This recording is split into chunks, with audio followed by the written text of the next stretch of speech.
Oliver Twist, by Charles Dickens. Chapter 1. Treats of the place where Oliver Twist was born, and of the circumstances attending his birth. Among other public buildings in a certain town, which for many reasons it will be prudent to refrain from mentioning, and to which I will assign no fictitious name, there is one anciently common to most towns, great or small, to wit, a workhouse. And in this workhouse was born, on a day and date which I need not trouble myself to repeat, inasmuch as it can be of no possible consequence to the reader, in this stage of the business at all events, the item of mortality whose name is prefixed to the head of this chapter. For a long time after it was ushered into this world of sorrow and trouble by the parish surgeon, it remained a matter of considerable doubt whether the child would survive to bear any name at all, in which case it is somewhat more than probable that these memoirs would never have appeared, or, if they had, that being comprised within a couple of pages, they would have possessed the inestimable merit of being the most concise and faithful specimen of biography extant in the literature of any age or country. Although I am not disposed to maintain that the being born in a workhouse is in itself the most fortunate and enviable circumstance that can possibly befall a human being, I do mean to say that in this particular instance it was the best thing for Oliver Twist that could by possibility have occurred. The fact is, that there was considerable difficulty in inducing Oliver to take upon himself the office of respiration, a troublesome practice, but one which custom has rendered necessary to our easy existence, and for some time he lay gasping on a little flock mattress, rather unequally poised between this world and the next, the balance being decidedly in favour of the latter. Now, if during this brief period Oliver had been surrounded by careful grandmothers, anxious aunts, experienced nurses, and doctors of profound wisdom, he would most inevitably and indubitably have been killed in no time. There being nobody by, however, but a pauper old woman, who was rendered rather misty by an unwonted allowance of beer, and a parish surgeon who did such matters by contract, Oliver and nature fought out the point between them. The result was that after a few struggles, Oliver breathed, sneezed, and proceeded to advertise to the inmates of the workhouse the fact of a new burden having been imposed upon the parish, by setting up as loud a cry as could reasonably have been expected from a male infant who had not been possessed of that very useful appendage, a voice, for a much longer space of time than 3 minutes and a quarter. As Oliver gave this first proof of the free and proper action of his lungs, the patchwork coverlet which was carelessly flung over the iron bedstead rustled. The pale face of a young woman was raised feebly from the pillow, and a faint voice imperfectly articulated the words, "Let me see the child, and die." The surgeon had been sitting with his face turned towards the fire, giving the palms of his hands a warm and a rub alternately. As the young woman spoke, he rose and advanced to the bed's head, said with more kindness than might have been expected of him, "Oh, you must not talk about dying yet." "Lor bless her dear heart, no," interposed the nurse, hastily depositing in her pocket a green glass bottle, the contents of which she had been tasting in a corner with evident satisfaction. "Lor bless her dear heart, when she has lived as long as I have, sir, and had 13 children of her own, and all on 'em dead except 2, and them in the workus with me, she'll know better than to take on in that way, bless her dear heart. Think what it is to be a mother, there's a dear young lamb, do." Apparently this consolatory perspective of a mother's prospects failed in producing its due effect. The patient shook her head, and stretched out her hand towards the child. The surgeon deposited it in her arms. She imprinted her cold white lips passionately on its forehead, passed her hands over her face, gazed wildly round, shuddered, fell back, and died. They chafed her breast, hands, and temples, but the blood had stopped for ever. They talked of hope and comfort. They had been strangers too long. "It's all over, Mrs. Thingummy," said the surgeon at last. "Ah, poor dear, so it is," said the nurse, picking up the cork of the green bottle, which had fallen out on the pillow as she stooped to take up the child. "Poor dear!" "You needn't mind sending up to me if the child cries, nurse," said the surgeon, putting on his gloves with great deliberation. "It's very likely it will be troublesome. Give it a little gruel if it is." He put on his hat, and, pausing by the bedside on his way to the door, added, "She was a good-looking girl, too. Where did she come from?" "She was brought here last night," replied the old woman, "by the overseer's order. She was found lying in the street. She had walked some distance, for her shoes were worn to pieces; but where she came from, or where she was going to, nobody knows." The surgeon leaned over the body, and raised the left hand. "Ah, the old story," he said, shaking his head. "No wedding ring, I see. Ah! Good night." The medical gentleman walked away to dinner; and the nurse, having once more applied herself to the green bottle, sat down on a low chair before the fire, and proceeded to dress the infant. What an excellent example of the power of dress young Oliver Twist was! Wrapped in the blanket which had hitherto formed his only covering, he might have been the child of a nobleman or a beggar. It would have been hard for the haughtiest stranger to have assigned him his proper station in society.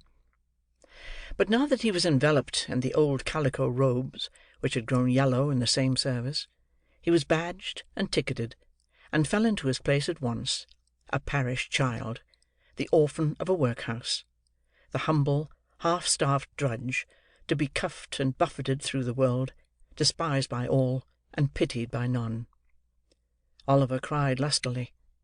If he could have known that he was an orphan, left to the tender mercies of church wardens and overseers, perhaps he would have cried the louder. Chapter 2 Treats of Oliver Twist's growth, education, and board. For the next 8 or 10 months, Oliver was the victim of a systematic course of treachery and deception. He was brought up by hand. The hungry and destitute situation of the infant orphan was duly reported by the workhouse authorities to the parish authorities.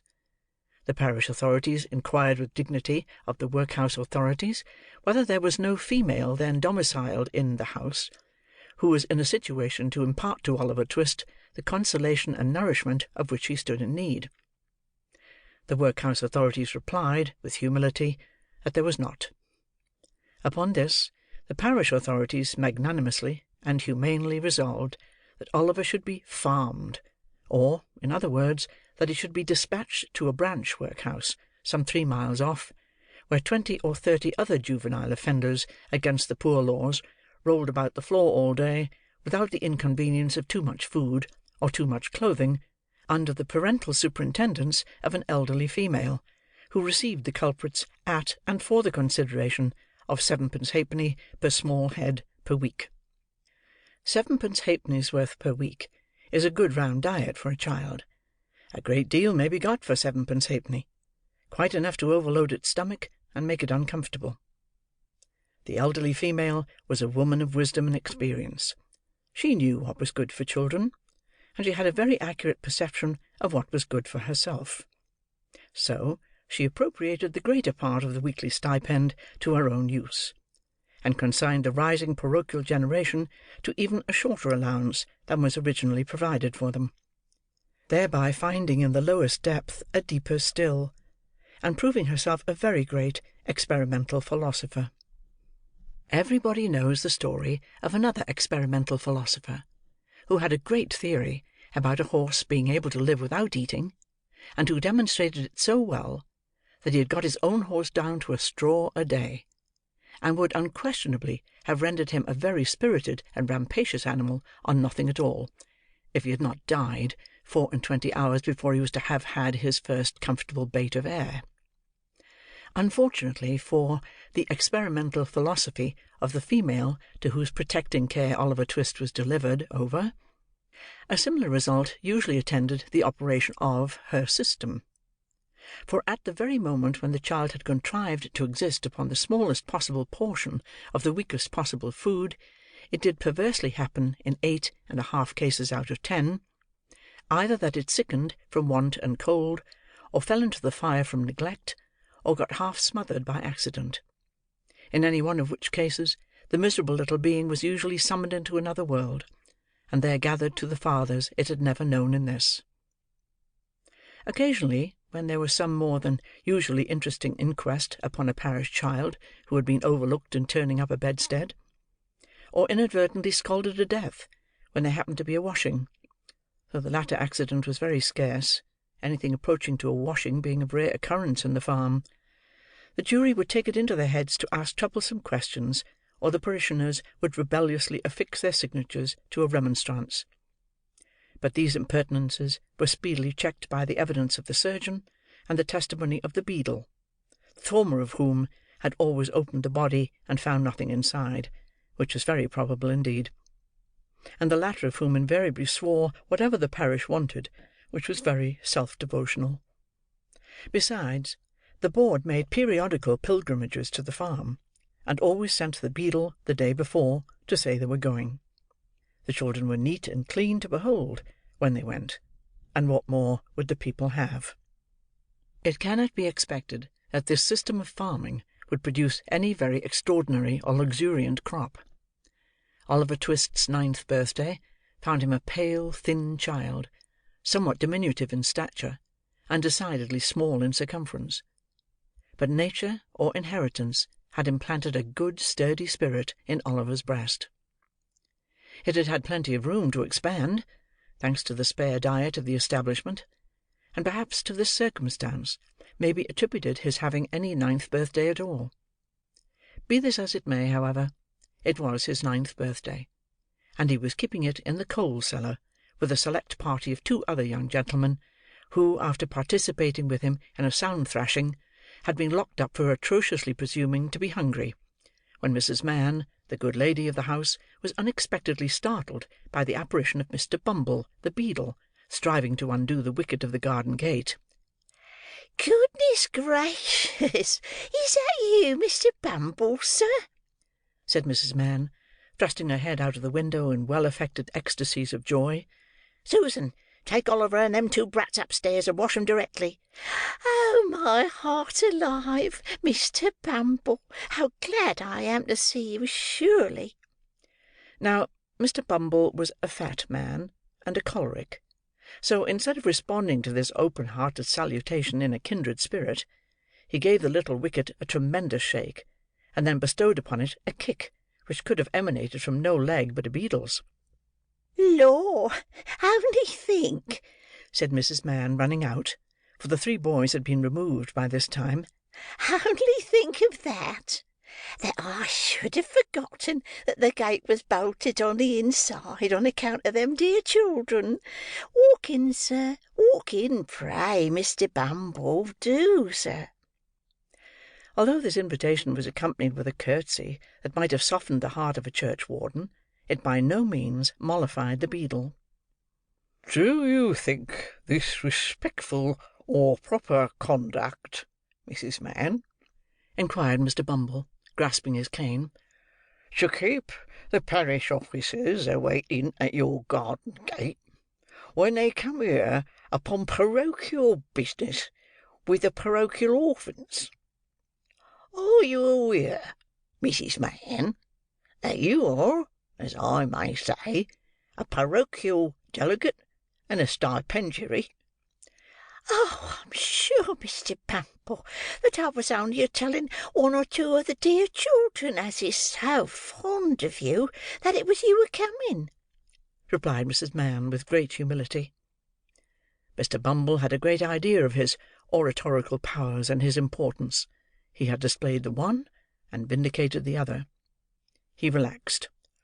"Well, well, Mrs. Mann," he replied in a calmer tone, "it may be as you say. It may be. Lead the way in, Mrs. Mann, for I come on business, and have something to say." Mrs. Mann ushered the beadle into a small parlour with a brick floor, placed a seat for him, and officiously deposited his cocked hat and cane on the table before him. Mr. Bumble wiped from his forehead the perspiration which his walk had engendered, glanced complacently at the cocked hat, and smiled. Yes, he smiled. Beadles are but men, and Mr. Bumble smiled. "Now, don't you be offended at what I'm a-going to say," observed Mrs. Mann with captivating sweetness. "You've had a long walk, you know, or I wouldn't mention it. Now, will you take a little drop of something, Mr. Bumble?" "Not a drop, nor a drop," said Mr. Bumble, waving his right hand in a dignified but placid manner. "I think you will," said Mrs. Mann, who had noticed the tone of the refusal, and the gesture that had accompanied it. "Just a little drop with a little cold water and a lump of sugar." Mr. Bumble coughed. "Now, just a little drop," said Mrs. Mann persuasively. "What is it?" inquired the beadle. "Why, it's what I'm obliged to keep a little of in the house, to put into the blessed infant's daffy when they ain't well, Mr. Bumble," replied Mrs. Mann, as she opened a corner cupboard and took down a bottle and glass. "It's gin. I'll not deceive you, Mr. B. It's gin." "Do you give the children daffy, Mrs. Mann?" inquired Bumble, following with his eyes the interesting process of mixing. "Oh, bless 'em, that I do, dear as it is," replied the nurse. "I couldn't see 'em suffer before my very eyes, you know, sir." "No," said Mr. Bumble approvingly. "No, you could not. You are a humane woman, Mrs. Mann." Here she set down the glass. "I shall take an early opportunity of mentioning it to the board, Mrs. Mann." He drew it towards him. "You feel as a mother, Mrs. Mann." He stirred the gin and water. I drink to your health with cheerfulness, Mrs. Mann." And he swallowed half of it. "And now about business," said the beadle, taking out a leathern pocket-book. "The child that was half baptized Oliver Twist is 9-year-old to-day." "Bless him!" interposed Mrs. Mann, inflaming her left eye with the corner of her apron. "And notwithstanding half a reward of £10, which was afterwards increased to £20. Notwithstanding the most superlative, and I may say supernatural, exertions on the part of this parish," said Bumble, "we have never been able to discover who is his father, or what was his mother's settlement, name, or condition." Mrs. Mann raised her hands in astonishment, but added, after a moment's reflection, "How comes he to have any name at all, then?" The beadle drew himself up with great pride, and said, "I inwented it." "You, Mr. Bumble?" "I, Mrs. Mann. We name our fondlings in alphabetical order. The last was a S, Swabble, I named him. This was a T, Twist, I named him. The next one comes will be Unwin, and the next Vilkins. I have got names ready-made to the end of the alphabet, and all the way through it again, when we come to Z." "Why, you're quite a literary character, sir," said Mrs. Mann. "Well, well," said the beadle, evidently gratified with the compliment. "Perhaps I may be, Mrs. Mann." He finished the gin and water, and added, "Oliver being now too old to remain here, the board have determined to have him back into the house. I have come out myself to take him there. So, let me see him at once." "I'll fetch him directly," said Mrs. Mann, leaving the room for that purpose. Oliver, having had by this time as much of the outer coat of dirt which encrusted his face and hands removed as could be scrubbed off in one washing, was led into the room by his benevolent protectress. "Make a bow to the gentleman, Oliver," said Mrs. Mann. Oliver made a bow, which was divided between the beadle on the chair and the cocked hat on the table. "Will you go along with me, Oliver?" said Mr. Bumble in a majestic voice. Oliver was about to say that he would go along with anybody with great readiness, when, glancing upward, he caught sight of Mrs. Mann, who had got behind the beadle's chair, and was shaking her fist at him with a furious countenance. He took the hint at once, for the fist had been too often impressed upon his body not to be deeply impressed upon his recollection. "Will she go with me?" inquired poor Oliver. "No, she can't," replied Mr. Bumble, "but she'll come and see you sometimes." This was no very great consolation to the child.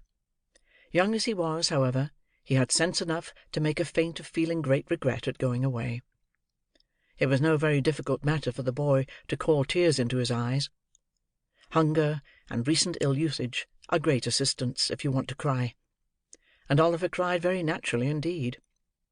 Mrs. Mann gave him 1,000 embraces, and what Oliver wanted a great deal more, a piece of bread and butter, lest he should seem too hungry when he got to the workhouse. With the slice of bread and butter in his hand, and the little brown cloth parish cap on his head, Oliver was then led away by Mr. Bumble from the wretched home where one kind word or look had never lighted the gloom of his infant years. And yet he burst into an agony of childish grief as the cottage gate closed after him. Wretched as were the little companions in misery he was leaving behind, they were the only friends he had ever known; and a sense of his loneliness in the great wide world sank into the child's heart for the first time. Mr. Bumble walked on with long strides. Little Oliver, firmly grasping his gold-laced cuff, trotted beside him, inquiring at the end of every quarter of a mile whether they were nearly there. To these interrogations Mr. Bumble returned very brief and snappish replies; for the temporary blandness which gin and water awakens in some bosoms had by this time evaporated, and he was once again a beadle. Oliver had not been within the walls of the workhouse a quarter of an hour, and had scarcely completed the demolition of a second slice of bread, when Mr. Bumble, who had handed him over to the care of an old woman, returned, and, telling him it was board night, informed him that the board had said he was to appear before it forthwith. Not having a very clearly defined notion of what a live board was, Oliver was rather astounded by this intelligence, and was not quite certain whether he ought to laugh or cry. He had no time to think about the matter, however, for Mr. Bumble gave him a tap on the head with his cane to wake him up, and another on the back to make him lively; and bidding him to follow, conducted him into a large whitewashed room, where 8 or 10 fat gentlemen were sitting round a table. At the top of the table, seated in an arm-chair rather higher than the rest, was a particularly fat gentleman with a very round red face. "Bow to the board," said Bumble. Oliver brushed away 2 or 3 tears that were lingering in his eyes, and seeing no board but the table, fortunately bowed to that. "What's your name, boy?" said the gentleman in the high chair. Oliver was frightened at the sight of so many gentlemen, which made him tremble; and the beadle gave him another tap behind, which made him cry. These 2 causes made him answer in a very low and hesitating voice; whereupon a gentleman in a white waistcoat said he was a fool, which was a capital way of raising his spirits and putting him quite at his ease. "Boy," said the gentleman in the high chair, "listen to me. You know you're an orphan, I suppose?" "What's that, sir?" inquired poor Oliver. "The boy is a fool. I thought he was," said the gentleman in the white waistcoat. "Hush!" said the gentleman who had spoken first. "You know you've got no father or mother, and that you were brought up by the parish, don't you?" "Yes, sir," replied Oliver, weeping bitterly. "What are you crying for?" inquired the gentleman in the white waistcoat. And to be sure it was very extraordinary. What could the boy be crying for? "I hope you say your prayers every night," said another gentleman in a gruff voice, "and pray for the people who feed you and take care of you, like a Christian?" "Yes, sir," stammered the boy. The gentleman who spoke last was unconsciously right. It would have been very like a Christian, and a marvellously good Christian too, if Oliver had prayed for the people who fed and took care of him. But he hadn't, because nobody had taught him. "Well, you have come here to be educated and taught a useful trade," said the red-faced gentleman in the high chair. "So you'll begin to pick oakum to-morrow morning at 6 o'clock," added the surly one in the white waistcoat. For the combination of both these blessings in the one simple process of picking oakum, Oliver bowed low by the direction of the beadle, and was then hurried away to a large ward, where, on a rough, hard bed, he sobbed himself to sleep. What a novel illustration of the tender laws of England! They let the paupers go to sleep. Poor Oliver! He little thought, as he lay sleeping in happy unconsciousness of all around him, that the board had that very day arrived at a decision which would exercise the most material influence over all his future fortunes. But they had, and this was it. The members of this board were very sage, deep, philosophical men, and when they came to turn their attention to the workhouse, they found out at once, what ordinary folks would never have discovered: the poor people liked it. It was a regular place of public entertainment for the poorer classes; a tavern where there was nothing to pay; a public breakfast, dinner, tea, and supper all the year round; a brick-and-mortar Elysium, where it was all play and no work. "Oh!" said the board, looking very knowing. "We are the fellows to set this to rights. We'll stop it all in no time." So they established the rule that all poor people should have the alternative, for they would compel nobody, not they, of being starved by a gradual process in the house, or by a quick one out of it. With this view, they contracted with the waterworks to lay on an unlimited supply of water, and with a corn factor to supply periodically small quantities of oatmeal, and issued 3 meals of thin gruel a day, with an onion twice a week, and half a roll of Sundays. They made a great many other wise and humane regulations, having reference to the ladies, which it is not necessary to repeat; kindly undertook to divorce poor married people, in consequence of the great expense of a suit in Doctors' Commons; and instead of compelling a man to support his family, as they had theretofore done, took his family away from him, and made him a bachelor. There is no saying how many applicants for relief, under these last 2 heads, might have started up in all classes of society, if it had not been coupled with the workhouse. But the board were long-headed men, and had provided for this difficulty. The relief was inseparable from the workhouse and the gruel, and that frightened people. For the first 6 months after Oliver Twist was removed, the system was in full operation.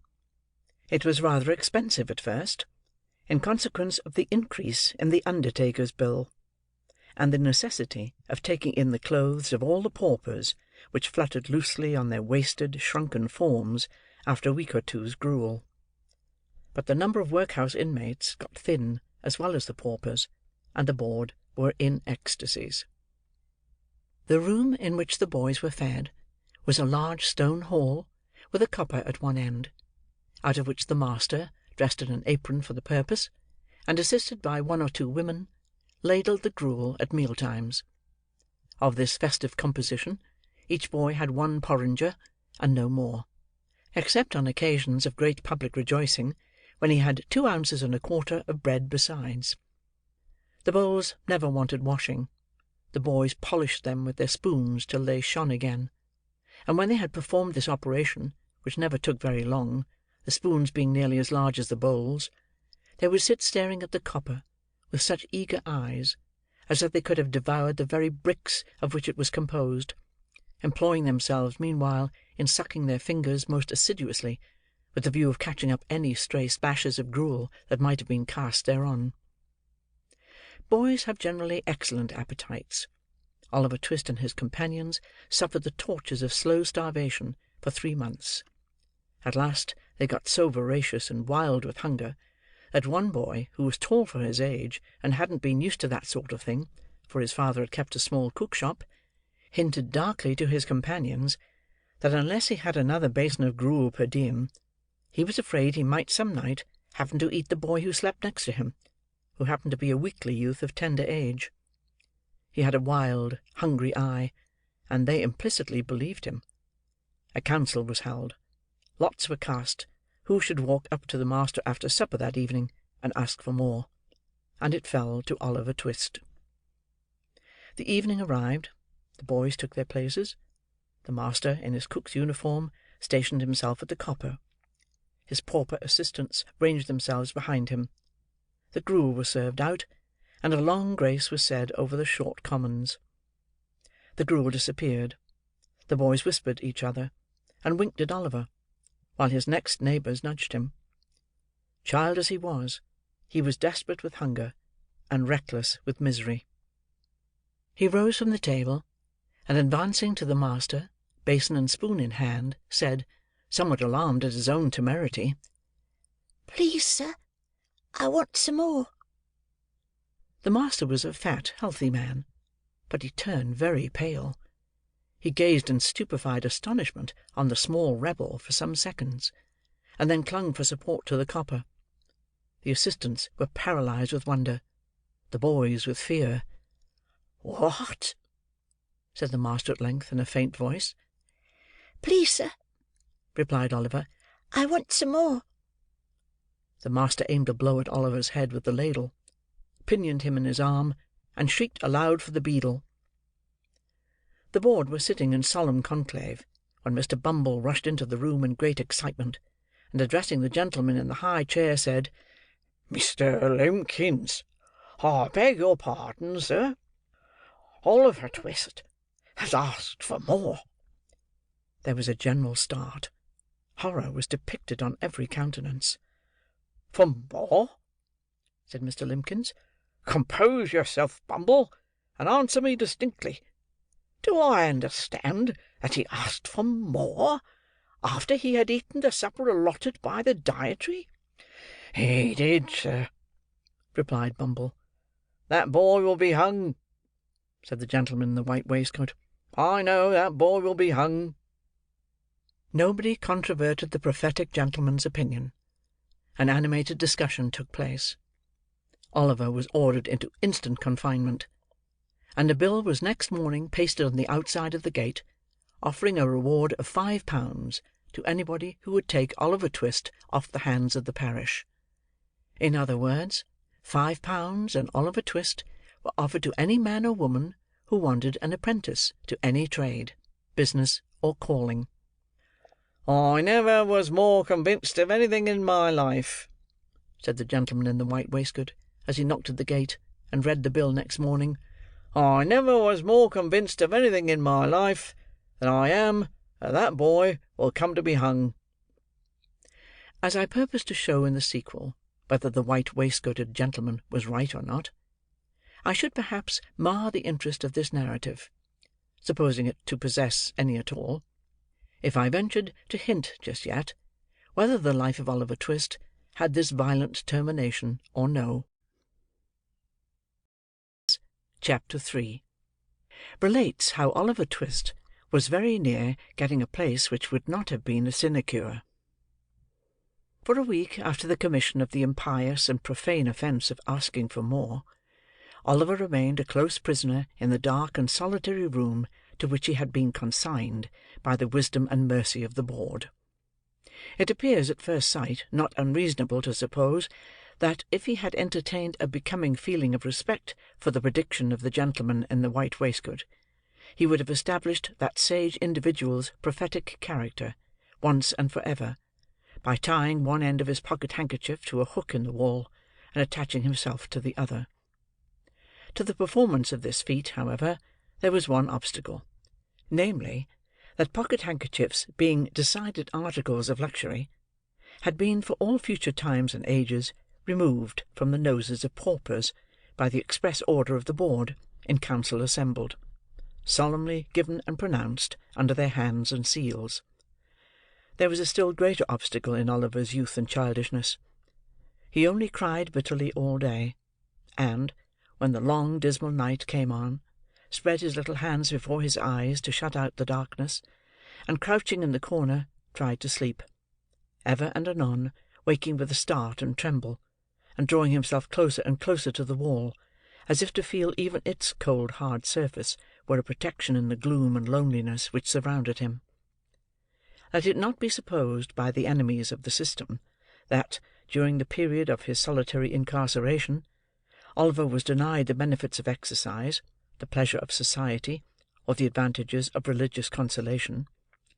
As for exercise, it was nice cold weather, and he was allowed to perform his ablutions every morning under the pump, in a stone yard, in the presence of Mr. Bumble, who prevented his catching cold, and caused a tingling sensation to pervade his frame by repeated applications of the cane. As for society, he was carried every other day into the hall where the boys dined, and there sociably flogged as a public warning and example. And so far from being denied the advantages of religious consolation, he was kicked into the same apartment every evening at prayer time, and there permitted to listen to, and console his mind with, a general supplication of the boys, containing a special clause therein inserted by authority of the board, in which they entreated to be made good, virtuous, contented, and obedient, and to be guarded from the sins and vices of Oliver Twist, whom the supplication distinctly set forth to be under the exclusive patronage and protection of the powers of wickedness, and an article direct from the manufactory of the very devil himself. It chanced one morning, while Oliver's affairs were in this auspicious and comfortable state, that Mr. Gamfield, chimney-sweep, went his way down the High Street, deeply cogitating in his mind his ways and means of paying certain arrears of rent, for which his landlord had become rather pressing. Mr. Gamfield's most sanguine estimate of his finances could not raise them within full £5 of the desired amount, and, in a species of arithmetical desperation, he was alternately cudgelling his brains and his donkey, when passing the workhouse his eyes encountered the bill on the gate. "Whoa!" said Mr. Gamfield to the donkey. The donkey was in a state of profound abstraction, wondering, probably, whether he was destined to be regaled with a cabbage-stalk or two, when he had disposed of the 2 sacks of soot with which the little cart was laden. So, without noticing the word of command, he jogged onward. Mr. Gamfield growled a fierce imprecation on the donkey generally, but more particularly on his eyes, and, running after him, bestowed a blow on his head which would inevitably have beaten in any skull but a donkey's. Then, catching hold of the bridle, he gave his jaw a sharp wrench, by way of gentle reminder that he was not his own master, and by these means turned him round. He then gave him another blow on the head, just to stun him till he came back again. Having completed these arrangements, he walked up to the gate to read the bill. The gentleman with the white waistcoat was standing at the gate with his hands behind him, after having delivered himself of some profound sentiments in the board-room. Having witnessed the little dispute between Mr. Gamfield and the donkey, he smiled joyously when that person came up to read the bill, for he saw at once that Mr. Gamfield was exactly the sort of master Oliver Twist wanted. Mr. Gamfield smiled too, as he perused the document, for £5 was just the sum he had been wishing for, and as to the boy with which it was encumbered, Mr. Gamfield, knowing what the dietary of the workhouse was, well knew he would be a nice small pattern, just the very thing for register stoves.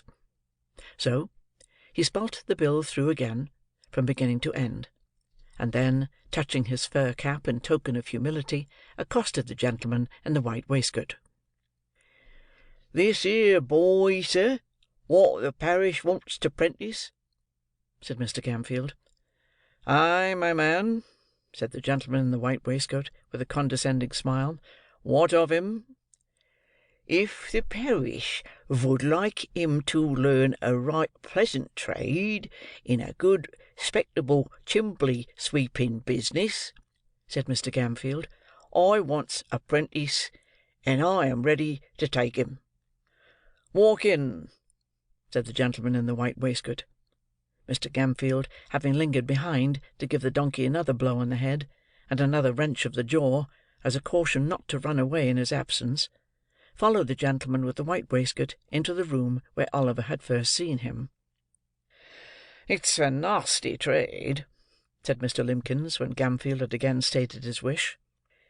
"Young boys have been smothered in chimneys before now," said another gentleman. "That's a cause they damped the straw afore they lit it in the chimbley, to make 'em come down again," said Gamfield. "That's all smoke, and no blaze.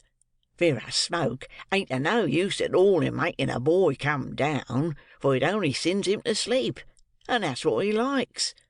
Boys is wery obstinate, and wery lazy, gentlemen, and there's nothink like a good hot blaze to make 'em come down with a run. It's humane too, gentlemen, of course, even if they've stuck in the chimbley, roasting their feet makes 'em struggle to hextricate theirselves." The gentleman in the white waistcoat appeared very much amused by this explanation, but his mirth was speedily checked by a look from Mr. Limbkins. The board then proceeded to converse among themselves for a few minutes, but in so low a tone that the words "saving of expenditure," "looked well in the accounts," "have a printed report published," were alone audible. These only chanced to be heard, indeed, on account of their being very frequently repeated with great emphasis. At length the whispering ceased, and the members of the board having resumed their seats and their solemnity, Mr. Limbkins said, "We have considered your proposition, and we don't approve of it." "Not at all," said the gentleman in the white waistcoat. "Decidedly not," added the other members.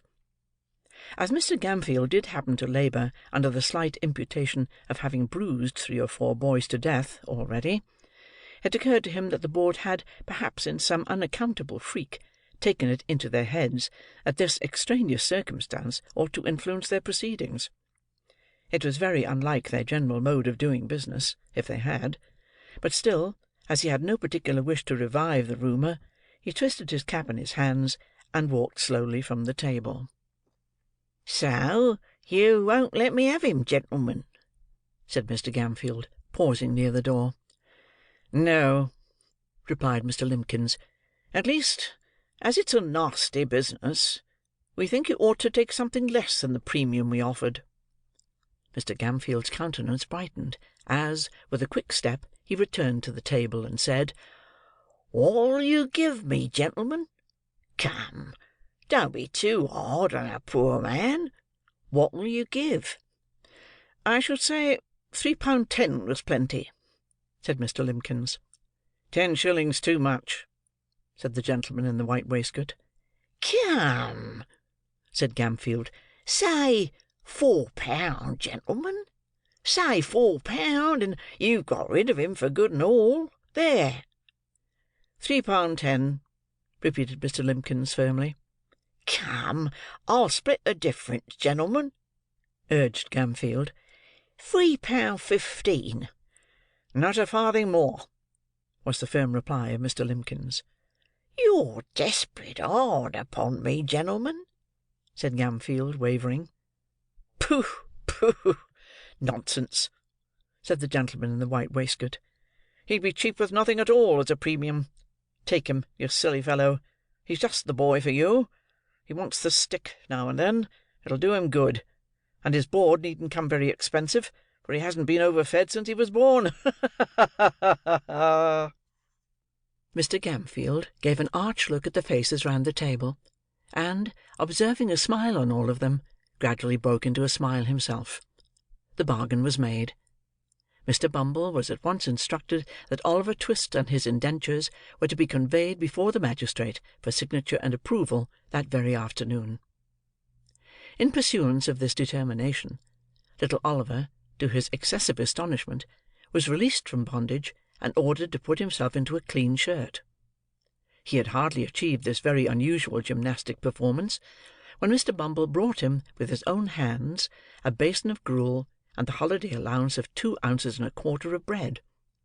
At this tremendous sight, Oliver began to cry very piteously, thinking, not unnaturally, that the board must have determined to kill him for some useful purpose, or they never would have begun to fatten him up in that way. "Don't make your eyes red, Oliver, but eat your food and be thankful," said Mr. Bumble, in a tone of impressive pomposity. "You're a-going to be made apprentice of, Oliver." "Apprentice, sir?" said the child, trembling. "Yes, Oliver," said Mr. Bumble.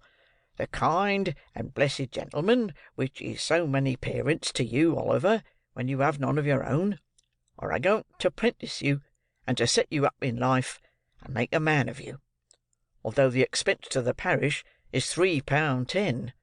£3.10, Oliver! 70 shillings, 140 sixpences, and all for a naughty orphan which nobody can't love." As Mr. Bumble paused to take breath, after delivering this address in an awful voice, the tears rolled down the poor child's face, and he sobbed bitterly. "Come," said Mr. Bumble, somewhat less pompously, for it was gratifying to his feelings to observe the effect his eloquence had produced. "Come, Oliver. Wipe your eyes with the cuffs of your jacket, and don't cry into your gruel. That's a very foolish action, Oliver." It certainly was, for there was quite enough water in it already. On their way to the magistrate, Mr. Bumble instructed Oliver that all he would have to do would be to look very happy, and say, when the gentleman asked him if he wanted to be apprenticed, that he should like it very much indeed; both of which injunctions Oliver promised to obey, the rather as Mr. Bumble threw in a gentle hint that if he failed in either particular, there was no telling what would be done to him. When they arrived at the office, he was shut up in a little room by himself, and admonished by Mr. Bumble to stay there until he came back to fetch him. There the boy remained, with a palpitating heart, for half an hour; at the expiration of which time Mr. Bumble thrust in his head, unadorned with a cocked hat, and said aloud, "Now, Oliver, my dear, come to the gentleman."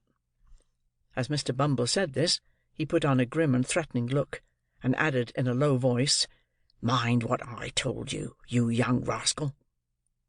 Oliver stared innocently in Mr. Bumble's face at this somewhat contradictory style of address; but that gentleman prevented his offering any remark thereupon, by leading him at once into an adjoining room, the door of which was open. It was a large room, with a great window. Behind a desk sat two old gentlemen with powdered heads, one of whom was reading the newspaper, while the other was perusing, with the aid of a pair of tortoise-shell spectacles, a small piece of parchment which lay before him. Mr. Limbkins was standing in front of the desk on one side, and Mr. Gamfield, with a partially washed face, on the other, while 2 or 3 bluff-looking men in top-boots were lounging about. The old gentleman with the spectacles gradually dozed off, over the little bit of parchment; and there was a short pause, after Oliver had been stationed by Mr. Bumble in front of the desk. "This is the boy, your worship," said Mr. Bumble. The old gentleman, who was reading the newspaper, raised his head for a moment, and pulled the other old gentleman by the sleeve; whereupon the last-mentioned old gentleman woke up. "Oh, is this the boy?" said the old gentleman. "This is him, sir," replied Mr. Bumble. "Bow to the magistrate, my dear." Oliver roused himself, and made his best obeisance. He had been wondering, with his eyes fixed on the magistrate's powder, whether all boards were born with that white stuff on their heads, and were boards from thenceforth on that account. "Well," said the old gentleman, "I suppose he's fond of chimney-sweeping?" "He dotes on it, your worship," replied Bumble, giving Oliver a sly pinch to intimate that he had better not say he didn't. "And he will be a sweep, will he?" inquired the old gentleman. "If we was to bind him to any other trade to-morrow, he'd run away simultaneous, your worship," replied Bumble. "And this man that's to be his master, you, sir, you'll treat him well, and feed him, and do all that sort of thing, will you?" said the old gentleman. When I says I will, I means I will," replied Mr. Gamfield doggedly. "You're a rough speaker, my friend, but you look an honest, open-hearted man," said the old gentleman, turning his spectacles in the direction of the candidate for Oliver's premium, whose villainous countenance was a regular stamped receipt for cruelty. But the magistrate was half blind, and half childish, so he couldn't reasonably be expected to discern what other people did. "I hope I am, sir," said Mr. Gamfield, with an ugly leer. "I have no doubt you are, my friend," replied the old gentleman, fixing his spectacles more firmly on his nose, and looking about him for the inkstand. It was the critical moment of Oliver's fate. If the inkstand had been where the old gentleman thought it was, he would have dipped his pen into it, and signed the indentures, and Oliver would have been straightway hurried off. But, as it chanced to be immediately under his nose, it followed, as a matter of course, that he looked all over his desk for it, without finding it; and happening in the course of his search to look straight before him, his gaze encountered the pale and terrified face of Oliver Twist, who, despite all the admonitory looks and pinches of Bumble, was regarding the repulsive countenance of his future master with a mingled expression of horror and fear, too palpable to be mistaken, even by a half-blind magistrate. The old gentleman stopped, laid down his pen, and looked from Oliver to Mr. Limbkins, who attempted to take snuff with a cheerful and unconcerned aspect. "My boy," said the old gentleman, "you look pale and alarmed. What is the matter?" "Stand a little away from him, Beadle," said the other magistrate, laying aside the paper, and leaning forward with an expression of interest. "Now, boy, tell us what's the matter. Don't be afraid."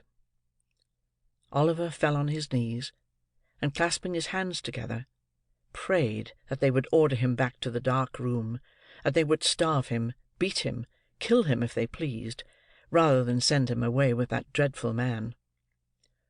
"Well," said Mr. Bumble, raising his hands and eyes with most impressive solemnity, "well, of all the artful and designing orphans that ever I see, Oliver, you are one of the most barefacedest."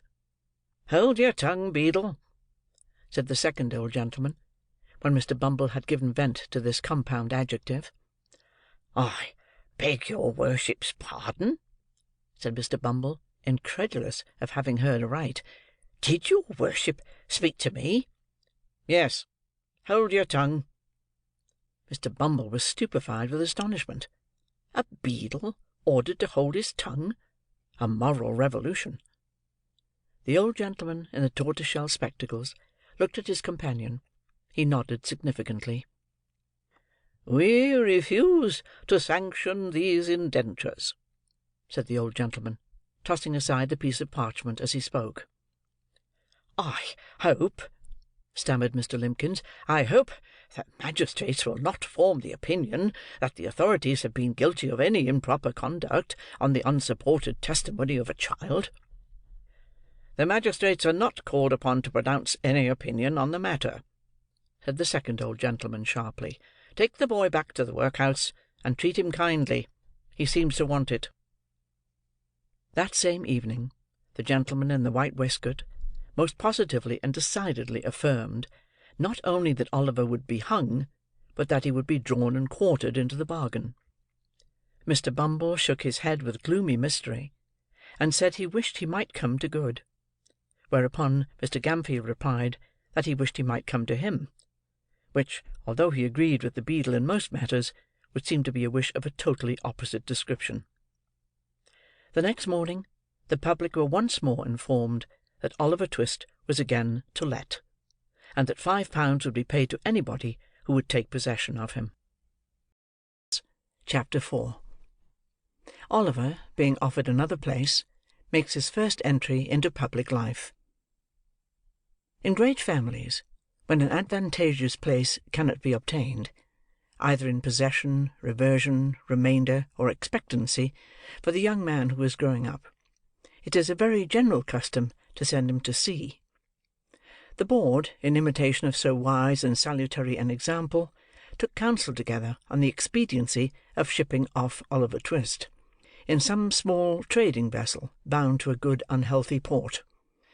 This suggested itself as the very best thing that could possibly be done with him, the probability being that the skipper would flog him to death, in a playful mood, some day after dinner, or would knock his brains out with an iron bar, both pastimes being, as is pretty generally known, very favourite and common recreations among gentlemen of that class.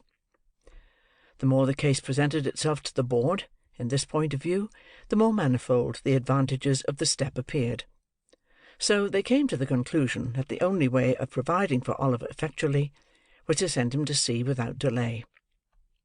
Mr. Bumble had been dispatched to make various preliminary inquiries, with the view of finding out some captain or other who wanted a cabin boy without any friends, and was returning to the workhouse to communicate the result of his mission, when he encountered at the gate no less a person than Mr. Sowerberry, the parochial undertaker.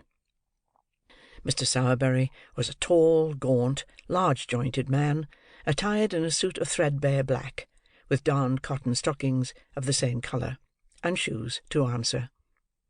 His features were not naturally intended to wear a smiling aspect, but he was in general rather given to professional jocosity. His step was elastic, and his face betokened inward pleasantry, as he advanced to Mr. Bumble, and shook him cordially by the hand. "I have taken the measure of the 2 women that died last night, Mr. Bumble," said the undertaker. "You make your fortune, Mr. Sowerberry," said the beadle, as he thrust his thumb and forefinger into the proffered snuff-box of the undertaker, which was an ingenious little model of a patent coffin.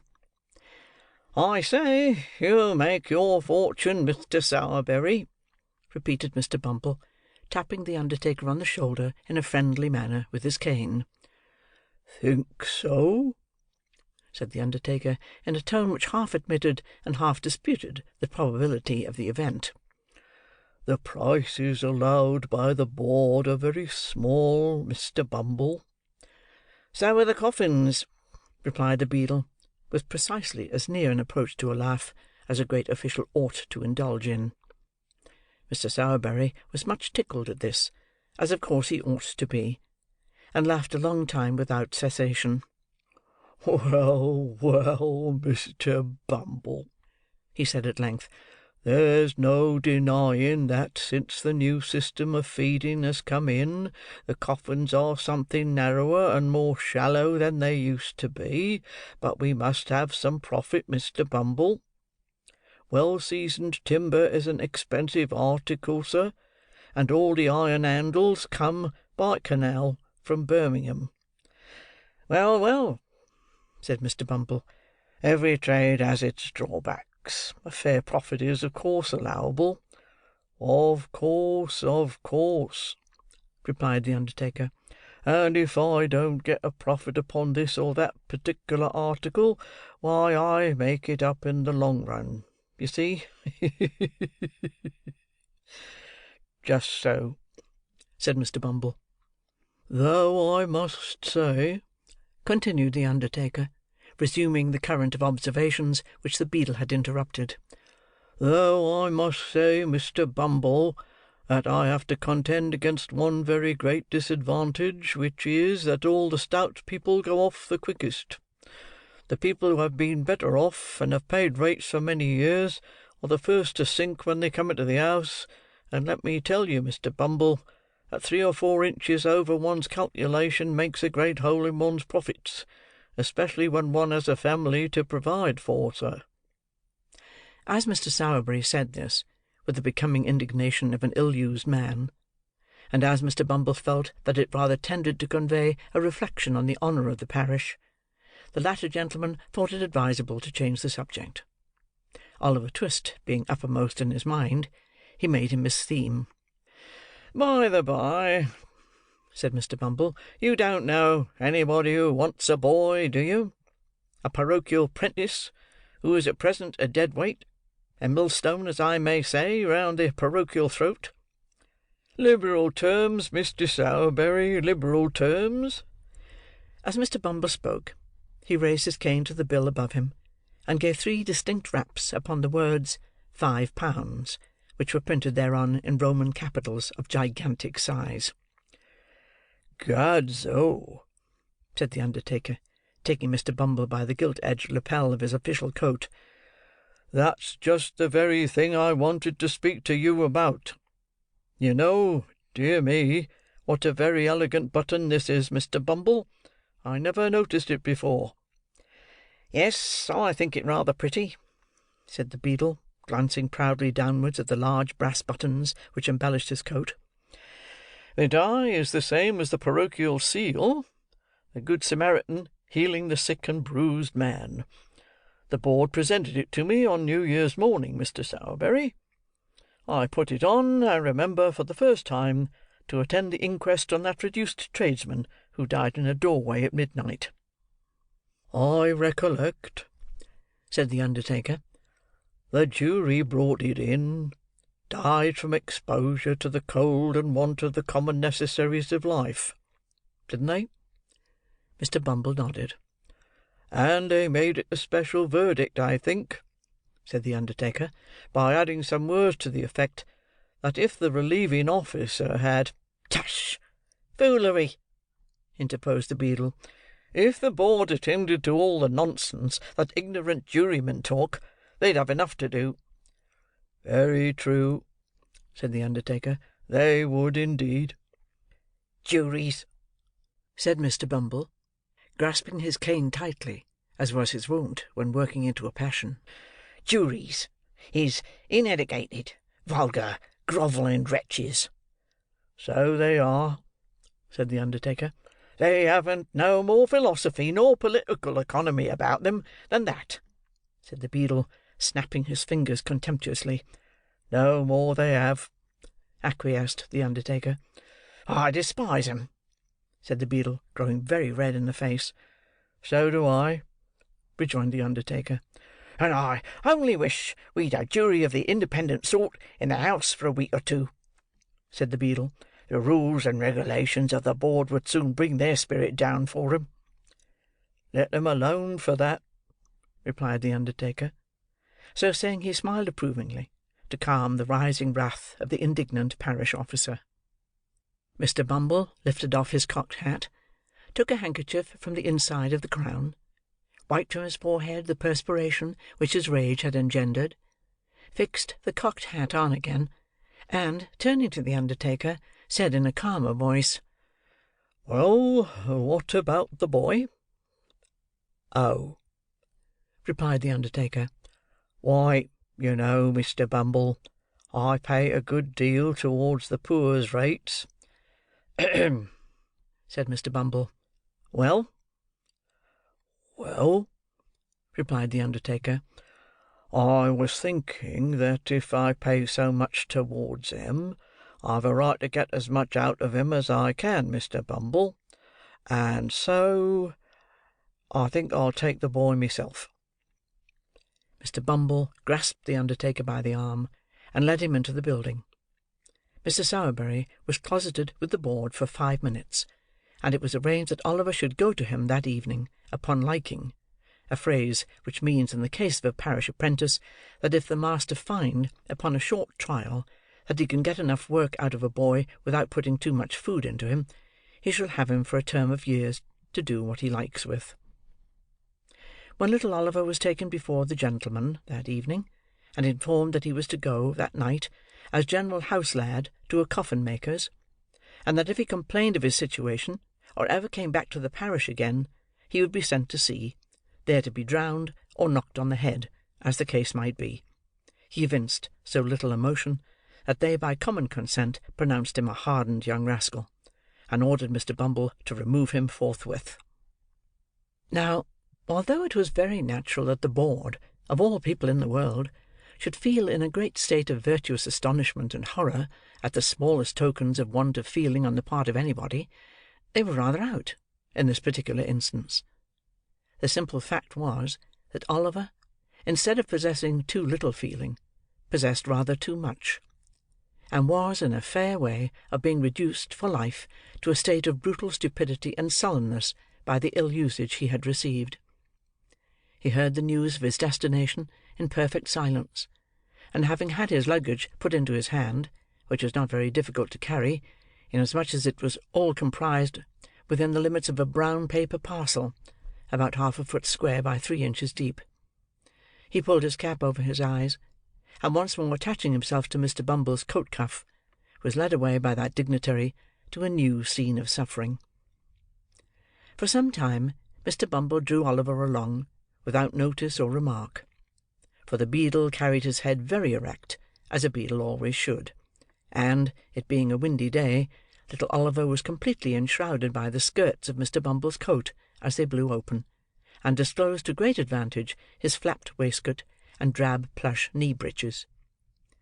As they drew near to their destination, however, Mr. Bumble thought it expedient to look down, and see that the boy was in good order for inspection by his new master, which he accordingly did, with a fit and becoming air of gracious patronage. "Oliver," said Mr. Bumble. "Yes, sir," replied Oliver, in a low, tremulous voice. "Pull that cap off your eyes, and hold up your head, sir." Although Oliver did as he was desired at once, and passed the back of his unoccupied hand briskly across his eyes, he left a tear in them when they looked up at his conductor. As Mr. Bumble gazed sternly upon him, it rolled down his cheek. It was followed by another, and another. The child made a strong effort, but it was an unsuccessful one. Withdrawing his other hand from Mr. Bumble's, he covered his face with both, and wept until the tears sprung out from between his chin and bony fingers. "Well!" exclaimed Mr. Bumble, stopping short, and darting at his little charge a look of intense malignity. "Well! Of all the ungratefullest and worst disposed boys as ever I see, Oliver, you are the—" "No, no, sir," sobbed Oliver, clinging to the hand which held the well-known cane. "No, no, sir. I will be good indeed. Indeed, indeed, I will, sir. I am a very little boy, sir, and it is so— "So what?" inquired Mr. Bumble in amazement. "So lonely, sir. So very lonely," cried the child. "Everybody hates me. Oh, sir, don't pray be cross to me."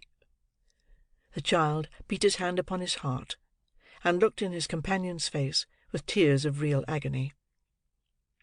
Mr. Bumble regarded Oliver's piteous and helpless look with some astonishment for a few seconds, hemmed 3 or 4 times in a husky manner, and after muttering something about "that troublesome cough," bade Oliver dry his eyes and be a good boy. Then once more taking his hand, he walked on with him in silence. The undertaker, who had just put up the shutters of his shop, was making some entries in his day-book by the light of a most appropriate dismal candle, when Mr. Bumble entered. "Aha!" said the undertaker, looking up from the book, and pausing in the middle of a word. "Is that you, Bumble?" "No one else, Mr. Sowerberry," replied the beadle. "Here, I brought the boy." Oliver made a bow. "Oh, that's the boy, is it?" said the undertaker, raising the candle above his head to get a better view of Oliver. "Mrs. Sowerberry, will you have the goodness to come here a moment, my dear?" Mrs. Sowerberry emerged from a little room behind the shop, and presented the form of a short, thin, squeezed-up woman, with a vixenish countenance. "My dear," said Mr. Sowerberry, deferentially, "this is the boy from the workhouse that I told you of." Oliver bowed again. "Dear me," said the undertaker's wife, "he's very small." "Why, he is rather small," replied Mr. Bumble, looking at Oliver as if it were his fault that he was no bigger. "He is small. There's no denying it. But he'll grow, Mrs. Sowerberry, he'll grow." "Ah, I dare say he will," replied the lady pettishly, "on our victuals and our drink. I see no saving in parish children, not I, for they always cost more to keep than they're worth. However, men always think they know best. There, get downstairs, little bag of bones." With this, the undertaker's wife opened a side door, and pushed Oliver down a steep flight of stairs into a stone cell, damp and dark, forming the ante-room to the coal-cellar, and denominated kitchen, wherein sat a slatternly girl, in shoes down at heel, and blue worsted stockings very much out of repair. "Here, Charlotte," said Mr. Sowerberry, who had followed Oliver down. "Give this boy some of the cold bits that were put by for Trip. He hasn't come home since the morning, so he may go without him. I dare say the boy isn't too dainty to eat him, are you, boy?" Oliver, whose eyes had glistened at the mention of meat, and who was trembling with eagerness to devour it, replied in the negative, and a plateful of coarse, broken victuals was set before him. I wish some well-fed philosopher, whose meat and drink turn to gall within him, whose blood is ice, whose heart is iron, could have seen Oliver Twist, clutching at the dainty viands that the dog had neglected. I wish he could have witnessed the horrible avidity with which Oliver tore the bits asunder with all the ferocity of famine. There is only one thing I should like better, and that would be to see the philosopher making the same sort of meal himself, with the same relish. "Well," said the undertaker's wife, when Oliver had finished his supper, which she had regarded in silent horror, and with fearful auguries of his future appetite, "have you done?" There being nothing eatable within his reach, Oliver replied in the affirmative. "Then come with me," said Mrs. Sowerberry, taking up a dim and dirty lamp, and leading the way upstairs. "Your bed's under the counter. You don't mind sleeping among the coffins, I suppose? But it doesn't much matter whether you do or don't, for you can't sleep anywhere else. Come, don't keep me here all night." Oliver lingered no longer, but meekly followed his new mistress. Chapter 5. Oliver mingles with new associates. Going to a funeral for the first time, he forms an unfavourable notion of his master's business. Oliver, being left to himself in the undertaker's shop, set the lamp down on a workman's bench, and gazed timidly about him with a feeling of awe and dread, which many people a good deal older than he will be at no loss to understand. An unfinished coffin on black trestles, which stood in the middle of the shop, looked so gloomy and death-like that a cold tremble came over him every time his eyes wandered in the direction of the dismal object, from which he almost expected to see some frightful form slowly rear its head to drive him mad with terror. Against the wall were ranged, in regular array, a long row of elm boards cut in the same shape, looking in the dim light like high-shouldered ghosts with their hands in their breeches pockets.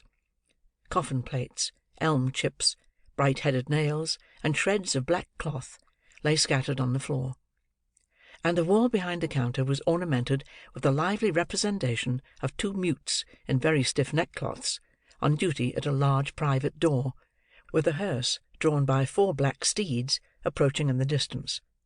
The shop was close and hot. The atmosphere seemed tainted with the smell of coffins. The recess beneath the counter in which his flock mattress was thrust looked like a grave. Nor were these the only dismal feelings which depressed Oliver. He was alone in a strange place, and we all know how chilled and desolate the best of us will sometimes feel in such a situation. The boy had no friends to care for, or to care for him. The regret of no recent separation was fresh in his mind. The absence of no loved and well-remembered face sank heavily into his heart. But his heart was heavy, notwithstanding, and he wished, as he crept into his narrow bed, that that were his coffin, and that he could be lain in a calm and lasting sleep in the churchyard ground, with the tall grass waving gently above his head, and the sound of the old deep bell to soothe him in his sleep. Oliver was awakened in the morning by a loud kicking at the outside of the shop door, which, before he could huddle on his clothes, was repeated in an angry and impetuous manner about 25 times. When he began to undo the chain, the legs desisted, and a voice began, Open the door, will you?" cried the voice, which belonged to the legs which had kicked at the door. "I will, directly, sir," replied Oliver, undoing the chain, and turning the key. "I suppose you're the new boy, ain't you?" said the voice through the keyhole. "Yes, sir." replied Oliver. "How old are you?" inquired the voice. 10, sir." replied Oliver. "Then I'll whop you when I get in," said the voice. "You just see if I don't. That's all my worker's brat." And having made this obliging promise, the voice began to whistle. Oliver had been too often subjected to the process to which the very expressive monosyllable, just recorded, bears reference, to entertain the smallest doubt that the owner of the voice, whoever he might be, would redeem his pledge most honourably. He drew back the bolts with a trembling hand, and opened the door.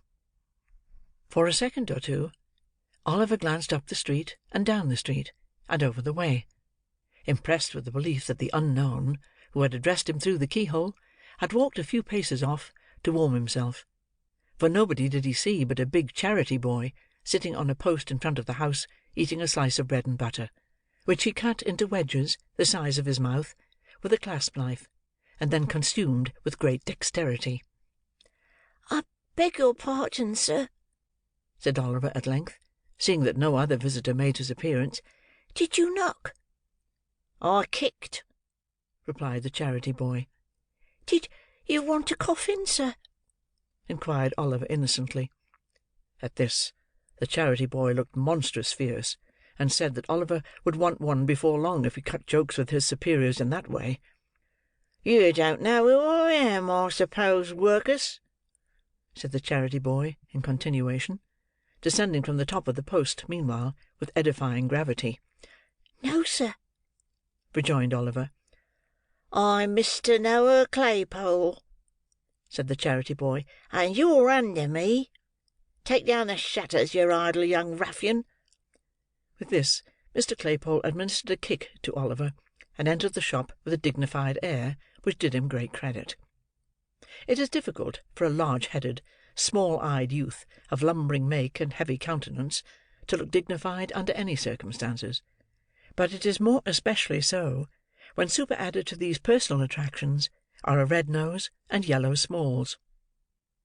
Oliver, having taken down the shutters, and broken a pane of glass in his effort to stagger away beneath the weight of the first one to a small court at the side of the house in which they were kept during the day, was graciously assisted by Noah, who, having consoled him with the assurance that he'd catch it, condescended to help him. Mr. Sowerberry came down soon after. Shortly afterwards, Mrs. Sowerberry appeared. Oliver, having caught it, in fulfilment of Noah's prediction, followed that young gentleman down the stairs to breakfast. "Come near the fire, Noah," said Charlotte. "I saved a nice little bit of bacon for you from master's breakfast. Oliver, shut that door at Mr. Noah's back, and take them bits that I put out on the cover of the bread pan. Here's your tea. Take it away to that box, and drink it there, and make haste, for they want you to mind the shop. Do you hear?" "Do you hear, Workus?" said Noah Claypole. "Lor, Noah," said Charlotte, "what a rum creature you are! Why don't you let the boy alone?" "Let him alone?" said Noah. "Why, everybody lets him alone enough for the matter of that. Neither his father nor his mother will ever interfere with him. All his relations let him have his own way pretty well, eh, Charlotte?" "Oh, you queer soul!"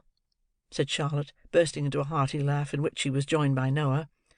After which they both looked scornfully at poor Oliver Twist, as he sat shivering on the box in the coldest corner of the room, and ate the stale pieces which had been specially reserved for him.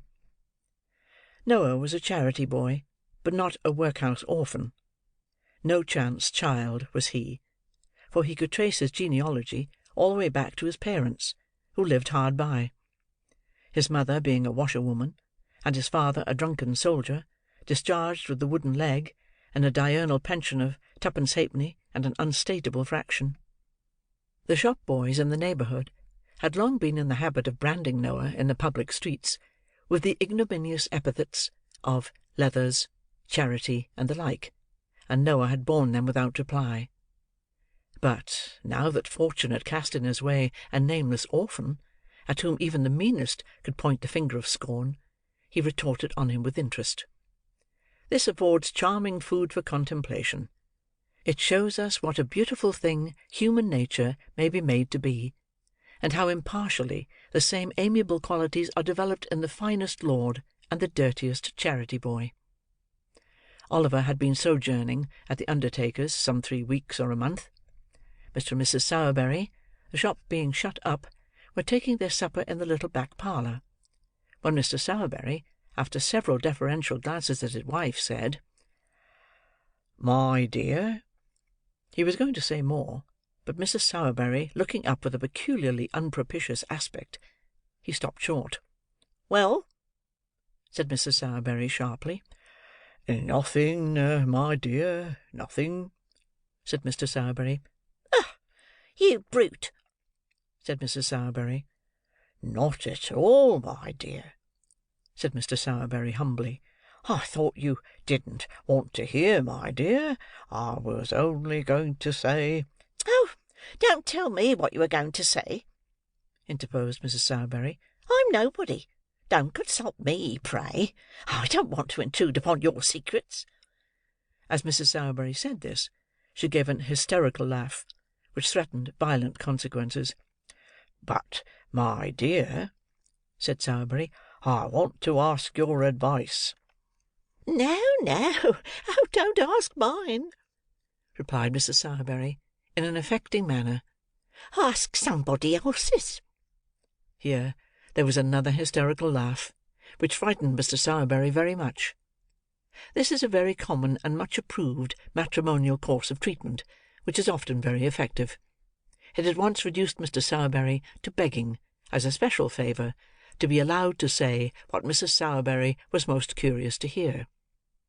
After a short duration, the permission was most graciously conceded. "It's only about young Twist, my dear," said Mr. Sowerberry.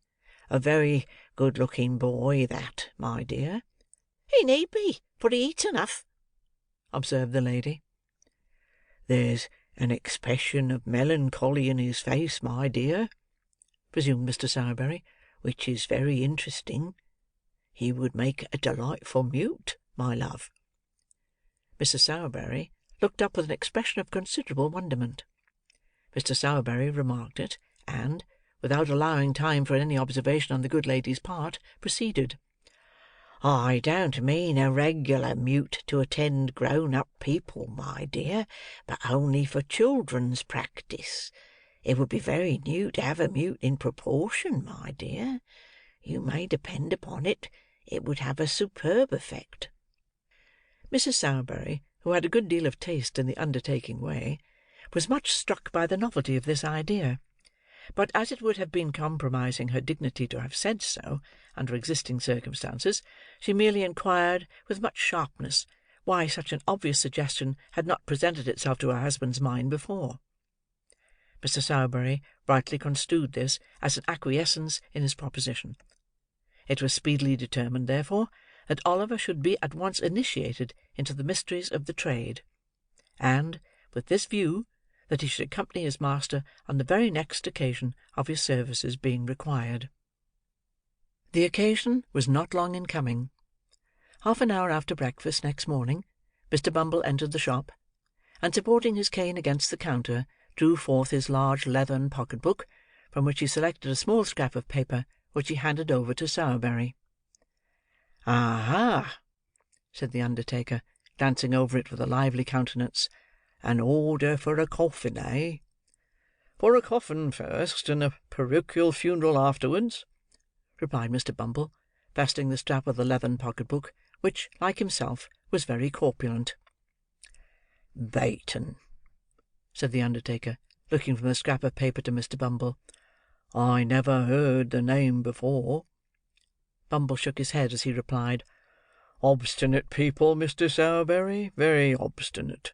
Proud, too, I'm afraid, sir." "Proud, eh?" exclaimed Mr. Sowerberry with a sneer. "Come, that's too much." "Oh, it's sickening," replied the beadle. "Antimonial, Mr. Sowerberry. "So it is," acquiesced the undertaker. "We only heard of the family the night before last," said the beadle, "and we shouldn't have known anything about them, then. Only a woman who lodges in the same house made an application to the porochial committee for them to send the porochial surgeon to see a woman as was very bad. He had gone out to dinner, but his 'prentice, which is a very clever lad, sent him some medicine in a blacking bottle, off-hand." "Ah, there's promptness," said the undertaker. "Promptness, indeed," replied the beadle. "But what's the consequence? What's the ungrateful behaviour of these rebels, sir? Why, the husband sends back word that the medicine won't suit his wife's complaint, and so she shan't take it. Says she shan't take it, sir. Good, strong, wholesome medicine, as was given with great success to 2 Irish labourers and a coal heaver, only a week before. Sent 'em for nothing, with a blacking bottle in, and he sent back word that she shan't take it, sir."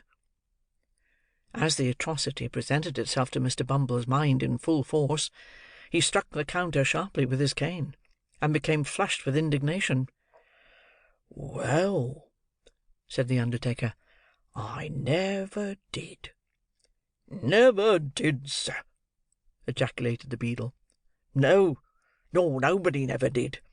But now she's dead, we've got to bury her, and that's the direction, and the sooner it's done the better." Thus saying, Mr. Bumble put on his cocked hat, wrong side first, in a fever of parochial excitement, and flounced out of the shop. "Why, he was so angry, Oliver, that he forgot even to ask after you," said Mr. Sowerberry, looking after the beadle as he strode down the street. "Yes, sir," replied Oliver, who had carefully kept himself out of sight during the interview, and who was shaking from head to foot at the mere recollection of the sound of Mr. Bumble's voice.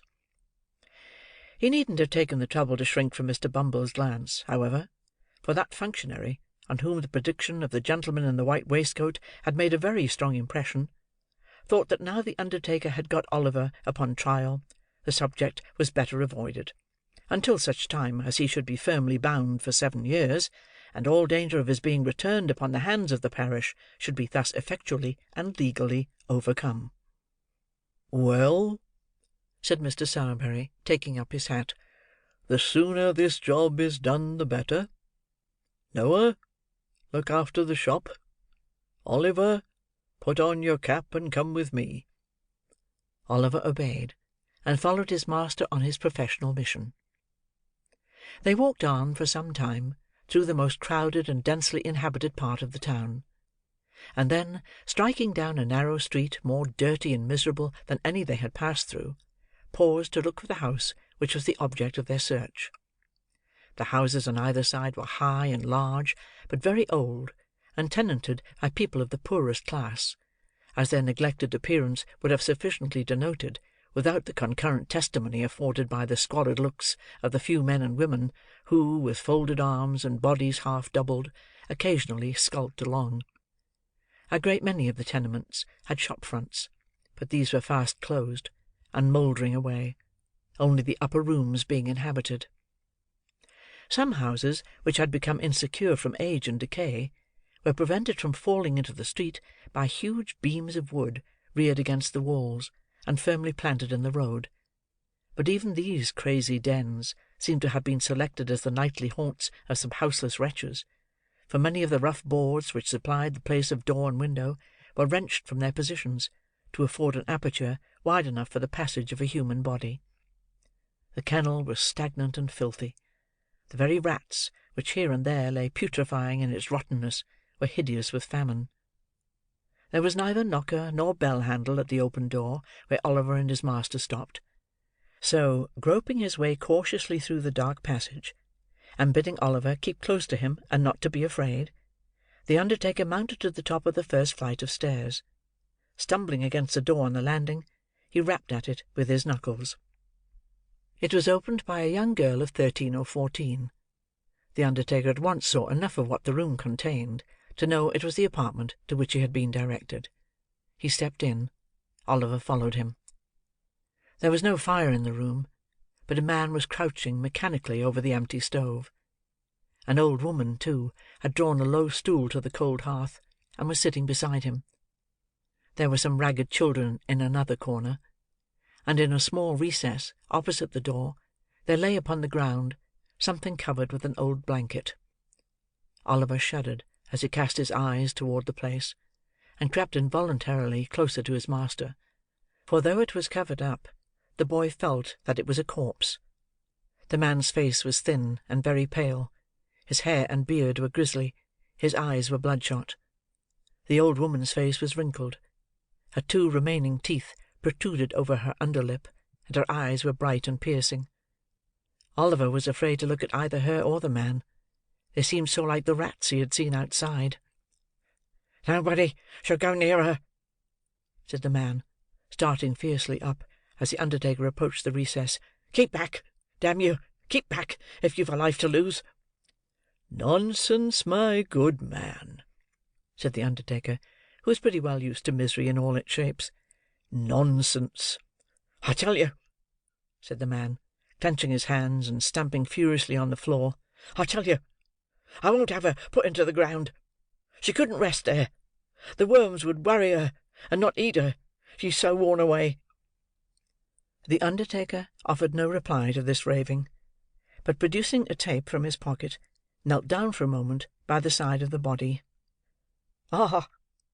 said the man, bursting into tears, and sinking on his knees at the feet of the dead woman. "Kneel down, kneel down, kneel round her, every one of you, and mark my words. I say she was starved to death. I never knew how bad she was, till the fever came upon her, and then her bones were starting through the skin. There was neither fire nor candle. She died in the dark, in the dark. She couldn't even see her children's faces, though we heard her gasping out their names. I begged for her in the streets. They sent me to prison. When I came back, she was dying, and all the blood in my heart has dried up, for they starved her to death. I swear it before the God that saw it. They starved her."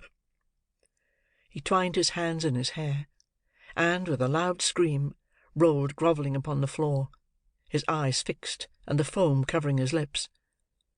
The terrified children cried bitterly; but the old woman, who had hitherto remained as quiet as if she had been wholly deaf to all that passed, menaced them into silence. Having unloosened the cravat of the man who still remained extended on the ground, she tottered towards the undertaker.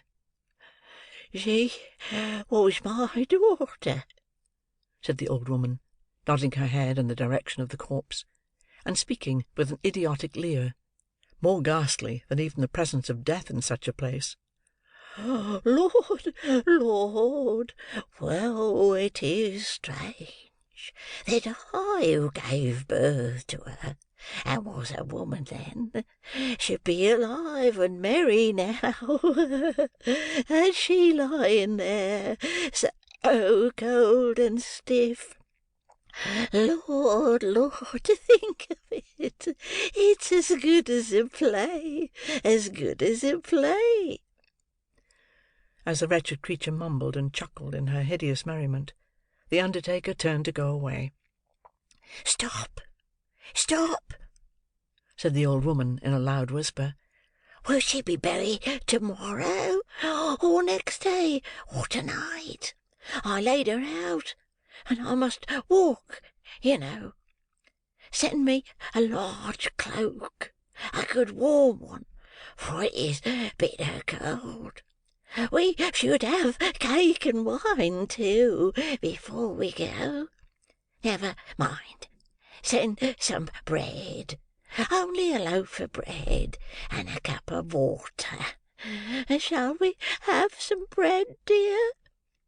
she said eagerly, catching at the undertaker's coat as he once more moved towards the door. "Yes, yes," said the undertaker, "of course. Anything you like." He disengaged himself from the old woman's grasp, and, drawing Oliver after him, hurried away. The next day, the family having been meanwhile relieved with a half-quartern loaf and a piece of cheese left with them by Mr. Bumble himself, Oliver and his master returned to the miserable abode, where Mr. Bumble had already arrived, accompanied by 4 men from the workhouse, who were to act as bearers. An old black cloak had been thrown over the rags of the old woman and the man, and the bare coffin having been screwed down, was hoisted on the shoulders of the bearers and carried into the street. "Now, you must put your best leg foremost, old lady," whispered Sowerberry in the old woman's ear. "We're rather late, and it won't do to keep the clergyman waiting. Move on, my men, as quick as you like." Thus directed, the bearers trotted on under their light burden, and the 2 mourners kept as near them as they could. Mr. Bumble and Sowerberry walked at a good smart pace in front, and Oliver, whose legs were not so long as his master's, ran by the side. There was not so great a necessity for hurrying, as Mr. Sowerberry had anticipated, however; for when they reached the obscure corner of the churchyard in which the nettles grew, and where the parish graves were made, the clergyman had not arrived, and the clerk, who was sitting by the vestry-room fire, seemed to think it by no means improbable that it might be an hour or so before he came. So they put the bier on the brink of the grave, and the 2 mourners waited patiently in the damp clay, with a cold rain drizzling down, while the ragged boys whom the spectacle had attracted into the churchyard played a noisy game at hide-and-seek among the tombstones, or varied their amusements by jumping backwards and forwards over the coffin. Mr. Sowerberry and Mr. Bumble, being personal friends of the clerk, sat by the fire with him and read the paper. At length, after a lapse of something more than an hour, Mr. Bumble and Sowerberry and the clerk were seen running towards the grave. Immediately afterwards, the clergyman appeared, putting on his surplice as he came along. Mr. Bumble then thrashed a boy or 2 to keep up appearances, and the reverend gentleman, having read as much of the burial service as could be compressed into 4 minutes, gave his surplice to the clerk, and walked away again. "Now, Bill," said Sowerberry to the gravedigger, "fill up." It was no very difficult task, for the grave was so full that the uppermost coffin was within a few feet of the surface. The gravedigger shovelled in the earth, stamped it loosely down with his feet, shouldered his spade, and walked off, followed by the boys, who murmured very loud complaints at the fun being over so soon. "Come, my good fellow," said Bumble, tapping the man on the back. "They want to shut up the yard." The man, who had never once moved since he had taken his station by the graveside, started, raised his head, stared at the person who had addressed him, walked forward for a few paces, and fell down in a swoon. The crazy old woman was too much occupied in bewailing the loss of her cloak, which the undertaker had taken off, to pay him any attention; so they threw a can of cold water over him, and when he came to, saw him safely out of the churchyard, locked the gate, and departed on their different ways. "Well, Oliver," said Sowerberry, as they walked home, "how do you like it?" "Pretty well, thank you, sir," replied Oliver, with considerable hesitation. "Not very much, sir." "Ah, you'll get used to it in time, Oliver," said Sowerberry. "Nothing when you are used to it, my boy." Oliver wondered, in his own mind, whether it had taken a very long time to get Mr. Sowerberry used to it; but he thought it better not to ask the question, and walked back to the shop, thinking over all he had seen and heard. Chapter 6. Oliver, being goaded by the taunts of Noah, rouses into action, and rather astonishes him. The month's trial over, Oliver was formally apprenticed. It was a nice, sickly season, just at this time.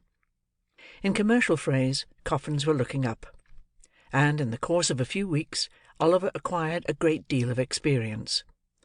The success of Mr. Sowerberry's ingenious speculation exceeded even his most sanguine hopes. The oldest inhabitants recollect no period at which measles had been so prevalent, or so fatal to infant existence; and many were the mournful processions which little Oliver headed, in a hat band reaching down to his knees, to the indescribable admiration and emotion of all the mothers in the town.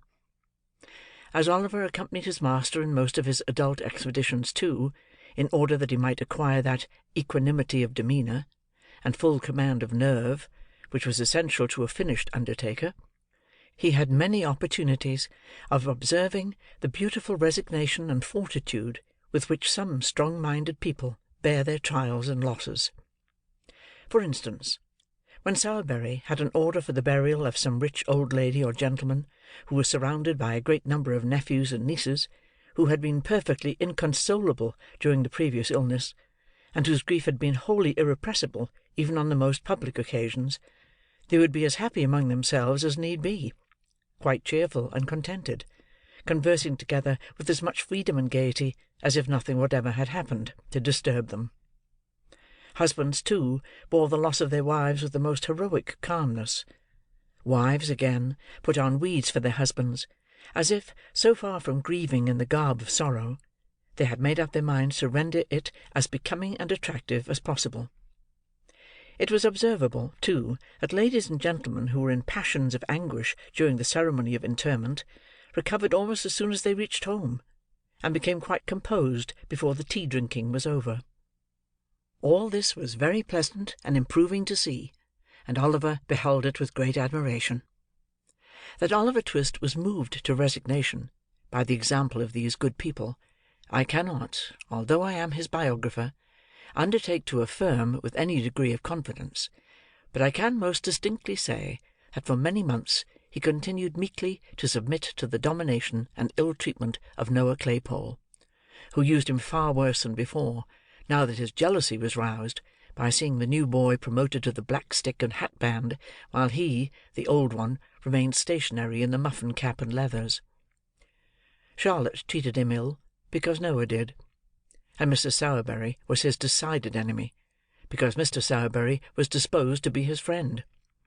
So, between these three on one side, and a glut of funerals on the other, Oliver was not altogether as comfortable as the hungry pig was, when he was shut up by mistake in the grain department of a brewery.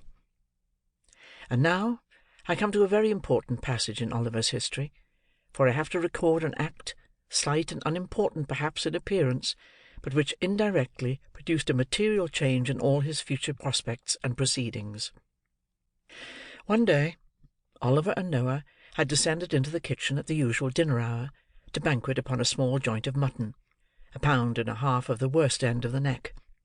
When Charlotte, being called out of the way, there ensued a brief interval of time, which Noah Claypole, being hungry and vicious, considered he could not possibly devote to a worthier purpose than aggravating and tantalizing young Oliver Twist. Intent upon this innocent amusement, Noah put his feet on the tablecloth, and pulled Oliver's hair, and twitched his ears, and expressed his opinion that he was a sneak, and furthermore announced his intention of coming to see him hanged, whenever that desirable event should take place, and entered upon various topics of petty annoyance, like a malicious and ill-conditioned charity boy as he was. But, making Oliver cry, Noah attempted to be more facetious still, and in his attempt did what many sometimes do to this day when they want to be funny. He got rather personal. "Work'us," said Noah, "how's your mother?" "She's dead," replied Oliver. "Don't you say anything about her to me." Oliver's colour rose as he said this. He breathed quickly, and there was a curious working of the mouth and nostrils, which Mr. Claypole thought must be the immediate precursor of a violent fit of crying. Under this impression, he returned to the charge. "What did she die of, Work'us?" said Noah. "Of a broken heart. Some of our old nurses told me," replied Oliver, more as if he were talking to himself than answering Noah. "I think I know what it must be to die of that." "Toldy-roll-roll, right full Larry, Work'us," said Noah, as a tear rolled down Oliver's cheek. "What set you a-snivelling now?" "Not you," replied Oliver sharply. "There, that's enough. Don't say anything more to me about her. You'd better not." "Better not!" exclaimed Noah. "Well, better not, Work'us. Don't be impudent. Your mother, too. She was a nice un, she was. Oh, Lor!" And here Noah nodded his head expressively, and curled up as much of his small red nose as muscular action could collect together for the occasion. "You know, Workus," continued Noah, emboldened by Oliver's silence, and speaking in a jeering tone of affected pity, of all tones the most annoying, "you know, Workus, it can't be helped now, and of course you couldn't help it then, and I'm very sorry for it, and I'm sure we all are, and pity you very much. But you must know, Workus, your mother was a regular right down bad un." "What did you say?" inquired Oliver, looking up very quickly. "A regular right down bad un, Workus," replied Noah coolly. "And it's a great deal better, Workus, as she died when she did, or else she'd have been hard labouring in Bridewell, or transported, or hung, which is more likely than either, isn't it?" Crimson with fury, Oliver started up, overthrew the chair and table, seized Noah by the throat, shook him, in the violence of his rage, till his teeth chattered in his head, and collecting his whole force into one heavy blow, felled him to the ground. A minute ago, the boy had looked the quiet child, mild, dejected creature that harsh treatment had made him; but his spirit was roused at last. The cruel insult to his dead mother had set his blood on fire. His breast heaved, his attitude was erect, his eyes bright and vivid, his whole person changed, as he stood glaring over the cowardly tormentor who now lay crouching at his feet, and defied him with an energy he had never known before. "He'll murder me," blubbered Noah. "Charlotte, missus, is the new boy a murdering of me? Help! Help! Oliver's gone bad! Charlotte!" Noah's shouts were responded to by a loud scream from Charlotte, and a louder one from Mrs. Sowerberry, the former of whom rushed into the kitchen by a side door, while the latter paused on the staircase till she was quite certain that it was consistent with the preservation of human life to come further down. "Oh, you little wretch!" screamed Charlotte, seizing Oliver with her utmost force, which was about equal to that of a moderately strong man in particularly good training. "Oh, you little ungrateful, murderous, horrid villain!" And between every syllable, Charlotte gave Oliver a blow with all her might, accompanying it with a scream for the benefit of society. Charlotte's fist was by no means a light one, but, lest it should not be effectual in calming Oliver's wrath, Mrs. Sowerberry plunged into the kitchen, and assisted to hold him with one hand while she scratched his face with the other. In this favourable position of affairs, Noah rose from the ground and pommelled him behind. This was rather too violent exercise to last long. When they were all wearied out, and could tear and beat no longer, they dragged Oliver, struggling and shouting, but nothing daunted, into the dust cellar, and there locked him up. This being done, Mrs. Sowerberry sunk into a chair, and burst into tears. "Bless her, she's going off," said Charlotte. "A glass of water, Noah, dear. Make haste." "Oh, Charlotte!" said Mrs. Sowerberry, speaking as well as she could, through a deficiency of breath, and a sufficiency of cold water, which Noah had poured over her head and shoulders. "Oh, Charlotte, what a mercy we have not all been murdered in our beds!" "Ah, mercy indeed, ma'am," was the reply. "I only hope this will teach master not to have any more of these dreadful creatures that are born to be murderers and robbers from their very cradle. Oh, poor Noah! He was all but killed, ma'am, when I came in. Poor fellow!" said Mrs. Sowerberry, looking piteously on the charity boy. Noah, whose top waistcoat button might have been somewhere on a level with the crown of Oliver's head, rubbed his eyes with the inside of his wrists while this commiseration was bestowed upon him, and performed some affecting tears and sniffs. "What's to be done?" exclaimed Mrs. Sowerberry. "Your master's not at home. There's not a man in the house, and he'll kick that door down in 10 minutes." Oliver's vigorous plunges against the bit of timber in question rendered this occurrence highly probable. "Dear, dear, I don't know, ma'am," said Charlotte, "unless we send for the police officers." or the milling-terry," suggested Mr. Claypole. "No, no," said Mrs. Sowerberry, bethinking herself of Oliver's old friend. "Run to Mr. Bumble, Noah, and tell him to come here directly. Not to lose a minute. Never mind your cap. Make haste. You can hold a knife to that black eye as you run along. It will keep the swelling down." Noah stopped to make no reply, but started off at his fullest speed, and very much it astonished the people who were out walking, to see a charity boy tearing through the streets pell-mell, with no cap on his head, and a clasp-knife at his eye. Chapter 7. Oliver continues refractory. Noah Claypole ran along the streets at his swiftest pace, and paused not once for breath until he reached the workhouse gate. Having rested here for a minute or so, to collect a good burst of sobs and an imposing show of tears and terror, he knocked loudly at the wicket, and presented such a rueful face to the aged pauper who opened it, that even he, who saw nothing but rueful faces about him at the best of times, started back in astonishment. "Why, what's the matter with the boy?" said the old pauper. "Mr. Bumble! Mr. Bumble!"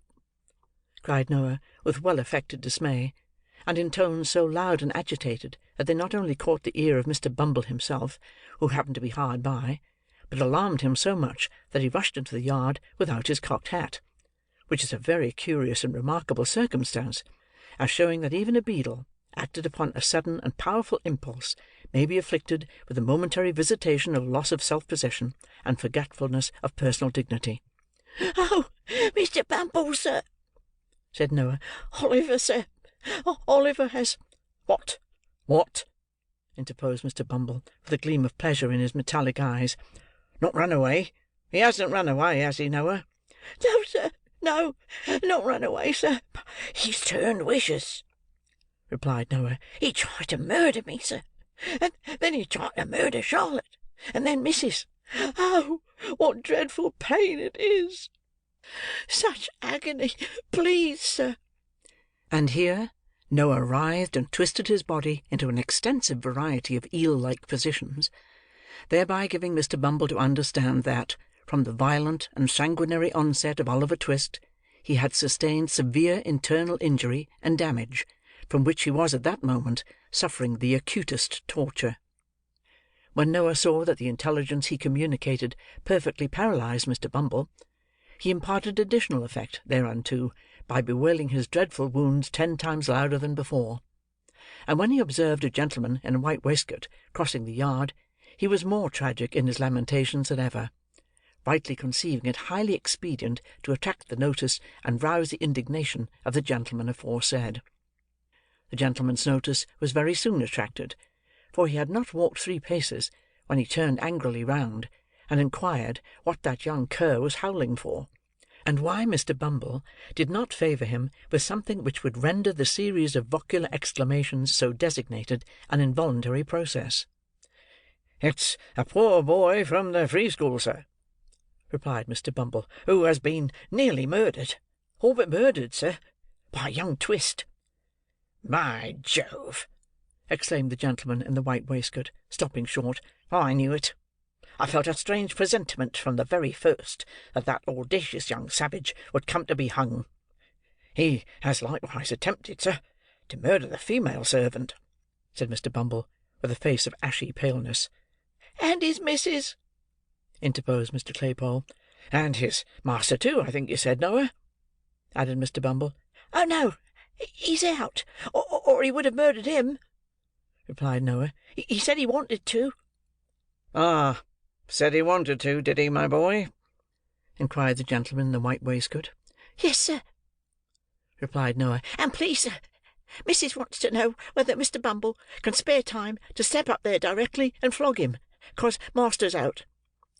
"Certainly, my boy, certainly," said the gentleman in the white waistcoat, smiling benignly, and patting Noah's head, which was about 3 inches higher than his own. "You're a good boy, a very good boy. Here's a penny for you. Bumble, just step up to Sowerberry's with your cane, and see what's best to be done. Don't spare him, Bumble." "No, I will not, sir," replied the beadle; and the cocked hat and cane, having been by this time adjusted to their owner's satisfaction, Mr. Bumble and Noah Claypole betook themselves with all speed to the undertaker's shop. Here the position of affairs had not at all improved. Sowerberry had not yet returned, and Oliver continued to kick with undiminished vigour at the cellar door. The accounts of his ferocity, as related by Mrs. Sowerberry and Charlotte, were of so startling a nature that Mr. Bumble judged it prudent to parley before opening the door. With this view, he gave a kick at the outside, by way of prelude, and, then applying his mouth to the keyhole, said, in a deep and impressive tone, "Oliver!" "Come, you let me out," replied Oliver from the inside. "Do you know this here voice, Oliver?" said Mr. Bumble. "Yes," replied Oliver. "Ain't you afraid of it, sir? Ain't you a trembling while I speak, sir?" said Mr. Bumble. "No," replied Oliver boldly. An answer so different from the one he had expected to elicit, and was in the habit of receiving, staggered Mr. Bumble not a little. He stepped back from the keyhole, drew himself up to his full height, and looked from one to another of the three bystanders in mute astonishment. "Oh, you know, Mr. Bumble, he must be mad," said Mrs. Sowerberry. "No boy in half his senses would venture to speak so to you." "It's not madness, ma'am," replied Mr. Bumble, after a few moments of deep meditation. "It's meat." "What?" exclaimed Mrs. Sowerberry. "Meat, ma'am, meat," replied Bumble with stern emphasis. "You've overfed him, ma'am. You've raised an artificial soul and spirit in him, ma'am, unbecoming a person of his condition. As the board, Mrs. Sowerberry, who are practical philosophers, will tell you, what have paupers to do with soul or spirit? It's quite enough that we let them have live bodies. If you had kept the boy on gruel, ma'am, this would never have happened." "Dear, dear!" ejaculated Mrs. Sowerberry, piously raising her eyes to the kitchen ceiling. "This comes of being liberal."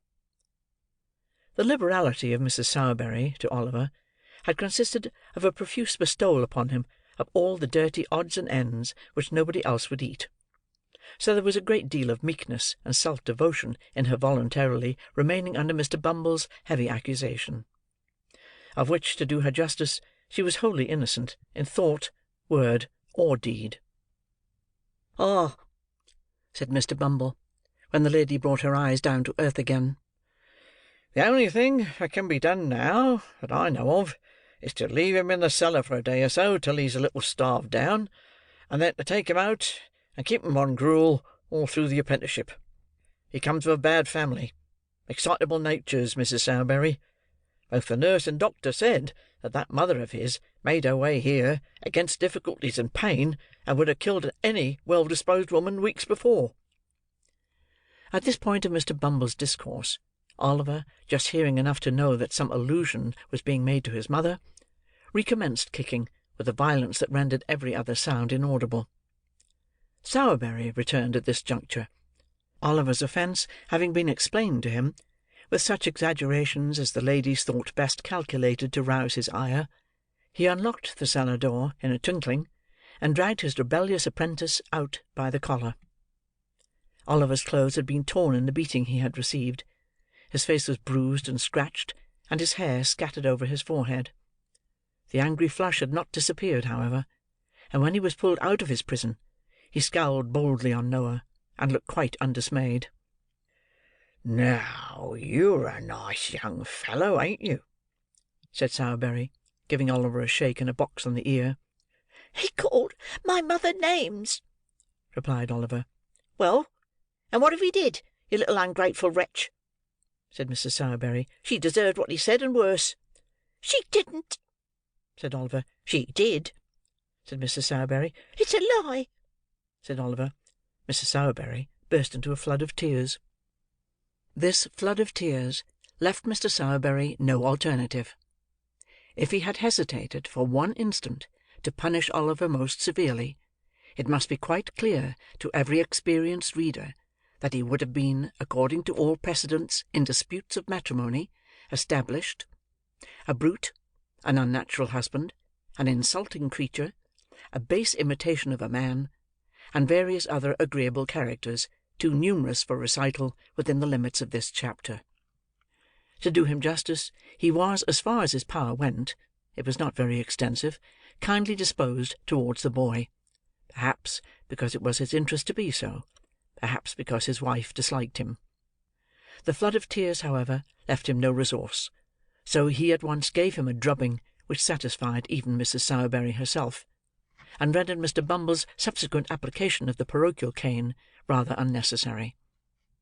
For the rest of the day, he was shut up in the back kitchen, in company with a pump and a slice of bread; and at night Mrs. Sowerberry, after making various remarks outside the door, by no means complimentary to the memory of his mother, looked into the room, and amidst the jeers and pointings of Noah and Charlotte, ordered him upstairs to his dismal bed.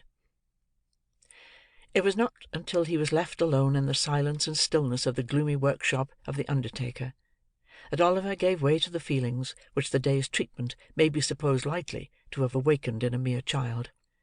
He had listened to their taunts with a look of contempt; he had borne the lash without a cry, for he felt the pride swelling in his heart which would have kept down a shriek to the last, though they had roasted him alive. But now, when there were none to see or hear him, he fell upon his knees on the floor, and, hiding his face in his hands, wept such tears as, God send for the credit of our nature, few so young may ever have cause to pour out before him.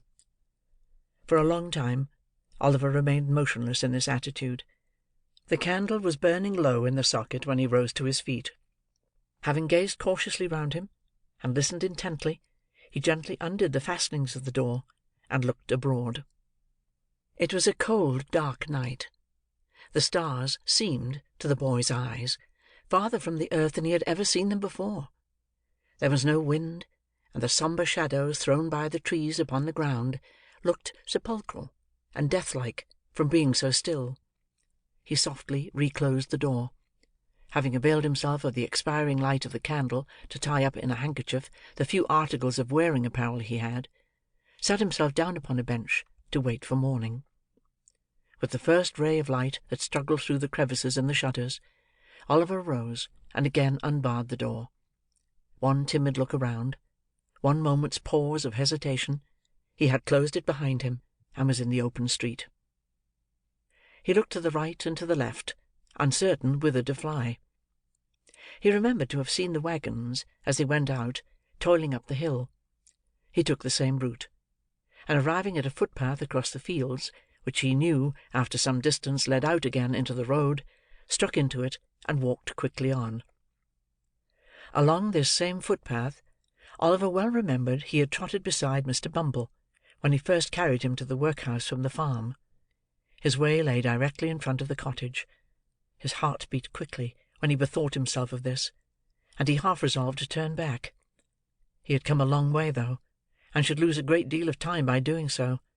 Besides, it was so early that there was very little fear of his being seen, so he walked on. He reached the house. There was no appearance of its inmates stirring at that early hour. Oliver stopped and peeped into the garden. A child was weeding one of the little beds. As he stopped, he raised his pale face, and disclosed the features of one of his former companions. Oliver felt glad to see him before he went, for though younger than himself, he had been his little friend and playmate. They had been beaten and starved and shut up together many and many a time. "Hush, Dick," said Oliver, as the boy ran to the gate, and thrust his thin arm between the rails to greet him. "Is any one up?" "Nobody but me," replied the child. "You mustn't say you saw me, Dick," said Oliver. "I'm running away. They beat and ill-use me, Dick, and I'm going to seek my fortune some long way off. I don't know where. How pale you are!" "I heard the doctor tell them I was dying," replied the child with a faint smile. "I'm very glad to see you, my dear. But don't stop. Don't stop." "Yes, yes, I will, to say good-bye to you," replied Oliver. "I shall see you again, Dick. I know I shall. You'll be well and happy." "I hope so," replied the child. "After I am dead, but not before. I know the doctor must be right, Oliver, because I dream so much of heaven and angels and kind faces that I never see when I'm awake. Kiss me," said the child, climbing up the low gate, and flinging his little arms around Oliver's neck. "Good-bye, dear. God bless you." The blessing was from a young child's lips, but it was the first that Oliver had ever heard invoked upon his head; and through the struggles and sufferings and troubles and changes of his after-life, he never once forgot it. Chapter 8. Oliver walks to London. He encounters on the road a strange sort of young gentleman. Oliver reached the stile at which the by-path terminated, and once more gained the high road. It was 8 o'clock now.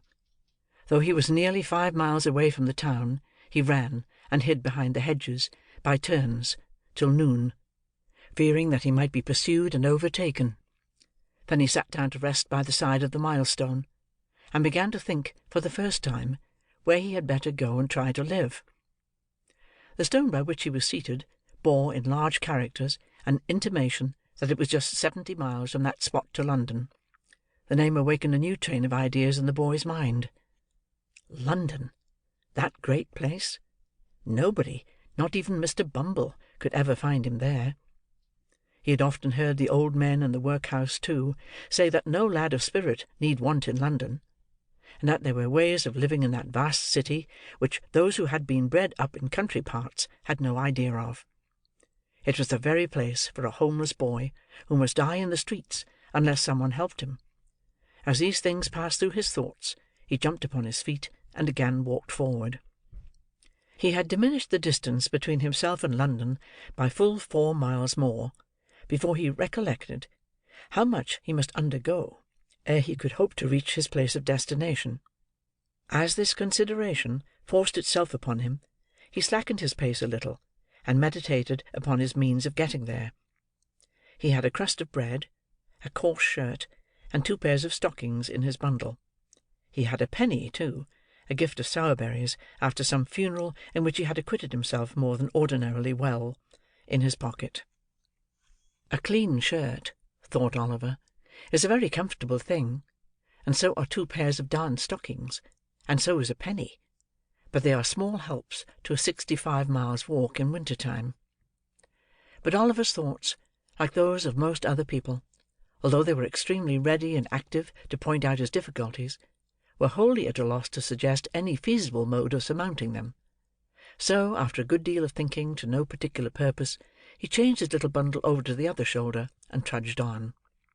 Oliver walked 20 miles that day, and all that time tasted nothing but the crust of dry bread, and a few draughts of water which he begged at the cottage doors by the roadside.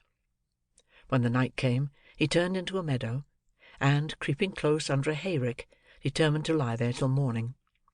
He felt frightened at first, for the wind moaned dismally over the empty fields, and he was cold and hungry, and more alone than he had ever felt before. Being very tired with his walk, however, he soon fell asleep, and forgot his troubles. He felt cold and stiff when he got up next morning, and so hungry that he was obliged to exchange the penny for a small loaf, in the very first village through which he passed. He had walked no more than 12 miles, when the night closed in again. His feet were sore, and his legs so weak that they trembled beneath him. Another night passed in the bleak damp air made him worse. When he set forward on his journey next morning, he could hardly crawl along. He waited at the bottom of a steep hill till a stage-coach came up, and then begged of the outside passengers, but there were very few who took any notice of him, and even those told him to wait till they got to the top of the hill, and then let them see how far he could run for a halfpenny. Poor Oliver tried to keep up with the coach a little way, but was unable to do it, by reason of his fatigue and sore feet. When the outsides saw this, they put their halfpence back into their pockets again, declaring that he was an idle young dog, and didn't deserve anything, and the coach rattled away, and left only a cloud of dust behind. In some villages, large painted boards were fixed up, warning all persons who begged within the district that they would be sent to jail. This frightened Oliver very much, and made him glad to get out of those villages with all possible expedition. In others, he would stand about the inn-yards, and look mournfully at every one who passed, a proceeding which generally terminated in the landlady's ordering one of the post-boys who were lounging about, to drive that strange boy out of the place, for she was sure he had come to steal something. If he begged at a farmer's house, 10 to 1 but they threatened to set the dog on him; and when he showed his nose in a shop, they talked about the beadle, which brought Oliver's heart into his mouth, very often the only thing he had there, for many hours together. In fact, if it had not been for a good-hearted turnpike man, and a benevolent old lady, Oliver's troubles would have been shortened by the very same process which had put an end to his mother's. In other words, he would most assuredly have fallen dead upon the king's highway. But the turnpike man gave him a meal of bread and cheese; and the old lady, who had a shipwrecked grandson wandering barefoot in some distant part of the earth, took pity upon the poor orphan, and gave him what little she could afford, and more, with such kind and gentle words, and such tears of sympathy and compassion, that they sank deeper into Oliver's soul than all the sufferings he had ever undergone. Early on the 7th morning, after he had left his native place, Oliver limped slowly into the little town of Barnet. The window-shutters were closed, the street was empty, not a soul had awakened to the business of the day. The sun was rising in all its splendid beauty, but the light only served to show the boy his own lonesomeness and desolation, as he sat, with bleeding feet, and covered with dust, upon a doorstep. By degrees the shutters were opened, the window-blinds were drawn up, and people began passing to and fro. Some few stopped to gaze at Oliver for a moment or two, or turned round to stare at him as they hurried by; but none relieved him, or troubled themselves to inquire how he came there. He had no heart to beg, and there he sat. He had been crouching on the step for some time, wondering at the great number of public houses. Every other house in Barnet was a tavern, large or small; gazing listlessly at the coaches as they passed through, and thinking how strange it seemed that they could do, with ease, in a few hours, what it had taken him a whole week of courage and determination beyond his years to accomplish, when he was roused by observing that a boy, who had passed him carelessly some minutes before, had returned, and was now surveying him most earnestly from the opposite side of the way. He took little heed of this at first, but the boy remained in the same attitude of close observation so long, that Oliver raised his head, and returned his steady look. Upon this, the boy crossed over, and walking close up to Oliver, said, "Hello, my covey! What's the row?" The boy who addressed this inquiry to the young wayfarer was about his own age, but one of the queerest-looking boys that Oliver had ever seen. He was a snub-nosed, flat-browed, common-faced boy enough, and as dirty a juvenile as one would wish to see, but he had about him all the airs and manners of a man. He was short of his age, with rather bow legs, and little sharp ugly eyes. His hat was stuck on the top of his head so lightly that it threatened to fall off every moment, and would have done so very often, if the wearer had not had a knack of every now and then giving his head a sudden twitch, which brought it back to its old place again. He wore a man's coat, which reached nearly to his heels. He had turned the cuffs back, half-way up his arm, to get his hands out of the sleeves, apparently with the ultimate view of thrusting them into the pockets of his corduroy trousers, for there he kept them. He was, altogether, as roystering and swaggering a young gentleman as ever stood 4 feet 6, or something less, in the bluchers. "Hello, my covey! What's the row?" said this strange young gentleman to Oliver. "I'm very hungry and tired," replied Oliver, the tears standing in his eyes as he spoke. "I have walked a long way. I've been walking these 7 days." "Walking for 7 days?" said the young gentleman. "Oh, I see. Beak's order, eh? But," he added, noticing Oliver's look of surprise, "I suppose you don't know what a beak is, my flash companion?" Oliver mildly replied that he had always heard a bird's mouth described by the term in question. "My eyes, how green!" exclaimed the young gentleman, Why, a beak's a magistrate.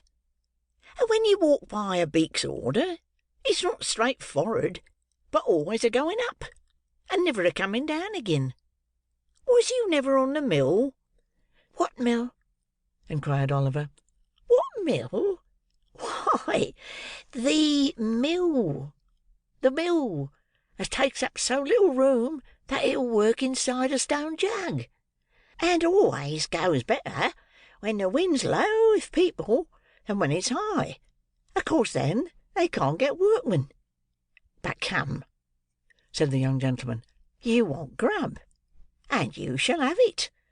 I'm at low water mark myself, only one bob and a magpie, but, as far as it goes, I'll fork out and stump.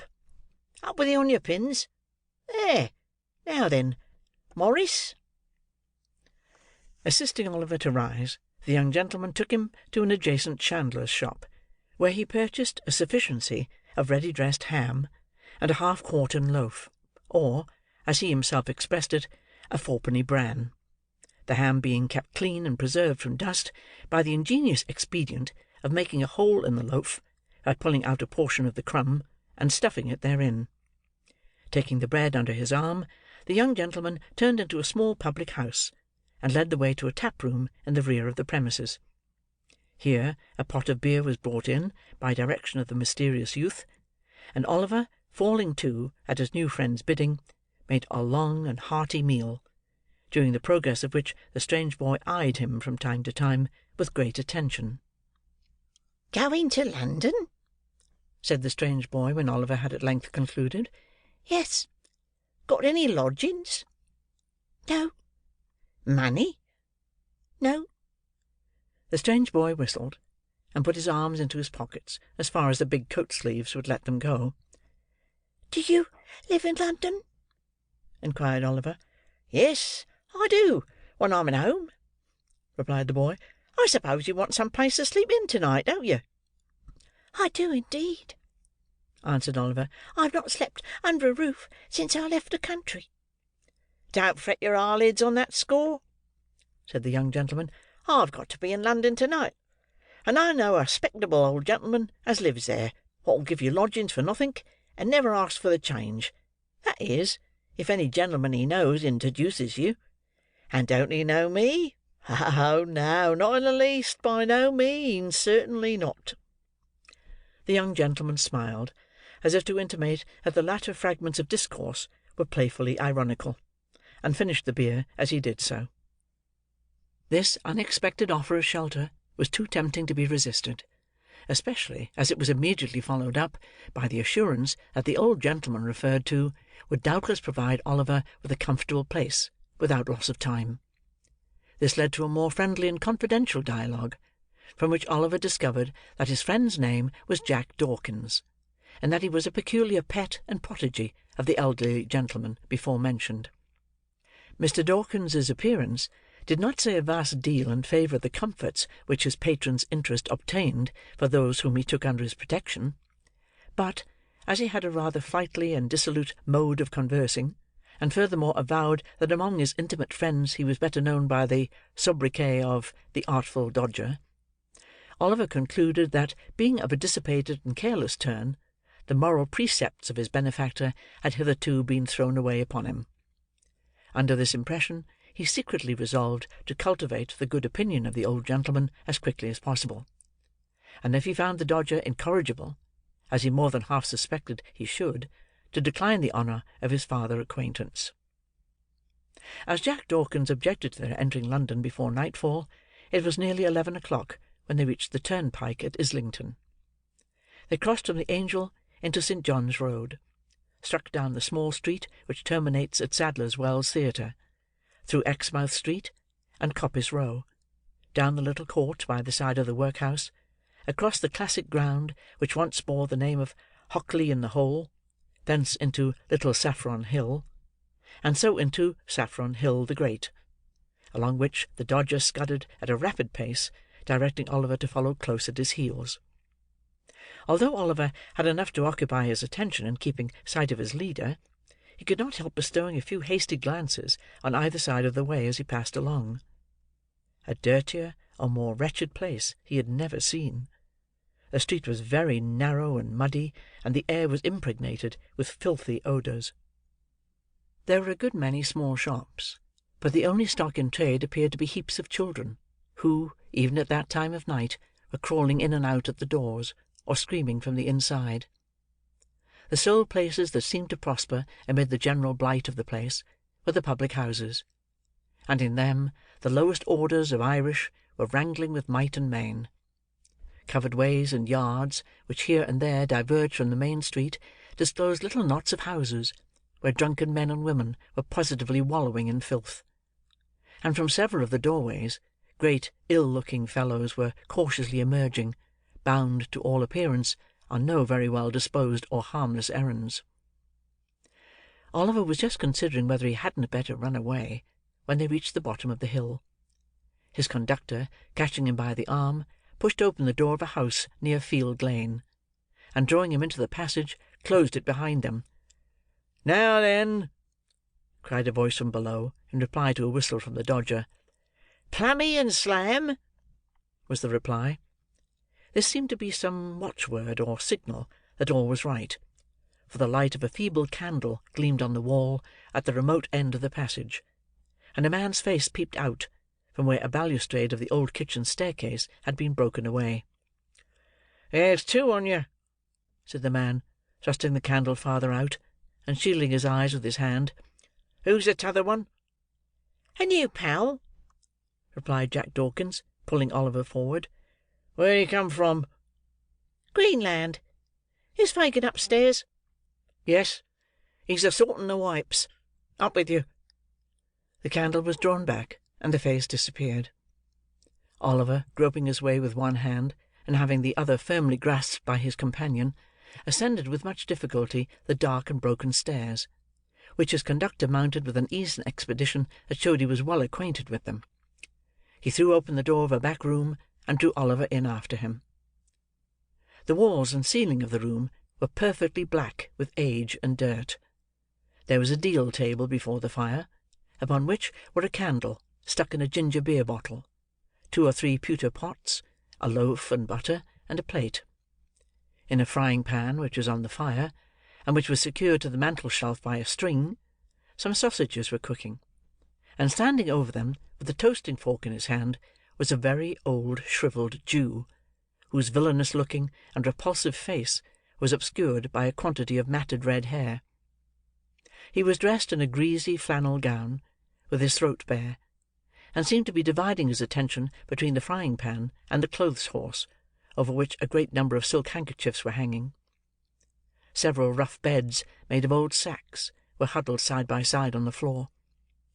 Seated round the table were 4 or 5 boys, none older than the Dodger, smoking long clay pipes, and drinking spirits with the air of middle-aged men. These all crowded about their associate as he whispered a few words to the Jew, and then turned round and grinned at Oliver. So did the Jew himself, toasting fork in hand. "This is him, Fagin," said Jack Dawkins. "My friend, Oliver Twist." The Jew grinned, and, making a low obeisance to Oliver, took him by the hand, and hoped he should have the honour of his intimate acquaintance. Upon this, the young gentleman with the pipes came round him, and shook both his hands very hard, especially the one in which he held his little bundle. One young gentleman was very anxious to hang up his cap for him, and another was so obliging as to put his hands in his pockets, in order that, as he was very tired, he might not have the trouble of emptying them himself when he went to bed. These civilities would probably be extended much further, but for a liberal exercise of the Jew's toasting fork on the heads and shoulders of the affectionate youths who offered them. "We are very glad to see you, Oliver, very," said the Jew. "Dodger, take off the sausages, and draw a tub near the fire for Oliver. Ah, you're a-staring at the pocket handkerchiefs, eh, my dear? There are a good many of 'em, ain't there? We've just looked 'em out, ready for the wash. That's all, Oliver. That's all." The latter part of his speech was hailed by a boisterous shout from all the hopeful pupils of the merry old gentleman, in the midst of which they went to supper. Oliver ate his share, and the Jew then mixed him a glass of hot gin and water, telling him he must drink it off directly, because another gentleman wanted the tumbler. Oliver did as he was desired. Immediately afterwards, he felt himself gently lifted on to one of the sacks, and then he sunk into a deep sleep. Chapter 9. Containing further particulars concerning the pleasant old gentleman and his hopeful pupils. It was late next morning when Oliver awoke from a sound, long sleep. There was no other person in the room but the old Jew, who was boiling some coffee in a saucepan for breakfast, and whistling softly to himself as he stirred it round and round with an iron spoon. He would stop every now and then to listen when there was the least noise below, and when he had satisfied himself, he would go on whistling and stirring again as before. Although Oliver had roused himself from sleep, he was not thoroughly awake.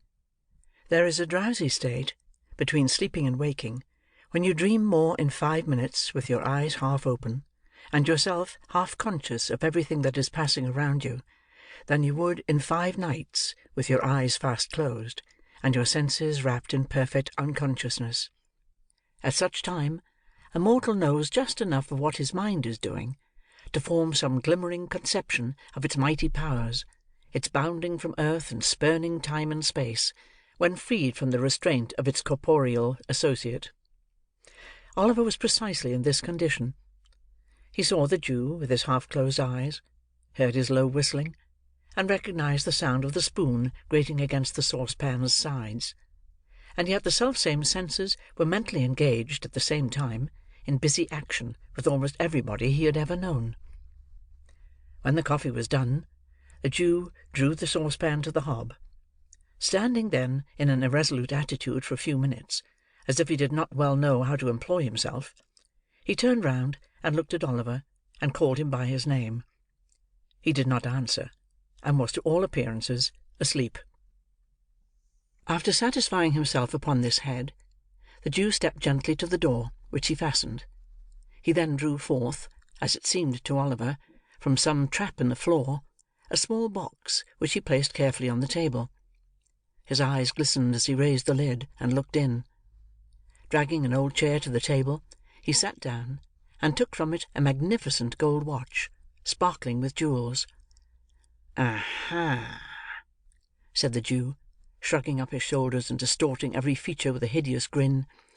"Clever dogs, clever dogs, staunch to the last. Never told the old parson where they were, never poached upon old Fagin, and why should they? It wouldn't have loosened the knot, or kept the drop up a minute longer. No, no, no. Fine fellows, fine fellows." With these, and other muttered reflections of the like nature, the Jew once more deposited the watch in its place of safety.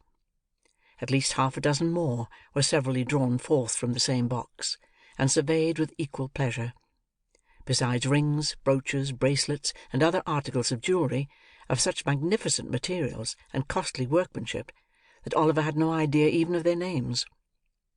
Having replaced these trinkets, the Jew took out another, so small that it lay in the palm of his hand. There seemed to be some very minute inscription on it, for the Jew laid it flat upon the table, and shading it with his hand, pored over it, long and earnestly. At length he put it down, as if despairing of success, and, leaning back in his chair, muttered, "What a fine thing capital punishment is! Dead men never repent. Dead men never bring awkward stories to light. Ah! It's a fine thing for the trade. 5 of 'em strung up in a row, and none left to play booty or turn white-livered." As the Jew uttered these words, his bright dark eyes, which had been staring vacantly before him, fell on Oliver's face.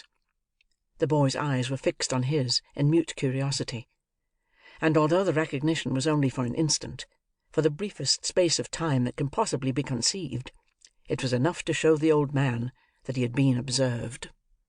He closed the lid of the box with a loud crash, and, laying his hand on a bread-knife which was on the table, started furiously up. He trembled very much though, for even in his terror Oliver could see that the knife quivered in the air. "What's that?" said the Jew. "What do you watch me for? Why are you awake? What have you seen? Speak out, boy! Quick, quick, for your life!" "I wasn't able to sleep any longer, sir," replied Oliver meekly. "I'm very sorry if I have disturbed you, sir." "You were not awake an hour ago," said the Jew, scowling fiercely on the boy. "No, no, indeed," replied Oliver. "Are you sure?" cried the Jew, with a still fiercer look than before, and a threatening attitude. "Upon my word, I was not, sir," replied Oliver earnestly. "I was not, indeed, sir." "Tush, tush, my dear," said the Jew, abruptly resuming his old manner, and playing with the knife a little before he laid it down, as if to induce the belief that he had caught it up in mere sport. "Of course I know that, my dear. I only tried to frighten you. You're a brave boy. You're a brave boy, Oliver." The Jew rubbed his hands with a chuckle, but glanced uneasily at the box notwithstanding. "Did you see any of these pretty things, my dear?" said the Jew, laying his hand upon it after a short pause. "Yes, sir," replied Oliver. "Ah," said the Jew, turning rather pale. They're mine, Oliver. My little property. All I have to live upon in my old age. The folks call me a miser, my dear. Only a miser, that's all." Oliver thought the old gentleman must be a decided miser, to live in such a dirty place with so many watchers; but thinking that perhaps his fondness for the Dodger and the other boys cost him a good deal of money, he only cast a deferential look at the Jew, and asked if he might get up. "Certainly, my dear, certainly," replied the old gentleman.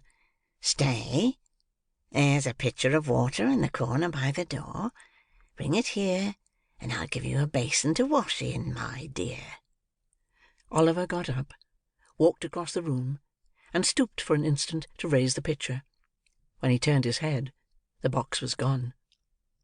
He had scarcely washed himself and made everything tidy by emptying the basin out of the window, agreeably to the Jew's directions, when the Dodger returned, accompanied by a very sprightly young friend, whom Oliver had seen smoking on the previous night, and who was now formally introduced to him as Charley Bates. The four sat down to breakfast on the coffee and some hot rolls and ham, which the Dodger had brought home in the crown of his hat.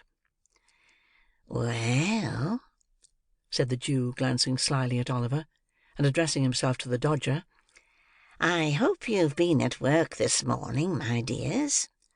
"Hard," replied the Dodger. "As nails," added Charley Bates. "Good boys, good boys," said the Jew. "What have you got, Dodger?" "A couple of pocket-books," replied that young gentleman. "Lined?" inquired the Jew with eagerness. "Pretty well," replied the Dodger, producing two pocket-books, one green and the other red. "Not so heavy as they might be," said the Jew, after looking at the insides carefully, "but very neat and nicely made. Ingenious workman, ain't he, Oliver?" "Very indeed, sir," said Oliver, at which Mr. Charles Bates laughed uproariously, very much to the amazement of Oliver, who saw nothing to laugh at in anything that had passed. "And what have you got, my dear?" said Fagin to Charley Bates. "Wipes," replied Master Bates, at the same time producing 4 pocket-handkerchiefs. "Well," said the Jew, inspecting them closely, "they're very good ones, very. You haven't marked them well, though, Charley. So the marks shall be picked out with a needle, and we'll teach Oliver how to do it. Shall us, Oliver, eh?" "If you please, sir," said Oliver. "You'd like to be able to make pocket-handkerchiefs as easy as Charley Bates, wouldn't you, my dear?" said the Jew. "Very much indeed, if you'll teach me, sir," replied Oliver. Master Bates saw something so exquisitely ludicrous in this reply, that he burst into another laugh; which laugh, meeting the coffee he was drinking, and carrying it down some wrong channel, very nearly terminated in his premature suffocation. "He's so jolly green," said Charley, when he recovered, as an apology to the company for his unpolite behaviour. The Dodger said nothing, but he smoothed Oliver's hair over his eyes, and said he'd know better by and by; upon which the old gentleman, observing Oliver's colour mounting, changed the subject by asking whether there had been much of a crowd at the execution that morning. This made him wonder more and more, for it was plain from the replies of the two boys that they had both been there, and Oliver naturally wondered how they could possibly have found time to be so very industrious. When the breakfast was cleared away, the merry old gentleman and the two boys played at a very curious and uncommon game, which was performed in this way. The merry old gentleman placed a snuff-box in one pocket of his trousers, a note-case in the other, and a watch in his waistcoat pocket, with a guard-chain around his neck, and sticking a mock diamond pin in his shirt; buttoned his coat tightly round him, and putting his spectacle-case and handkerchief in his pockets, trotted up and down the room with a stick, in imitation of the manner in which old gentlemen walk about the streets any hour in that day. Sometimes he stopped at the fireplace, and sometimes at the door, making believe that he was staring with all his might into shop windows. At such times, he would look constantly round him, for fear of thieves, and would keep slapping all his pockets in turn, to see that he hadn't lost anything, in such a very funny and natural manner, that Oliver laughed till the tears ran down his face. All this time, the two boys followed him closely about, getting out of his sight so nimbly every time he turned round, that it was impossible to follow their motions. At last, the Dodger trod upon his toes, or ran upon his boot accidentally, while Charley Bates stumbled up against him behind; and in that one moment they took from him, with the most extraordinary rapidity, snuff-box, note-case, watch-guard, chain, shirt-pin, pocket-handkerchief, even the spectacle-case. If the old gentleman felt a hand in any one of his pockets, he cried out where it was, and then the game began all over again. When this game had been played a great many times, a couple of young ladies called to see the young gentleman, one of whom was named Bet, and the other Nancy. They wore a good deal of hair, not very neatly turned up behind, and were rather untidy about the shoes and stockings. They were not exactly pretty, perhaps, but they had a great deal of colour in their faces, and looked quite stout and hearty. Being remarkably free and agreeable in their manners, Oliver thought them very nice girls indeed, as there is no doubt they were. The visitors stopped a long time. Spirits were produced, in consequence of one of the young ladies complaining of a coldness in her inside, and the conversation took a very convivial and improving turn. At length, Charley Bates expressed his opinion that it was time to pad the hoof. This, it occurred to Oliver, must be French for going out, for directly afterwards the Dodger and Charley and the two young ladies went away together, having been kindly furnished by the amiable old Jew with money to spend. "There, my dear," said Fagin. "That's a pleasant life, isn't it? They've gone out for the day." "Have they done work, sir?" inquired Oliver. "Yes," said the Jew. "That is, unless they should unexpectedly come across any when they're out, and they won't neglect it if they do, my dear, depend upon it. Make 'em your models, my dear, make 'em your models," tapping the fire-shovel on the hearth to add force to his words. "Do everything they bid you, and take their advice in all matters, especially the Dodger's, my dear. He'll be a great man himself, and will make you one too, if you take pattern by him. Is my handkerchief hanging out of my pocket, my dear?" said the Jew, stopping short. "Yes, sir," said Oliver. "See if you can take it out without my feeling it, as you saw them do when we were at play this morning." Oliver held up the bottom of the pocket with one hand, as he had seen the Dodger hold it, and drew the handkerchief lightly out of it with the other. "Is it gone?" cried the Jew. "Here it is, sir," said Oliver, showing it in his hand. "You're a clever boy, my dear," said the playful old gentleman, patting Oliver on the head approvingly. "I never saw a sharper lad. Here's a shilling for you. If you go on in this way, you'll be the greatest man of the time. And now, come here, and I'll show you how to take the marks out of the handkerchiefs." Oliver wondered what picking the old gentleman's pocket in play had to do with his chances of being a great man; but, thinking that the Jew, being so much his senior, must know best, he followed him quietly to the table, and was soon deeply involved in his new study. Chapter 10. Oliver becomes better acquainted with the characters of his new associates, and purchases experience at a high price, being a short but very important chapter in this history. For many days Oliver remained in the Jew's room, picking the marks out of the pocket-handkerchief, of which a great number were brought home, and sometimes taking part in the game already described, which the two boys and the Jew played regularly every morning. At length he began to languish for fresh air, and took many occasions of earnestly entreating the old gentleman to allow him to go out to work with his two companions. Oliver was rendered the more anxious to be actively employed by what he had seen of the stern morality of the old gentleman's character. Whenever the Dodger or Charley Bates came home at night, empty-handed, he would expatiate with great vehemence on the misery of idle and lazy habits, and would enforce upon them the necessity of an active life by sending them supperless to bed. On one occasion, indeed, he even went so far as to knock them both down a flight of stairs, but this was carrying out his virtuous precepts to an unusual extent. At length, one morning, Oliver obtained the permission he had so eagerly sought. There had been no handkerchiefs to work upon for 2 or 3 days, and the dinners had been rather meagre.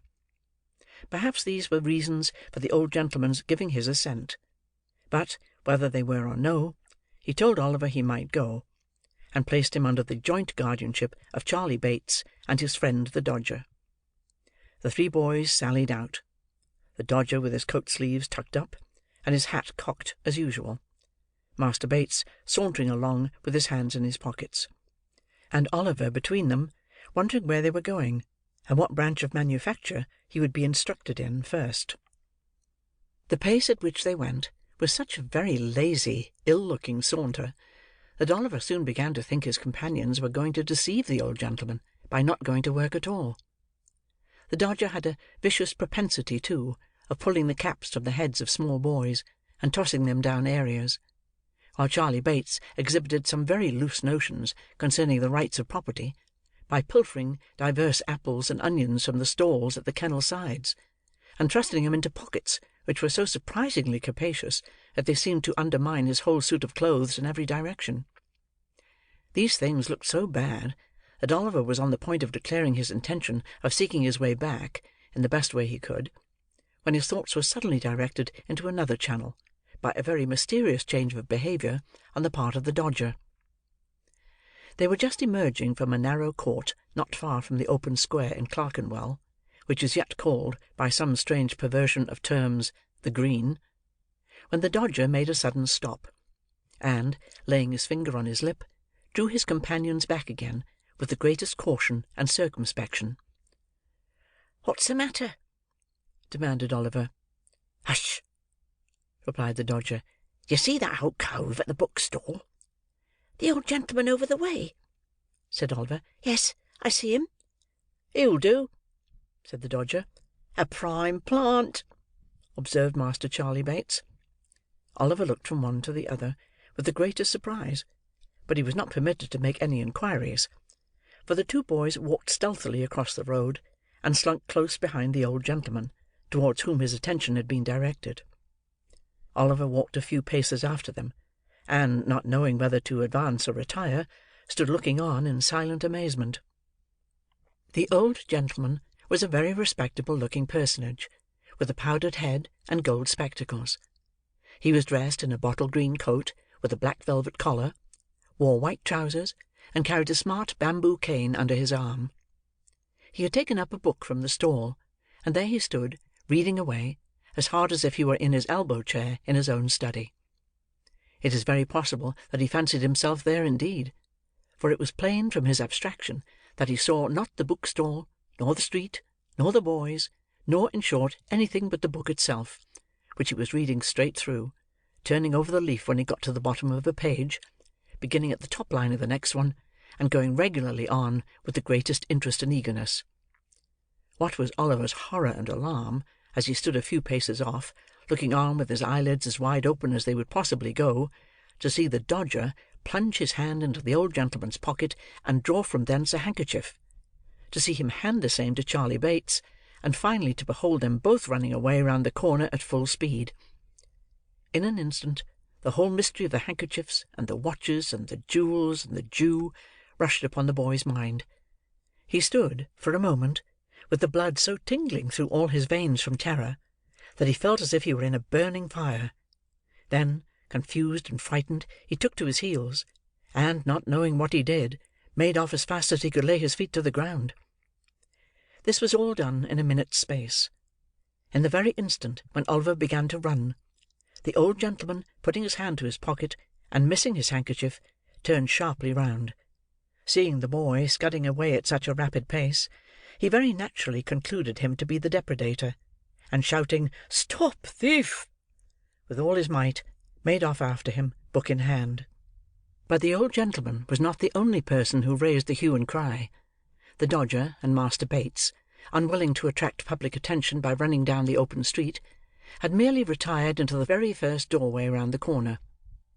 They no sooner heard the cry, and saw Oliver running, than, guessing exactly how the matter stood, they issued forth with great promptitude, and shouting, "Stop, thief!" too, joined in the pursuit like good citizens. Although Oliver had been brought up by philosophers, he was not theoretically acquainted with the beautiful axiom that self-preservation is the first law of nature. If he had been, perhaps he would have been prepared for this. Not being prepared, however, it alarmed him the more; so away he went like the wind, with the old gentleman and the two boys roaring and shouting behind him. "Stop, thief! Stop, thief!" There is a magic in the sound. The tradesman leaves his counter, and the carman his waggon. The butcher throws down his tray, the baker his basket, the milkman his pail, the errand-boy his parcels, the schoolboy his marbles, the pavior his pickaxe, the child his battledore. Away they run, pell-mell, helter-skelter, slapdash, tearing, yelling, screaming, knocking down the passengers as they turn the corners, rousing up the dogs, and astonishing the fowls; and streets, squares, and courts re-echo with the sound. "Stop thief! Stop thief!" The cry is taken up by 100 voices, and the crowd accumulate at every turning. Away they fly, splashing through the mud and rattling along the pavements. Up go the windows, outrun the people, onward bear the mob, a whole audience desert Punch in the very thickest of the plot, and, joining the rushing throng, swell the shout, and lend fresh vigour to the cry, "Stop thief! Stop thief! Stop thief! Stop thief!" There is a passion for hunting, something deeply implanted in the human breast. One wretched, breathless child, panting with exhaustion, terror in his looks, agony in his eyes, large drops of perspiration streaming down his face, strains every nerve to make head upon his pursuers; and as they follow on his track, and gain upon him every instant, they hail his decreasing strength with joy. "Stop thief!" Aye, stop him for God's sake, were it only in mercy. Stopped at last. A clever blow. He is down upon the pavement, and the crowd eagerly gather round him, each newcomer jostling and struggling with the others to catch a glimpse. "Stand aside!" "Give him a little air!" "Nonsense! He don't deserve it!" "Where's the gentleman?" "Here he is, coming down the street." "Make room there for the gentleman. Is this the boy, sir?" "Yes." Oliver lay covered with mud and dust, and bleeding from the mouth, looking wildly round upon the heap of faces that surrounded him, when the old gentleman was officiously dragged and pushed into the circle by the foremost of the pursuers. "Yes," said the gentleman, "I'm afraid it is the boy." "Afraid?" murmured the crowd. "That's a good 'un." "Poor fellow!" said the gentleman. "He has hurt himself." "I did that, sir," said a great lubberly fellow, stepping forward; "and preciously I cut my knuckle agin his mouth. I stopped him, sir." The fellow touched his hat with a grin, expecting something for his pains; but, the old gentleman eyeing him with an expression of dislike, looked anxiously round, as if he contemplated running away himself: which it is very possible he might have attempted to do, and thus have afforded another chase, had not a police officer, who is generally the last person to arrive in such cases, at that moment made his way through the crowd, and seized Oliver by the collar. "Come, get up," said the man, roughly. It wasn't me, indeed, sir. Indeed, it was two other boys," said Oliver, clasping his hands passionately, and looking round. They are here somewhere." "Oh, no, they ain't," said the officer. He meant this to be ironical, but it was true besides; for the Dodger and Charley Bates had filed off down the first convenient court they came to. "Come, get up." "Don't hurt him," said the old gentleman, compassionately. "Oh, no, I won't hurt him," replied the officer, tearing his jacket half off his back in proof thereof. "Come, I know you. It won't do. Will you stand upon your legs, you young devil?"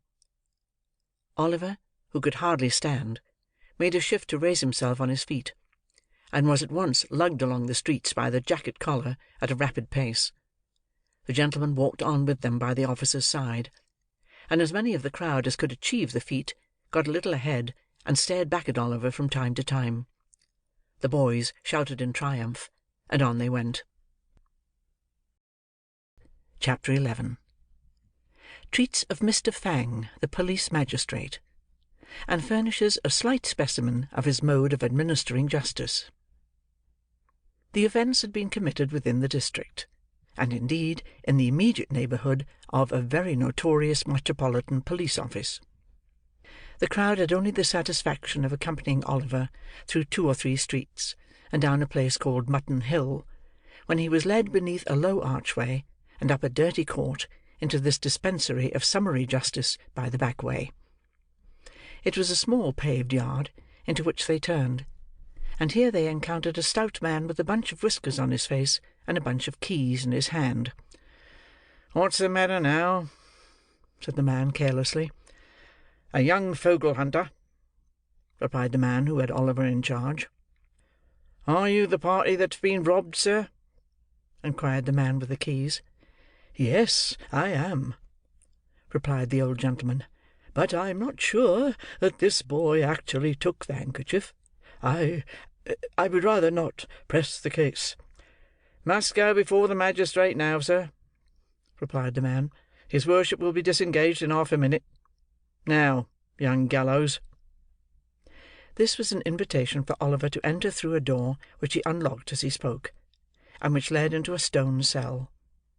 Here he was searched, and nothing being found upon him, locked up. This cell was in shape and size something like an area cellar, only not so light. It was most intolerably dirty, for it was Monday morning, and it had been tenanted by 6 drunken people who had been locked up elsewhere since Saturday night. But this is little. In our station houses, men and women are every night confined on the most trivial charges. The word is worth noting. In dungeons, compared with which those in Newgate, occupied by the most atrocious felons, tried, found guilty, and under sentence of death, are palaces. Let any one who doubts this, compare the two. The old gentleman looked almost as rueful as Oliver when the key grated in the lock.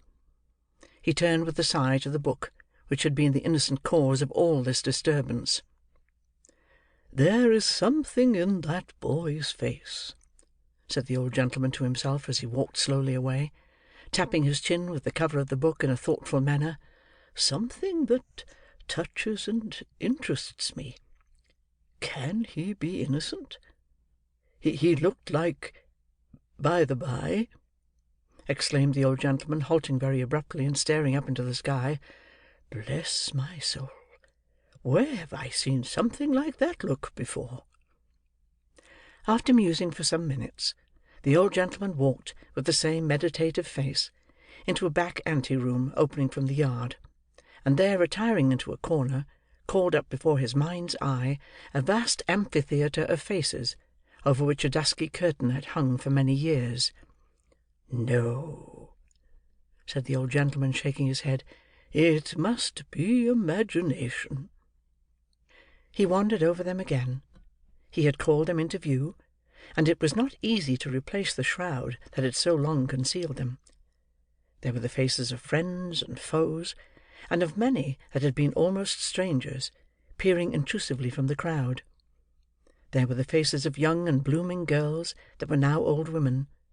There were faces that the grave had changed and closed upon, but which the mind, superior to its power, still dressed in their old freshness and beauty, calling back the lustre of the eyes, the brightness of the smile, the beaming of the soul through its mask of clay, and whispering of beauty beyond the tomb, changed but to be heightened, and taken from earth only to be set up as a light, to shed a soft and gentle glow upon the path to heaven.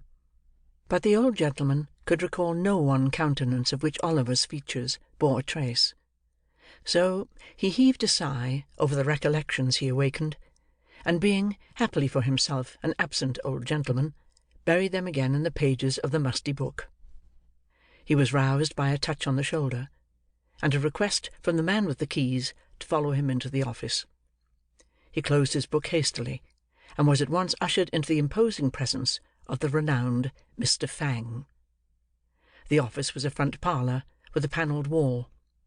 Mr. Fang sat behind a bar at the upper end, and on one side the door was a sort of wooden pen, in which poor little Oliver was already deposited, trembling very much at the awfulness of the scene. Mr. Fang was a lean, long-backed, stiff-necked, middle-sized man, with no great quantity of hair, and what he had, growing on the back and sides of his head. His face was stern and much flushed.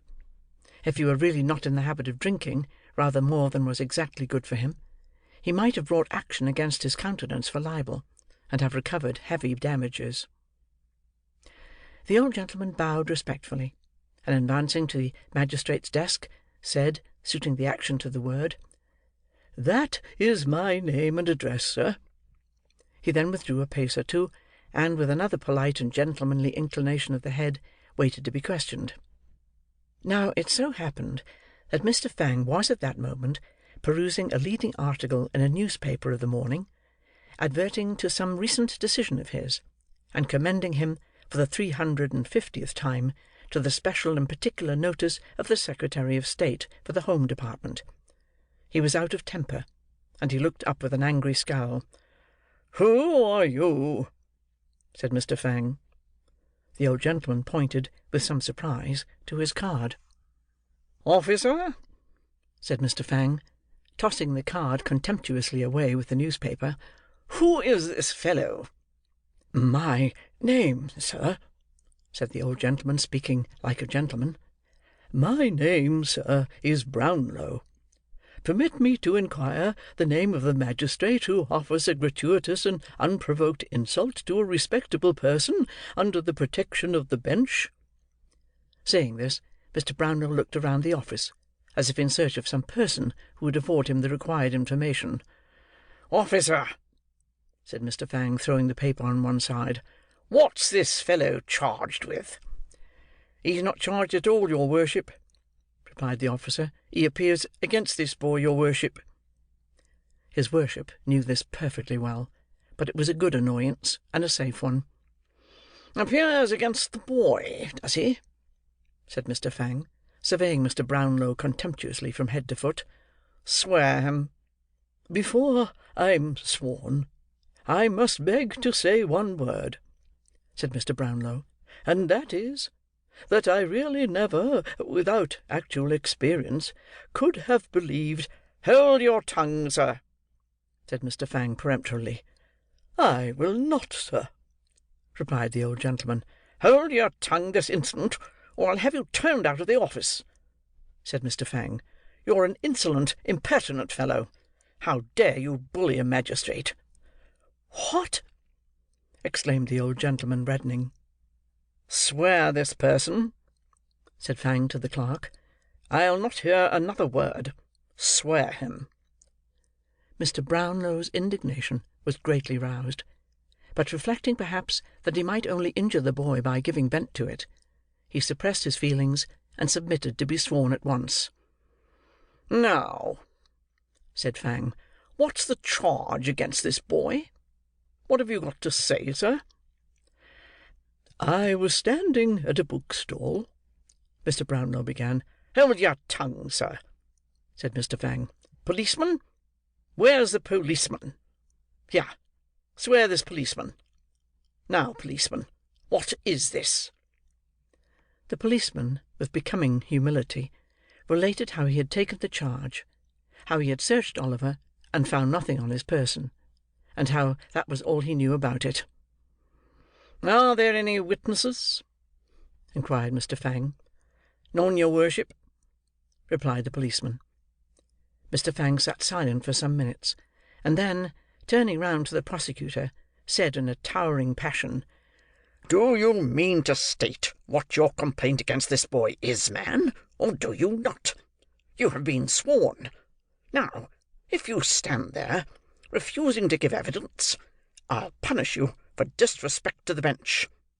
I will by—" By what, or by whom, nobody knows; for the clerk and jailer coughed very loud, just at the right moment, and the former dropped a heavy book upon the floor, thus preventing the word from being heard, accidentally, of course.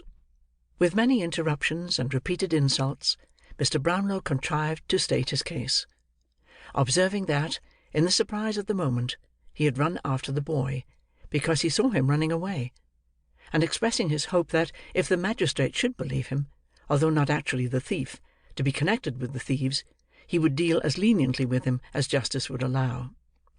"He has been hurt already," said the old gentleman in conclusion, "and I fear," he added, with great energy, looking towards the bar, "I really fear that he is ill." "Oh, yes, I dare say," said Mr. Fang with a sneer. "Come, none of your tricks here, you young vagabond. They won't do. What's your name?" Oliver tried to reply, but his tongue failed him. He was deadly pale, and the whole place seemed turning round and round. "What's your name, you hardened scoundrel?" demanded Mr. Fang. "Officer, what's his name?" This was addressed to a bluff old fellow in a striped waistcoat, who was standing by the bar. He bent over Oliver, and repeated the inquiry; but finding him really incapable of understanding the question, and knowing that his not replying would only infuriate the magistrate the more, and add to the severity of his sentence, he hazarded a guess. "He says his name's Tom White, your worship," said the kind-hearted thief-taker. "Oh, he won't speak out, won't he?" said Fang. "Very well, very well. Where does he live?" "Where he can, your worship," replied the officer, again pretending to receive Oliver's answer. "Has he any parents?" inquired Mr. Fang. "He says they died in his infancy, your worship," replied the officer, hazarding the usual reply. At this point of the inquiry, Oliver raised his head, and, looking round with imploring eyes, murmured a feeble prayer for a draught of water. "Stuff and nonsense!" said Mr. Fang. "Don't try to make a fool of me." "I think he really is ill, your worship," remonstrated the officer. "I know better," said Mr. Fang. "Take care of him, officer," said the old gentleman, raising his hands instinctively. "He'll fall down." "Stand away, officer," cried Fang. "Let him, if he likes." Oliver availed himself of the kind permission, and fell to the floor in a fainting fit. The men in the office looked at each other, but no one dared to stir. "I knew he was shamming," said Fang, as if this were incontestable proof of the fact. "Let him lie there. He'll soon be tired of that." "How do you propose to deal with the case, sir?" inquired the clerk in a low voice. "Summarily," replied Mr. Fang. "He stands committed for 3 months' hard labour, of course. clear the office." The door was opened for this purpose, and a couple of men were preparing to carry the insensible boy to his cell, when an elderly man of decent but poor appearance, clad in an old suit of black, rushed hastily into the office, and advanced towards the bench. "Oh, stop! Don't take him away! For heaven's sake, stop a moment!" cried the newcomer, breathless with haste. Although the presiding genii in such an office as this exercise a summary and arbitrary power over the liberties, the good name, the character, almost the lives, of Her Majesty's subjects, especially of the poorer class; and although within such walls enough fantastic tricks are daily played to make the angels blind with weeping, they are closed to the public, save through the medium of the daily press, or were virtually then. Mr. Fang was consequently not a little indignant to see an unbidden guest enter in such irreverent disorder. "What is this? Who is this? Turn this man out. Clear the office," cried Mr. Fang.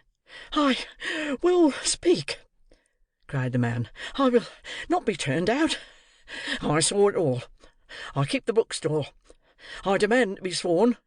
I will not be put down. Mr. Fang, you must hear me. You must not refuse, sir." The man was right. His manner was determined, and the matter was growing rather too serious to be hushed up.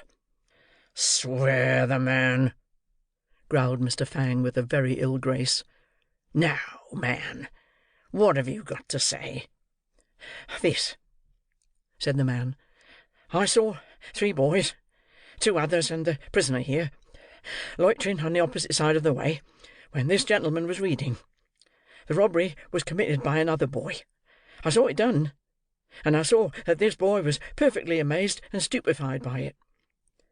Having by this time recovered a little breath, the worthy bookstall keeper proceeded to relate, in a more coherent manner, the exact circumstances of the robbery. "Why didn't you come here before?"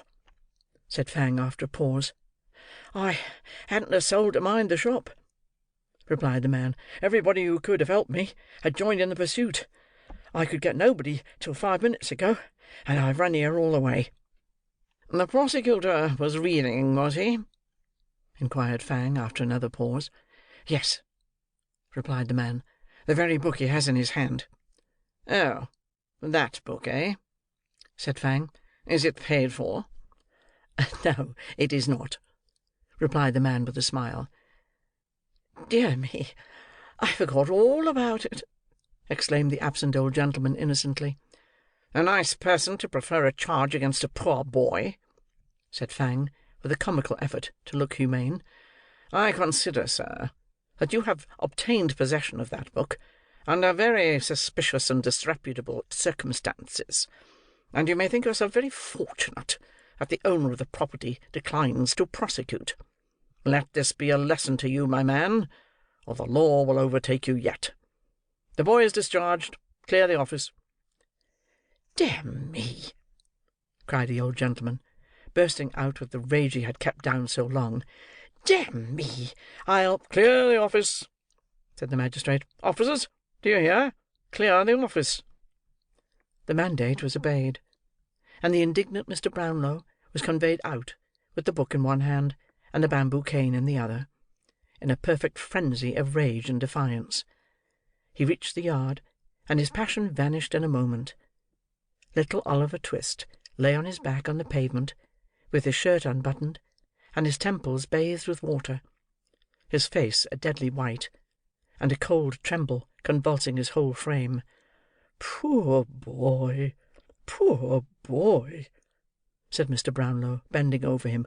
"Call a coach, somebody, pray, directly." A coach was obtained, and Oliver having been carefully laid on the seat, the old gentleman got in, and sat himself on the other. "May I accompany you?" said the bookstall keeper, looking in. "Bless me, yes, my dear sir," said Mr. Brownlow quickly. "I forgot you. Dear, dear, I have this unhappy book still. Jump in, poor fellow. There's no time to lose." The bookstall keeper got into the coach, and away they drove. Chapter 12. In which Oliver is taken better care of than he ever was before, and in which the narrative reverts to the merry old gentleman and his youthful friends. The coach rattled away over nearly the same ground as that which Oliver had traversed when he first entered London in company with the Dodger, and, turning a different way when it reached the Angel at Islington, stopped at length before a neat house in a quiet shady street near Pentonville.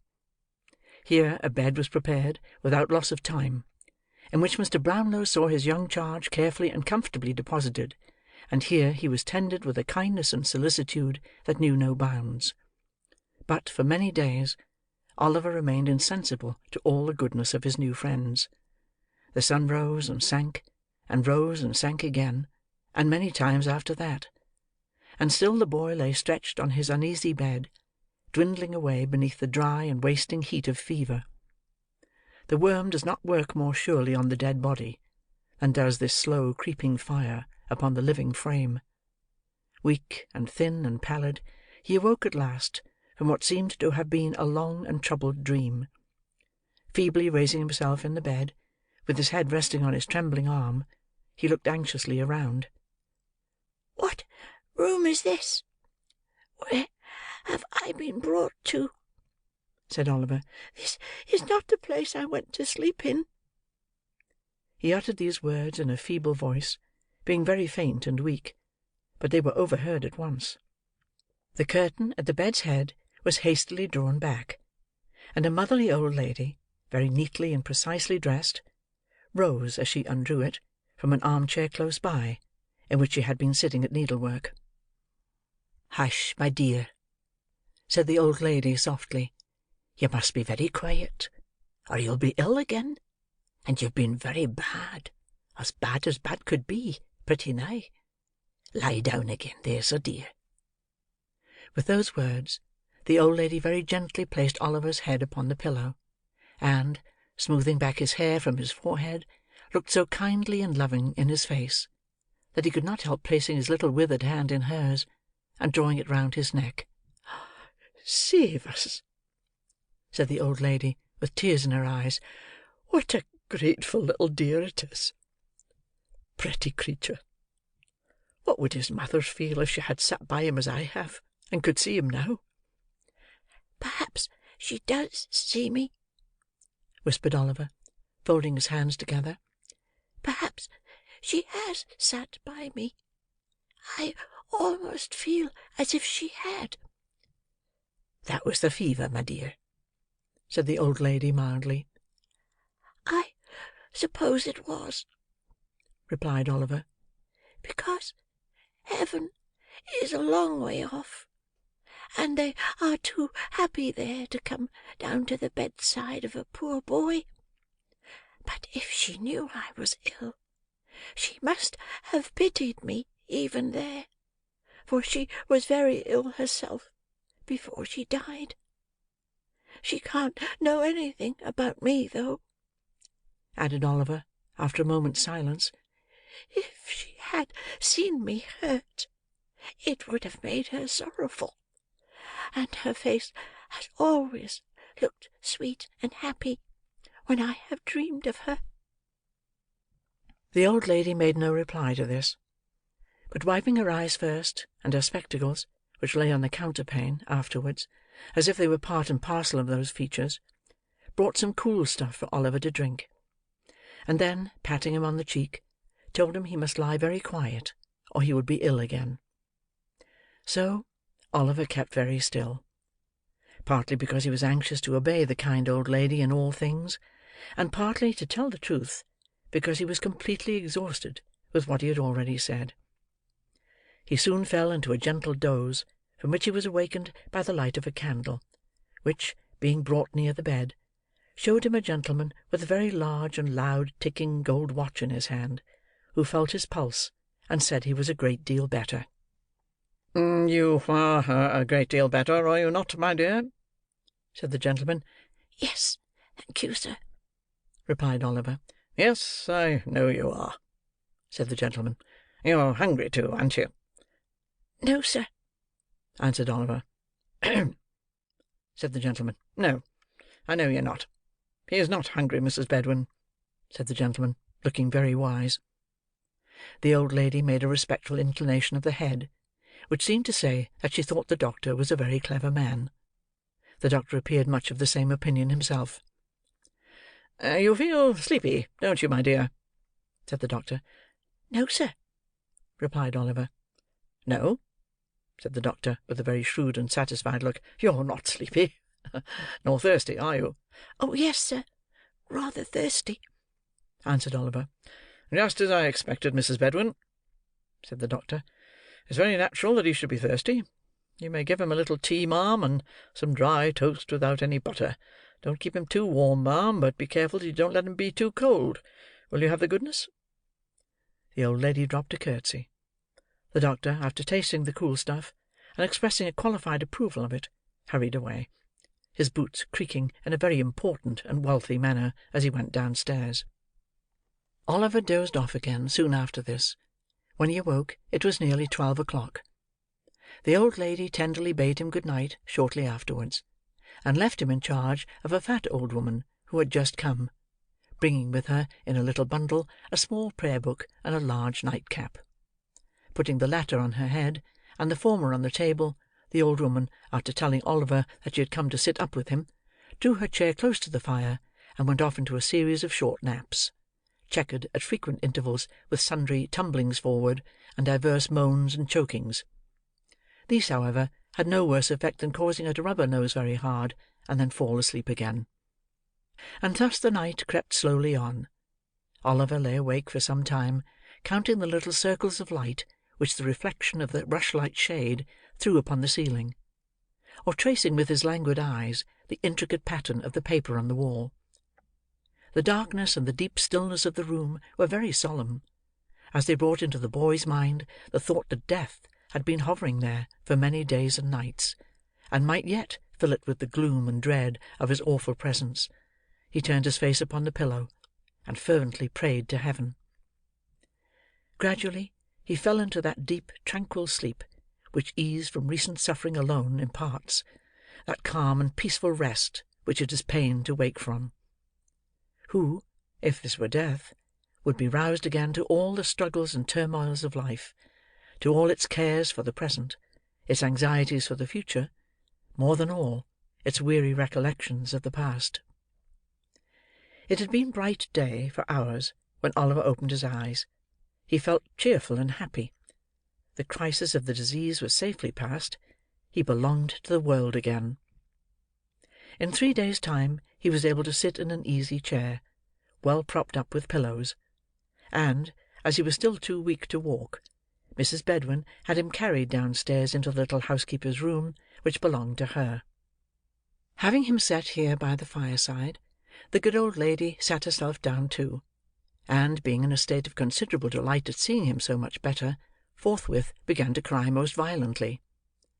"Oh, never mind me, my dear," said the old lady. "I'm only having a regular good cry. There, it's all over now, and I'm quite comfortable." "You're very, very kind to me, ma'am," said Oliver. "Well, never you mind that, my dear," said the old lady.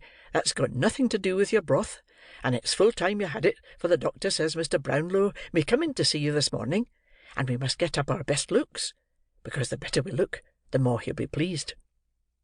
And with this, the old lady applied herself to warming up, in a little saucepan, a basinful of broth, strong enough, Oliver thought, to furnish an ample dinner, when reduced to the regulation strength, for 350 paupers at the lowest computation.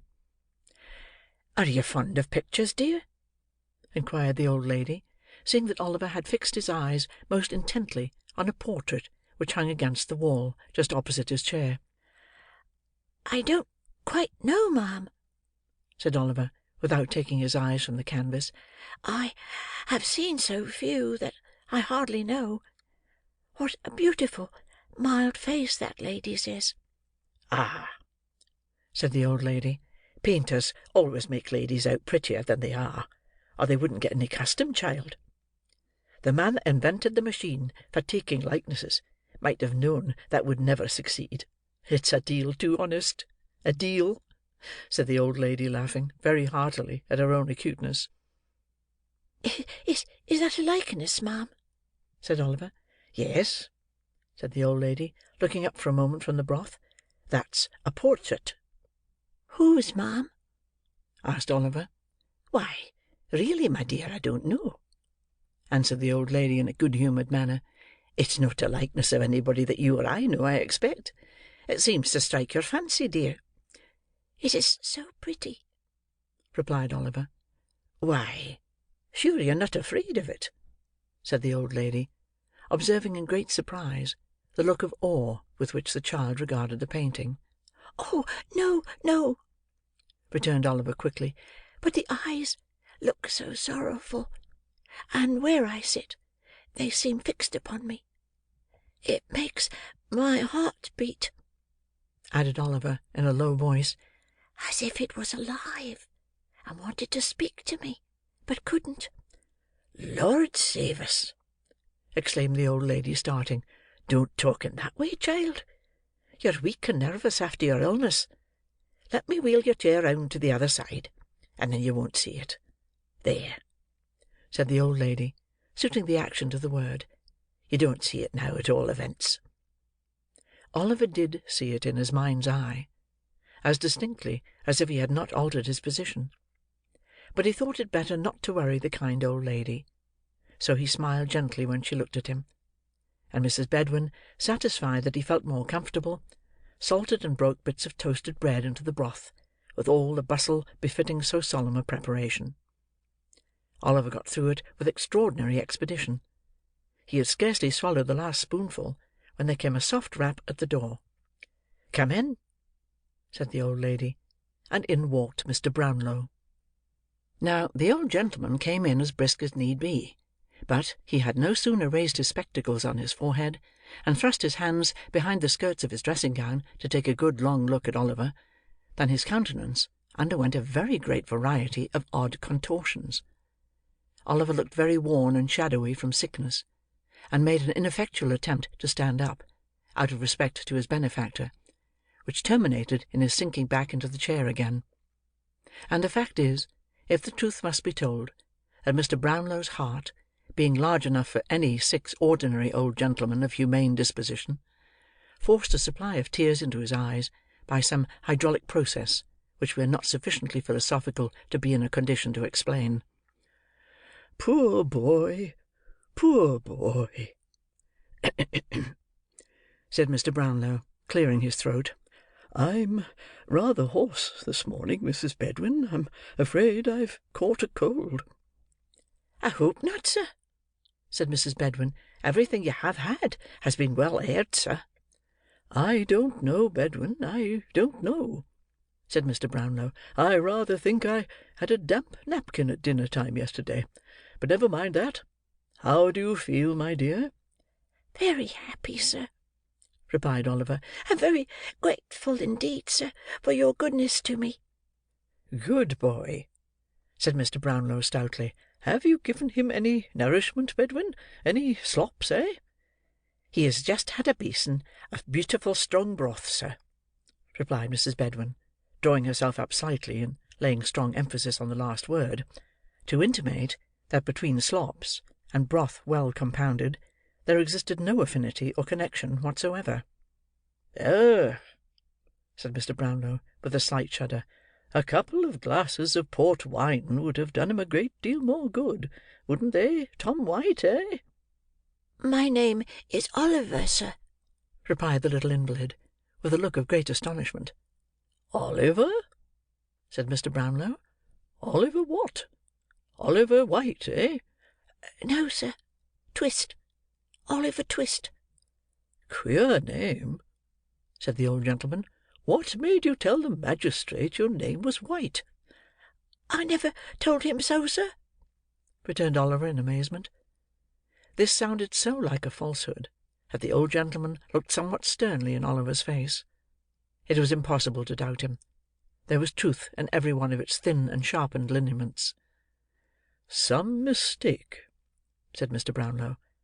But although his motive for looking steadily at Oliver no longer existed, the old idea of the resemblance between his features and some familiar face came upon him so strongly that he could not withdraw his gaze. "I hope you are not angry with me, sir," said Oliver, raising his eyes beseechingly.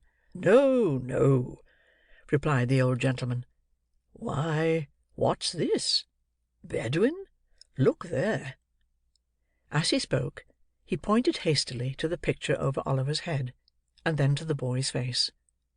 There was its living copy. The eyes, the head, the mouth, every feature was the same. The expression was, for the instant, so precisely alike, that the minutest line seemed copied with startling accuracy. Oliver knew not the cause of this sudden exclamation, for, not being strong enough to bear the start it gave him, he fainted away. A weakness on his part, which affords the narrative an opportunity of relieving the reader from suspense, in behalf of the two young pupils of the merry old gentleman, and of recording that when the Dodger and his accomplished friend Master Bates joined in the hue and cry which was raised at Oliver's heels, in consequence of their executing an illegal conveyance of Mr. Brownlow's personal property, as has been already described, they were actuated by a very laudable and becoming regard for themselves; and forasmuch as the freedom of the subject and the liberty of the individual are among the first and proudest boasts of a true-hearted Englishman, so, I need hardly beg the reader to observe that this action should tend to exalt them in the opinion of all public and patriotic men, in almost as great a degree as this strong proof of their anxiety for their own preservation and safety goes to corroborate and confirm the little code of laws which certain profound and sound-judging philosophers have laid down as the mainsprings of all nature's deeds and actions. The said philosophers very wisely reducing the good lady's proceedings to matters of maxim and theory, and, by a very neat and pretty compliment to her exalted wisdom and understanding, putting entirely out of sight any considerations of heart or generous impulse and feeling; for, these are matters totally beneath a female, who is acknowledged by universal admission to be far above the numerous little foibles and weaknesses of her sex. If I wanted any further proof of the strictly philosophical nature of the conduct of these young gentlemen in their very delicate predicament, I should at once find it in the fact, also recorded in a foregoing part of this narrative, of their quitting the pursuit, when the general attention was fixed upon Oliver, and making immediately for their home by the shortest possible cut. Although I do not mean to assert that it is usually the practice of renowned and learned sages to shorten the road to any great conclusion, their course indeed being rather to lengthen the distance by various circumlocutions, and discursive staggerings, like unto those in which drunken men, under the pressure of a too mighty flow of ideas, are prone to indulge.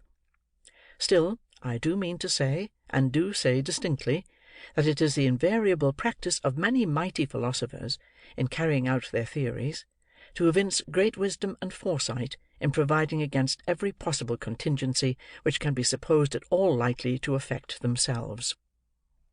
Thus, to do a great right, you may do a little wrong, and you may take any means which the end to be attained will justify; the amount of the right, or the amount of the wrong, or indeed the distinction between the two, being left entirely to the philosopher concerned, to be settled and determined by his clear, comprehensive, and impartial view of his own particular case. It was not until the two boys had scoured, with great rapidity, through a most intricate maze of narrow streets and courts, that they ventured to halt beneath a low and dark archway. Having remained silent here, just long enough to recover breath to speak, Master Bates uttered an exclamation of amusement and delight, and, bursting into an uncontrollable fit of laughter, flung himself upon a doorstep, and rolled thereon in a transport of mirth. "What's the matter?" inquired the Dodger.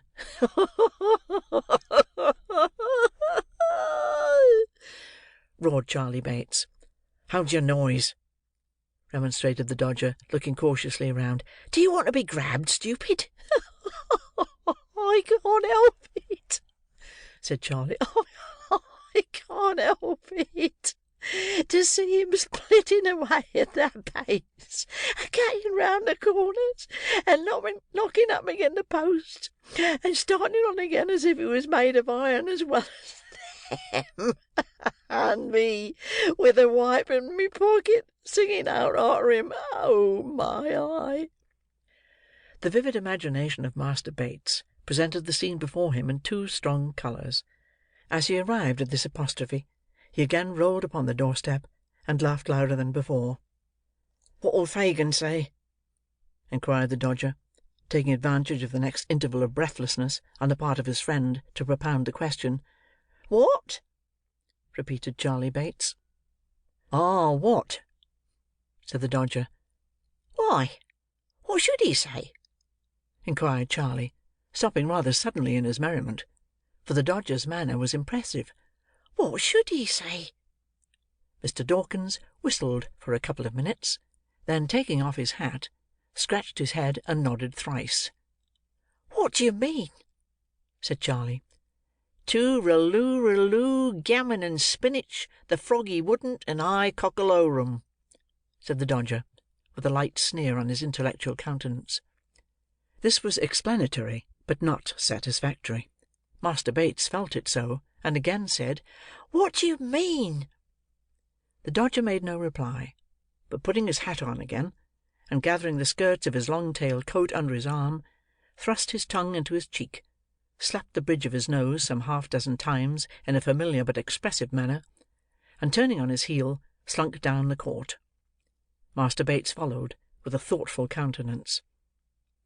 The noise of footsteps on the creaking stairs, a few minutes after the occurrence of this conversation, roused the merry old gentleman as he sat over the fire with a saveloy and a small loaf in his hand, a pocket-knife in his right, and a pewter-pot on the trivet.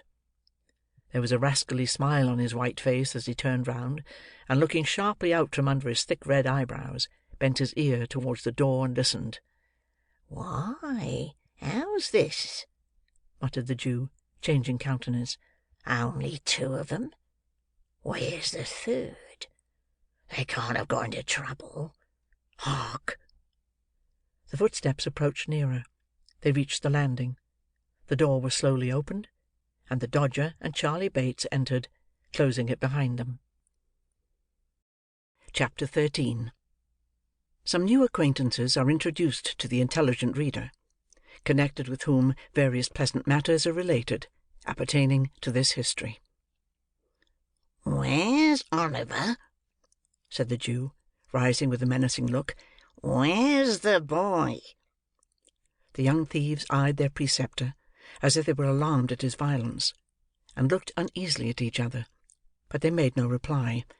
"What's become of the boy?" said the Jew, seizing the Dodger tightly by the collar, and threatening him with horrid imprecations. "Speak out, or I'll throttle you."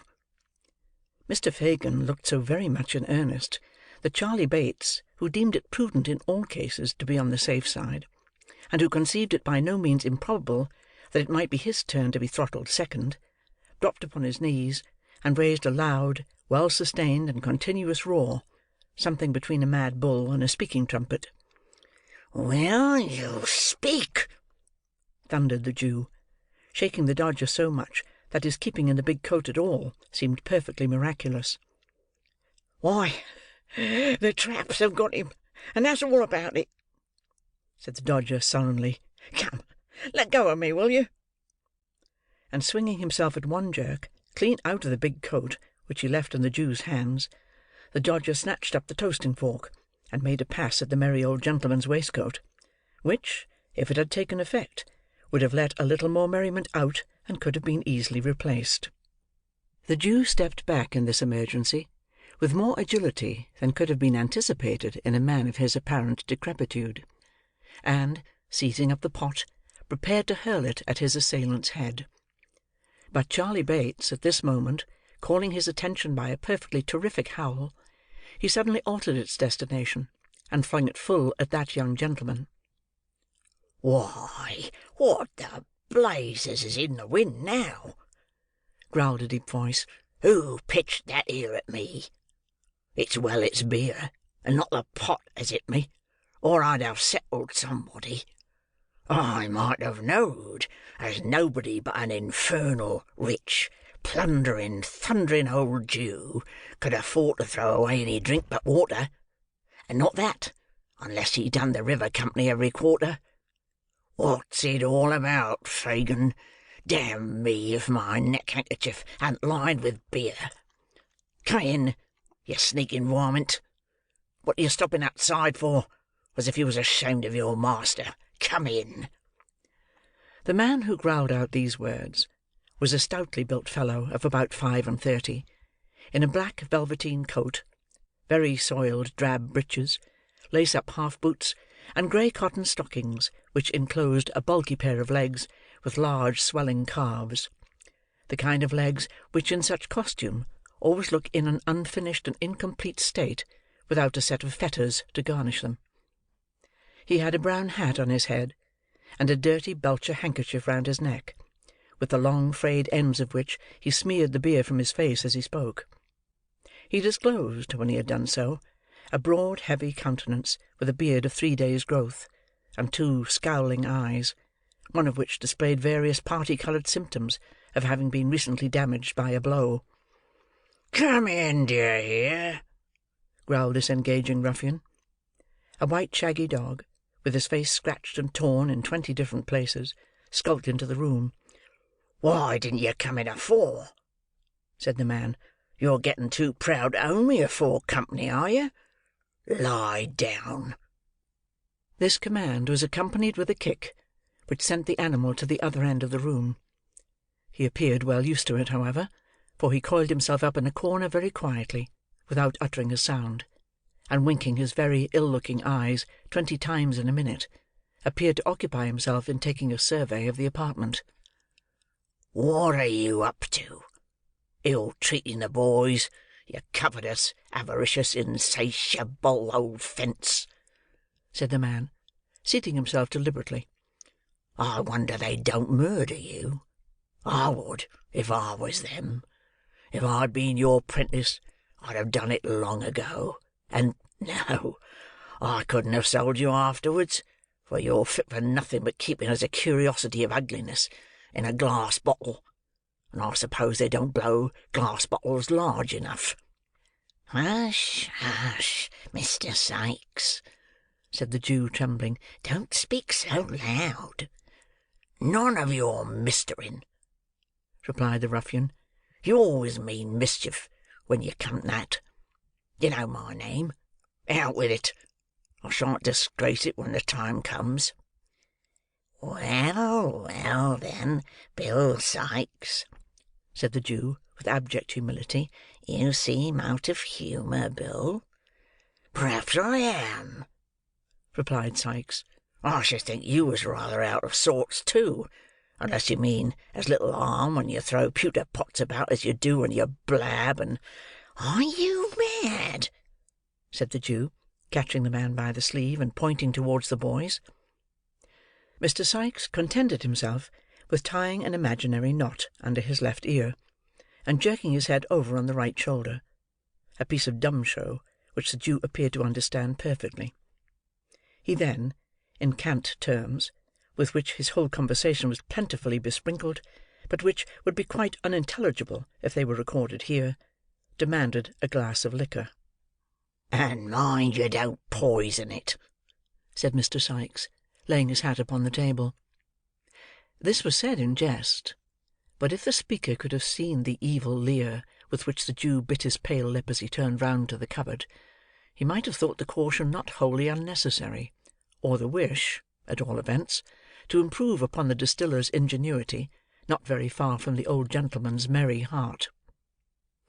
After swallowing 2 or 3 glasses of spirits, Mr. Sikes condescended to take some notice of the young gentleman, which gracious act led to a conversation, in which the cause and manner of Oliver's capture were circumstantially detailed, with such alterations and improvements on the truth as to the Dodger appeared most advisable under the circumstances. "I'm afraid," said the Jew, "that he may say something which will get us into trouble." "That's very likely," returned Sikes with a malicious grin.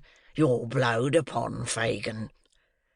"And I'm afraid, you see," added the Jew, speaking as if he had not noticed the interruption, and regarding the other closely as he did so, "I'm afraid that if the game was up with us, it might be up with a good many more, and that it would come out rather worse for you than it would for me, my dear." The man started, and turned round upon the Jew; but the old gentleman's shoulders were shrugged up to his ears, and his eyes were vacantly staring on the opposite wall. There was a long pause.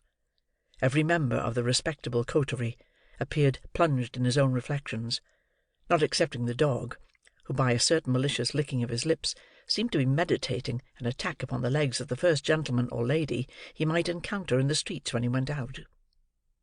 "Somebody must find out what's been done at the office," said Mr. Sikes, in a much lower tone than he had taken since he came in. The Jew nodded assent. "If he hasn't peached, and is committed, there's no fear till he comes out again," said Mr. Sikes. "And then he must be taken care on.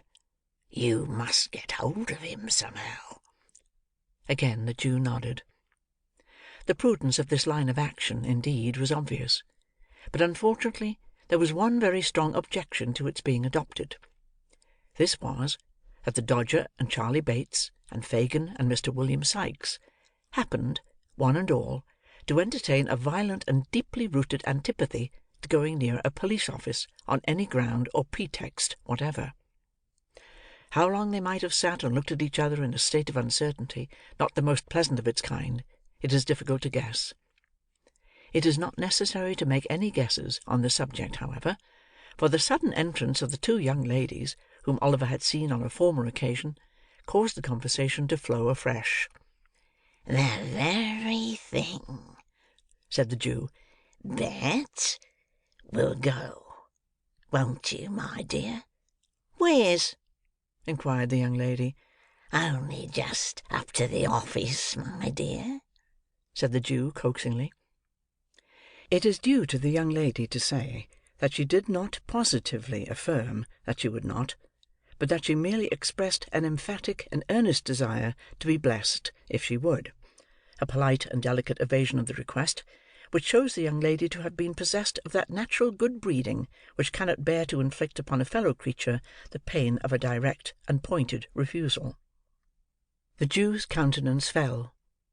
He turned from this young lady, who was gaily, not to say gorgeously attired, in a red gown, green boots, and yellow curl-papers, to the other female.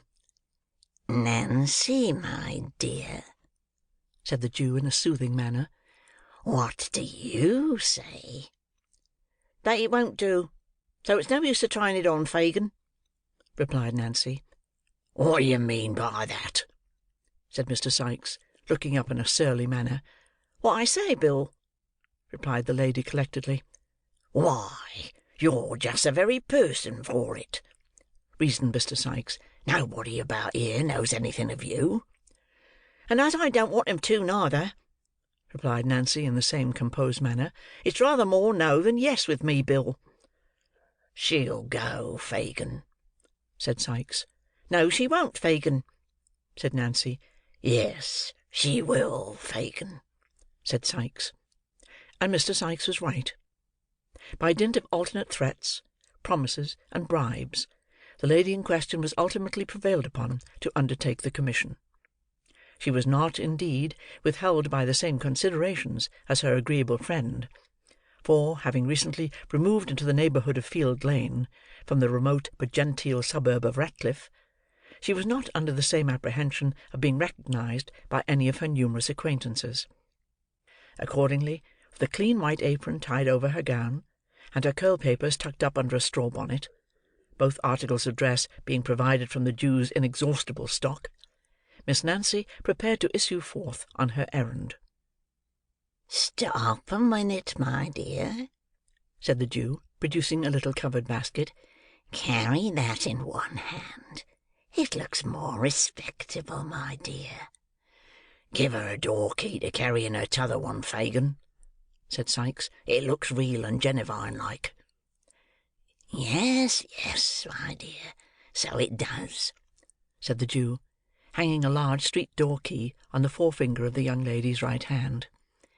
"There, very good indeed, my dear," said the Jew, rubbing his hands. "Oh, my brother! My poor dear, sweet, innocent little brother!" exclaimed Nancy, bursting into tears, and wringing the little basket and the street-door key in an agony of distress. "What has become of him? Where have they taken him to? Oh, do have pity, and tell me what's been done with the dear boy, gentlemen. Do, gentlemen, if you please, gentlemen." "Ah!" Having uttered those words in a most lamentable and heart-broken tone, to the immeasurable delight of her hearers, Miss Nancy paused, winked to the company, nodded smilingly round, and disappeared. "Ah, she's a clever girl, my dears," said the Jew, turning round to his young friends, and shaking his head gravely, as if in mute admonition to them to follow the bright example they had just beheld. "She's a honour to her sex," said Mr. Sikes, filling his glass and smiting the table with his enormous fist. "Here's her health, and wishing they was all like her." While these, and many other encomiums, were being passed on the accomplished Nancy, that young lady made the best of her way to the police office, whither, notwithstanding a little natural timidity consequent upon walking through the streets alone and unprotected, she arrived in perfect safety shortly afterwards. Entering by the back way, she tapped softly with the key at one of the cell doors, and listened. There was no sound within, so she coughed and listened again. Still there was no reply, so she spoke. "Nolly, dear," murmured Nancy in a gentle voice. "Nolly." There was nobody inside but a miserable shoeless criminal, who had been taken up for playing the flute, and who, the offence against society having been clearly proved, had been very properly committed by Mr. Fang to the House of Correction for 1 month, with the appropriate and amusing remark that since he had so much breath to spare, it would be more wholesomely expended on the treadmill than in a musical instrument. He made no answer, being occupied mentally bewailing the loss of the flute, which had been confiscated for the use of the county. So Nancy passed on to the next cell, and knocked there. "Well," cried a faint and feeble voice. "is there a little boy here?" inquired Nancy with a preliminary sob. "No," replied the voice. "God forbid!" This was a vagrant of 65, who was going to prison for not playing the flute, or, in other words, for begging in the streets, and doing nothing for his livelihood. In the next cell was another man, who was going to the same prison for hawking tin saucepans without licence, thereby doing something for his living, in defiance of the Stamp Office. But as neither of these criminals answered to the name of Oliver, or knew anything about him, Nancy made straight up to the bluff officer in the striped waistcoat, and with the most piteous wailings and lamentations, rendered more piteously by a prompt and efficient use of the street-door key and the little basket, demanded her own dear brother. "I haven't got him, my dear," said the old man. "Where is he?" screamed Nancy in a distracted manner. "Why, the gentleman's got him," replied the officer. "What gentleman? Oh, gracious heavens! What gentleman?" exclaimed Nancy. In reply to this incoherent questioning, the old man informed the deeply affected sister that Oliver had been taken ill in the office, and discharged in consequence of a witness having proved the robbery to have been committed by another boy, not in custody, and that the prosecutor had carried him away, in an insensible condition, to his own residence, of and concerning which all the informant knew was, that it was somewhere in Pentonville, he having heard that word mentioned in the directions to the coachman. In a dreadful state of doubt and uncertainty, the agonized young woman staggered to the gate, and then, exchanging her faltering walk for a swift run, returned by the most devious and complicated route she could think of, to the domicile of the Jew. Mr. Bill Sikes no sooner heard the account of the expedition delivered, than he very hastily called up the white dog, and, putting on his hat, expeditiously departed, without devoting any time to the formality of wishing the company good morning. "We must know where he is, my dears. He must be found," said the Jew, greatly excited. "Charley, do nothing but skulk about till you bring home some news of him. Nancy, my dear, I must have him found. I trust to you, my dear, to you and the artful for everything. Stay, added the Jew, unlocking a drawer with a shaking hand. There's money, my dears. I shall shut up this shop to-night. You'll know where to find me. Don't stop here a minute, not an instant, my dears." With these words, he pushed them from the room, and carefully double-locking and barring the door behind them, drew from its place of concealment the box which he had unintentionally disclosed to Oliver. Then he hastily proceeded to dispose the watches and jewellery beneath his clothing. A rap at the door startled him in this occupation. "Who's there?" he cried in a shrill tone. "Me," replied the voice of the Dodger through the keyhole. "What now?" cried the Jew impatiently. "Is he to be kidnapped to the other ken, Nancy says?" inquired the Dodger. "Yes," replied the Jew. "Wherever she lays hands on him. Find him out, that's all. I shall know what to do next, never fear." The boy murmured a reply of intelligence, and hurried downstairs after his companions. "He has not peached so far," said the Jew, as he pursued his occupation. "If he means to blab us among his new friends, we may stop his mouth yet." Chapter 14, comprising further particulars of Oliver's stay at Mr. Brownlow's, with the remarkable prediction which one Mr. Grimwig uttered concerning him when he went out on an errand. Oliver soon recovering from the fainting fit into which Mr. Brownlow's abrupt exclamation had thrown him, the subject of the picture was carefully avoided, both by the old gentleman and Mrs. Bedwin, in the conversation that ensued, which indeed bore no reference to Oliver's history or prospects, but was confined to such topics as might amuse without exciting him. He was still too weak to get up to breakfast, but when he came down into the housekeeper's room next day, his first act was to cast an eager glance at the wall, in the hope of again looking on the face of the beautiful lady. His expectations were disappointed, however, for the picture had been removed. "Ah," said the housekeeper, watching the direction of Oliver's eyes, "it is gone, you see." "I see it is, ma'am," replied Oliver. "Why have they taken it away?" "It has been taken down, child, because Mr. Brownlow said that as it seemed to worry you, perhaps it might prevent your getting well, you know," rejoined the old lady. "Oh, no, indeed, it didn't worry me, ma'am," said Oliver. "I liked to see it. I quite loved it."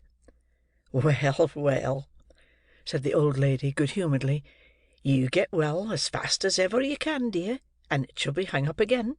There, I promise you that. Now, let us talk about something else."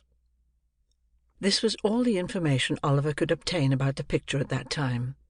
As the old lady had been so kind to him in his illness, he endeavoured to think no more of the subject just then.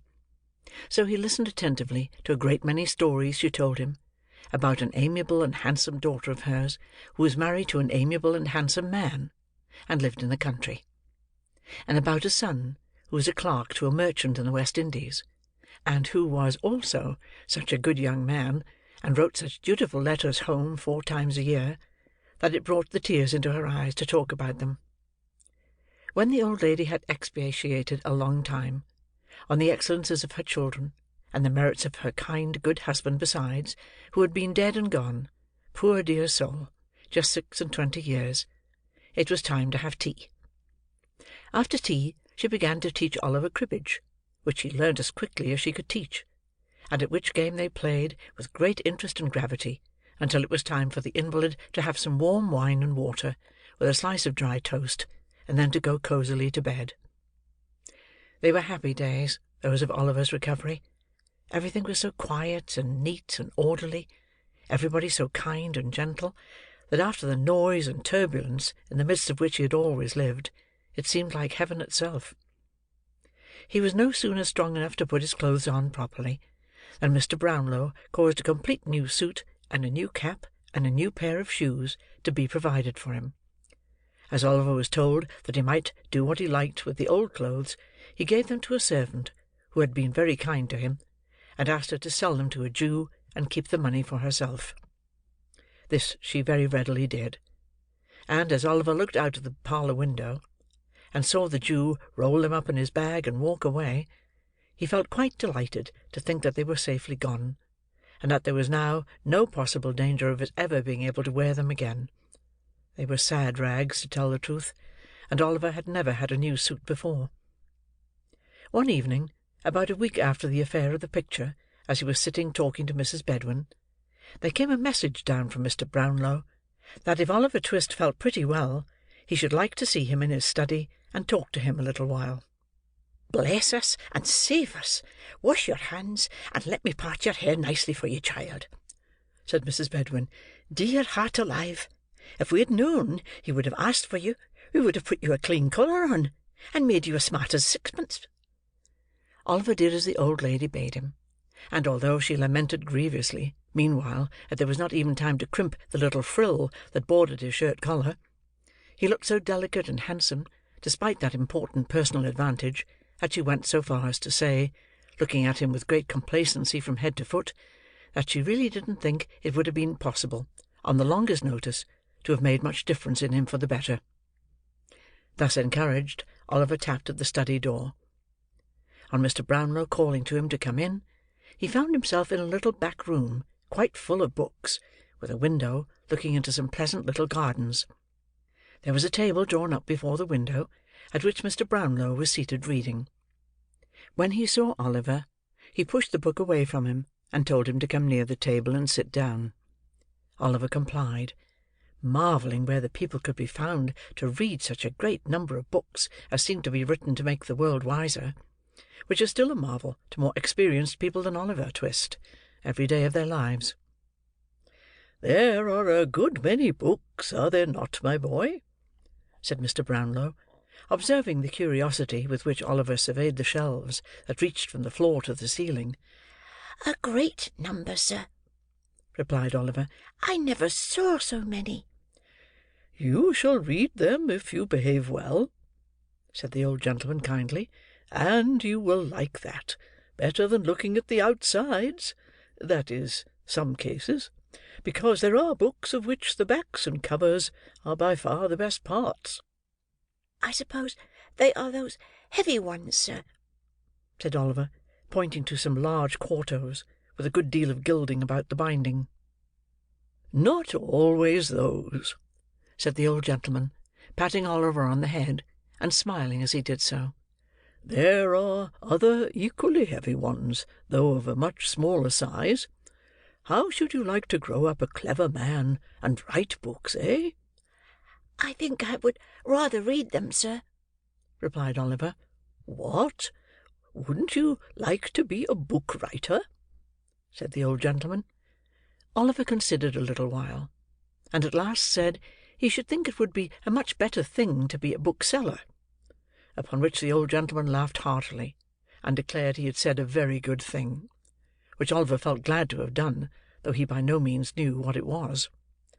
"Well, well," said the old gentleman, composing his features, "don't be afraid. We won't make an author of you, while there's an honest trade to be learnt, or brick-making to turn to."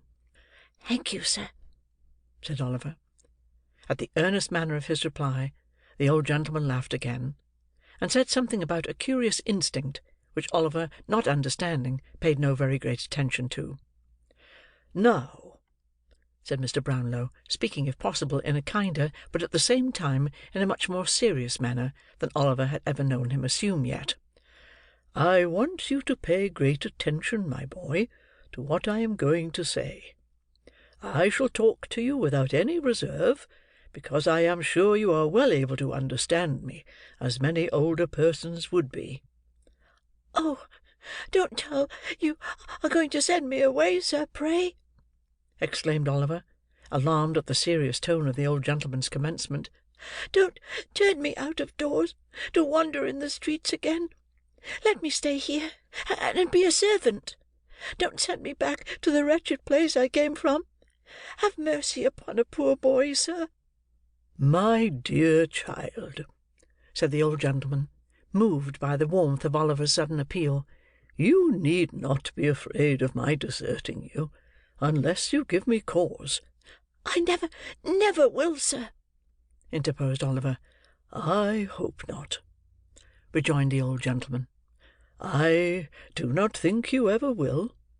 I have been deceived before in the objects whom I have endeavoured to benefit, but I feel strongly disposed to trust you, nevertheless, and I am more interested in your behalf than I can well account for, even to myself. The persons on whom I have bestowed my dearest love lie deep in their graves, but although the happiness and delight of my life lie buried there too, I have not made a coffin of my heart, and sealed it up for ever on my best affections. Deep affliction has but strengthened and refined them." As the old gentleman said this in a low voice, more to himself than to his companion, and as he remained silent for a short time afterwards, Oliver sat quite still. "Well, well," said the old gentleman at length, in a more cheerful tone, "I only say this because you have a young heart, and knowing that I have suffered great pain and sorrow, you will be more careful, perhaps, not to wound me again. You say you are an orphan, without a friend in the world. All the inquiries I have been able to make confirm the statement. Let me hear your story, where you come from, who brought you up, and how you got into the company in which I found you. Speak the truth, and you shall not be friendless while I live." Oliver's sobs checked his utterance for some minutes. When he was on the point of beginning to relate how he had been brought up at the farm, and carried to the workhouse by Mr. Bumble, a peculiarly impatient little double knock was heard at the street door, and the servant, running upstairs, announced Mr. Grimwig. "Is he coming up?" inquired Mr. Brownlow. "Yes, sir," replied the servant. "He asked if there were any muffins in the house, and when I told him yes, he said he had come to tea." Mr. Brownlow smiled, and turning to Oliver, said that Mr. Grimwig was an old friend of his, and he must not mind his being a little rough in his manners, for he was a worthy creature at bottom, as he had reason to know. "Shall I go downstairs, sir?" inquired Oliver. "No," replied Mr. Brownlow. "I would rather you remained here."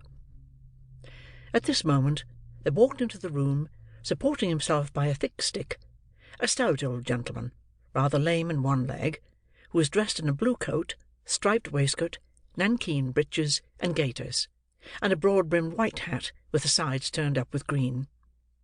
A very small plaited shirt-frill stuck out from his waistcoat, and a very long steel watch-chain, with nothing but a key at the end, dangled loosely below it. The ends of his white neckerchief were twisted into a ball about the size of an orange. The variety of shapes into which his countenance was twisted defied description. He had a manner of screwing his head on one side when he spoke, and of looking out of the corners of his eyes at the same time, which irresistibly reminded the beholder of a parrot. In this attitude he fixed himself the moment he made his appearance, and, holding out a small piece of orange peel at arm's length, exclaimed in a growling, discontented voice, "Look here! Do you see this? Isn't it a most wonderful and extraordinary thing that I can't call at a man's house, but I find a piece of this poor surgeon's friend on the staircase? I've been lamed with orange peel once, and I know orange peel will be my death, or I'll be content to eat my own head, sir."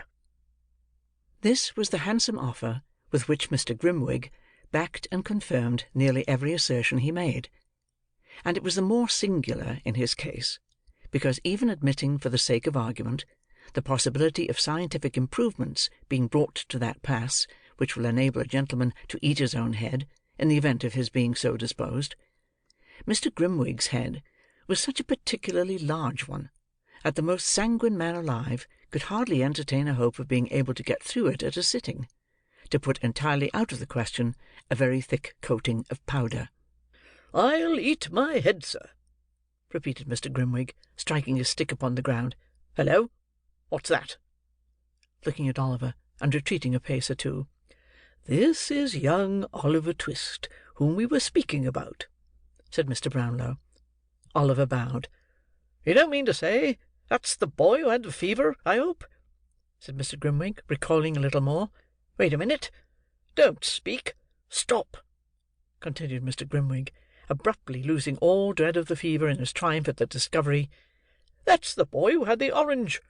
If that's not the boy, sir, who had the orange, and threw this bit of peel upon the staircase, I'll eat my head and his too." "No, no, he has not had one," said Mr. Brownlow, laughing. "Come, put down your hat, and speak to my young friend." "I feel strongly on this subject, sir," said the irritable old gentleman, drawing off his gloves. "There's always, more or less, orange peel on the pavement in our street, and I know it's put there by the surgeon's boy at the corner. A young woman stumbled over a bit last night, and fell against my garden railings. Directly she got up, I saw her look towards his infernal red lamp with the pantomime light. 'Don't go to him,' I called out of the window. 'He's an assassin, a man-trap.' So he is. If he is not—" Here the irascible old gentleman gave a great knock on the ground with his stick, which was always understood by his friends to imply the customary offer whenever it was not expressed in words. Then, still keeping his stick in his hand, he sat down, and opening a double eye-glass, which he wore attached to a broad black riband, took a view of Oliver, who, seeing that he was the object of inspection, coloured and bowed again. "That's the boy, is it?" said Mr. Grimwig at length. "That's the boy," replied Mr. Brownlow. "How are you, boy?" said Mr. Grimwig. "A great deal better, thank you, sir," replied Oliver.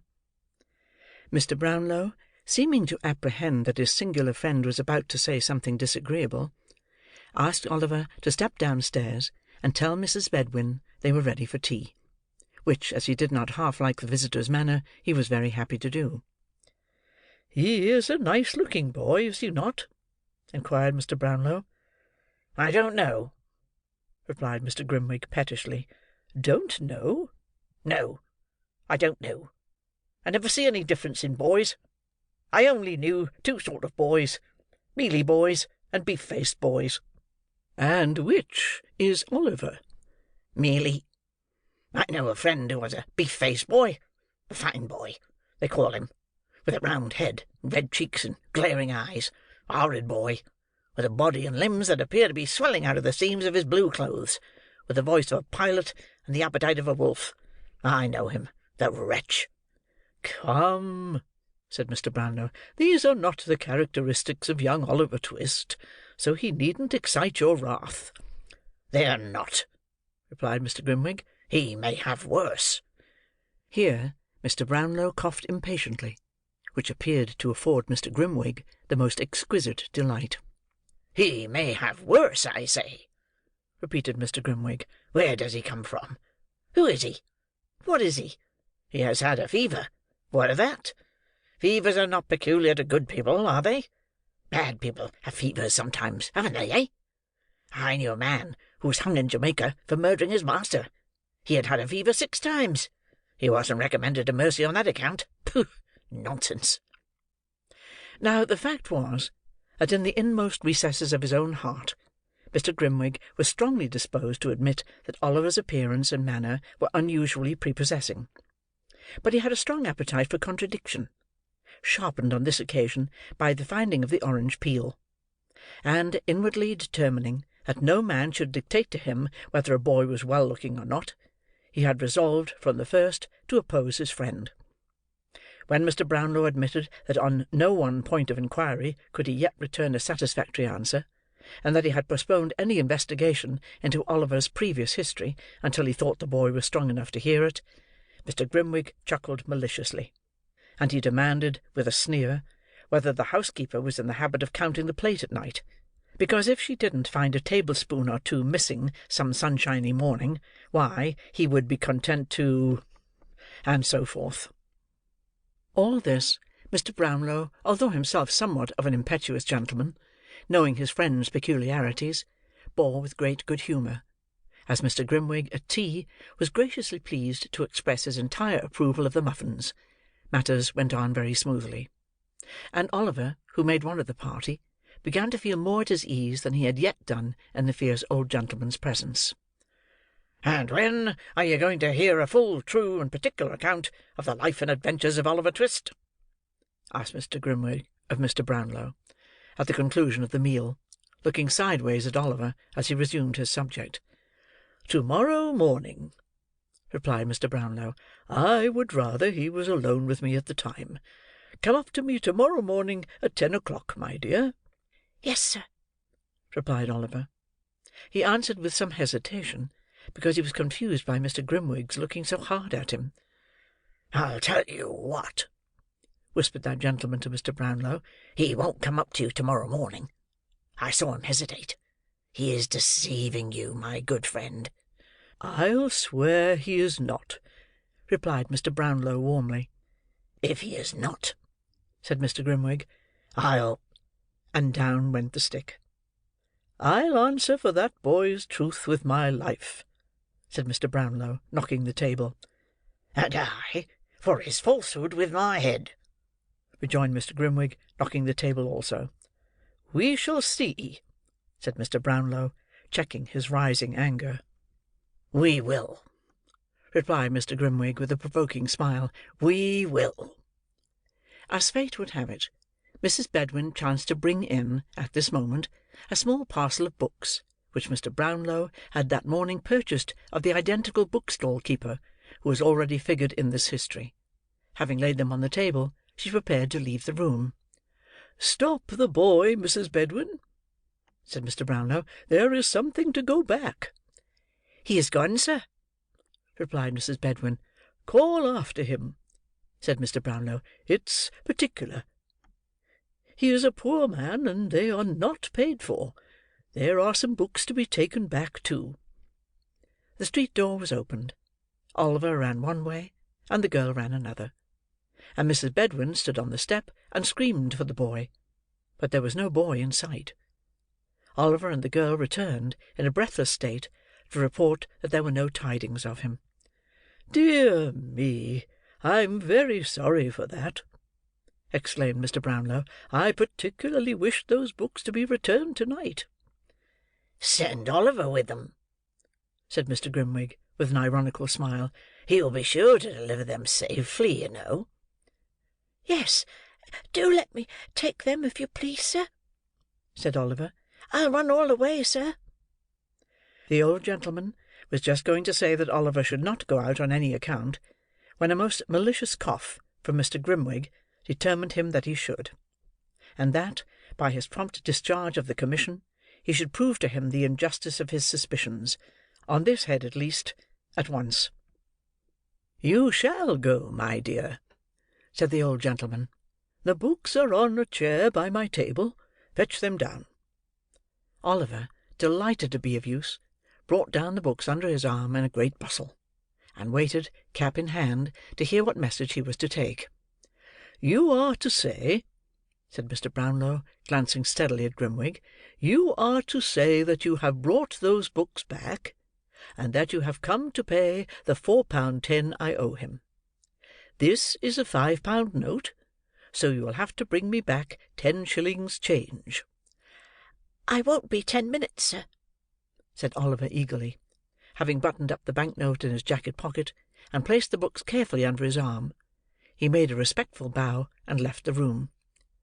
Mrs. Bedwin followed him to the street door, giving him many directions about the nearest way, and the name of the bookseller, and the name of the street; all of which Oliver said he clearly understood.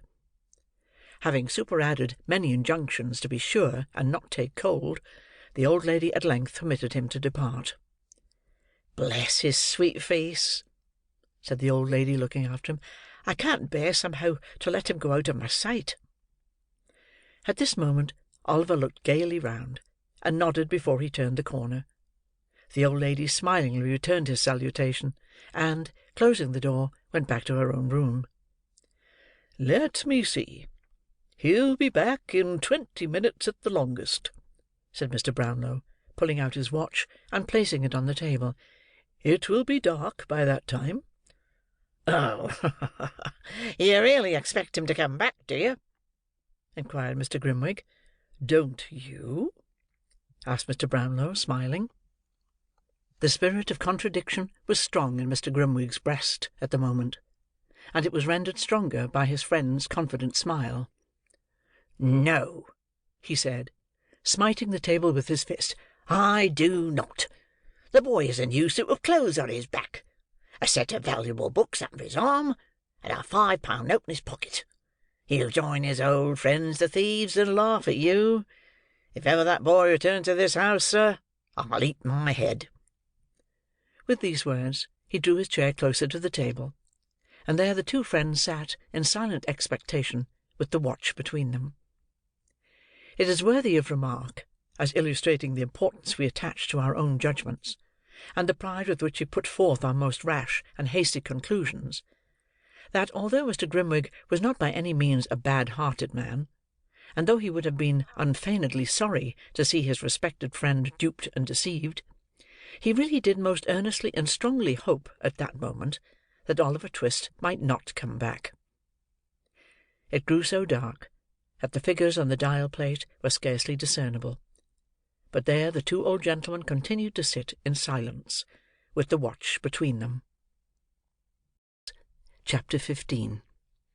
Showing how very fond of Oliver Twist the merry old Jew and Miss Nancy were.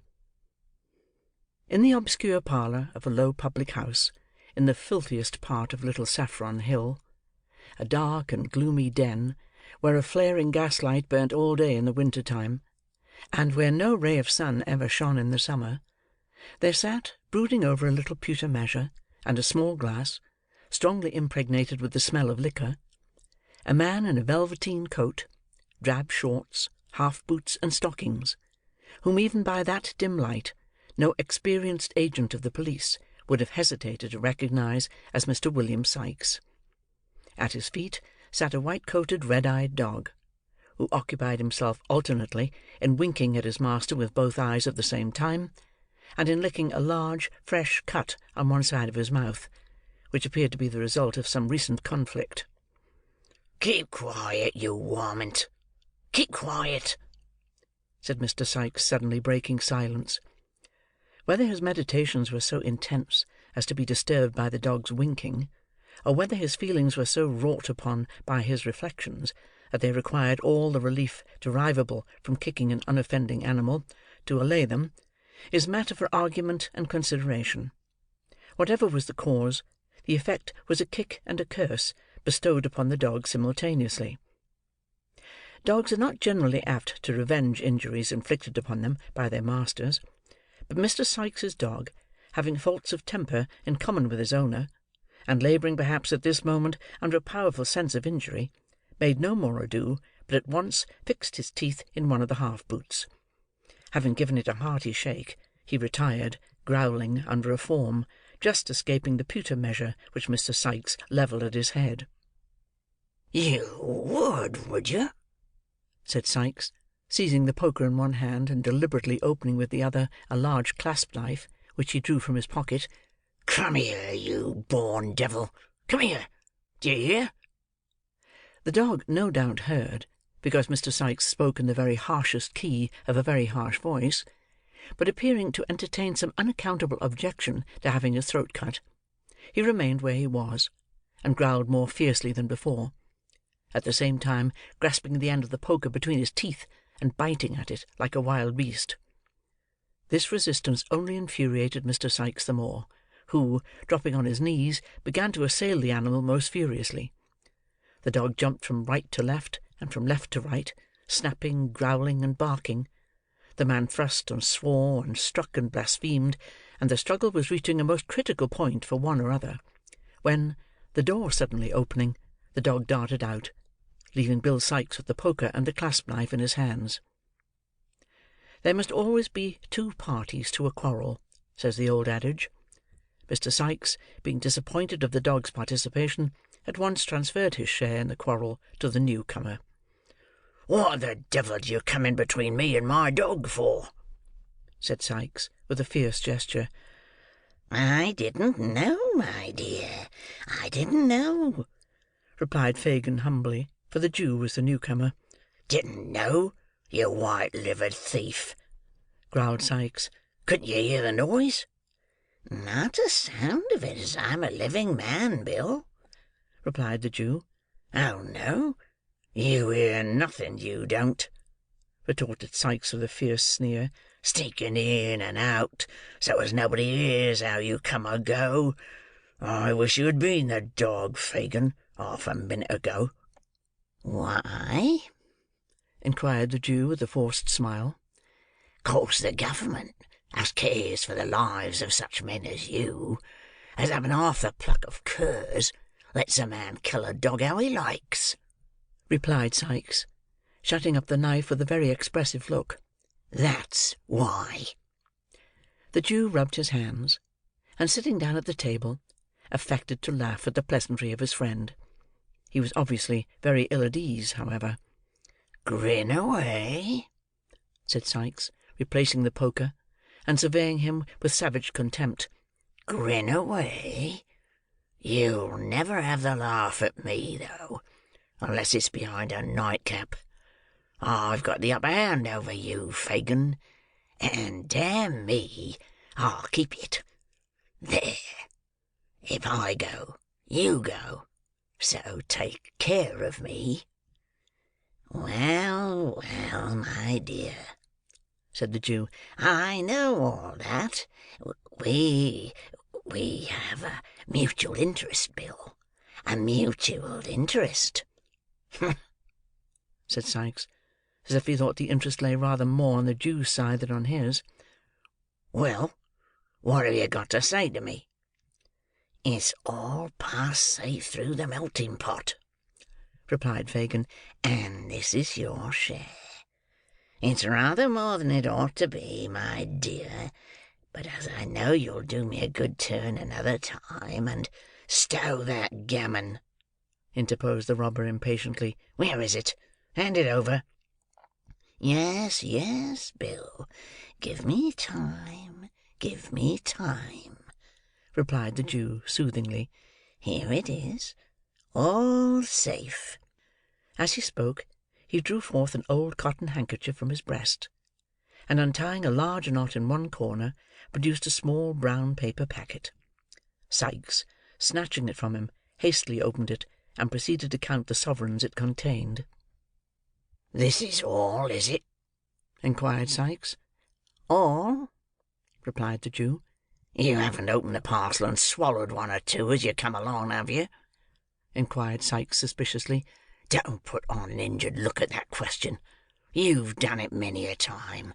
Jerk the tinkler." These words, in plain English, conveyed an injunction to ring the bell. It was answered by another Jew, younger than Fagin, but nearly as vile and repulsive in appearance. Bill Sikes merely pointed to the empty measure.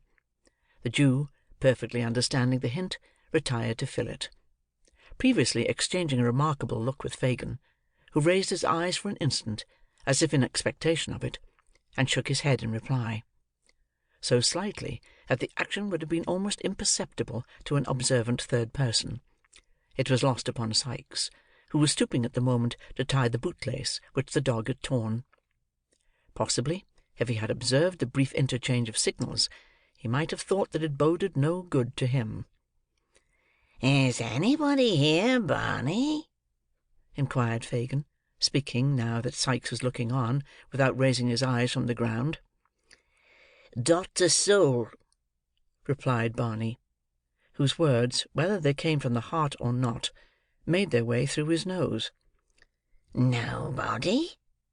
inquired Fagin, in a tone of surprise, which perhaps might mean that Barney was at liberty to tell the truth. "Nobody but Miss Daisy," replied Barney. "Nancy!" exclaimed Sikes. "Where? Strike me blind if I don't honour that here girl for her native talents." "She's bid having a plate of boiled beef in the bar," replied Barney. "Send her here," said Sikes, pouring out a glass of liquor. "Send her here." Barney looked timidly at Fagin, as if for permission. The Jew remaining silent, and not lifting his eyes from the ground, he retired, and presently returned, ushering in Nancy, who was decorated with the bonnet, apron, basket, and street-door key complete. "You are on the scent, aren't you, Nancy?" inquired Sikes, proffering the glass. "Yes, I am, Bill," replied the young lady, disposing of its contents. "and tired enough of it I am, too. The young brat's been ill and confined to the crib, and—" "Ah, Nancy, dear," said Fagin, looking up. Now, whether a peculiar contraction of the Jew's red eyebrows, and a half-closing of his deeply set eyes, warned Miss Nancy that she was disposed to be too communicative, is not a matter of much importance. The fact is all we need care for here; and the fact is that she suddenly checked herself, and with several gracious smiles upon Mr. Sikes, turned the conversation to other matters. In about 10 minutes' time, Mr. Fagin was seized with a fit of coughing, upon which Nancy pulled her shawl over her shoulders, and declared it was time to go. Mr. Sikes, finding that he was walking a short part of her way himself, expressed his intention of accompanying her. They went away together, followed at a little distance by the dog, who slunk out of a back-yard as soon as his master was out of sight. The Jew thrust his head out of the room door when Sikes had left it, looked after him as he walked up the dark passage, shook his clenched fist, muttered a deep curse, and then, with a horrible grin, reseated himself at the table, where he was soon deeply absorbed in the interesting pages of the hue and cry.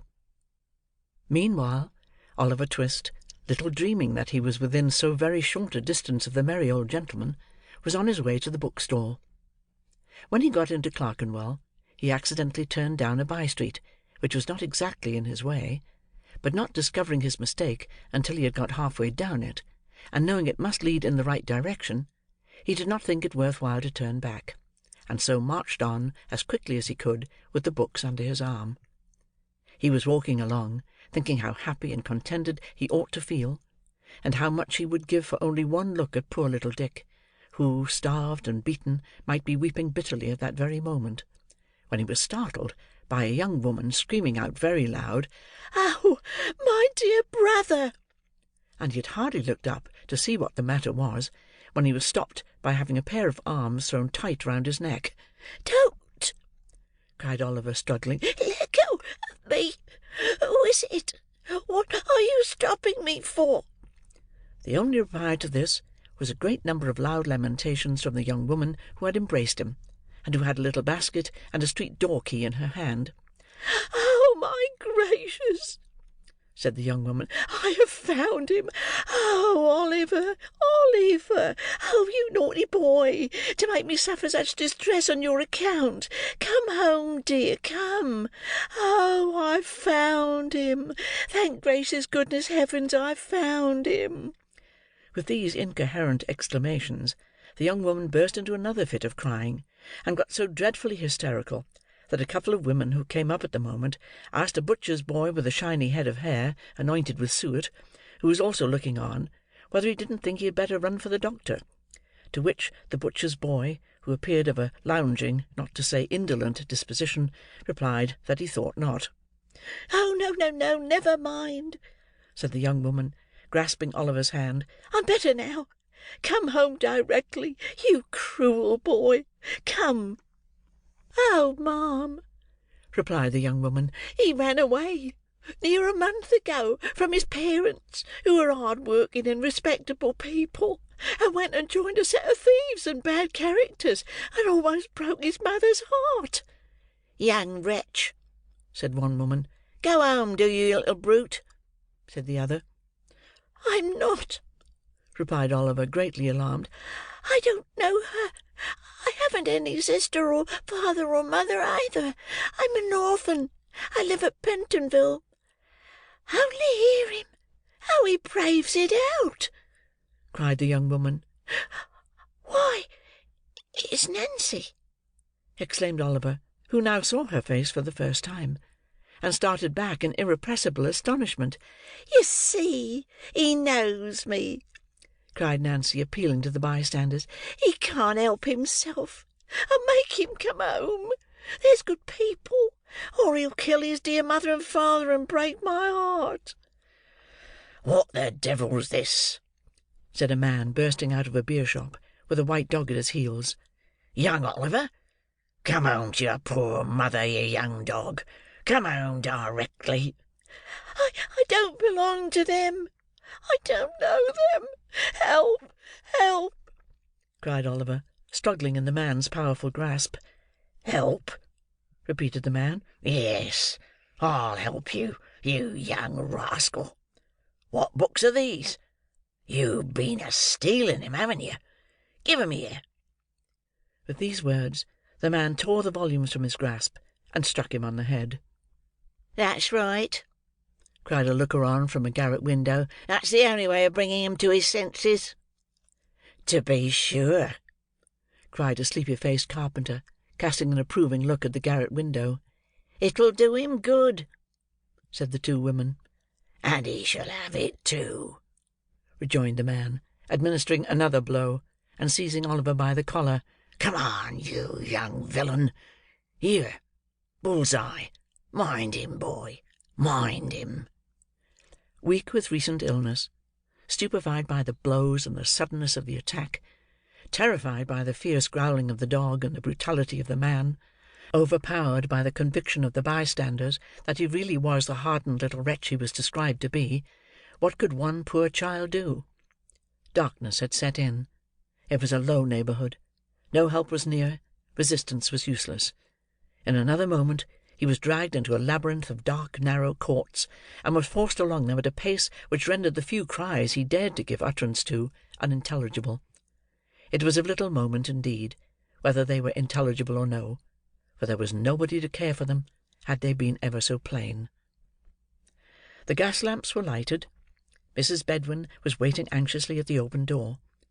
The servant had run up the street 20 times to see if there were any traces of Oliver, and still the two old gentlemen sat, perseveringly, in the dark parlour, with the watch between them.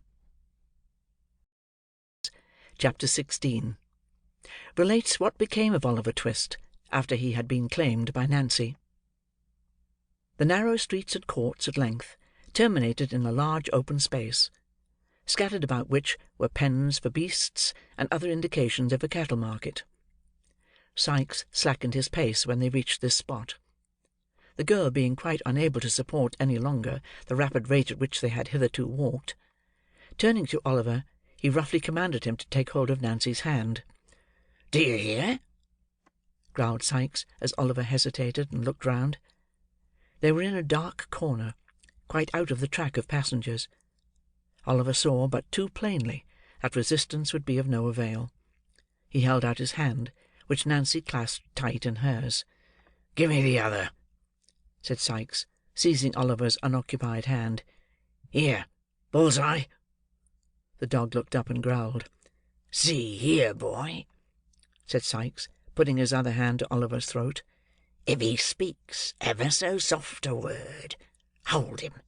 Do you mind?" The dog growled again, and licking his lips, eyed Oliver as if he were anxious to attach himself to his windpipe without delay. "He's as willing as a Christian, strike me blind if he isn't," said Sikes, regarding the animal with a kind of grim and ferocious approval. "Now, you know what you've got to expect, master, so crawl away as quick as you like. The dog will soon stop that game. Get on, young 'un." Bull's-eye wagged his tail in acknowledgment of this unusually endearing form of speech, and, giving vent to another admonitory growl for the benefit of Oliver, led the way onward. It was Smithfield that they were crossing, although it might have been Grosvenor Square, for anything Oliver knew to the contrary. The night was dark and foggy. The lights in the shops could scarcely struggle through the heavy mist, which thickened every moment, and shrouded the streets and houses in gloom, rendering the strange place still stranger in Oliver's eyes, and making his uncertainty the more dismal and depressing. They had hurried on a few paces when a deep church bell struck the hour.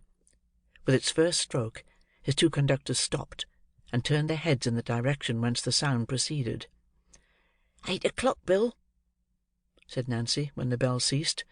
"What's the good of telling me that? I can hear it, can't I?" replied Sikes. "I wonder whether they can hear it," said Nancy. "Of course they can," replied Sikes. "It was Bartlemy time when I was shopped, and there warn't a penny trumpet in the affair as I couldn't hear the squeaking on. Arter I was locked up for the night, the row and din outside made the thundering old jail so silent that I could almost have beat my brains out against the iron plates of the door." "Poor fellow," said Nancy, who still had her face turned towards the quarter in which the bell had sounded. "Oh, Bill, such fine young chaps as them." "Yes, that's all you women think of," answered Sikes. "Fine young chaps. Well, they're as good as dead, so it don't much matter." With this consolation, Mr. Sikes appeared to repress a rising tendency to jealousy, and, clasping Oliver's wrist more firmly, told him to step out again. "Wait a minute," said the girl. "I wouldn't hurry by. If it was you that was coming out to be hung, the next time 8 o'clock struck, Bill, I'd walk round and round the place till I dropped, if the snow was on the ground and I hadn't a shawl to cover me." "And what good would that do?" inquired the unsentimental Mr. Sikes. "Unless you could pitch over a file, and 20 yards of good stout rope, you might as well be walking 50 mile off, or not walking at all, for all the good it would do me. Come on, and don't stand preaching there." The girl burst into a laugh, drew her shawl more closely round her, and they walked away. But Oliver felt her hand tremble, and, looking up in her face as they passed a gas lamp, saw that it had turned a deathly white. They walked on, by little frequented and dirty ways, for a full half-hour, meeting very few people, and those appearing, from their looks, to hold much the same position in society as Mr. Sikes himself. At length they turned into a very filthy narrow street, nearly full of old clothes shops, the dog running forward, as if conscious that there was no further occasion for his keeping on guard, stopped before the door of a shop that was closed, and apparently untenanted. The house was in a ruinous condition, and on the door was nailed a board, intimating that it was to let, which looked as if it had hung there for many years. "All right," cried Sikes, glancing cautiously about. Nancy stooped below the shutters, and Oliver heard the sound of a bell. They crossed to the opposite side of the street, and stood for a few moments under a lamp. A noise, as if a sash window were gently raised, was heard, and soon afterwards the door softly opened. Mr. Sikes then seized the terrified boy by the collar with very little ceremony, and all three were quickly inside the house. The passage was perfectly dark. They waited, while the person who had let them in, chained and barred the door. "Anybody here?" inquired Sikes. "No," replied a voice which Oliver thought he had heard before. "Is the old 'un here?" asked the robber. "Yes," replied the voice, "and precious down in the mouth he has been. Won't he be glad to see you? Oh, no." The style of this reply, as well as the voice which delivered it, seemed familiar to Oliver's ears, but it was impossible to distinguish even the form of the speaker in the darkness. "Let's have a glim," said Sikes, "or we shall go breaking our necks or treading on the dog. Look after your legs if you do." "Stand still a moment, and I'll get you one," replied the voice. The receding footsteps of the speaker were heard, and, in another minute, the form of Mr. John Dawkins, otherwise the Artful Dodger, appeared. He bore in his right hand a tallow candle stuck in the end of a cleft stick. The young gentleman did not stop to bestow any other remark of recognition upon Oliver than a humorous grin, but, turning away, beckoned the visitors to follow him down a flight of stairs. They crossed an empty kitchen, and, opening the door of a low earthy-smelling room, which seemed to have been built in a small back-yard, were received with a shout of laughter. "Oh, my wig, my wig!" cried Master Charles Bates, from whose lungs the laughter had proceeded. "Here he is! Oh, cry, here he is! Oh, Fagin, look at him! Fagin, do look at him! I can't bear it! He's such a jolly game! I can't bear it! Hold me, somebody, while I laugh it out!" With this irrepressible ebullition of mirth, Master Bates laid himself flat on the floor, and kicked convulsively for 5 minutes in an ecstasy of facetious joy. Then jumping to his feet, he snatched the cleft stick from the Dodger, and, advancing to Oliver, viewed him round and round, while the Jew, taking off his nightcap, made a great number of low bows to the bewildered boy. The Artful, meantime, who was of a rather saturnine disposition, and seldom gave way to merriment when it interfered with business, rifled Oliver's pockets with steady assiduity. "Look at his togs, Fagin," said Charley, putting the light so close to his new jacket as nearly to set him on fire. "Look at his togs! Superfine cloth, and a heavy swell cut. Oh, my eye, what a game! And his books, too. Nothing but a gentleman, Fagin." "Delighted to see you looking so well, my dear," said the Jew, bowing with mock humility. "The Artful shall give you another suit, my dear, for fear you should spoil that Sunday one. Why didn't you write, my dear, and say you were coming? We'd have got something warm for supper." At this, Master Bates roared again, so loud that Fagin himself relaxed, and even the Dodger smiled. But as the Artful drew forth the £5 note at that instant, it is doubtful whether the sally of the discovery awakened his merriment. "Hallo! What's that?" inquired Sikes, stepping forward as the Jew seized the note. "That's mine, Fagin." "No, no, my dear," said the Jew. "Mine, Bill, mine. You shall have the books." "If that ain't mine," said Bill Sikes, putting on his hat with a determined air. "Mine and Nancy's, that is. I'll take the boy back again." The Jew started. Oliver started too, though from a very different cause, for he hoped that the dispute might really end in his being taken back. "Come, hand over, will you?" said Sikes. "This is hardly fair, Bill, hardly fair, is it, Nancy?" inquired the Jew. "Fair or not fair," retorted Sikes, "hand over, I tell you. Do you think Nancy and me's got nothing else to do with our precious time but to spend it in scouting arter and kidnapping every young boy as gets grabbed through you? Give it here, you avaricious old skeleton. Give it here." With this gentle remonstrance, Mr. Sikes plucked the note from between the Jew's finger and thumb, and looking the old man coolly in the face, folded it up small, and tied it in his neckerchief. "That's for our share of the trouble," said Sikes, "and not half enough neither. You may keep the books, if you're fond of reading. If you ain't, sell 'em." "They're very pretty," said Charley Bates, who, with sundry grimaces, had been affecting to read one of the volumes in question. "Beautiful writing, isn't it, Oliver?" At sight of the dismayed look with which Oliver regarded his tormentors, Master Bates, who was blessed with the lively sense of the ludicrous, fell into another ecstasy, more boisterous than the first. "They belong to the old gentleman," said Oliver, wringing his hands. "To the good, kind old gentleman who took me into his house and had me nursed when I was near dying of the fever. Oh, pray send them back. Send him back the books and money. Keep me here all my life long, but pray, pray, send them back. He'll think I stole them. The old lady, all of them who were so kind to me, will think I stole them. Oh, do have mercy upon me, and send them back."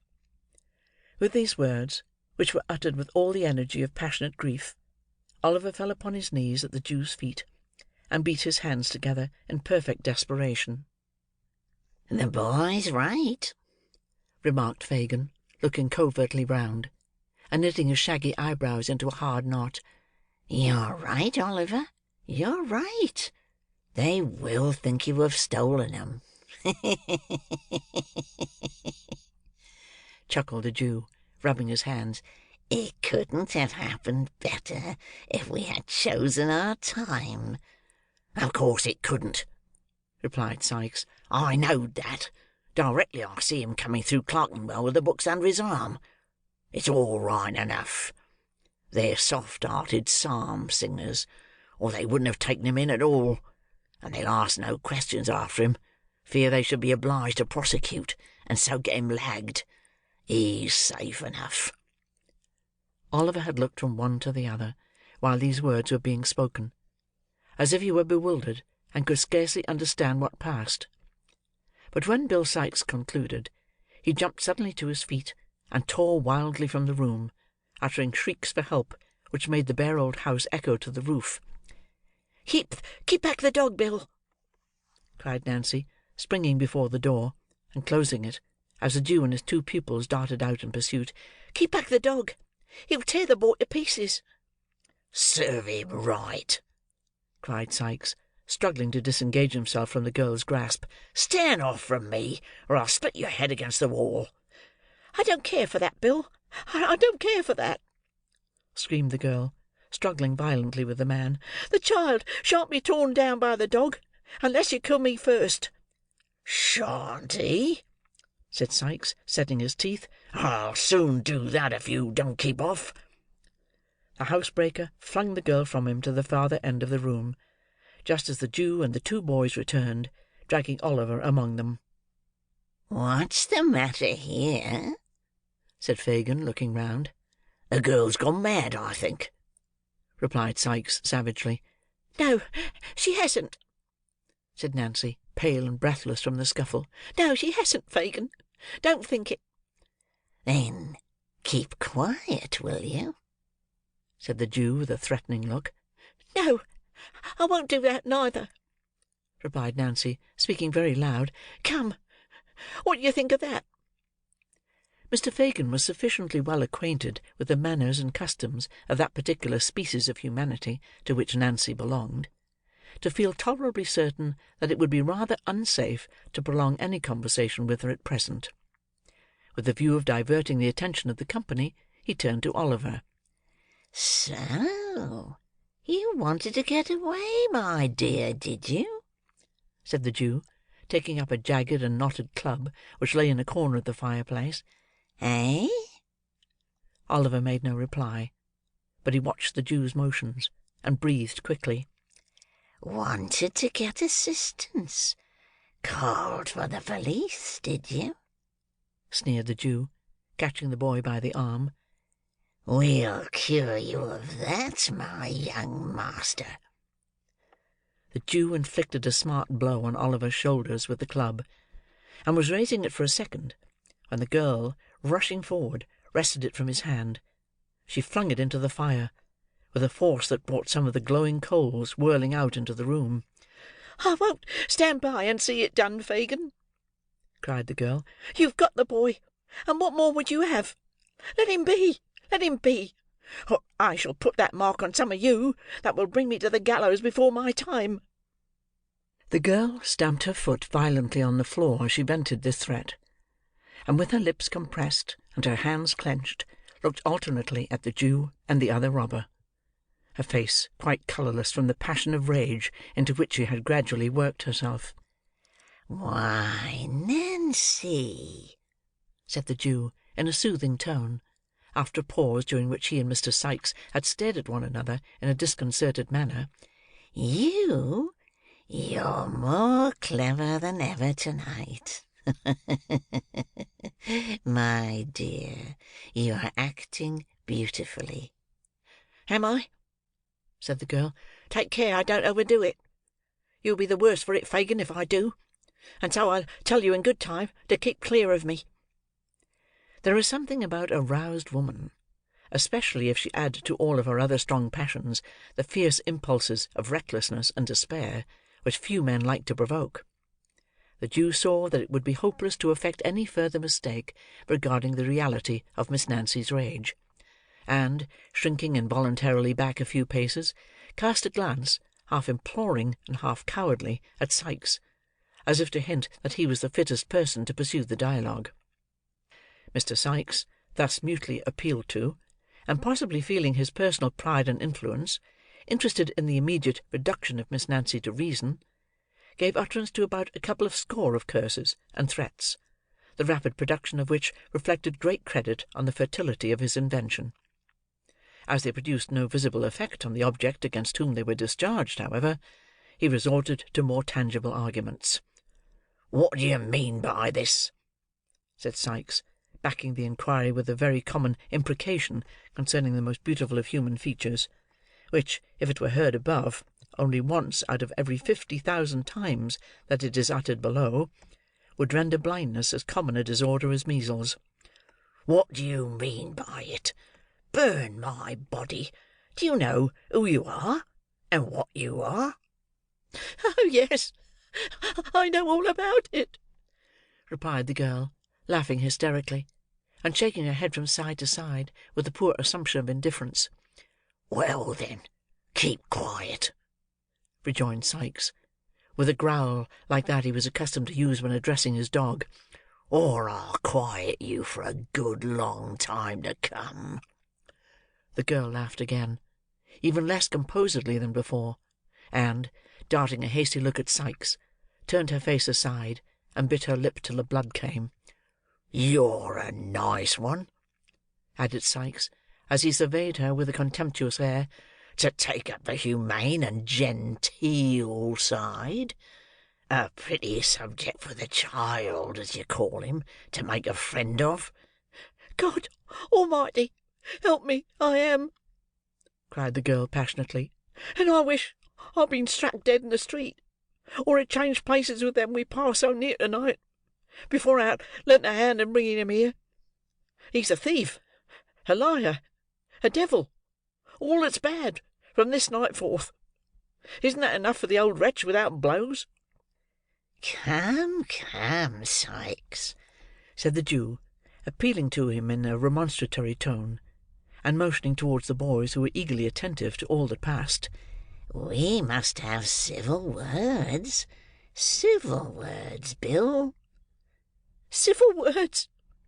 cried the girl, whose passion was frightful to see. "Civil words, you villain! Yes, you deserve 'em from me. I thieved for you when I was a child, not half as old as this," pointing to Oliver. "I've been in the same trade, and in the same service for 12 years since. Don't you know it? Speak out! Don't you know it?" "Well, well," replied the Jew, with an attempt at pacification, "and if you have, it's your living." "Aye, it is," returned the girl, not speaking, but pouring out the words in one continuous and vehement scream. "It is my living, and the cold, wet, dirty streets are my home, and you're the wretch that drove me to them long ago, and that'll keep me there day and night, till I die." "I shall do you a mischief," interposed the Jew, goaded by these reproaches. "a mischief worse than that, if you say much more." The girl said nothing more, but tearing her hair and dress in a transport of passion, made such a rush at the Jew as would probably have left signal marks of her revenge upon him, had not her wrists been seized by Sikes at the right moment, upon which she made a few ineffectual struggles, and fainted. "She's all right now," said Sikes, laying her down in a corner. "She's uncommon strong in the arms when she's up in this way."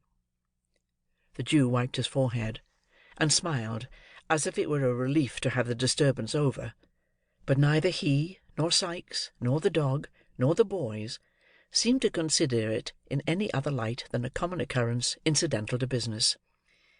"It's the worst of having to do with women," said the Jew, replacing his club, "but they're clever, and we can't get on in our line without 'em.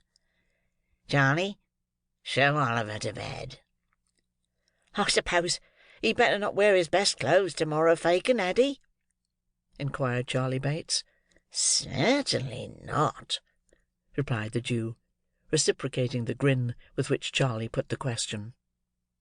Master Bates, apparently much delighted with his commission, took the cleft stick, and led Oliver into an adjacent kitchen, where there were 2 or 3 of the beds on which he had slept before; and here, with many uncontrollable bursts of laughter, he produced the identical old suit of clothes which Oliver had so much congratulated himself upon leaving off at Mr. Brownlow's, and the accidental display of which, to Fagin, by the Jew who purchased them, had been the very first clue received of his whereabout. "Put off the smart ones," said Charley, "and I'll give 'em to Fagin to take care of. What fun it is!" Poor Oliver unwillingly complied. Master Bates, rolling up the new clothes under his arm, departed from the room, leaving Oliver in the dark, and locking the door behind him. The noise of Charley's laughter, and the voice of Miss Betsy, who opportunely arrived to throw water over her friend, and perform other feminine offices for the promotion of her recovery, might have kept many people awake under more happy circumstances than those in which Oliver was placed; but he was sick and weary, and he soon fell sound asleep. Chapter 17. Oliver's destiny continuing unpropitious, brings a great man to London to injure his reputation. It is the custom on the stage, in all good murderous melodramas, to present the tragic and the comic scenes in as regular alternation as the layers of red and white in a side of streaky bacon. The hero sinks upon his straw bed, weighed down by fetters and misfortunes. In the next scene, his faithful but unconscious squire regales the audience with a comic song. We behold, with throbbing bosoms, the heroine in the grasp of a proud and ruthless baron, her virtue and her life alike in danger, drawing forth her dagger to preserve the one at the cost of the other; and just as our expectations are wrought up to the highest pitch, a whistle is heard, and we are straightway transported to the great hall of the castle, where a grey-headed seneschal sings a funny chorus with a funnier body of vassals, who are free of all sorts of places, from church vaults to palaces, and roam about in company, carolling perpetually. Such changes appear absurd, but they are not so unnatural as they would seem at first sight. The transitions in real life, from well-spread boards to death-beds, and from mourning weeds to holiday garments, are not a whit less startling; only there, we are busy actors instead of passive lookers-on, which makes a vast difference. The actors in the mimic life at the theatre are blind to violent transitions and abrupt impulses of passion or feeling, which, presented before the eyes of mere spectators, are at once condemned as outrageous and preposterous. As sudden shiftings of the scene, and rapid changes of time and place, are not only sanctioned in books by long usage, but are by many considered as the great art of authorship, an author's skill in his craft being, by such critics, chiefly estimated with relation to the dilemmas in which he leaves his characters at the end of every chapter, this brief introduction to the present one may perhaps be deemed unnecessary. If so, let it be considered a delicate intimation on the part of the historian that he is going back to the town in which Oliver Twist was born, the reader taking it for granted that there are good and substantial reasons for making the journey, or he would not be invited to proceed upon such an expedition. Mr. Bumble emerged at early morning from the workhouse gate, and walked, with portly carriage and commanding steps, up the High Street. He was in the full bloom and pride of beadlehood. His cocked hat and coat were dazzling in the morning sun. He clutched his cane with the vigorous tenacity of health and power. Mr. Bumble always carried his head high, but this morning it was higher than usual. There was an abstraction in his eye, an elevation in his air, which might have warned an observant stranger that thoughts were passing in the beadle's mind too great for utterance. Mr. Bumble stopped not to converse with the small shopkeepers and others who spoke to him deferentially as he passed along. He merely returned their salutations with a wave of his hand, and relaxed not in his dignified pace until he reached the farm where Mrs. Mann tended the infant paupers with parochial care. "Drat that beadle!" said Mrs. Mann, hearing the well-known shaking at the garden gate. "If it isn't him at this time in the morning." "Look, Mr. Bumble, only think of its being you! Well, dear me, it Here's a pleasure, this is. Come into the parlour, sir, please." The first sentence was addressed to Susan, and the exclamations of delight were added to Mr. Bumble, as the good lady unlocked the garden gate, and showed him, with great attention and respect, into the house. "Mrs. Mann," said Mr. Bumble, not sitting upon or dropping himself into a seat as any common jackanapes would, but letting himself gradually and slowly down into a chair. "Mrs. Mann, ma'am, good morning." "Well, and good morning to you, sir," replied Mrs. Mann, with many smiles, "and hoping you find yourself well, sir." "So, Mrs. Mann," replied the beadle. "A parochial life is not a bed of roses, Mrs. Mann." "Ah, that it isn't indeed, Mr. Bumble," rejoined the lady; and all the infant paupers might have chorused the rejoinder with great propriety, if they had heard it. "A parochial life, ma'am," continued Mr. Bumble, striking the table with his cane, "is a life of worrit, and vexation, and hardihood. But all public characters, as I may say, must suffer prosecution." Mrs. Mann, not very well knowing what the beadle meant, raised her hands with a look of sympathy, and sighed. "Ah, you may well sigh, Mrs. Mann," said the beadle. Finding she had done right, Mrs. Mann sighed again, evidently to the satisfaction of the public character, who, repressing a complacent smile by looking sternly at his cocked hat, said, "Mrs. Mann, I am going to London." "Look, Mr. Bumble!" cried Mrs. Mann, starting back. "To London, ma'am," resumed the inflexible beadle, "by coach. I and 2 paupers, Mrs. Mann. A legal action is a-coming on, about a settlement, and the board has appointed me, Mrs. Mann, to dispose to the matter before the quarter sessions at Clerkenwell. And I very much question," added Mr. Bumble, drawing himself up, "whether the Clerkenwell sessions will not find themselves in the wrong box before they have done with me." "Oh, you mustn't be too hard upon them, sir," said Mrs. Mann, coaxingly. "The Clerkenwell sessions have brought it upon themselves, ma'am," replied Mr. Bumble; "and if the Clerkenwell sessions find that they come off rather worse than they expected, the Clerkenwell sessions have only themselves to thank." There was so much determination and depth of purpose about the menacing manner in which Mr. Bumble delivered himself of these words, that Mrs. Mann appeared quite awed by them. At length she said, "You're going by coach, sir? I thought it was always usual to send them paupers in carts." "That's when they're ill, Mrs. Mann," said the beadle. "We put the sick paupers into open carts in the rainy weather, to prevent their taking cold." "Oh!" said Mrs. Mann. "The opposition coach contracts for these 2, and takes them cheap," said Mr. Bumble. "They are both in a very low state, and we find it would come £2 cheaper to move 'em than to bury 'em.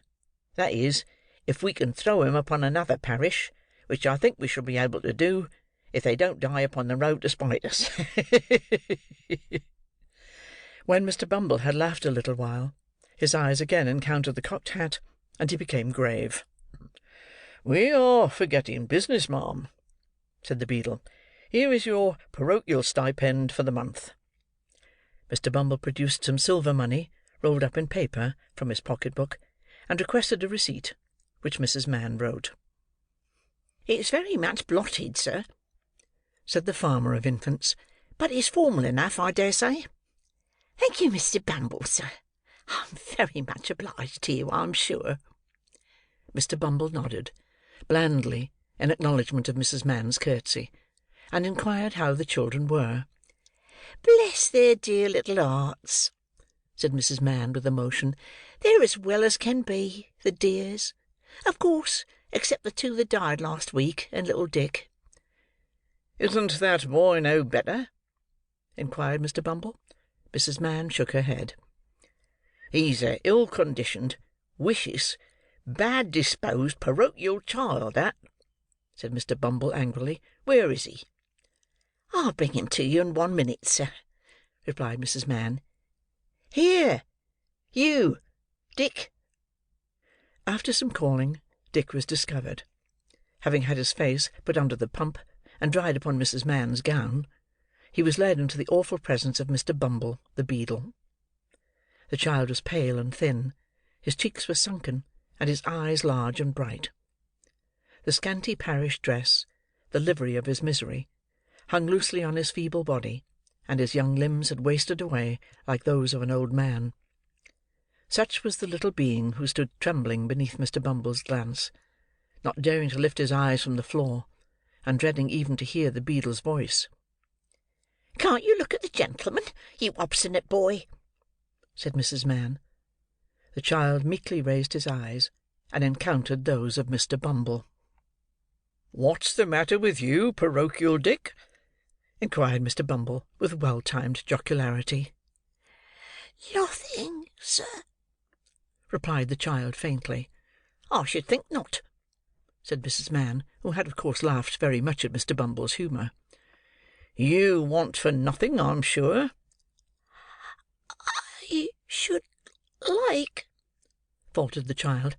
"Heyday!" interposed Mrs. Mann. "I suppose you're going to say that you do want for something now. Why, you little wretch!" "Stop, Mrs. Mann, stop," said the beadle, raising his hand with a show of authority. "Like what, sir, eh?"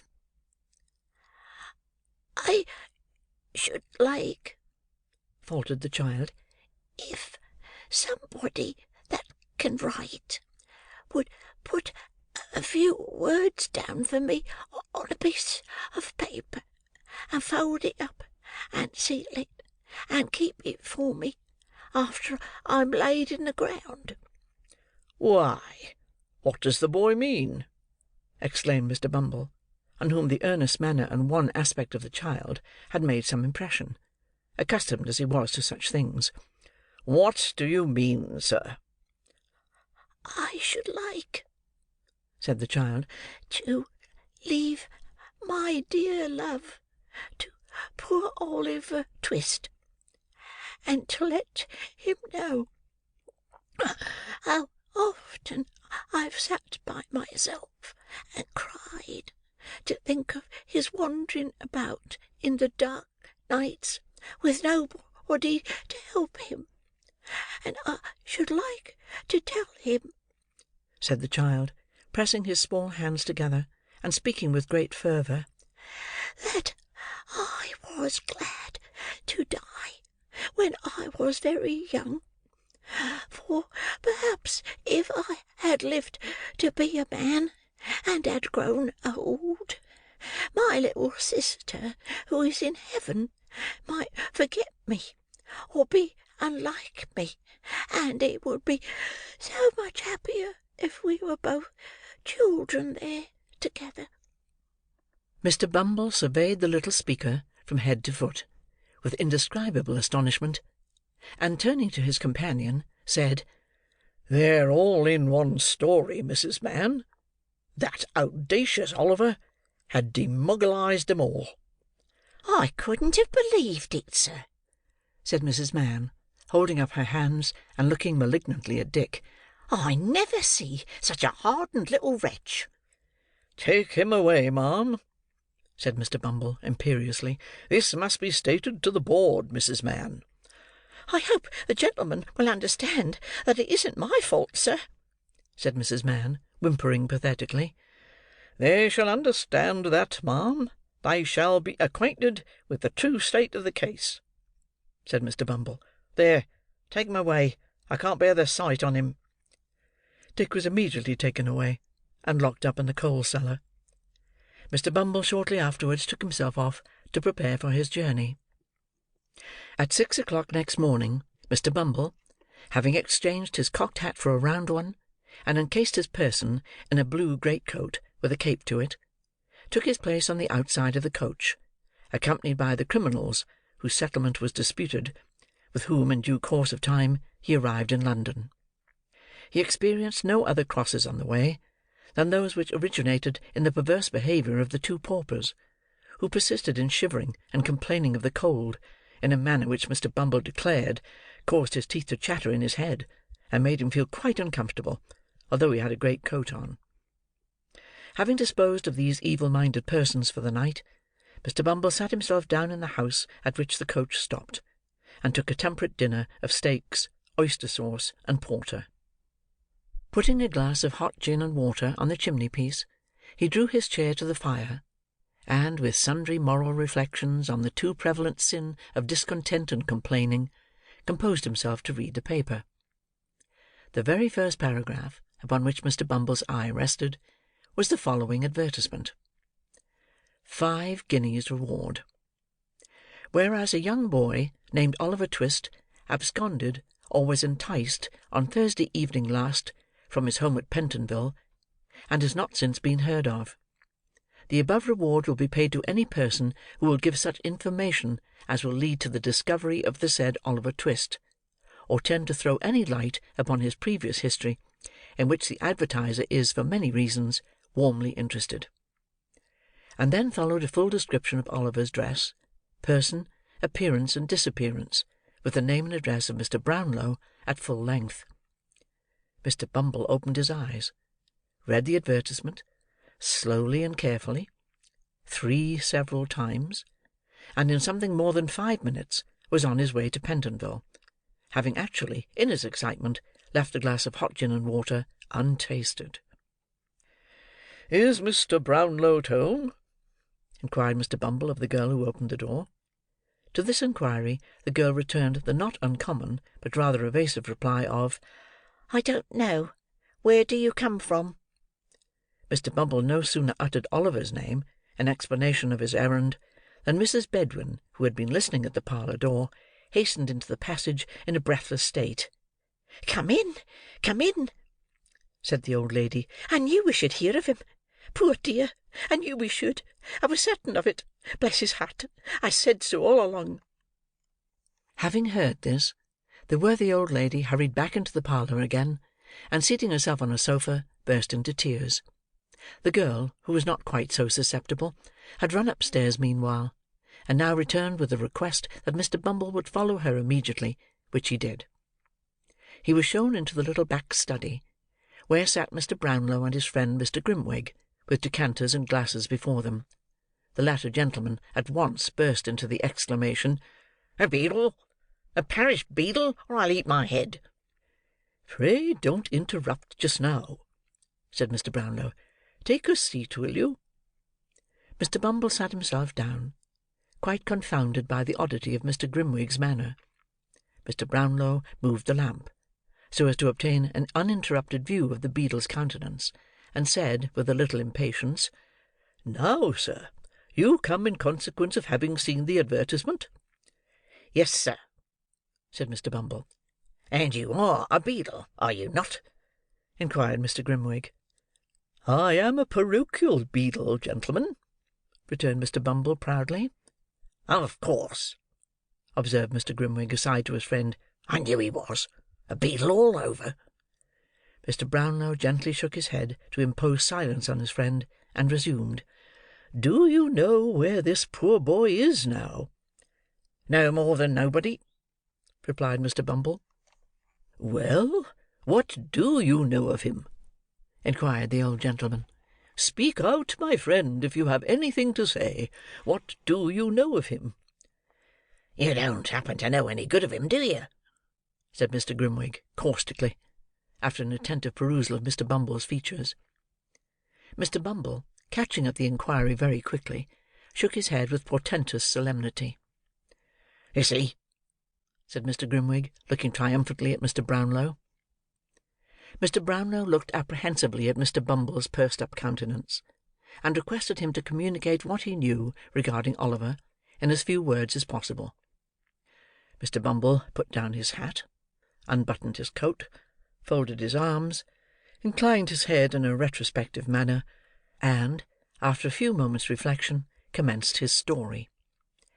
It would be tedious if given in the beadle's words, occupying as it did some 20 minutes in the telling, but the sum and substance of it was, that Oliver was a foundling, born of low and vicious parents; that he had from his birth displayed no better qualities than treachery, ingratitude, and malice; that he had terminated his brief career in the place of his birth, by making a sanguinary and cowardly attack on an unoffending lad, and running away in the night time from his master's house.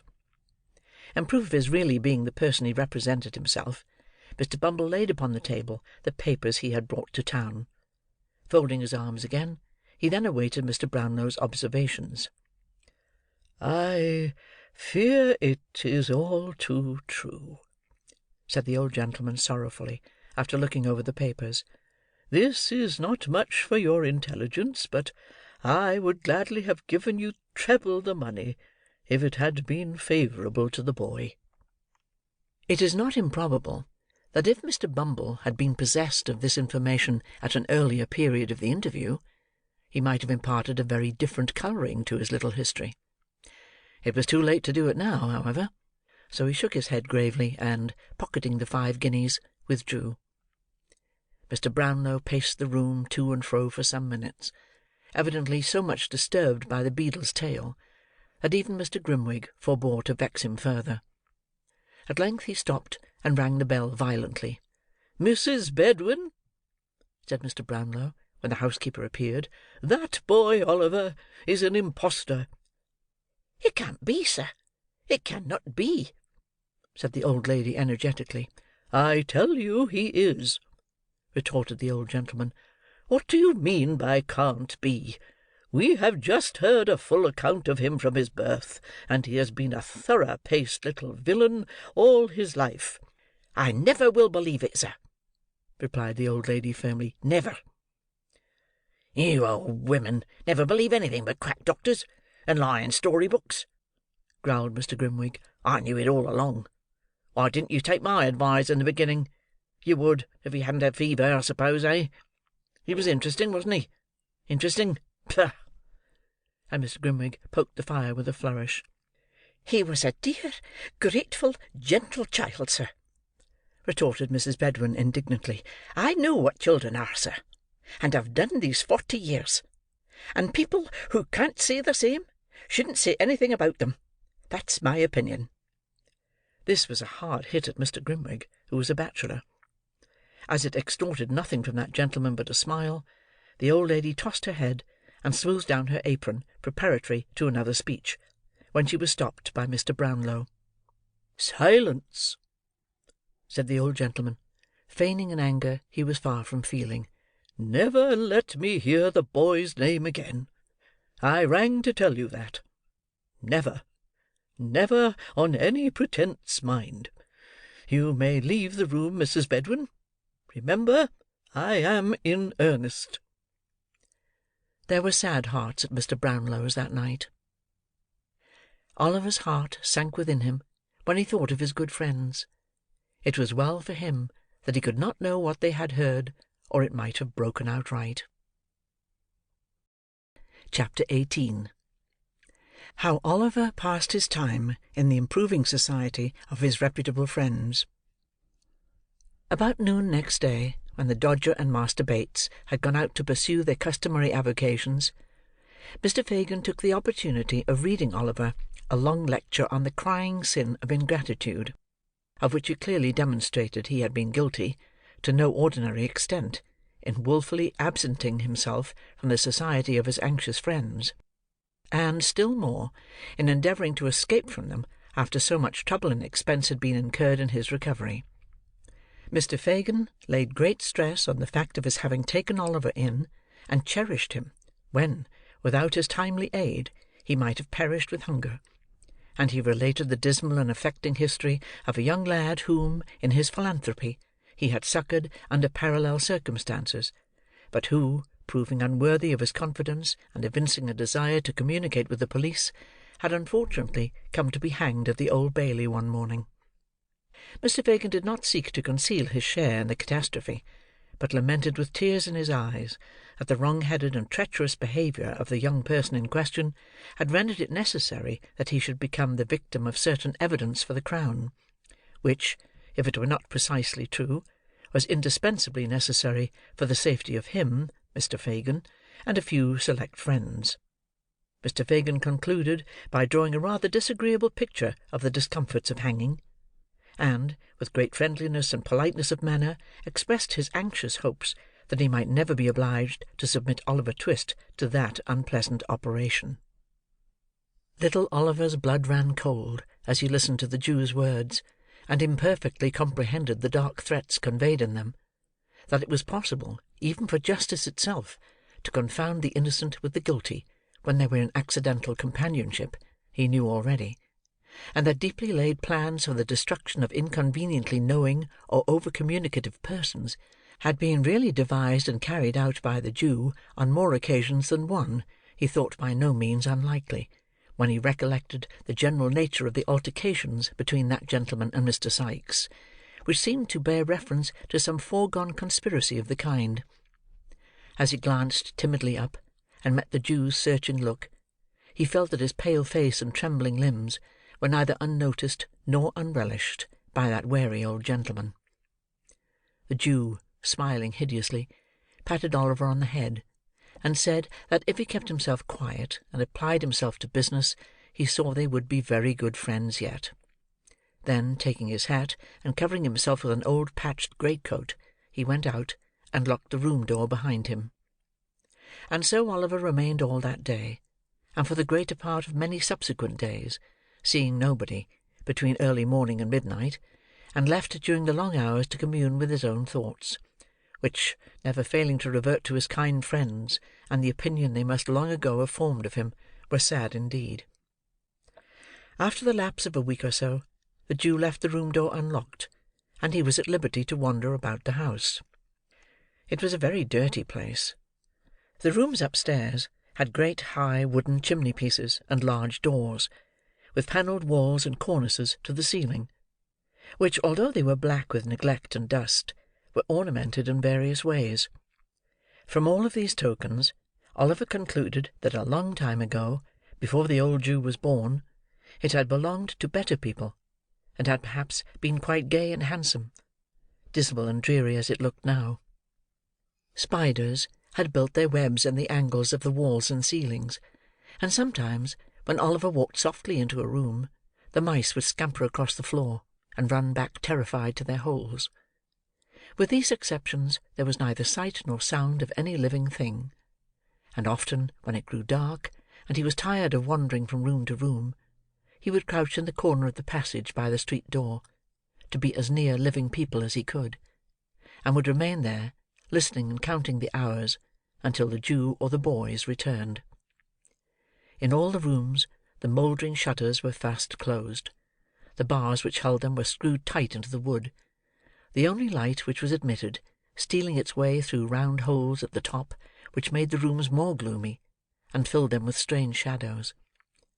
There was a back garret window with rusty bars outside, which had no shutter; and out of this Oliver often gazed, with a melancholy face, for hours together. But nothing was to be descried from it, but a confused and crowded mass of housetops, blackened chimneys, and gable ends. Sometimes, indeed, a grisly head might be seen, peering over the parapet wall of a distant house, but it was quickly withdrawn again; and as the window of Oliver's observatory was nailed down, and dimmed with the rain and smoke of years, it was as much as he could do to make out the forms of the different objects beyond, without making any attempt to be seen or heard, which he had as much chance of being as if he had lived inside the ball of St. Paul's Cathedral.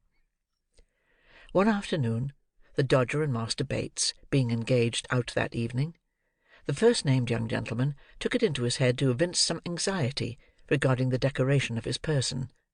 To do him justice, this was by no means an habitual weakness with him; and, with this end and aim, he condescendingly commanded Oliver to assist him in his toilet straightway. Oliver was but too glad to make himself useful, too happy to have some faces, however bad, to look upon, too desirous to conciliate those about him when he could honestly do so, to throw any objection in the way of this proposal. So he at once expressed his readiness, and, kneeling on the floor, while the Dodger sat upon the table so that he could take his foot in his laps, he applied himself to a process which Mr. Dawkins designated as japanning his trotter cases. The phrase, rendered into plain English, signifieth cleaning his boots. Whether it was the sense of freedom and independence which a rational animal may be supposed to feel when he sits on a table in an easy attitude, smoking a pipe, swinging one leg carelessly to and fro, and having his boots cleaned all the time, without even the past trouble of having taken them off, or the prospective misery of putting them on to disturb his reflections, or whether it was the goodness of the tobacco that soothed the feelings of the Dodger, or the mildness of the beer that mollified his thoughts, he was evidently tinctured, for the nonce, with a spice of romance and enthusiasm foreign to his general nature. He looked down on Oliver with a thoughtful countenance for a brief space, and then, raising his head and heaving a gentle sigh, said, half in abstraction and half to Master Bates, "What a pity it is he isn't a prig!" "Ah!" said Master Charles Bates, "he don't know what's good for him." The Dodger sighed again, and resumed his pipe, as did Charley Bates. They both smoked for some seconds in silence. "I suppose you don't even know what a prig is?" said the Dodger mournfully. "I think I know that," replied Oliver, looking up. "It's you're one, are you not?" inquired Oliver, checking himself. "I am," replied the Dodger. "I'd scorn to be anything else." Mr. Dawkins gave his hat a ferocious cock, after delivering this sentiment, and looked at Master Bates, as if to denote that he would feel obliged by his saying anything to the contrary. "I am," repeated the Dodger. "So's Charley. So's Fagin. So's Sikes. So's Nancy. So's Bet. So we all are, down to the dog, and he's the downiest one of the lot." "And the least given to peaching," added Charley Bates. "He wouldn't so much as bark in a witness box, for fear of committing himself. No, not if you tied him up in one, and left him there without wittles for a fortnight," said the Dodger. "Not a bit of it," observed Charley. "He's a rum dog. Don't he look fierce at any strange cove that laughs or sings when he's in company?" pursued the Dodger. "Won't he growl at all when he hears a fiddle playing? And don't he hate other dogs as ain't of his breed? Oh, no! He's an out-and-out Christian," said Charley. This was merely intended as a tribute to the animal's abilities, but it was an appropriate remark in another sense, if Master Bates had only known it. For there are a good many ladies and gentlemen claiming to be out-and-out Christians, between whom and Mr. Sikes's dog there exist strong and singular points of resemblance. "Well, well," said the Dodger, recurring to the point from which they had strayed, with that mindfulness of his profession which influenced all his proceedings. "This hasn't got anything to do with young Green here." "No more it has," said Charley. "Why don't you put yourself under Fagin, Oliver?" "And make your fortune out of hand," added the Dodger with a grin. "and so be able to retire on your property, and do the genteel, as I mean to, in the very next leap year but 4 that ever comes, and the 42nd Tuesday in Trinity week," said Charley Bates. "I don't like it," rejoined Oliver timidly. "I wish they would let me go. I would rather go." "And Fagin would rather not," rejoined Charley. Oliver knew this too well, but thinking it might be dangerous to express his feelings more openly, he only sighed, and went on with his boot cleaning. "Go!" exclaimed the Dodger. "Why, where's your spirit? Don't you take any pride out of yourself? Would you go and be dependent on your friends?" "Oh, blow that!" said Master Bates, drawing 2 or 3 silk handkerchiefs from his pocket, and tossing them into a cupboard. "That's too mean, that is."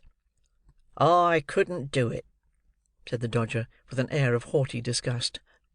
"You can leave your friends, though," said Oliver, with a half-smile, "and let them be punished for what you did." "That," rejoined the Dodger, with a wave of his pipe, "that was all out of consideration for Fagin. 'Cause the traps know that we work together, and he might have got into trouble if we hadn't made our lucky. That was a move, wasn't it, Charley?" Master Bates nodded assent, and would have spoken, but the recollection of Oliver's flight came so suddenly upon him, that the smoke he was inhaling got entangled with the lath, and went up into his head, and down into his throat, and brought on a fit of coughing and stamping about 5 minutes long. "Look here," said the Dodger, drawing forth a handful of shillings and halfpence. "Here's a jolly life. What's the odds where it comes from? Here, catch hold. There's plenty more where they were took from. You won't you? Oh, you precious flat!" "It's naughty, ain't it, Oliver?" inquired Charley Bates. "He'll come to be scragged, won't he?" "I don't know what that means," replied Oliver.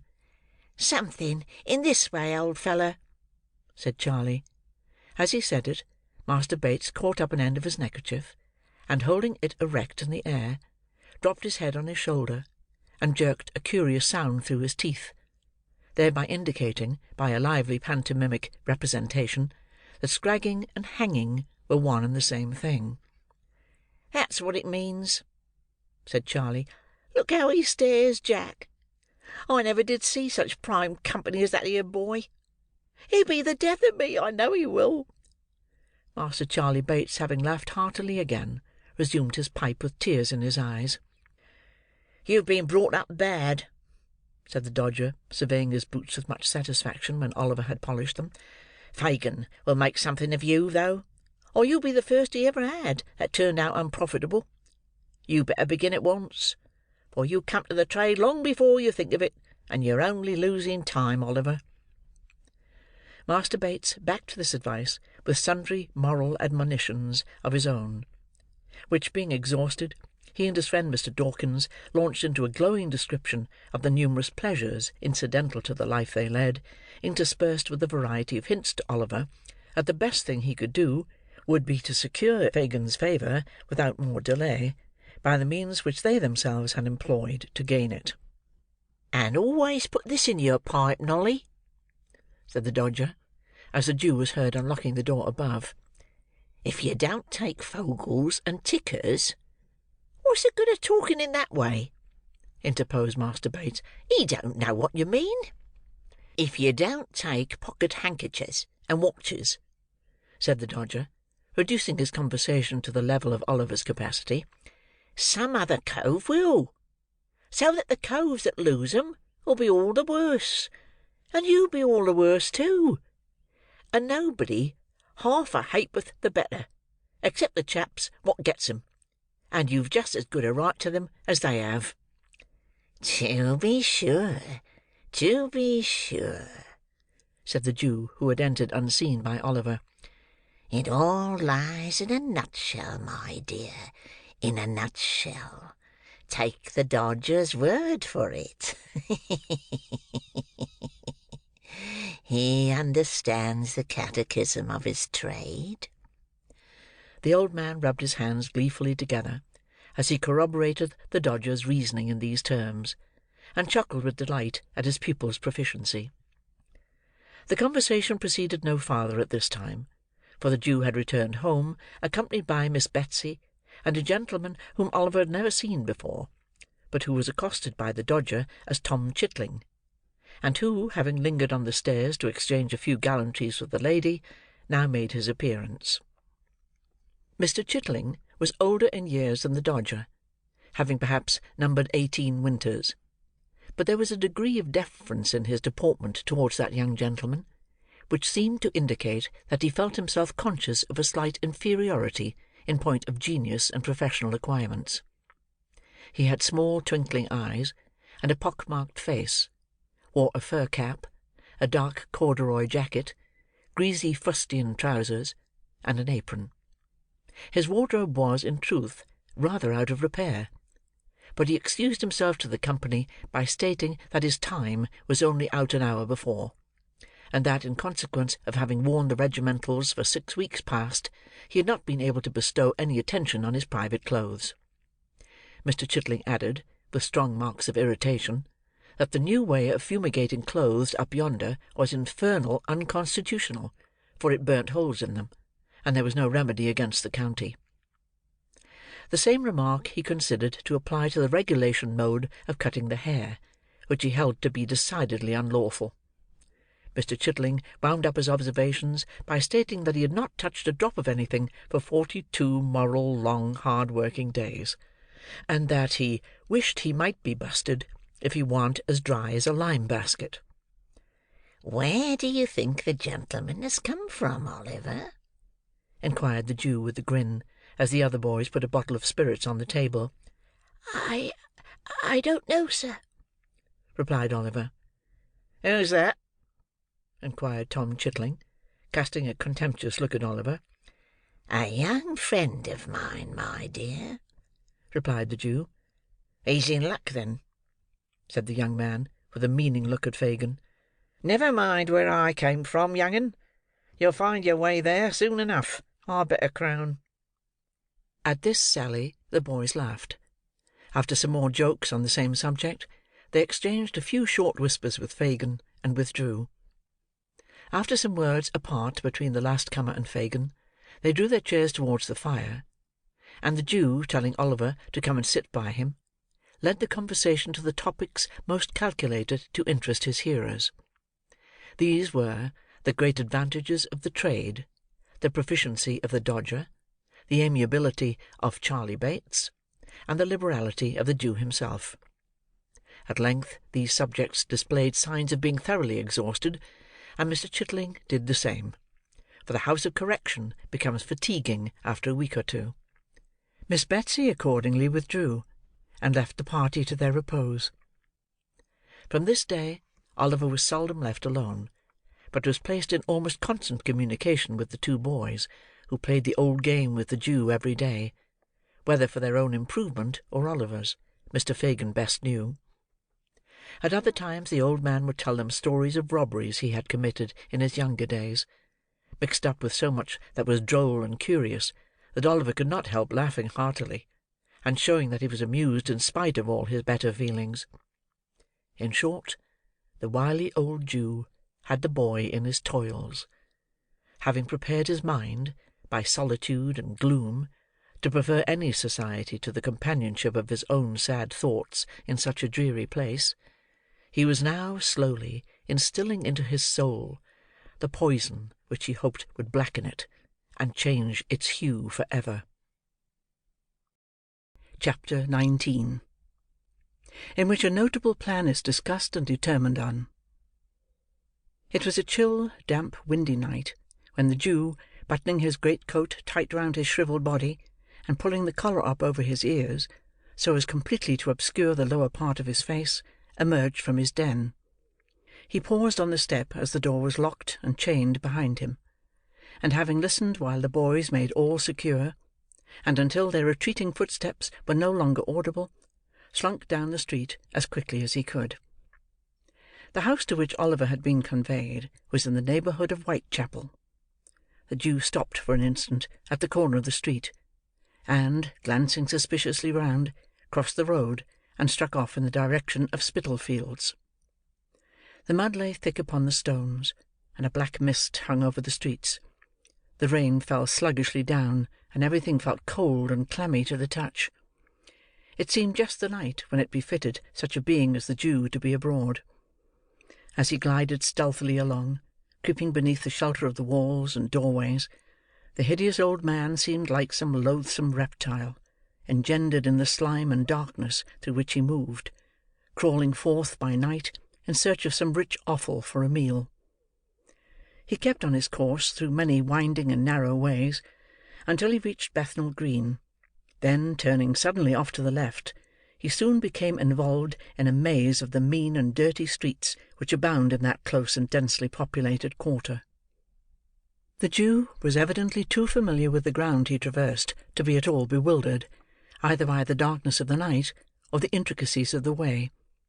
He hurried through several alleys and streets, and at length turned into one, lighted only by a single lamp at the farther end. At the door of a house in this street he knocked. Having exchanged a few muttered words with the person who opened it, he walked upstairs. A dog growled as he touched the handle of a room door, and a man's voice demanded who was there. "Only me, Bill, only me, my dear," said the Jew, looking in.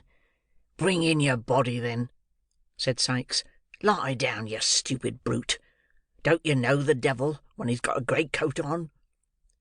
Apparently, the dog had been somewhat deceived by Mr. Fagin's outer garment; for as the Jew unbuttoned it, and threw it over the back of a chair, he retired to the corner from which he had risen, wagging his tail as he went, to show that he was as well satisfied as it was in his nature to be. "Well?" said Sikes. "Well, my dear," replied the Jew. "Ah, Nancy." The latter recognition was uttered with just enough of embarrassment to imply a doubt of its reception; for Mr. Fagin and his young friend had not met since she had interfered in behalf of Oliver. All doubts upon the subject, if he had any, were speedily removed by the young lady's behaviour.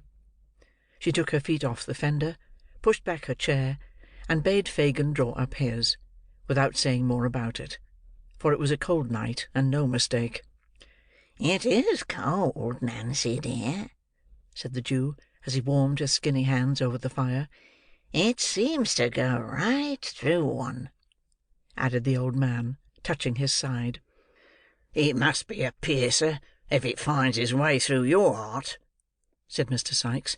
"Give him something to drink, Nancy. Burn my body, make haste. It's enough to turn a man ill, to see his lean old carcass shivering in that way, like a ugly ghost just rose from the grave." Nancy quickly brought a bottle from a cupboard, in which there were many; which, to judge from the diversity of their appearance, were filled with several kinds of liquids. Sikes, pouring out a glass of brandy, bade the Jew drink it off. "Quite enough, quite, thank ye, Bill," replied the Jew, putting down the glass, after just setting his lips to it. "What? You're afraid of our getting the better of you, are you?" inquired Sikes, fixing his eye on the Jew. "Ugh!" With a hoarse grunt of contempt, Mr. Sikes seized the glass, and threw the remainder of its contents into the ashes, as a preparatory ceremony to filling it again for himself, which he did at once. The Jew glanced round the room as his companion tossed down the second glassful; not in curiosity, for he had seen it often before, but in a restless and suspicious manner habitual to him.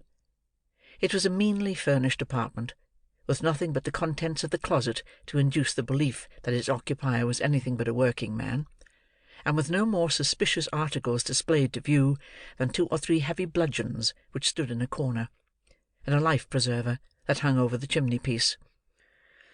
"There," said Sikes, smacking his lips. "Now I'm ready." "For business?" inquired the Jew. "For business," replied Sikes. "So, say what you've got to say." "About the crib at Chertsey, Bill," said the Jew, drawing his chair forward, and speaking in a very low voice. "Yes, what about it?" inquired Sikes. "Ah, you know what I mean, my dear," said the Jew. "He knows what I mean, Nancy, don't he?" "No, he don't," sneered Mr. Sikes. "Or he won't, and that's the same thing. Speak out, and call things by their right names. Don't sit there winking and blinking and talking to me in hints, as if you warn't the very first that thought about the robbery. What do you mean?" "Hush, Bill, hush," said the Jew, who had in vain attempted to stop this burst of indignation. "Somebody will hear us, my dear. Somebody will hear us." "Let him hear," said Sikes. "I don't care." But as Mr. Sikes did care, on reflection, he dropped his voice as he said the words, and grew calmer. "There, there," said the Jew coaxingly. "It was only my caution, nothing more. Now, my dear, about that crib at Chertsey. When is it to be done, Bill, eh? When is it to be done?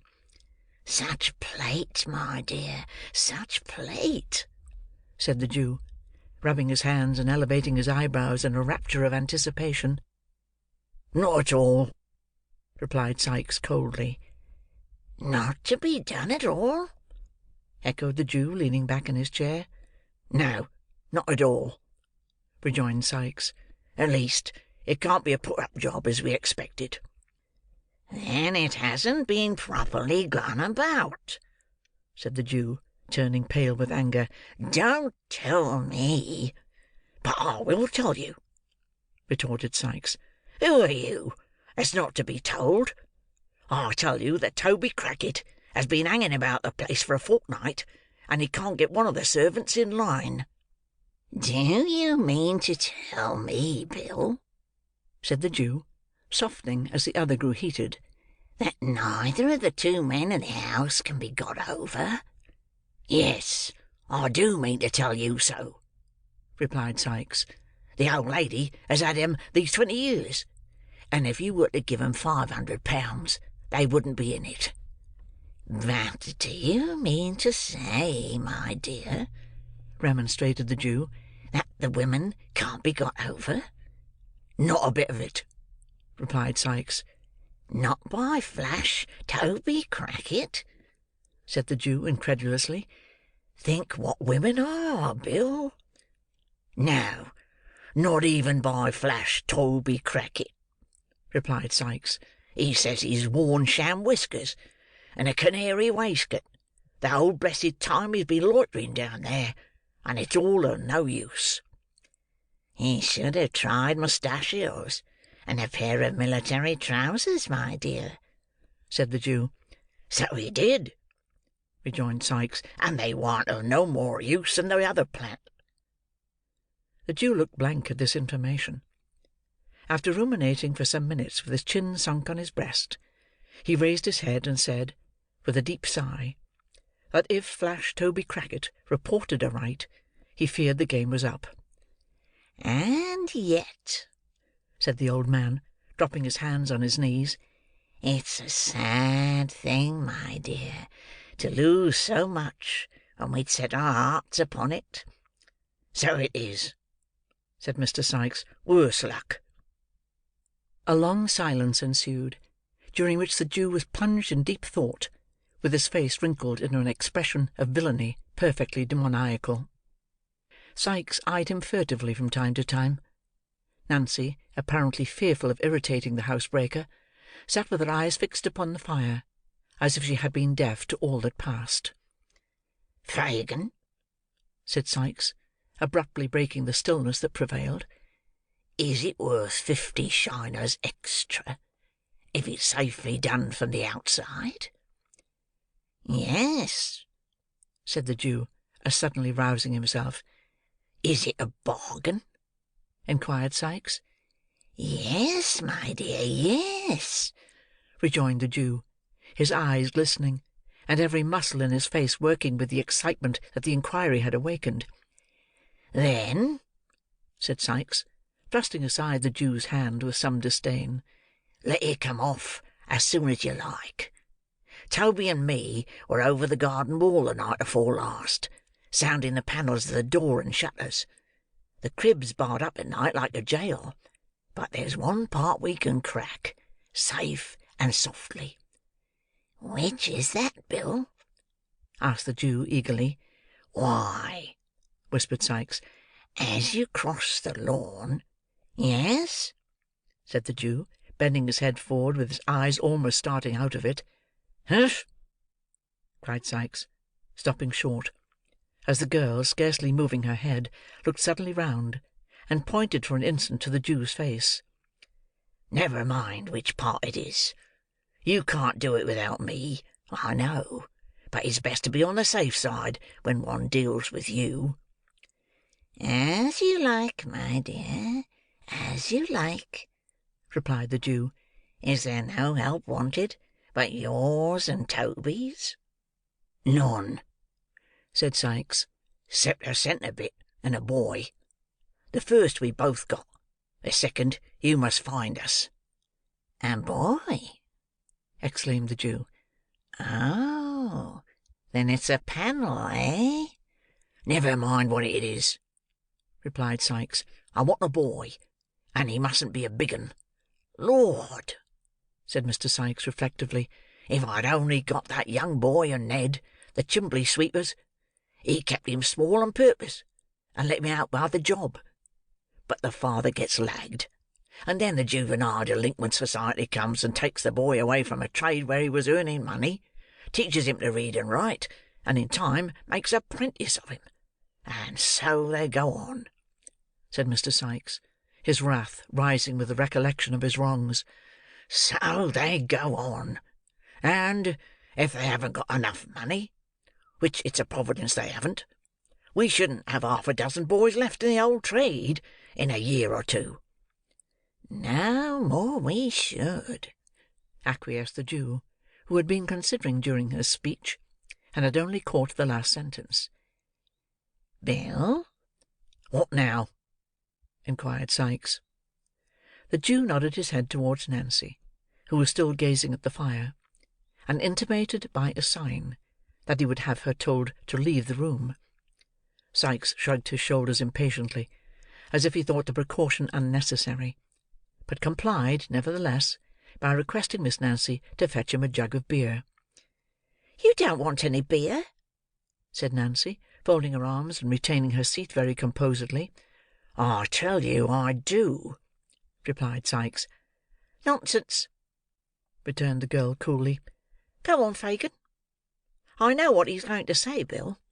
He needn't mind me." The Jew still hesitated. Sikes looked from one to the other in some surprise. "Why, you don't mind the old girl, do you, Fagin?" he asked at length. "You've known her long enough to trust her. What the devil's in it? She ain't one to blab, are you, Nancy?" "I should think not," replied the young lady, drawing her chair up to the table, and putting her elbows upon it. "No, no, my dear, I know you're not," said the Jew. "But—" and again the old man paused. "But what?" inquired Sikes. "I didn't know whether she mightn't p'raps be out of sorts, you know, my dear, as she was the other night," replied the Jew. At this confession, Miss Nancy burst into a loud laugh, and, swallowing a glass of brandy, shook her head with an air of defiance, and burst into sundry exclamations of "Keep the game a-going!" "Never say die!" and the like. These seemed to have the effect of reassuring both gentlemen, for the Jew nodded his head with a satisfied air, and resumed his seat, as did Mr. Sikes likewise. "Now, Fagin," said Nancy with a laugh, "tell Bill at once about Oliver." "Ah, you're a clever one, my dear. The sharpest girl I ever saw," said the Jew, patting her on the neck. "It was about Oliver I was going to speak, sure enough." "What about him?" demanded Sikes. "He's the boy for you, my dear," replied the Jew in a hoarse whisper, laying his finger on the side of his nose, and grinning frightfully. "He?" exclaimed Sikes. "Have him, Bill," said Nancy. "I would, if I was in your place. He mayn't be so much up as any of the others, but that's not what you want. If he's only to open a door for you, depend upon it, he's a safe one, Bill." "I know he is," rejoined Fagin. "He's been in good training these last few weeks, and it's time he began to work for his bread. Besides, the others are all too big." "Well, he is just the size I want," said Mr. Sikes, ruminating. "And will do everything you want, Bill, my dear," interposed the Jew. "He can't help himself. That is, if you frighten him enough." "Frighten him?" echoed Sikes. "It'll be no sham frightening, mind you. If there's anything queer about him when we once get into the work, in for a penny, in for a pound, you won't see him alive again, Fagin. Think of that before you send him. Mark my words," said the robber, poising a crowbar which he had drawn from under the bedstead. "I've thought of it all," said the Jew with energy. I've had my eye upon him, my dears, close, close. Once let him feel that he is one of us. Once fill his mind with the idea that he has been a thief, and he's ours. Ours for life. Oh, it couldn't have come about better." The old man crossed his arms upon his breast, and, drawing his head and shoulders into a heap, literally hugged himself for joy. "Ours?" said Sikes. "Yours, you mean." "Perhaps I do, my dear," said the Jew, with a shrill chuckle. "Mine, if you like, Bill." "And what?" said Sikes, scowling fiercely on his agreeable friend. "What makes you take so much pains about one chalk-faced kid, when you know there are 50 boys snoozing about Common Garden every night, as you might pick and choose from?" "Because they're of no use to me, my dear," replied the Jew, with some confusion. "Not worth the taking. Their looks convict 'em when they get into trouble, and I lose 'em all.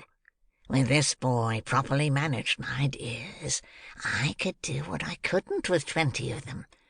Besides," said the Jew, recovering his self-possession, "he has us now, if he could only give us leg bail again, and he must be in the same boat with us. Never mind how he came there. It's quite enough for my power over him that he was in a robbery. That's all I want. Now, how much better this is than being obliged to put the poor little boy out of the way, which would be dangerous, and we should lose by it besides." "When is it to be done?" asked Nancy, stopping some turbulent exclamation on the part of Mr. Sikes, expressive of the disgust with which he received Fagin's affectation of humanity. "Ah, to be sure," said the Jew. "When is it to be done, Bill?" "I'll plan with Toby the night arter to-morrow," rejoined Sikes in a surly voice, "if he heerd nothing from me to the contrairy." "Good," said the Jew. "There's no moon?" "No," rejoined Sikes. "It's all arranged about bringing off the swag, is it?" asked the Jew. Sikes nodded. "And about—" It's all planned," rejoined Sikes, interrupting him. "Never mind particulars. You'd better bring the boy here to-morrow night. I shall get off the stone an hour arter daybreak. Then you hold your tongue, and keep the melting pot ready, and that's all you'll have to do." After some discussion, in which all three took an active part, it was decided that Nancy should repair to the Jew's next evening when the night had set in, and bring Oliver away with her. Fagin craftily observing that if he evinced any disinclination to the task, he would be more willing to accompany the girl who had so recently interfered in his behalf than anybody else. It was also solemnly arranged that poor Oliver should, for the purposes of the contemplated expedition, be unreservedly consigned to the care and custody of Mr. William Sikes; and further, that the said Sikes should deal with him as he thought fit, and should not be held responsible by the Jew for any mischance or evil that might be necessary to visit him; it being understood that, to render the compact in this respect binding, any representations made by Mr. Sikes on his return should be required to be confirmed and corroborated, in all important particulars, by the testimony of Flash Toby Crackit. These preliminaries adjusted, Mr. Sikes proceeded to drink brandy at a furious rate, and to flourish the crowbar in an alarming manner, yelling forth, at the same time, most unmusical snatches of song, mingled with wild execrations. At length, in a fit of professional enthusiasm, he insisted upon producing his box of housebreaking tools, which he had no sooner stumbled in with, and opened for the purpose of explaining the nature and properties of the various implements it contained, and the peculiar beauties of their construction, than he fell over the box upon the floor, and went to sleep where he fell. "Good night, Nancy," said the Jew, muffling himself up as before. "Good night." Their eyes met, and the Jew scrutinized her narrowly. There was no flinching about the girl. She was as true and earnest in the matter as Toby Crackit himself could be. The Jew again bade her good night, and, bestowing a sly kick upon the prostrate form of Mr. Sikes while her back was turned, groped downstairs. "Always the way," muttered the Jew to himself as he turned homeward. The worst of these women is, that a very little thing serves to call up some long-forgotten feeling, and the best of them is that it never lasts. The man against the child for a bag of gold." Beguiling the time with these pleasant reflections, Mr. Fagin wended his way through mud and mire to his gloomy abode, where the Dodger was sitting up impatiently awaiting his return. "Is Oliver abed? I want to speak to him," was his first remark as they descended the stairs. "Hours ago," replied the Dodger, throwing open a door. "Here he is." The boy was lying fast asleep, on a rude bed upon the floor, so pale with anxiety and sadness, and the closeness of his prison, that he looked like death. Not death as it shows in shroud and coffin, but in the guise it wears when life has just departed, when a young and gentle spirit has, but an instant, fled to heaven, and the gross air of the world has not had time to breathe upon the changing dust it hallowed. "Not now," said the Jew, turning softly away. "To-morrow. To-morrow." Chapter 20. Wherein Oliver is delivered over to Mr. William Sikes. When Oliver awoke in the morning, he was a good deal surprised to find that a new pair of shoes, with strong thick soles, had been placed at his bedside, and that his old shoes had been removed. At first, he was pleased with the discovery, hoping that it might be the forerunner of his release; but such thoughts were quickly dispelled on his sitting down to breakfast along with the Jew, who told him, in a tone and manner which increased his alarm, that he was to be taken to the residence of Bill Sikes that night. To stop there, sir?" asked Oliver anxiously. "No, no, my dear, not to stop there," replied the Jew. "We shouldn't like to lose you. Don't be afraid, Oliver. You shall come back to us again. We won't be so cruel as to send you away, my dear. Oh, no, no." The old man, who was stooping over the fire toasting a piece of bread, looked round as he bantered Oliver thus, and chuckled as if to show that he knew he would still be very glad to get away if he could.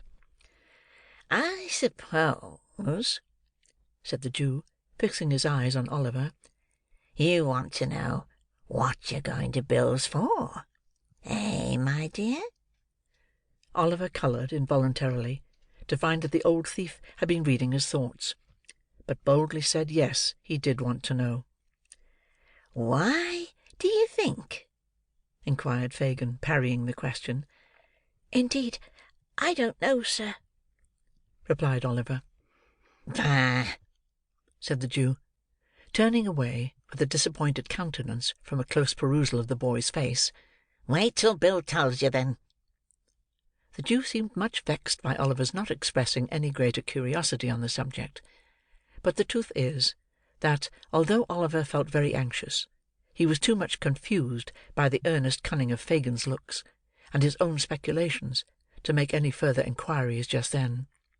He had no other opportunity; for the Jew remained very surly and silent till night, when he prepared to go abroad. "You may burn a candle," said the Jew, putting one upon the table, "and here's a book for you to read till they come to fetch you. Good night." "Good night," replied Oliver softly. The Jew walked to the door, looking over his shoulder at the boy as he went. Suddenly stopping, he called him by his name. Oliver looked up. The Jew, pointing to the candle, motioned him to light it.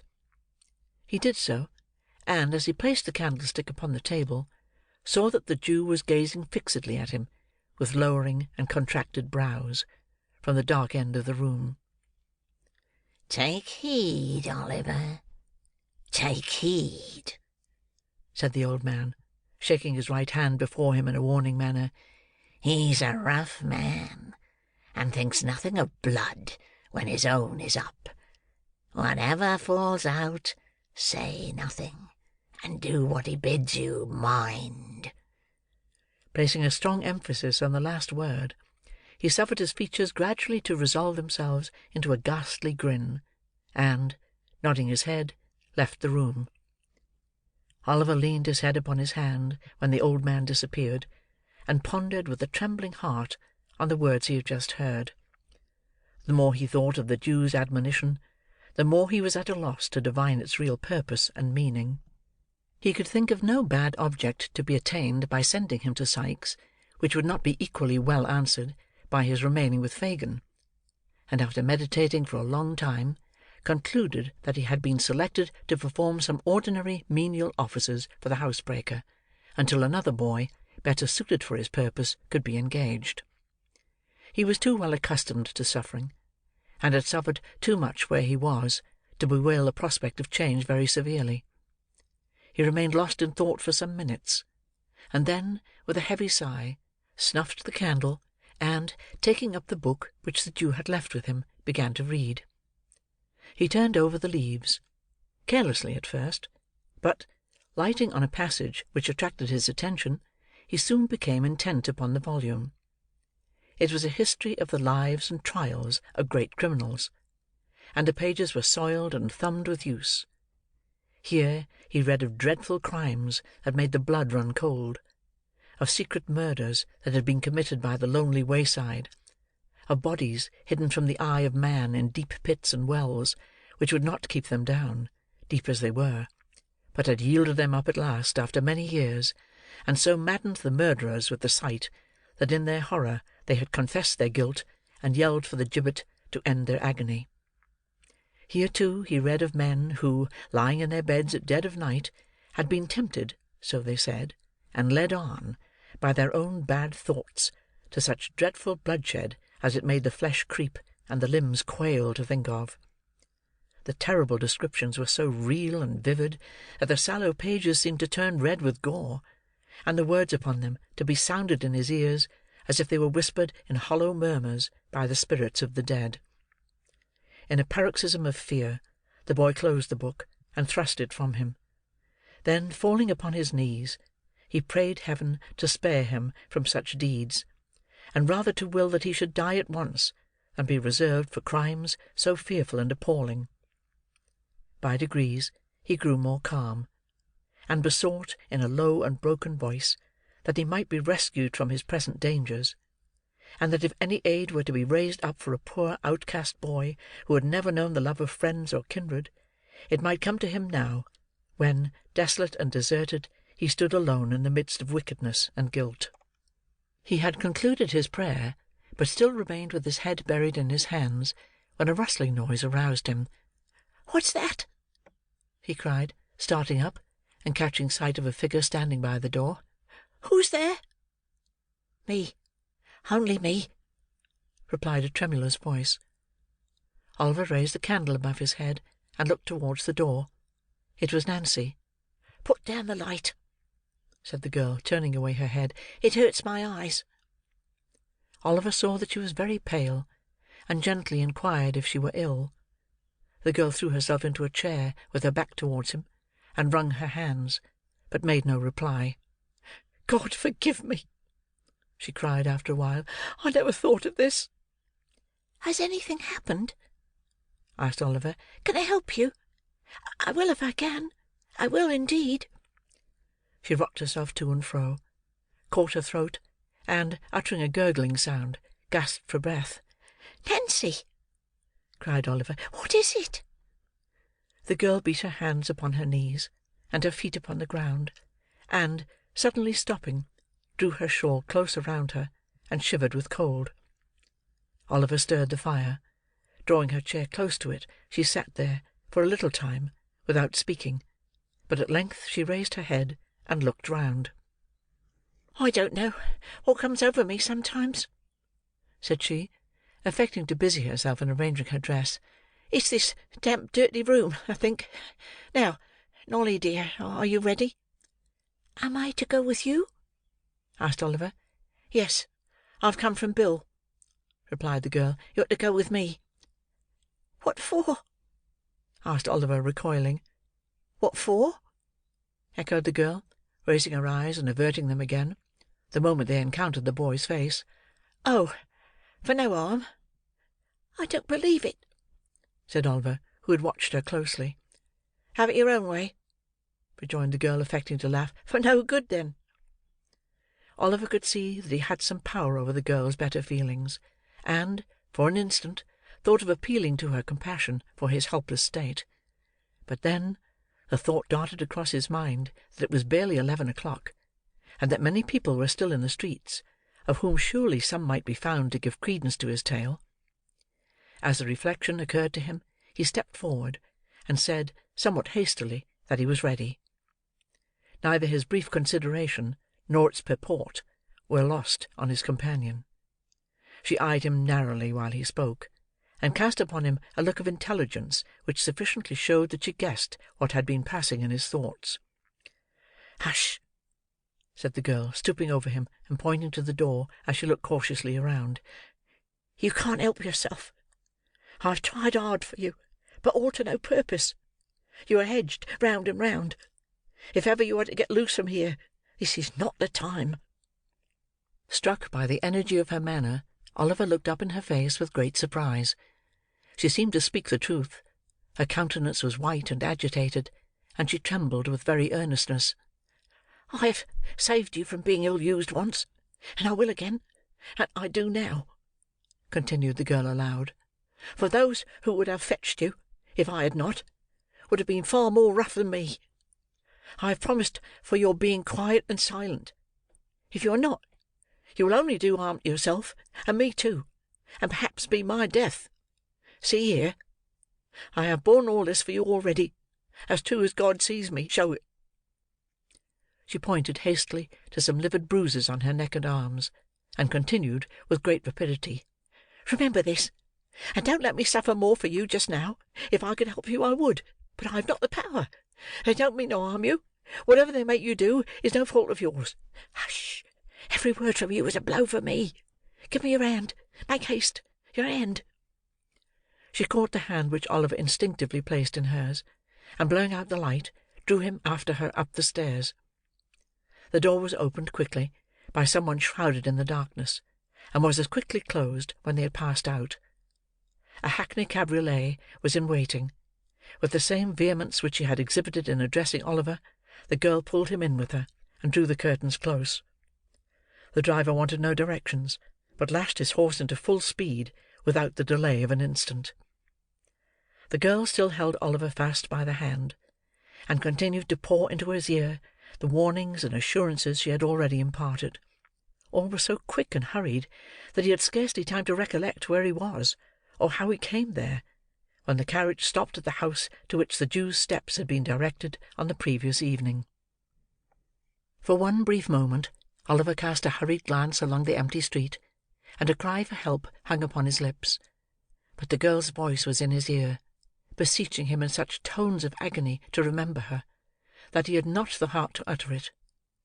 While he hesitated, the opportunity was gone. He was already in the house, and the door was shut. "This way," said the girl, releasing her hold for the first time. "Bill!" "Hello!" replied Sikes, appearing at the head of the stairs with a candle. "Oh, that's the time of day. Come on." This was a very strong expression of approbation, an uncommonly hearty welcome, from a person of Mr. Sikes's temperament. Nancy, appearing much gratified thereby, saluted him cordially. "Bull's-eye's gone home with Tom," observed Sikes as he lighted them up. "He'd have been in the way." "That's right," rejoined Nancy. "So you got the kid?" said Sikes, when they had all reached the room, closing the door as he spoke. "Yes, here he is," replied Nancy. "Did he come quiet?"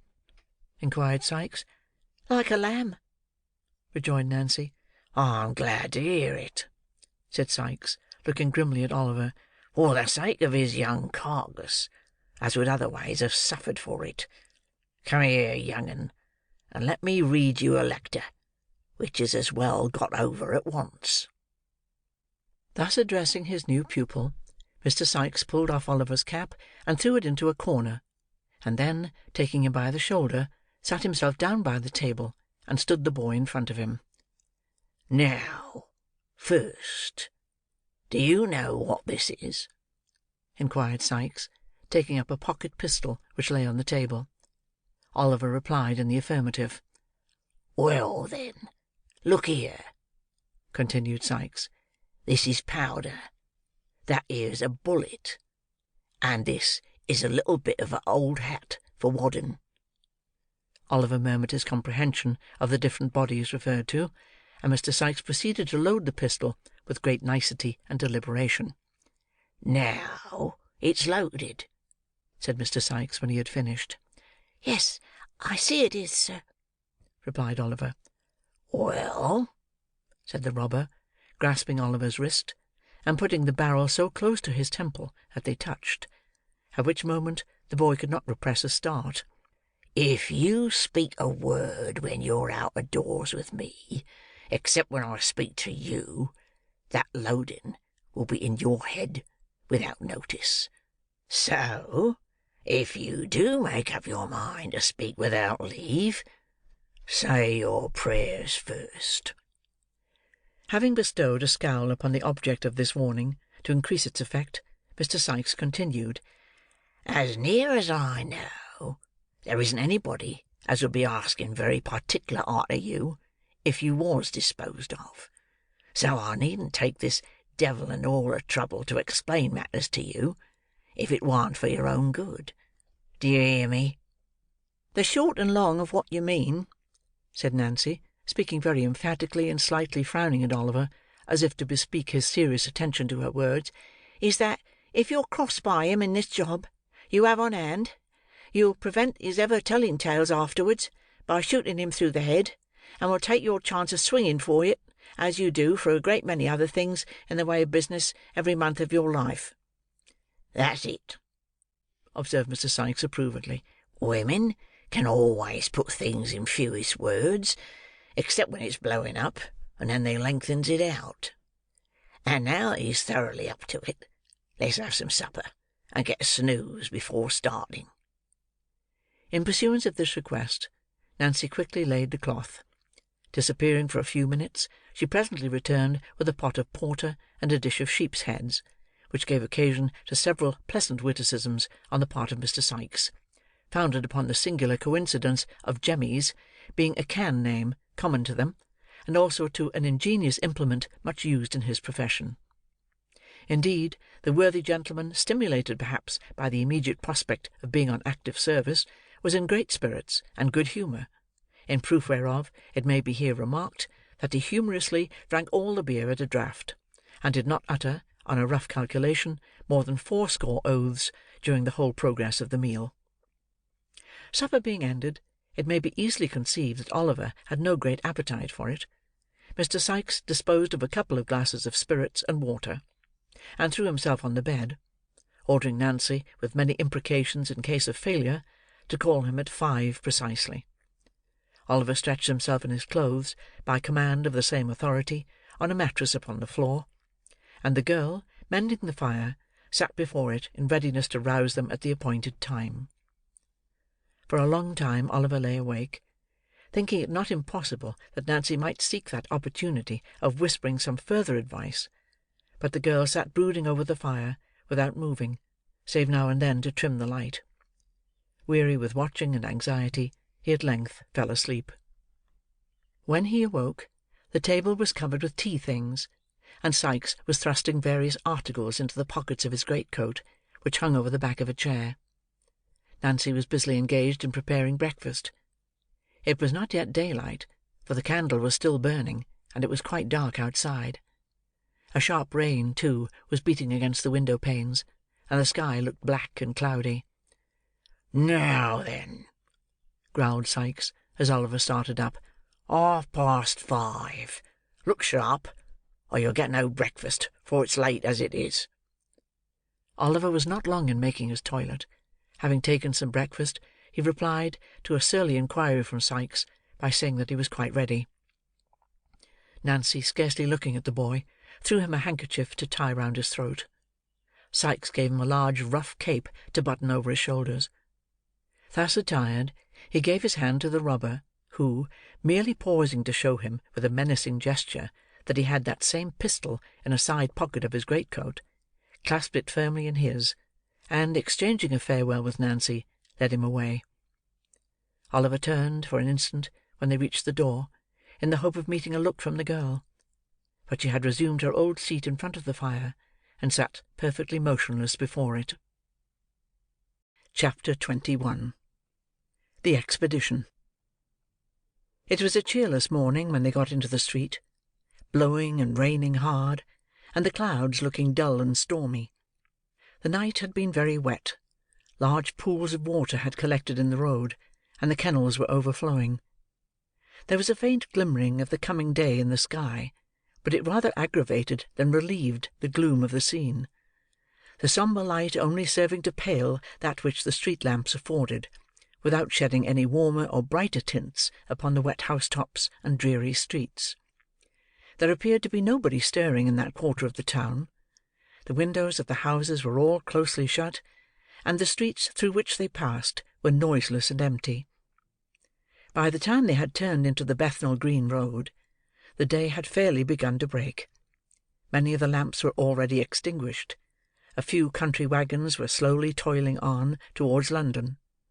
Now and then, a stage-coach, covered with mud, rattled briskly by, the driver bestowing as he passed an admonitory lash upon the heavy waggoner, who, by keeping on the wrong side of the road, had endangered his arriving at the office a quarter of a minute after his time. The public houses, with gas-lights burning inside, were already open. By degrees, other shops began to be unclosed, and a few scattered people were met with. Then came straggling groups of labourers going to their work; then men and women with fish-baskets on their heads, donkey-carts laden with vegetables, chaise-carts filled with livestock, or whole carcasses of meat; milk-women with pails; an unbroken concourse of people trudging out with various supplies to the eastern suburbs of the town. As they approached the city, the noise and traffic gradually increased. When they threaded the streets between Shoreditch and Smithfield, it had swelled into a roar of sound and bustle. It was as light as it was likely to be, till night came on again, and the busy morning of half of the London population had begun. Turning down Sun Street and Crown Street, and crossing Finsbury Square, Mr. Sikes struck, by way of Chiswell Street, into Barbican; thence into Long Lane, and so into Smithfield, from which latter place arose a tumult of discordant sounds that filled Oliver Twist with amazement. It was market morning.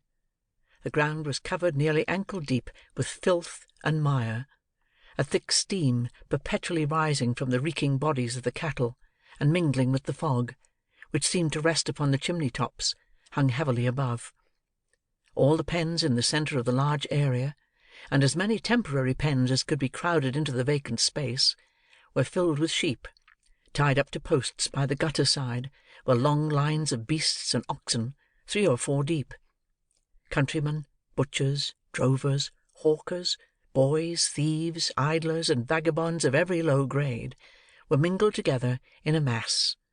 The whistling of drovers, the barking dogs, the bellowing and plunging of the oxen, the bleating of sheep, the grunting and squeaking of pigs, the cries of hawkers, the shouts, oaths, and quarrelling on all sides, the ringing of bells and roar of voices that issued from every public house, the crowding, pushing, driving, beating, whooping, and yelling, the hideous and discordant din that resounded from every corner of the market, and the unwashed, unshaven, squalid, and dirty figures constantly running to and fro, and bursting in and out of the throng, rendered it a stunning and bewildering scene which quite confounded the senses.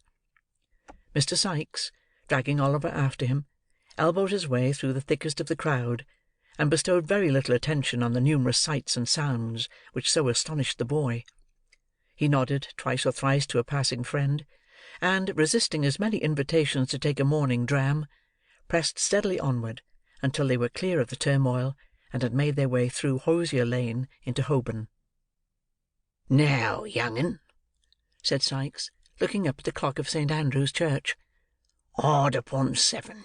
You must step out. Come, don't lag behind already. Lazy legs." Mr. Sikes accompanied this speech with a jerk at his little companion's wrist. Oliver, quickening up his pace into a kind of trot between a fast walk and a run, kept up with the rapid strides of the housebreaker as well as he could. They held their course at this rate until they had passed Hyde Park Corner, and were on their way to Kensington, when Sikes relaxed his pace, until an empty cart, which was at some little distance behind, came up. Seeing Hounslow written on it, he asked the driver, with as much civility as he could assume, if he would give them a lift as far as Isleworth. "Jump up," said the man. "Is that your boy?" "Yes, he's my boy," replied Sikes, looking hard at Oliver, and putting his hand abstractedly into the pocket where the pistol was. "Your father walks rather too quick for you, don't he, my man?" inquired the driver, seeing that Oliver was out of breath. "Not a bit of it," replied Sikes, interposing. "He's used to it. Here, take hold of my hand, Ned. In with you." Thus addressing Oliver, he helped him into the cart, and the driver, pointing to a heap of sacks, told him to lie down there and rest himself. As they passed the different milestones, Oliver wondered more and more where his companion meant to take him. Kensington, Hammersmith, Chiswick, Kew Bridge, Brentford, were all passed, and yet they went on as steadily as if they had only just begun their journey. At length they came to a public house called the Coach and Horses, a little way beyond which another road appeared to run off, and here the cart stopped. Sikes dismounted with great precipitation, holding Oliver by the hand all the while, and lifting him down directly, bestowed a furious look upon him, and rapped the side pocket with his fist in a significant manner. "Good-bye, boy," said the man. "He's sulky," replied Sikes, giving him a shake. "He's sulky. A young dog. Don't mind him." "Not I," rejoined the other, getting into his cart. "It's a fine day, after all." And he drove away. Sikes waited until he had fairly gone, and then, telling Oliver he might look about him if he wanted, once again led him onward on his journey. They turned round to the left, a short way past the public house, and then, taking a right-hand road, walked on for a long time, passing many large gardens and gentlemen's houses on both sides of the way, and stopping for nothing but a little beer, until they reached a town.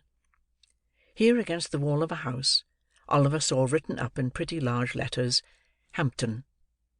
They lingered about in the fields for some hours. At length they came back into the town, and, turning into an old public house with a defaced signboard, ordered some dinner by the kitchen fire. The kitchen was an old, low-roofed room, with a great beam across the middle of the ceiling, and benches with high backs to them by the fire, on which were seated several rough men in smock-frocks, drinking and smoking. They took no notice of Oliver, and very little of Sikes, and, as Sikes took very little notice of them, he and his young comrade sat in a corner by themselves, without being much troubled by their company. They had some cold meat for dinner, and sat so long after it, while Mr. Sikes indulged himself with 3 or 4 pipes, that Oliver began to feel quite certain they were not going any further. Being much tired with the walk, and getting up so early, he dozed a little at first; then, quite overpowered by fatigue and the fumes of the tobacco, fell asleep. It was quite dark when he was awakened by a push from Sikes. Rousing himself sufficiently to sit up and look about him, he found that worthy in close fellowship and communication with a labouring man over a pint of ale. "So, you're going on to Lower Halliford, are you?" inquired Sikes. "Yes, I am," replied the man, who seemed a little the worse, or better, as the case might be, for drinking. "And not slow about it neither. My horse hasn't got a load behind him going back, as he had coming up in the morning, and he won't be long a-doing of it. Here's luck to him. Ecod, he's a good 'un." "Could you give me and my boy a lift as far as there?" demanded Sikes, pushing the ale towards his new friend.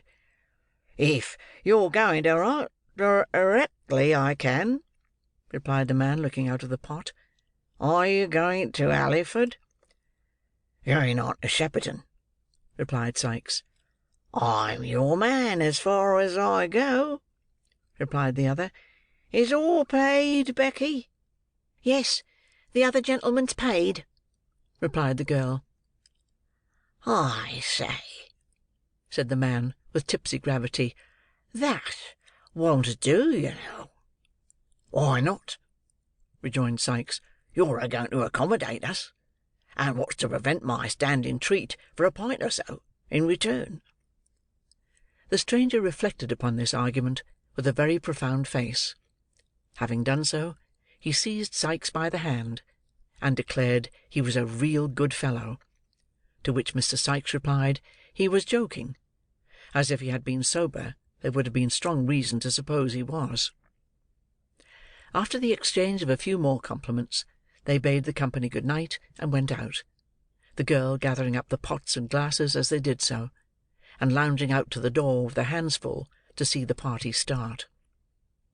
The horse, whose health had been drunk in his absence, was standing outside, ready harnessed to the cart. Oliver and Sikes got in without any further ceremony; and the man to whom he belonged, having lingered for a minute or two to bear him up, and to defy the hostler and the world to produce his equal, mounted also. Then the hostler was told to give the horse his head; and, his head being given him, he made a very unpleasant use of it, tossing it into the air with great disdain, and running into the parlour windows over the way. After performing those feats, and supporting himself for a short time on his hind legs, he started off at great speed, and rattled out of the town right gallantly. The night was very dark; a damp mist rose from the river, and the marshy ground about, and spread itself over the dreary fields. It was piercingly cold too; all was gloomy and black. Not a word was spoken, for the driver had grown sleepy, and Sikes was in no mood to lead him into conversation. Oliver sat huddled together in a corner of the cart, bewildered with alarm and apprehension, and figuring strange objects in the gaunt trees, whose branches waved grimly to and fro, as if in some fantastic joy at the desolation of the scene. As they passed Sunbury Church, the clock struck 7. There was a light in the ferry house window opposite, which streamed across the road, and threw into more sombre shadow a dark yew tree with graves beneath it. There was a dull sound of falling water not far off, and the leaves of the old tree stirred gently in the night wind. It seemed like quiet music for the repose of the dead. Sunbury was passed through, and they came again into the lonely road. 2 or 3 miles more, and the cart stopped. Sikes alighted, took Oliver by the hand, and they once again walked on. They turned into no house at Shepperton, as the weary boy had expected, but still kept walking on, in mud and darkness, through gloomy lanes and over cold open wastes, until they came within sight of the lights of a town at no great distance. On looking intently forward, Oliver saw that the water was just below them, and that they were coming to the foot of a bridge. Sikes kept straight on, until they were close upon the bridge, then turned suddenly down a bank upon the left. "The water!" thought Oliver, turning sick with fear. "He has brought me to this lonely place to murder me." He was about to throw himself on the ground, and make one struggle for his young life, when he saw that they stood before a solitary house, all ruinous and decayed. There was a window on each side of the dilapidated entrance, and 1 story above, but no light was visible. The house was dark, dismantled, and the all appearance uninhabited. Sikes, with Oliver's hand still in his, softly approached the low porch and raised the latch. The door yielded to the pressure, and they passed in together. Chapter 22.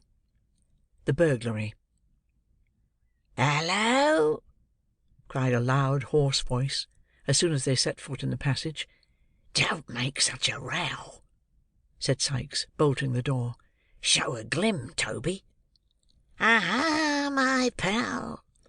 cried the same voice. "A glim, Barney, a glim. Show the gentleman in, Barney. Wake up first, if convenient." The speaker appeared to throw a boot-jack, or some such article, at the person he addressed, to rouse him from his slumbers. for the noise of a wooden body falling violently was heard, and then an indistinct muttering, as of a man between sleep and awake. "Do you hear?" cried the same voice. "There's Bill Sikes in the passage, with nobody to do the civil with him, and you sleeping there as if you took laudanum with your meals and nothing stronger. Are you any fresher now, or do you want the iron candlestick to wake you thoroughly?" A pair of slipshod feet shuffled hastily across the bare floor of the room as this interrogatory was put, and there issued from a door on the right hand, first a feeble candle, and next the form of the same individual who has been heretofore described as labouring under the infirmity of speaking through his nose, and officiating as waiter at the public-house on Saffron Hill. "Mr. Sikes!"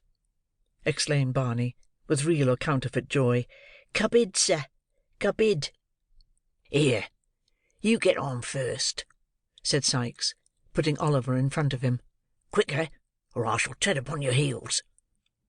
Muttering a curse upon his tardiness, Sikes pushed Oliver before him, and they entered a low dark room with a smoky fire, 2 or 3 broken chairs, a table, and a very old couch, on which, with his legs much higher than his head, a man was reposing at full length, smoking a long clay pipe. He was dressed in a smartly cut snuff-coloured coat, with large brass buttons, an orange neckerchief, a coarse staring shawl-pattern waistcoat, and drab breeches. Mr. Crackit, for he it was, had no very great quantity of hair, either upon his head or face, but what he had was of a reddish dye, and tortured into long corkscrew curls, through which he occasionally thrust some very dirty fingers, ornamented with large common rings. He was a trifle above the middle size, and apparently rather weak in the legs, but this circumstance by no means detracted from his own admiration of his top-boots, which he contemplated in their elevated situation with lively satisfaction. "Bill, my boy," said this figure, turning his head towards the door, "I'm glad to see you. I was almost afraid you'd given it up, in which case I should have made a personal winter. Hello!" Uttering this exclamation in a tone of great surprise, as his eyes rested on Oliver, Mr. Toby Crackit brought himself into a sitting posture, and demanded who that was. "The boy, only the boy," replied Sikes, drawing a chair towards the fire. "What of Mr. Fagin's lads?" exclaimed Barney with a grin. "Fagin's, eh?" exclaimed Toby, looking at Oliver. "What an inwallable boy that'll make for the old ladies' pockets in chapels! His mug is a fortin to him." There's enough of that," interposed Sikes impatiently, and stooping over his recumbent friend, he whispered a few words in his ear, at which Mr. Crackit laughed immensely, and honoured Oliver with a long stare of astonishment. "Now," said Sikes, as he resumed his seat, "if you'll give us something to eat and drink while we're waiting, you'll put some heart in us, or in me at all events. Sit down by the fire yonker, and rest yourself, for you'll have to go out with us again to-night, though not very far off." Oliver looked at Sikes in mute and timid wonder, and drawing a stool to the fire, sat with his aching head upon his hands, scarcely knowing where he was, or what was passing around him. "Here," said Toby, as the young Jew placed some fragments of food and a bottle upon the table. "Success to the crack." He rose to honour the toast, and, carefully depositing his empty pipe in a corner, advanced to the table, filled a glass with spirits, and drank off its contents. Mr. Sikes did the same. "A drain for the boy?" said Toby, half filling a wine-glass. "Down with it, innocence." "Indeed," said Oliver, looking piteously up into the man's face. "Indeed, Down with it!"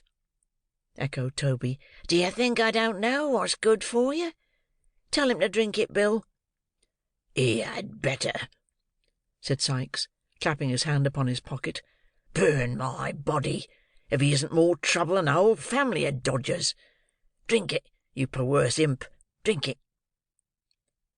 Frightened by the menacing gestures of the two men, Oliver hastily swallowed the contents of the glass, and immediately fell into a violent fit of coughing, which delighted Toby Crackit and Barney, and even drew a smile from the surly Mr. Sikes. This done, and Sikes having satisfied his appetite, Oliver could eat nothing but a small crust of bread, which they made him swallow. The two men laid themselves down on chairs for a short nap. Oliver retained his stool by the fire. Barney, wrapped in a blanket, stretched himself on the floor, close outside the fender. They slept, or appeared to sleep, for some time; nobody stirring but Barney, who rose once or twice to throw coals on the fire. Oliver fell into a heavy doze, imagining himself straying along the gloomy lanes, or wandering about the dark churchyard, or retracing some one or other of the scenes of the past day, when he was roused by Toby Crackit jumping up and declaring it was 1:30. In an instant the other two were on their legs, and all were actively engaged in busy preparation. Sikes and his companion enveloped their necks and chins in large dark shawls, and drew on their greatcoats. Barney, opening a cupboard, brought forth several articles, which he hastily crammed into the pockets. "Barkers for me, Barney," said Toby Crackit. "Here they are," replied Barney, producing a pair of pistols. "You loaded them yourself." "All right," replied Toby, stowing them away. "The Persuaders." "I've got 'em," replied Sikes. "Crape, keys, centre bits, darkies. Nothing forgotten?"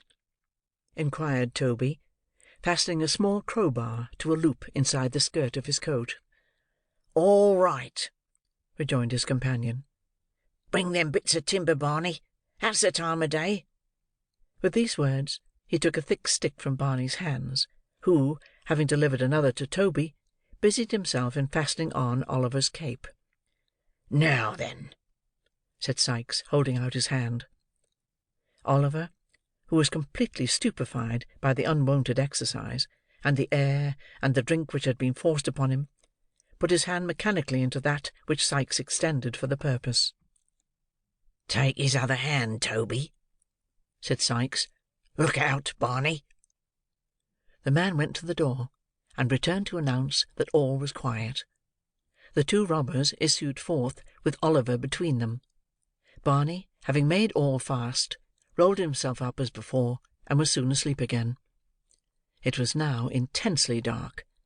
The fog was much heavier than it had been in the early part of the night; and the atmosphere was so damp that, although no rain fell, Oliver's hair and eyebrows, within a few minutes after leaving the house, had become stiff with the half-frozen moisture that was floating about. They crossed the bridge, and kept on towards the lights which he had seen before. They were at no great distance off, and as they walked pretty briskly, they soon arrived at Chertsey. "Slap through the town," whispered Sikes. "There'll be nobody in the way to-night to see us." Toby acquiesced, and they hurried through the main street of the little town, which at that late hour was wholly deserted. A dim light shone at intervals from some bedroom window, and the hoarse barking of dogs occasionally broke the silence of the night; but there was nobody abroad. They had cleared the town, as the church bell struck 2.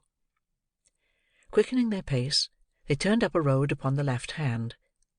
After walking about a quarter of a mile, they stopped before a detached house surrounded by a wall, to the top of which Toby Crackit, scarcely pausing to take breath, climbed in a twinkling. "The boy next," said Toby. "Hoist him up. I'll catch hold of him." Before Oliver had time to look round, Sikes had caught him under the arms, and in 3 or 4 seconds he and Toby were lying on the grass on the other side. Sikes followed directly, and they stole cautiously towards the house. And now, for the first time, Oliver, well nigh mad with grief and terror, saw that housebreaking and robbery, if not murder, were the objects of the expedition. He clasped his hands together, and involuntarily uttered a subdued exclamation of horror. A mist came before his eyes; the cold sweat stood upon his ashy face; his limbs failed him, and he sank upon his knees. "Get up!" murmured Sikes, trembling with rage, and drawing the pistol from his pocket. "Get up, or I'll strew your brains upon the grass." "Oh, for God's sake, let me go!" cried Oliver. "Let me run away and die in the fields. I will never come near London. Never, never. Oh, pray, have mercy on me, and do not make me steal. For the love of all the bright angels as rest in heaven, have mercy upon me." The man to whom this appeal was made, swore a dreadful oath, and had cocked the pistol, when Toby, striking it from his grasp, placed his hand upon the boy's mouth, and dragged him to the house. "Hush!" cried the man. "He won't answer here. Say another word, and I'll do your business myself with a crack on the head. That makes no noise, and is quite as certain and more genteel. Here, Bill, wrench the shutter open. He's game enough now, I'll engage. I've seen older hands of his age took the same way for a minute or two on a cold night."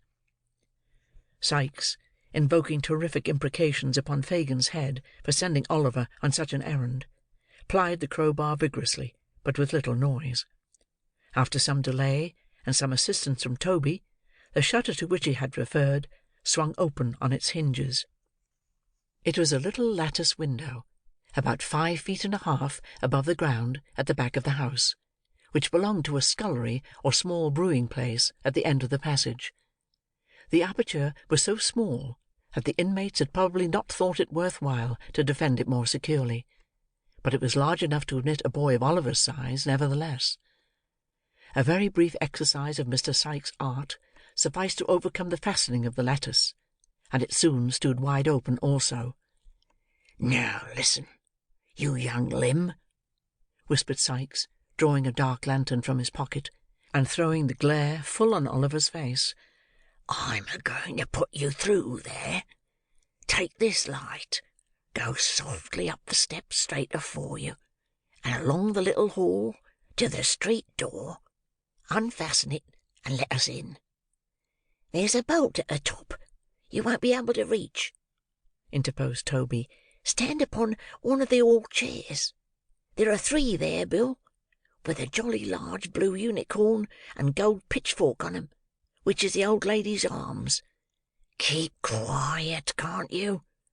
replied Sikes with a threatening look. "The room door is open, is it?"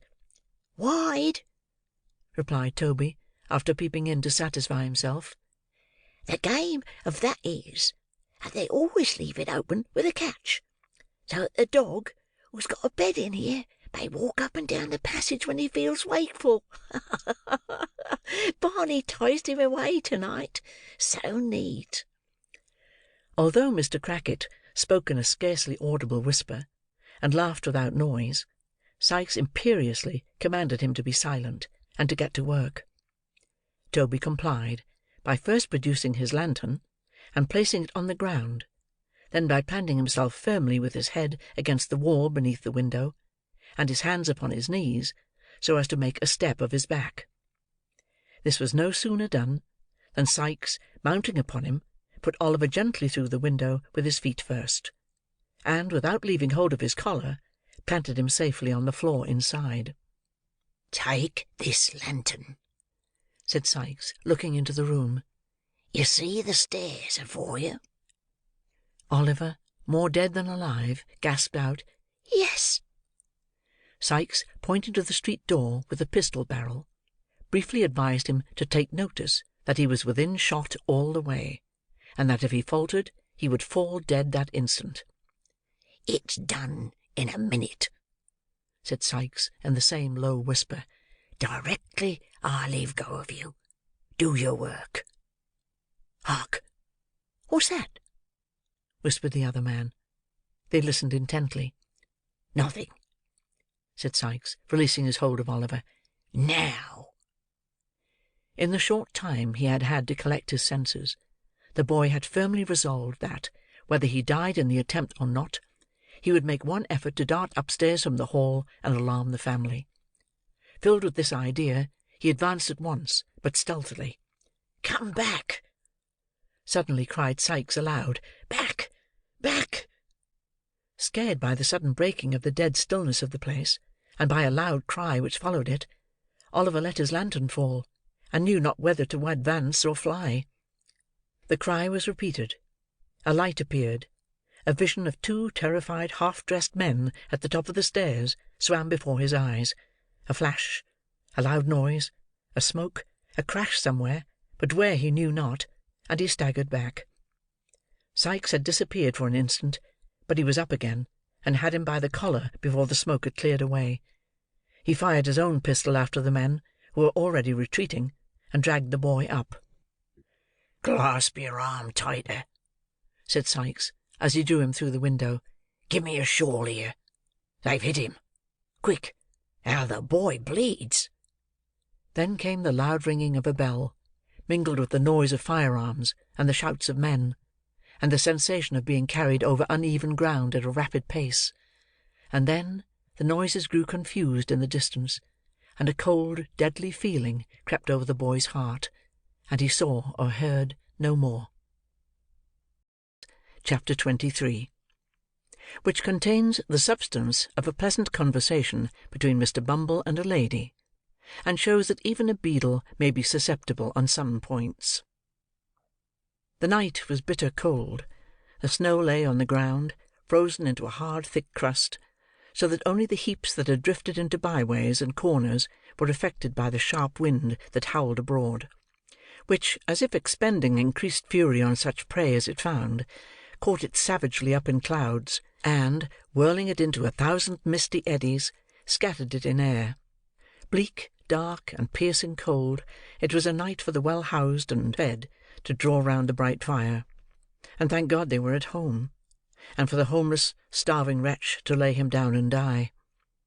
Many hunger-worn outcasts close their eyes in our bare streets at such times, who, let their crimes have been what they may, can hardly open them in a more bitter world. Such was the aspect of out-of-doors affairs, when Mrs. Corney, the matron of the workhouse to which our readers have been already introduced as the birthplace of Oliver Twist, sat herself down before a cheerful fire in her own little room, and glanced with no small degree of complacency at a small round table, on which stood a tray of corresponding size, furnished with all necessary materials for the most grateful meal that matrons enjoy. In fact, Mrs. Corney was about to solace herself with a cup of tea. As she glanced from the table to the fireplace, where the smallest of all possible kettles was singing a small song in a small voice, her inward satisfaction evidently increased. So much so, indeed, that Mrs. Corney smiled. "Well," said the matron, leaning her elbow on the table, and looking reflectively at the fire, "I'm sure we have all on us a great deal to be grateful for. A great deal, if we did but know it. Ha!" Mrs. Corney shook her head mournfully, as if deploring the mental blindness of those paupers who did not know it, and thrusting a silver spoon, private property, into the inmost recesses of a 2-ounce tin tea-caddy, proceeded to make the tea. How slight a thing will disturb the equanimity of our frail minds! The black teapot, being very small and easily filled, ran over while Mrs. Corney was moralising, and the water slightly scalded Mrs. Corney's hand. "Oh, drat the pot!" said the worthy matron, setting it down very hastily on the hob. "A little stupid thing that only holds a couple of cups. What use is it of to anybody, except," said Mrs. Corney, pausing, "except to a poor desolate creature like me? Oh dear!" With these words, the matron dropped into her chair, and, once more resting her elbow on the table, thought of her solitary fate. The small teapot, and the single cup, had awakened in her mind sad recollections of Mr. Corney, who had not been dead more than 25 years, and she was overpowered. "I shall never get another," said Mrs. Corney pettishly. "I shall never get another like him." Whether this remark bore reference to the husband or the teapot is uncertain. It might have been the latter, for Mrs. Corney looked at it as she spoke, and took it up afterwards. She had just tasted her first cup, when she was disturbed by a soft tap at the room door. "Oh, come in with you," said Mrs. Corney sharply. "Some of the old women dying, I suppose. They always die when I'm at meals. Don't stand there letting the cold air in, don't. What's amiss now, eh?" "Nothing, ma'am, nothing," replied a man's voice. "Oh, dear me!" exclaimed the matron in a much sweeter tone. "Is that Mr. Bumble?" "At your service, ma'am," said Mr. Bumble, who had been stopping outside to rub his shoes clean, and to shake the snow off his coat, and who now made his appearance, bearing the cocked hat in one hand, and a bundle in the other. "Shall I shut the door, ma'am?" The lady modestly hesitated to reply, lest there should be any impropriety in holding an interview with Mr. Bumble with closed doors. Mr. Bumble, taking advantage of the hesitation, and being very cold himself, shut it without permission. "Hard weather, Mr. Bumble," said the matron. "Hard indeed, ma'am," replied the beadle. "Anti-parochial weather this, ma'am. We have given away, Mrs. Corney, we have given away a matter of 20 quartern loaves and a cheese and a half this very blessed afternoon, and yet them paupers are not contented." "Of course not. When would they be, Mr. Bumble?" said the matron, sipping her tea. "When indeed, ma'am?" rejoined Mr. Bumble. "Why, here's one man that, in consideration of his wife and large family, has a quartern loaf and a good pound of cheese full weight. Is he grateful, ma'am? Is he grateful? Not a copper farthing's worth of it. What does he do, ma'am, but ask for a few coals? If it's only a pocket handkerchief full, he says. Coals? What would he do with coals? Toast his cheese with them, and then come back for more? That's the way with these people, ma'am. Give 'em an apron full of coals to-day, and they'll come back for another the day after to-morrow, as brazen as alabaster." The matron expressed her entire concurrence in this intelligible simile, and the beadle went on. "I never," said Mr. Bumble, "see anything like the pitch it's got to. The day afore yesterday, a man—you have been a married woman, ma'am, and I may mention it to you—a man with hardly a rag upon his back," here Mrs. Corney looked at the floor, "goes to our overseer's door when he has got company coming to dinner, and says he must be relieved, Mrs. Corney. As he wouldn't go away, and shocked the company very much, our overseer sent him out a pound of potatoes and half a pint of oatmeal. 'My heart,' says the ungrateful villain, 'what's the use of this to me? You might as well give me a pair of iron spectacles.' 'Very good,' says our overseer, taking them away again. 'You won't get anything else here.' 'Then I'll die in the streets,' says the vagrant. 'Oh, no, you won't,' says our overseer." "Oh, that was very good. So like Mr. Grannett, wasn't it?" interposed the matron. "Well, Mr. Bumble?" "Well, ma'am," rejoined the beadle, "he went away, and he did die in the streets. There's a obstinate pauper for you." "It beats anything I could have believed," observed the matron emphatically. "But don't you think out-of-door relief a very bad thing anyway, Mr. Bumble? You're a gentleman of experience, and ought to know. Come." "Mrs. Corney," said the beadle, smiling as men smile who are conscious of superior information, "out-of-door relief, properly managed, ma'am, is the parochial safeguard. The great principle of out-of-door relief is, to give the paupers exactly what they don't want, and then they get tired of coming." "Dear me!"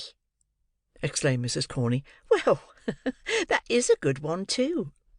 "Yes, betwixt you and me, ma'am," returned Mr. Bumble, "that's the great principle, and that's the reason why, if you look at any cases that get into them owdacious newspapers, you'll always observe that sick families have been relieved with slices of cheese. That's the rule now, Mrs. Corney, all over the country. But, however," said the beadle, stopping to unpack his bundle, "these are official secrets, ma'am, not to be spoken of, except, as I may say, among the parochial officers, such as ourselves. This is the port wine, ma'am, that the board ordered for the infirmary. Real, fresh, genuine port wine. Only out of the cask this forenoon. Clear as a bell. No sediment." Having held the first bottle up to the light, and shaken it well to test its excellence, Mr. Bumble placed them both on top of a chest of drawers, folded the handkerchief in which they had been wrapped, put it carefully in his pocket, and took up his hat as if to go. "You'll have a very cold walk, Mr. Bumble," said the matron. "It blows, ma'am," replied Mr. Bumble, turning up his coat collar, "enough to cut one's ears off." The matron looked from the little kettle to the beadle, who was moving towards the door; and as the beadle coughed, preparatory to bidding her good night, bashfully inquired whether he wouldn't take a cup of tea. Mr. Bumble instantaneously turned back his collar again, laid his hat and stick upon a chair, and drew another chair up to the table. As he slowly seated himself, he looked at the lady. She fixed her eyes upon the little teapot. Mr. Bumble coughed again, and slightly smiled. Mrs. Corney rose to get another cup and saucer from the closet. As she sat down, her eyes once again encountered those of the gallant beadle. She coloured, and applied herself to the task of making his tea. Again Mr. Bumble coughed, louder this time than he had coughed yet. "Sweet, Mr. Bumble?" inquired the matron, taking up the sugar basin. "Very sweet indeed, ma'am," replied Mr. Bumble. He fixed his eyes on Mrs. Corney as he said this; and if ever a beadle looked tender, Mr. Bumble was that beadle at that moment. The tea was made, and handed in silence. Mr. Bumble, having spread a handkerchief over his knees to prevent the crumbs from sullying the splendour of his shorts, began to eat and drink, varying these amusements occasionally by fetching a deep sigh, which, however, had no injurious effect upon his appetite, but, on the contrary, rather seemed to facilitate his operations in the tea and toast department. "You have a cat, ma'am, I see," said Mr. Bumble, glancing at one who, in the centre of her family, was basking before the fire. "And kittens too, I declare." "I'm so fond of them, Mr. Bumble, you can't think," replied the matron. "They're so happy, so frolicsome, and so cheerful, that they're quite companions for me." "Very nice animals, ma'am," replied Mr. Bumble approvingly. "So very domestic." "Oh, yes," rejoined the matron with enthusiasm. "So fond of their home, too, that it's quite a pleasure, I'm sure." "Mrs. Corney, ma'am," said Mr. Bumble, slowly, and marking the time with his spoon, "I mean to say this, ma'am, that any cat, or kitten, that could live with you, ma'am, and not be fond of its home, must be a ass, ma'am." "Oh, Mr. Bumble!" remonstrated Mrs. Corney. "It's of no use disguising facts, ma'am," said Mr. Bumble, slowly flourishing the teaspoon with a kind of amorous dignity which made him doubly impressive. "I would drown it myself, with pleasure." "Then you're a cruel man," said the matron vivaciously, as she held out her hand for the beadle's cup. "and a very hard-hearted man besides." "Hard-hearted, ma'am?" said Mr. Bumble. "Hard?" Mr. Bumble resigned his cup without another word, squeezed Mrs. Corney's little finger as she took it, and inflicting 2 open-handed slaps upon his laced waistcoat, gave a mighty sigh, and hitched his chair a very little morsel farther from the fire. It was a round table, and as Mrs. Corney and Mr. Bumble had been sitting opposite each other, with no great space between them, and fronting the fire, it will be seen that Mr. Bumble, in receding from the fire, and still keeping at the table, increased the distance between himself and Mrs. Corney; which proceeding, some prudent readers will doubtless be disposed to admire, and to consider an act of great heroism on Mr. Bumble's part; he being, in some sort, tempted by time, place, and opportunity, to give utterance to certain soft nothings, which, however well they may have become the lips of the light and thoughtless, do seem immeasurably beneath the dignity of judges of the land, members of Parliament, ministers of state, Lord Mayors, and other great public functionaries, but more particularly beneath the stateliness and gravity of a beadle, who, as is well known, should be the sternest and most inflexible among them all. Whatever were Mr. Bumble's intentions, however, and no doubt they were of the best, it unfortunately happened, as has been twice before remarked, that the table was a round one. Consequently, Mr. Bumble, moving his chair by little and little, soon began to diminish the distance between himself and the matron, and, continuing to travel round the outer edge of the circle, brought his chair, in time, close to that in which the matron was seated. Indeed, the two chairs touched, and when they did so, Mr. Bumble stopped. Now, if the matron had moved her chair to the right, she would have been scorched by the fire, and if to the left, she must have fallen into Mr. Bumble's arms. So, being a discreet matron, and no doubt foreseeing these consequences at a glance, she remained where she was, and handed Mr. Bumble another cup of tea. "Hard-hearted, Mrs. Corney?" said Mr. Bumble, stirring his tea, and looking up into the matron's face. "Are you hard-hearted, Mrs. Corney?" "Dear me!" exclaimed the matron. "What a very curious question from a single man! What can you want to know for, Mr. Bumble?" The beadle drank his tea to the last drop, finished a piece of toast, whisked the crumbs off his knees, wiped his lips, and deliberately kissed the matron. "Mr. Bumble!"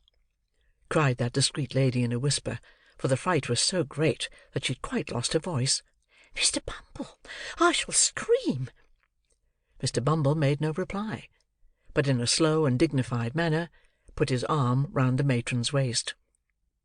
As the lady had stated her intention of screaming, of course she would have screamed at this additional boldness, but that the exertion was rendered unnecessary by a hasty knocking at the door, which was no sooner heard than Mr. Bumble darted, with much agility, to the wine bottles, and began dusting them with great violence, while the matron sharply demanded who was there.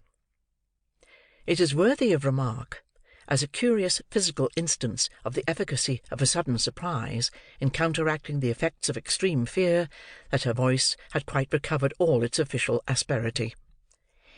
"If you please, mistress," said a withered old female pauper, hideously ugly, putting her head in the door, "old Sally is a-going fast." "Well, what's that to me?" angrily demanded the matron. "I can't keep her alive, can I?" "No, no, mistress," replied the old woman. "Nobody can. She's far beyond the reach of help. I've seen a many people die, little babes and great strong men, and I know when death's a-coming well enough. But she's troubled in her mind, and when the fits are not on her, and that's not often, for she's dying very hard, she says she has got something to tell, which you must hear. She'll never die quiet till you come, mistress." At this intelligence, the worthy Mrs. Corney muttered a variety of invectives against old women who couldn't even die without purposely annoying their betters, and, muffling herself in a thick shawl which she hastily caught up, briefly requested Mr. Bumble to stay till she came back, lest anything particular should occur. Bidding the messenger walk fast, and not be all night hobbling up the stairs, she followed her from the room with a very ill grace, scolding all the way. Mr. Bumble's conduct on being left to himself was rather inexplicable. He opened the closet, counted the teaspoons, weighed the sugar tongs, closely inspected a silver milk-pot to ascertain that it was of the genuine metal, and, having satisfied his curiosity on these points, put on his cocked hat cornerwise, and danced with much gravity 4 distinct times round the table. Having gone through this very extraordinary performance, he took off the cocked hat again, and, spreading himself before the fire with his back towards it, seemed to be mentally engaged in taking an exact inventory of the furniture. Chapter 24 treats on a very poor subject, but is a short one, and may be found of importance in this history.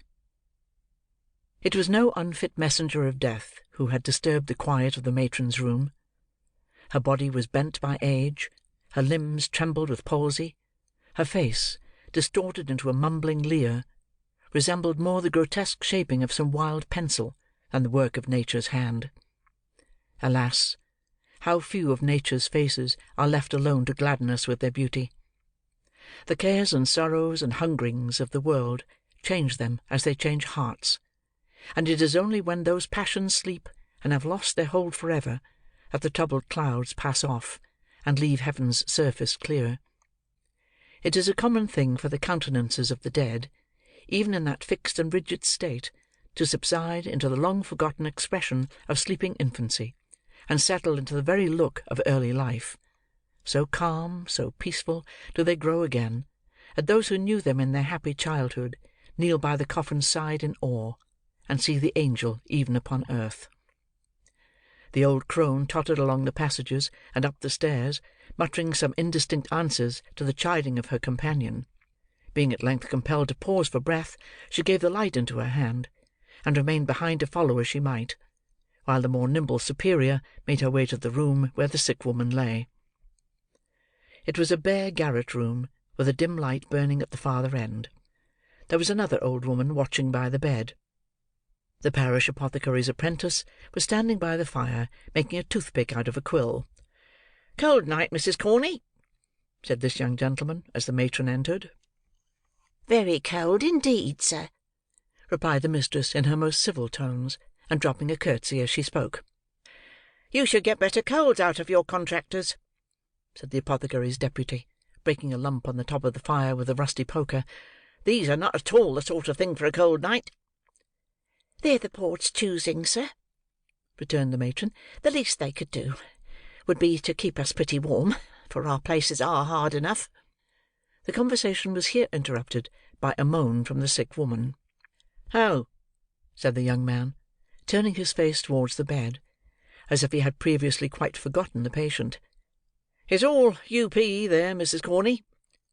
"It is it, sir?" asked the matron.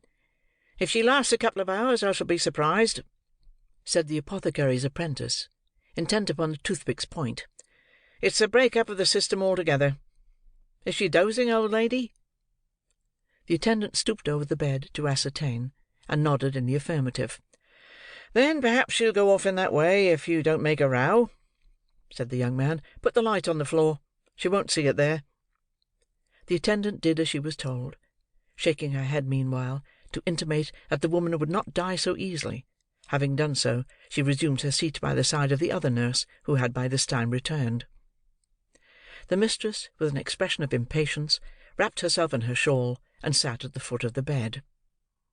The apothecary's apprentice, having completed the manufacture of the toothpick, planted himself in front of the fire, and made good use of it, for 10 minutes or so, when, apparently growing rather dull, he wished Mrs. Corney joy of her job, and took himself off on tiptoe. When they had sat in silence for some time, the two old women rose from the bed, and crouching over the fire, held out their withered hands to catch the heat. The flame threw a ghastly light on their shrivelled faces, and made their ugliness appear terrible, as, in this position, they began to converse in a low voice. "Did she say any more, Annie dear, while I was gone?" inquired the messenger. "Not a word," replied the other. "She plucked and tore at her arms for a little time, but I held her hands, and she soon dropped off. She hasn't much strength in her, so I easily kept her quiet. I ain't so weak for an old woman, although I am on parish allowance. No, no." "Did she drink the hot wine the doctor said she was to have?" demanded the first. "I tried to get it down," rejoined the other, "but her teeth were tight set, and she clenched the mug so hard that it was as much as I could do to get it back again. So I drank it, and it did me good." Looking cautiously round, to ascertain that they were not overheard, the two hags cowered nearer to the fire, and chuckled heartily. "I mind the time," said the first speaker, "when she would have done the same, and made rare fun of it afterwards." "Aye, that she would," rejoined the other. "She had a merry heart. A many, many beautiful corpses she laid out, as nice and neat as waxwork. My old eyes have seen 'em. Aye, and those old hands touched 'em too, for I have helped her scores of times." Stretching forth her trembling fingers as she spoke, The old creature shook them exultingly before her face, and fumbling in her pocket, brought out an old-time discoloured tin snuff-box, from which she shook a few grains into the outstretched palm of her companion, and a few more into her own. While they were thus employed, the matron, who had been impatiently watching until the dying woman should awaken from her stupor, joined them by the fire, and sharply asked how long she was to wait. "Not long, mistress," replied the second woman, looking up into her face. "We have none of us long to wait for death. Patience, patience. He'll be here soon enough for us all."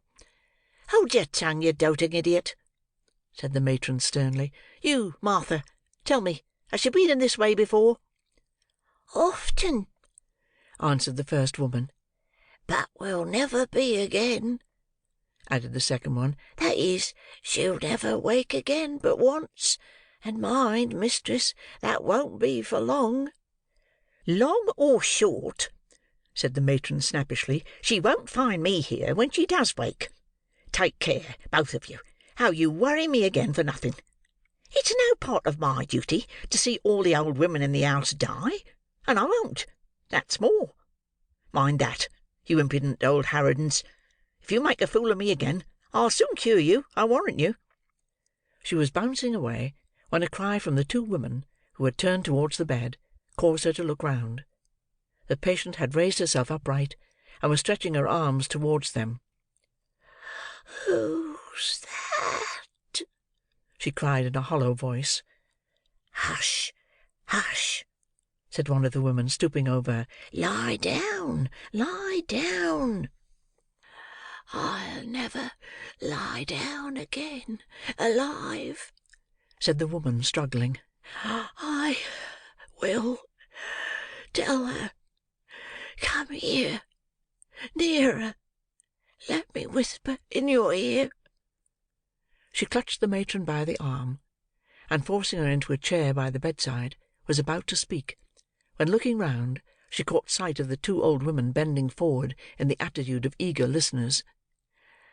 "Turn them away," said the woman drowsily. "Make haste, make haste."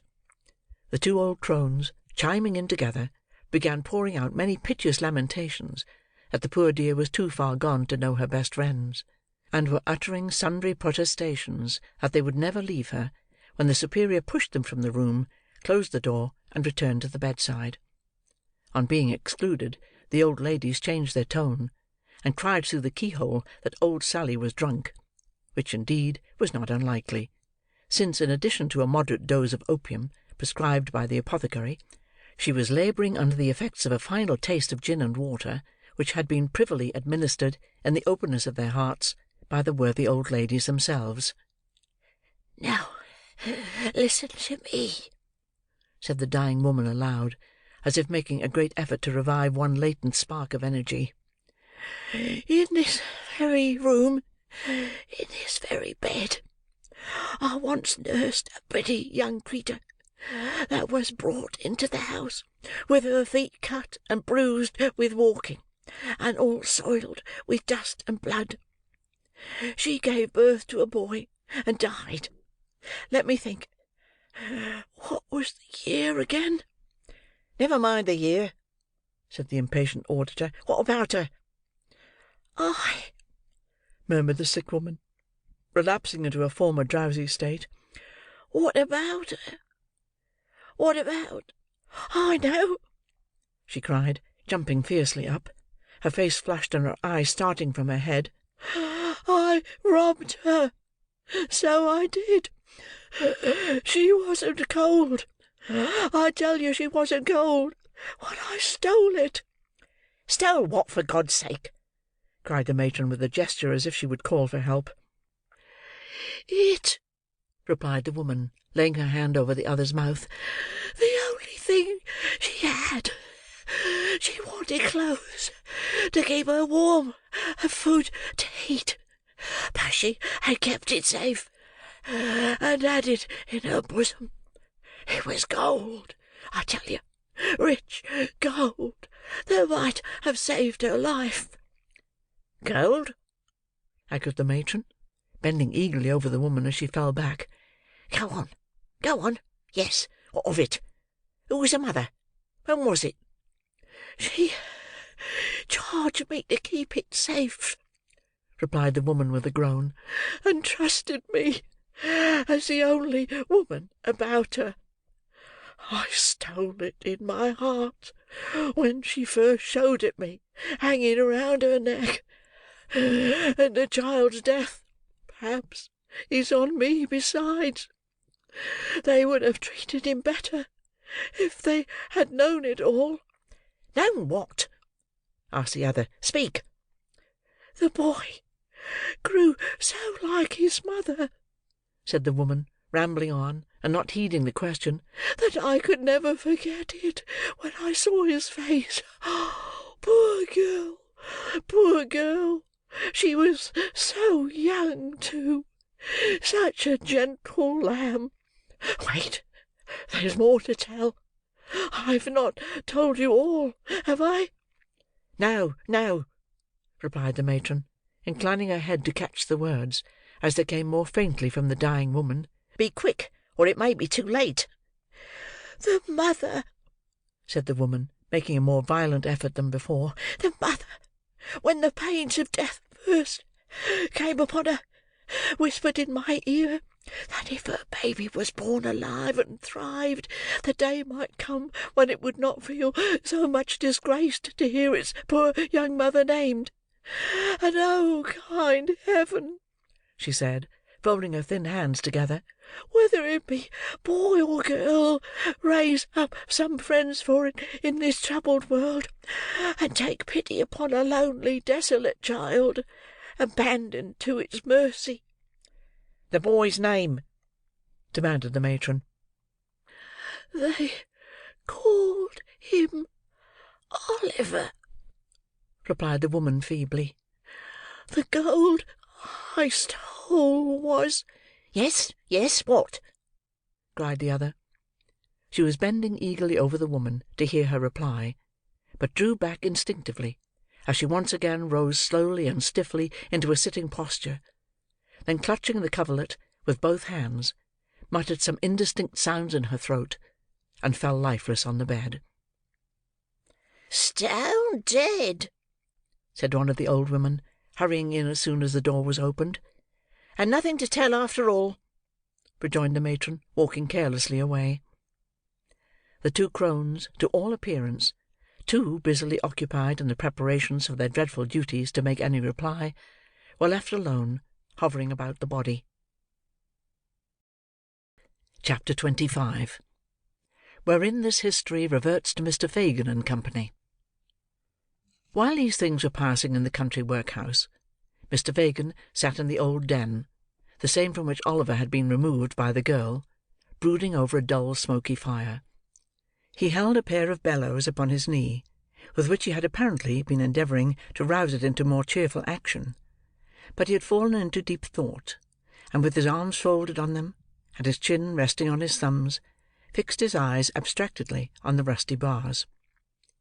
At a table behind him sat the Artful Dodger, Master Charles Bates, and Mr. Chitling, all intent upon a game of whist, the Artful taking dummy against Master Bates and Mr. Chitling. The countenance of the first-named gentleman, peculiarly intelligent at all times, acquired great additional interest from his close observance of the game, and his attentive perusal of Mr. Chitling's hand, upon which, from time to time, as occasion served, he bestowed a variety of earnest glances, wisely regulating his own play by the result of his observations upon his neighbour's cards. It being a cold night, the Dodger wore his hat, as indeed was often his custom within doors. He also sustained a clay pipe between his teeth, which he only removed for a brief space when he deemed it necessary to apply for refreshment to a quart pot upon the table, which stood ready filled with gin and water for the accommodation of the company. Master Bates was also attentive to the play, but being of a more excitable nature than his accomplished friend, it was observable that he more frequently applied himself to the gin and water, and moreover indulged in many jests and irrelevant remarks, all highly unbecoming a scientific rubber. Indeed, the Artful, presuming upon their close attachment, more than once took occasion to reason gravely with his companion upon these improprieties; all of which remonstrances Master Bates received in extremely good part, merely requesting his friend to be blowed, or to insert his head in a sack, or replying with some other neatly turned witticism of a similar kind, the happy application of which excited considerable admiration in the mind of Mr. Chitling. It was remarkable that the latter gentleman and his partner invariably lost, and that the circumstance, so far from angering Master Bates, appeared to afford him the highest amusement, inasmuch as he laughed most uproariously at the end of every deal, and protested that he had never seen such a jolly game in all his born days. "That's 2 doubles and the rub," said Mr. Chitling, with a very long face, as he drew half a crown from his waistcoat pocket. "I never see such a feller as you, Jack. You win everything. Even when we've good cards, Charley and I can't make nothing of 'em." Either the master or the manner of this remark, which was made very ruefully, delighted Charley Bates so much that his consequent shout of laughter roused the Jew from his reverie, and induced him to inquire what was the matter. "Matter, Fagin!" cried Charley. "I wish you had watched the play. Tommy Chitling hasn't won a point, and I went partners with him against the Artful and Dumb." "Aye, aye," said the Jew with a grin, which sufficiently demonstrated that he was at no loss to understand the reason. "Try him again, Tom. Try him again." "No more of it for me, thank'ee, Fagin," replied Mr. Chitling. "I've had enough. That 'ere Dodger has such a run of luck that there's no standing agin him."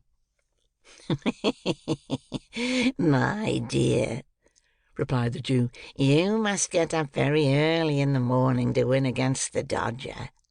"Morning," said Charley Bates. "You must put your boots on overnight, and have a telescope at each eye, and an opera glass between your shoulders, if you want to come over him."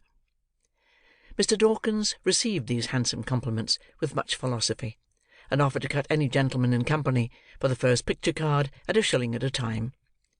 Nobody accepting the challenge, and his pipe being by this time smoked out, he proceeded to amuse himself by sketching a ground plan of Newgate on the table with a piece of chalk, which had served him in lieu of counters, whistling meantime with peculiar shrillness. "How precious dull you are, Tommy," said the Dodger, stopping short when there had been a long silence, and addressing Mr. Chitling. "What do you think he's thinking of, Fagin?" "How should I know, my dear?" replied the Jew, looking round as he plied the bellows. "About his losses, maybe?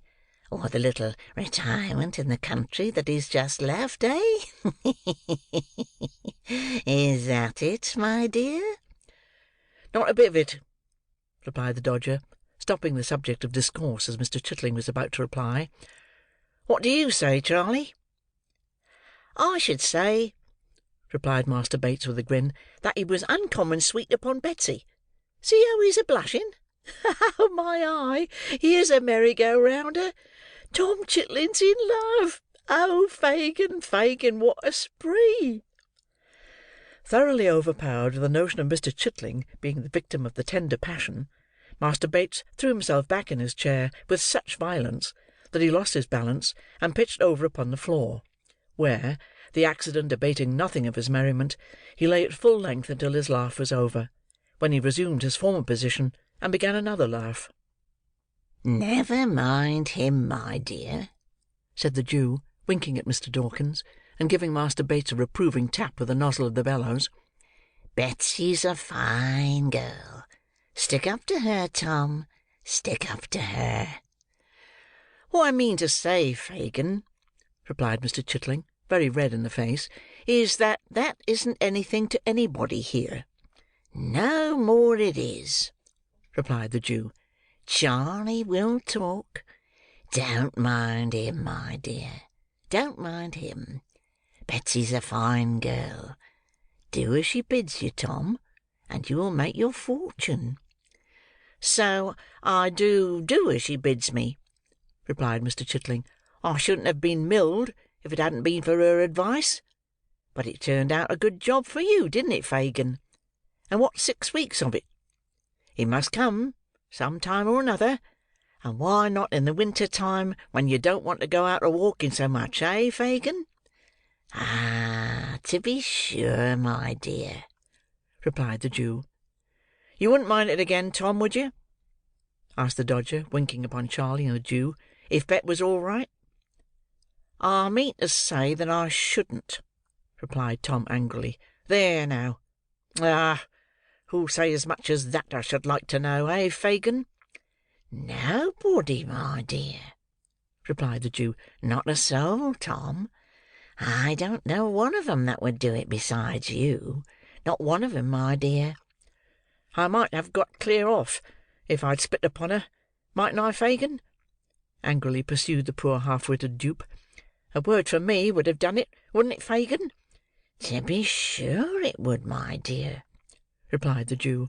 "But I didn't blab it, did I, Fagin?" demanded Tom, pouring question upon question with great volubility. "No, no, to be sure," replied the Jew. "You were too stout-hearted for that. A deal too stout, my dear." "Perhaps I was," rejoined Tom, looking round. "And if I was, what's to laugh at in that, eh, Fagin?"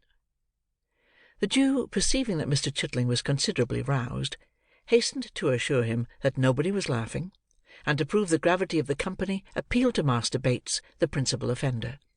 But, unfortunately, Charley, in opening his mouth to reply that he was never more serious in his life, was unable to prevent the escape of such a violent roar, that the abused Mr. Chitling, without any preliminary ceremonies, rushed across the room, and aimed a blow at the offender, who, being skilled in evading pursuit, ducked to avoid it, and chose his time so well that it lighted on the chest of the merry old gentleman, and caused him to stagger to the wall, where he stood panting for breath, while Mr. Chitling looked on in intense dismay.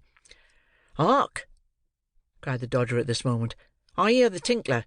Catching up the light, he crept softly upstairs. The bell was rung again, with some impatience, while the party were in darkness. After a short pause, the Dodger reappeared, and whispered Fagin mysteriously. "What?" cried the Jew.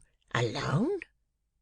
The Dodger nodded in the affirmative, and, shading the flame of the candle with his hand, gave Charley Bates a private intimation, in dumb show, that he had better not be funny just then.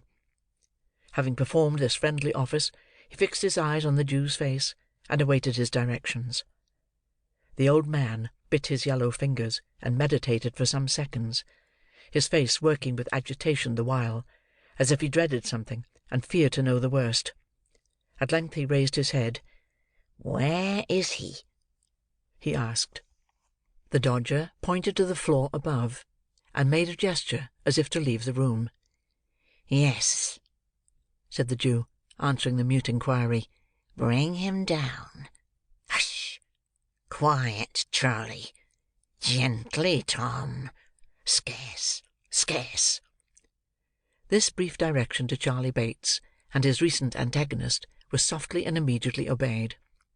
There was no sound of their whereabout when the Dodger descended the stairs, bearing the light in his hand, and followed by a man in a coarse smock frock, who, after casting a hurried glance round the room, pulled off a large wrapper which had concealed the lower portion of his face, and disclosed, all haggard, unwashed, and unshorn, the features of Flash Toby Crackit.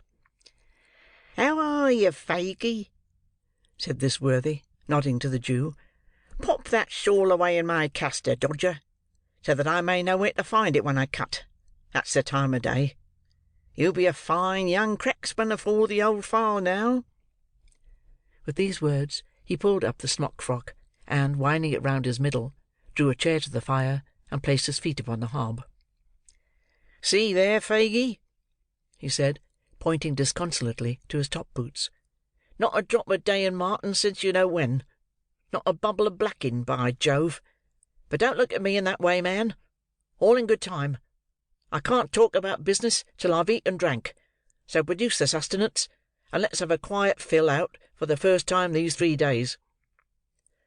The Jew motioned to the Dodger to place what eatables there were upon the table, and seating himself opposite the housebreaker, waited his leisure.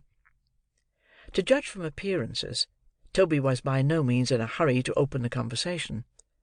At first, the Jew contented himself with patiently watching his countenance, as if to gain from its expression some clue to the intelligence he brought, but in vain. He looked tired and worn, but there was the same complacent repose upon his features that they always wore; and through dirt, and beard, and whisker, there still shone unimpaired the self-satisfied smirk of flash Toby Crackit. Then the Jew, in an agony of impatience, watched every morsel he put into his mouth, pacing up and down the room, meanwhile in irrepressible excitement. It was all of no use. Toby continued to eat with the utmost outward indifference, until he could eat no more.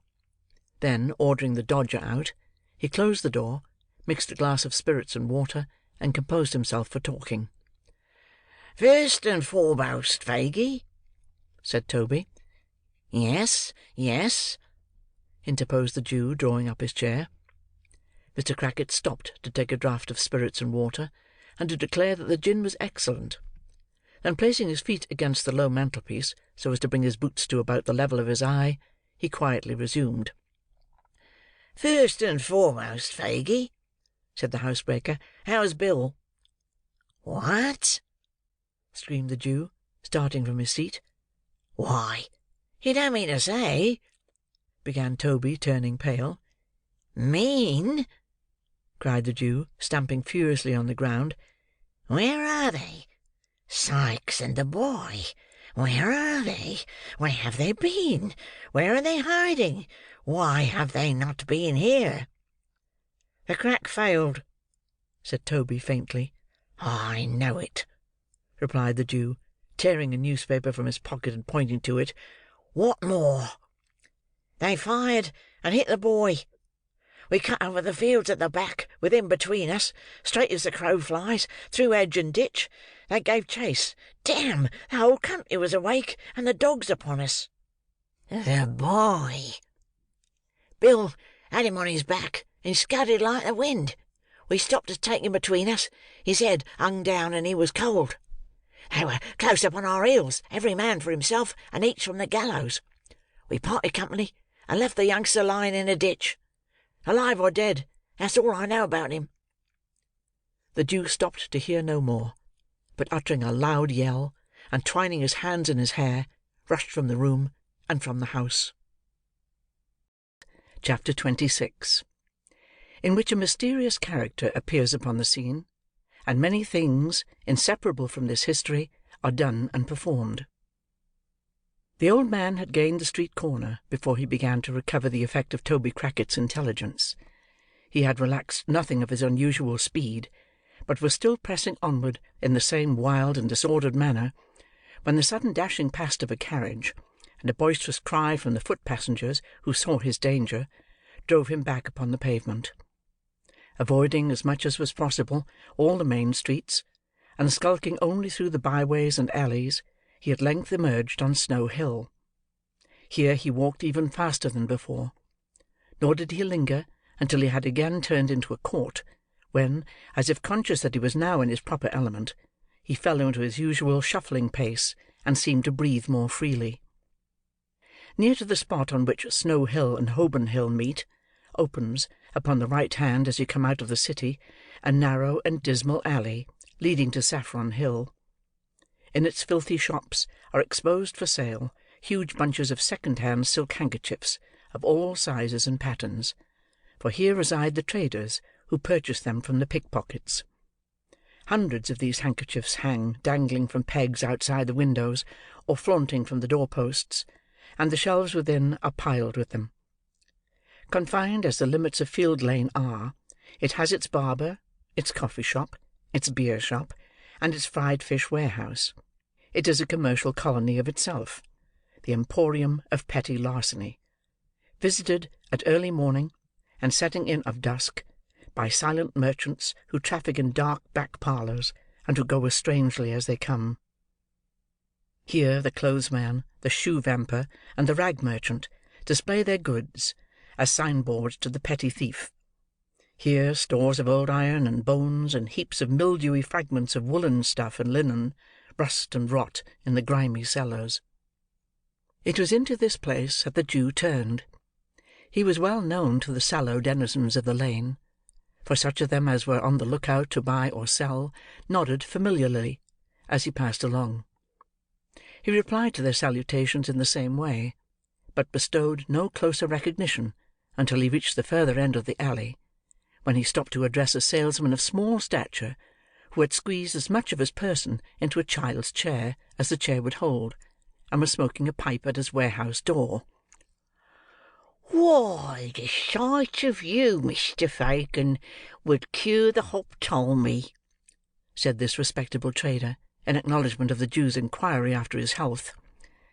"The neighbourhood was a little too hot, Lively," said Fagin, elevating his eyebrows and crossing his hands upon his shoulders.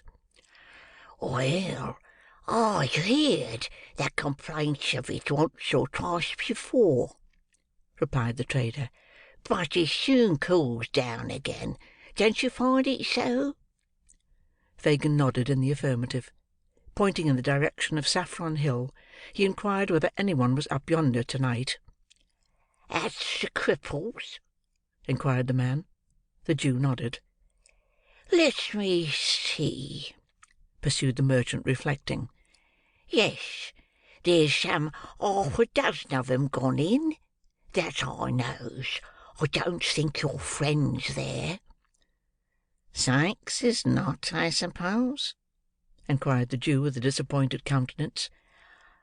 "Non is ventus, as the lawyers say," replied the little man, shaking his head and looking amazingly sly.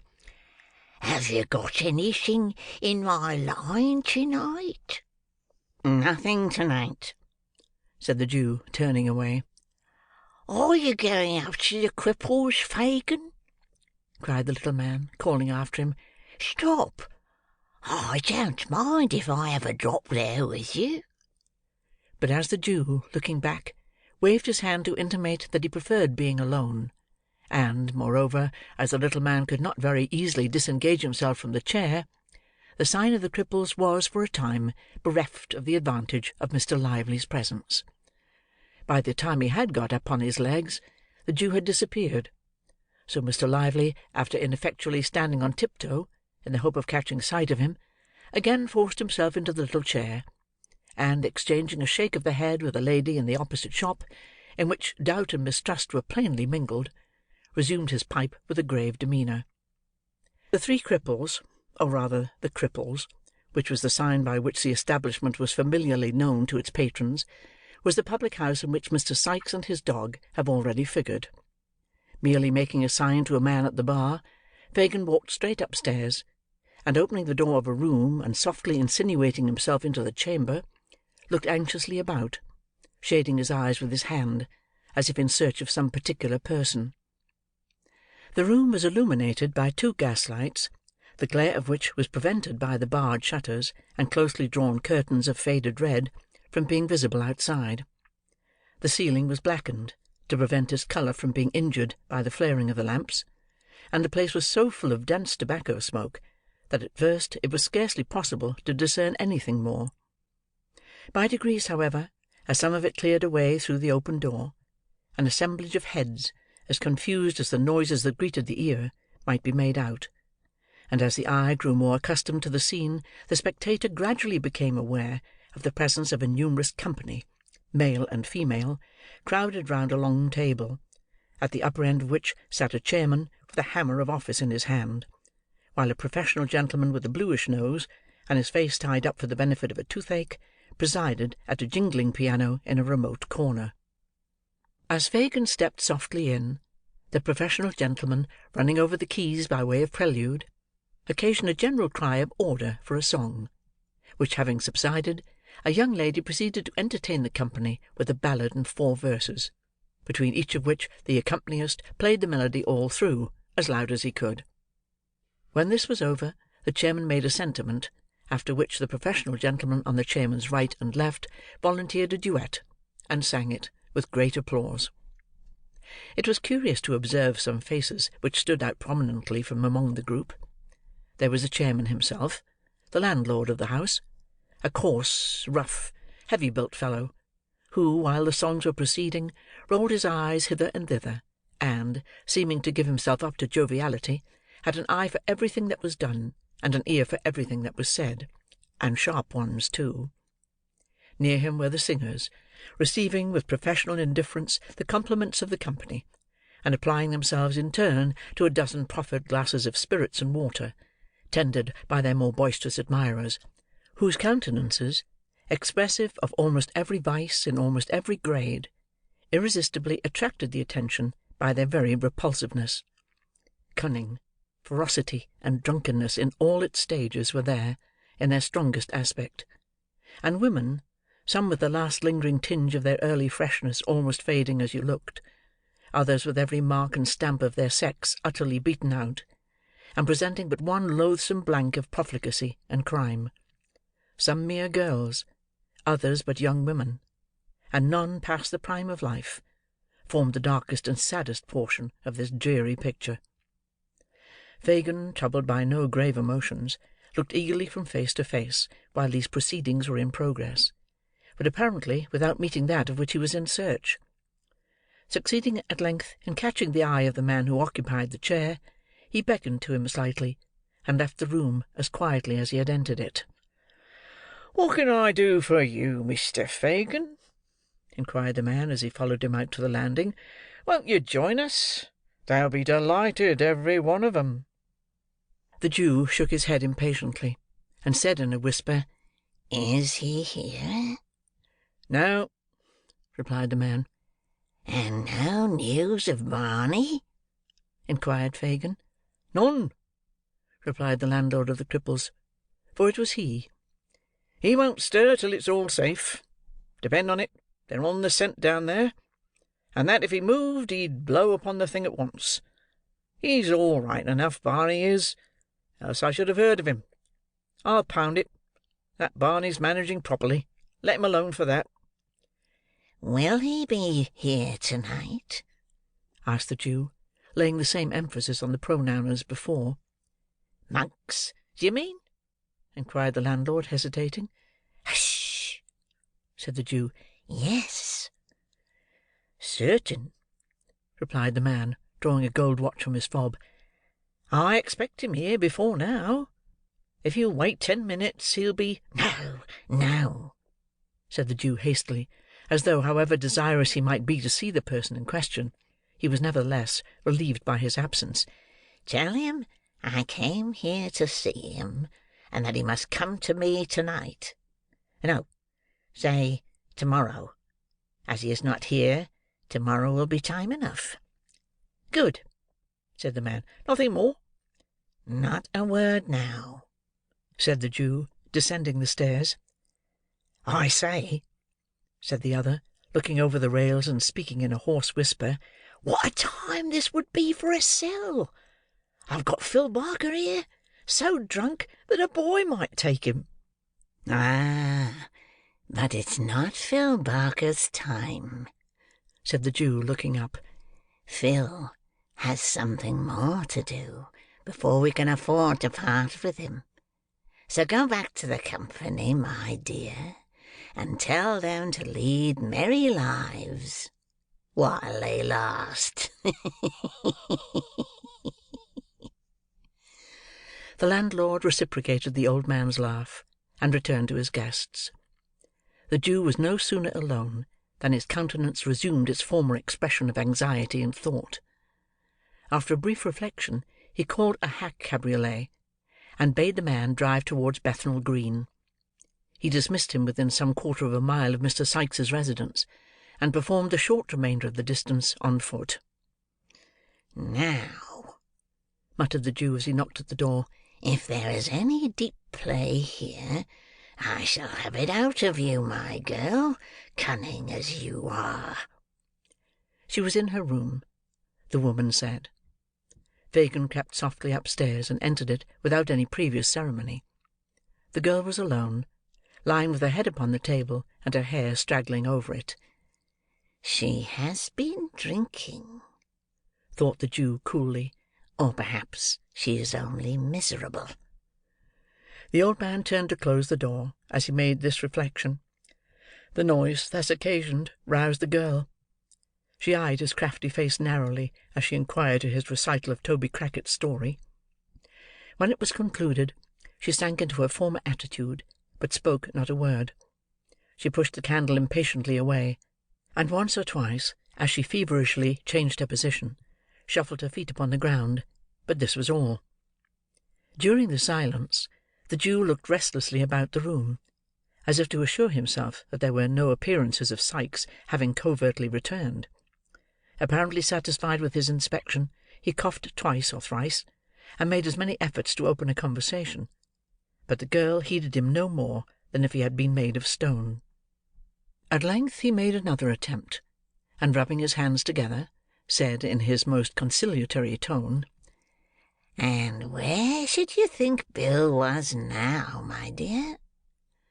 The girl moaned out some half-intelligible reply that she could not tell, and seemed, from the smothered noise that escaped her, to be crying. "And the boy, too?" said the Jew, straining his eyes to catch a glimpse of her face. "Poor little child, left in a ditch, Nance. Only think." "The child," said the girl, suddenly looking up, "is better where he is than among us; and if no harm comes to Bill from it, I hope he lies dead in the ditch, and that his young bones may rot there." "What?" cried the Jew, in amazement. "Aye, I do," returned the girl, meeting his gaze. "I shall be glad to have him away from my eyes, and to know that the worst is over. I can't bear to have him about me. The sight of him turns me against myself and all of you." "Pooh!" said the Jew scornfully. "You're drunk." "Am I?" cried the girl bitterly. "It's no fault of yours if I am not. You'd never have me anything else, if you had your will, except now. The humour doesn't suit you, does it?" "No," rejoined the Jew furiously, "it does not." "Change it, then," responded the girl with a laugh. "Change it!" exclaimed the Jew, exasperated beyond all bounds by his companion's unexpected obstinacy, and the vexation of the night. "I will change it.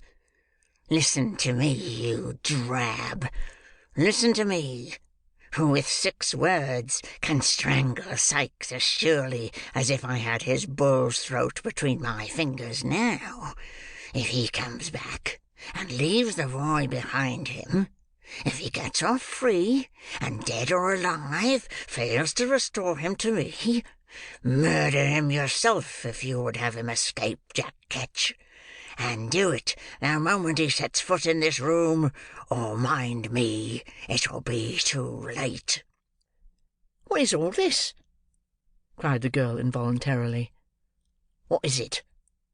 pursued Fagin, mad with rage. "When the boy's worth hundreds of pounds to me, am I to lose what chance threw me in the way of getting safely through the whims of a drunken gang that I could whistle away the lives of? And me bound, too, to a born devil that only wants the will, and has the power to... Panting for breath, the old man stammered for a word, and in that instant checked the torrent of his wrath, and changed his whole demeanour.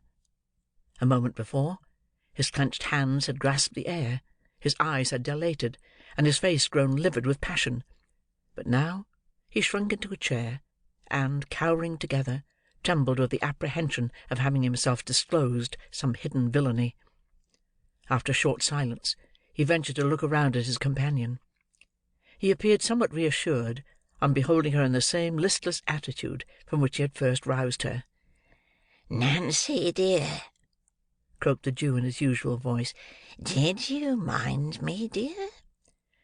"Don't worry me now, Fagin," replied the girl, raising her head languidly. "If Bill has not done it this time, he will another.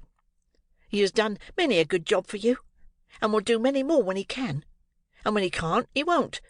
So no more about that."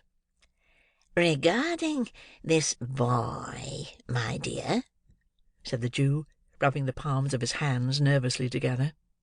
"The boy must take his chance with the rest," interrupted Nancy hastily. "And I say again, I hope he is dead, and out of harm's way, and out of yours. That is, if Bill comes to no harm. And if Toby got clear off, Bill's pretty sure to be safe, for Bill's worth 2 of Toby any time." "And about what I was saying, my dear," observed the Jew, keeping his glistening eye steadily upon her. "You must say it all over again, if it's anything you want me to do," rejoined Nancy; "and if it is, you had better wait till to-morrow. You've put me up for a minute, but now I'm stupid again."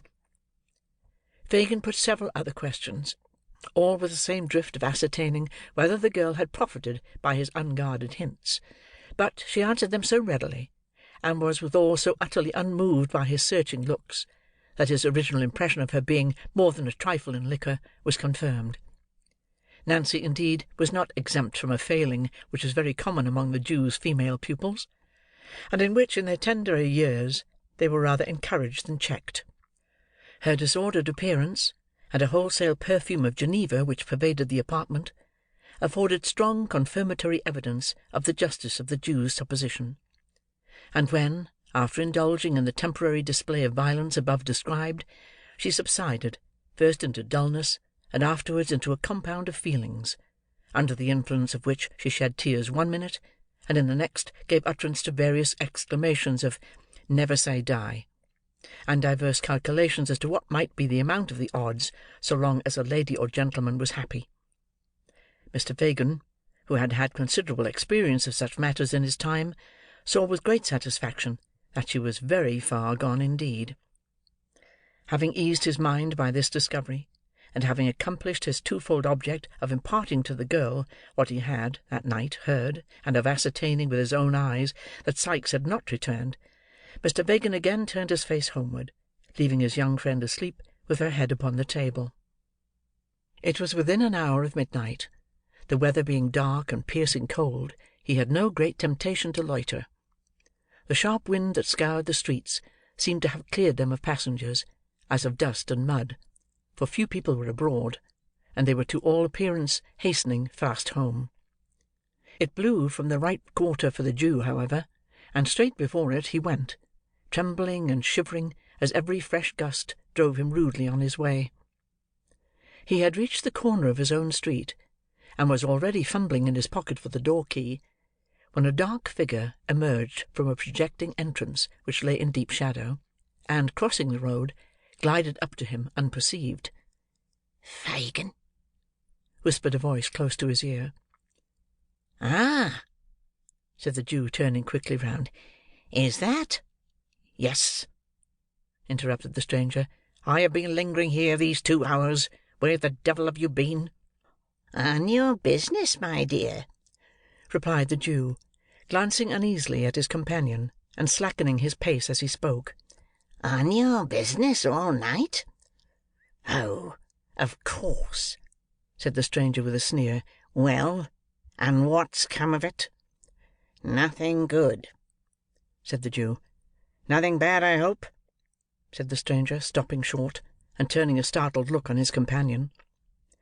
The Jew shook his head, and was about to reply, when the stranger, interrupting him, motioned to the house before which they had by this time arrived, remarking that he had better say what he had got to say under cover, for his blood was chilled with standing about so long, and the wind blew through him.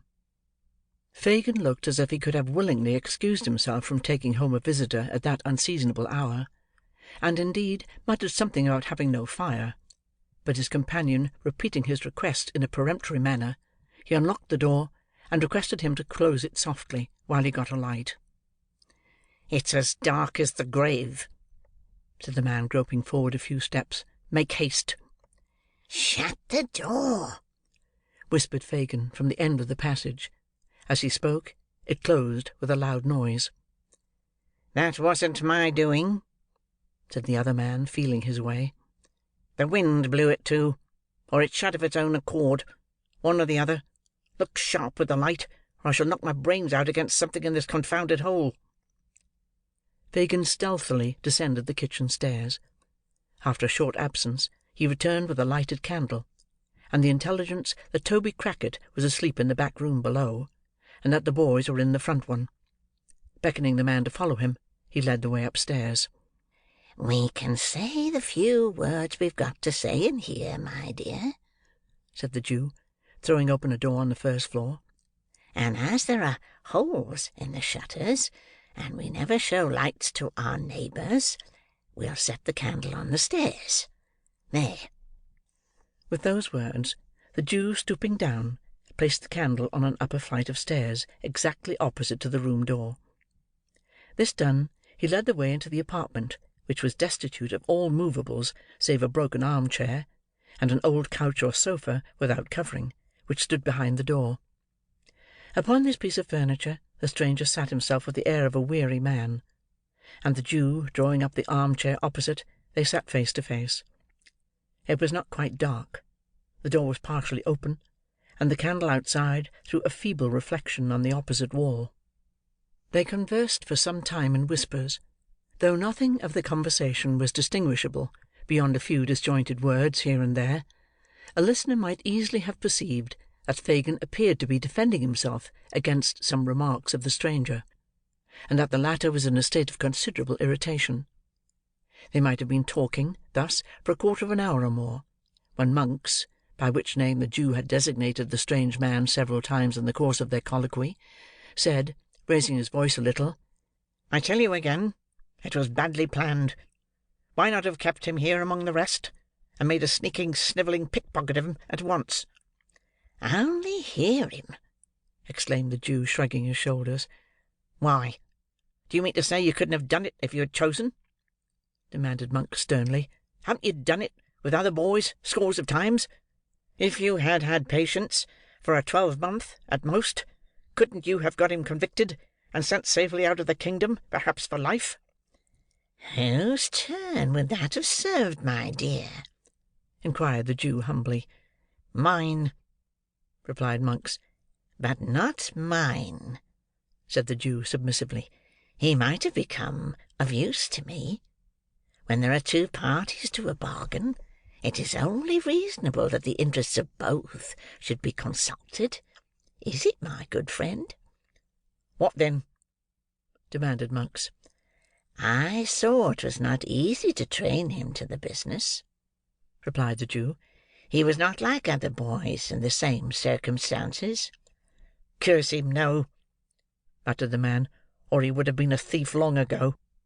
"I had no hold upon him to make him worse," pursued the Jew, anxiously watching the countenance of his companion. "His hand was not in.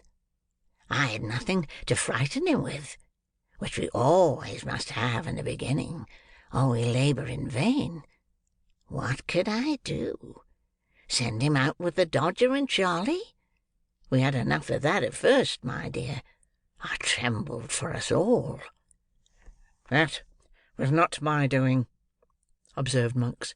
"No, no, my dear," renewed the Jew, "and I don't quarrel with it now, because, if it had never happened, you might never have clapped eyes on the boy to notice him, and so led to the discovery that it was him you were looking for. Well, I got him back for you by means of the girl, and then she begins to favour him." "Throttle the girl," said Monks impatiently. "Why, we can't afford to do that just now, my dear," replied the Jew, smiling. "And, besides, that sort of thing is not in our way, or one of these days I might be glad to have it done.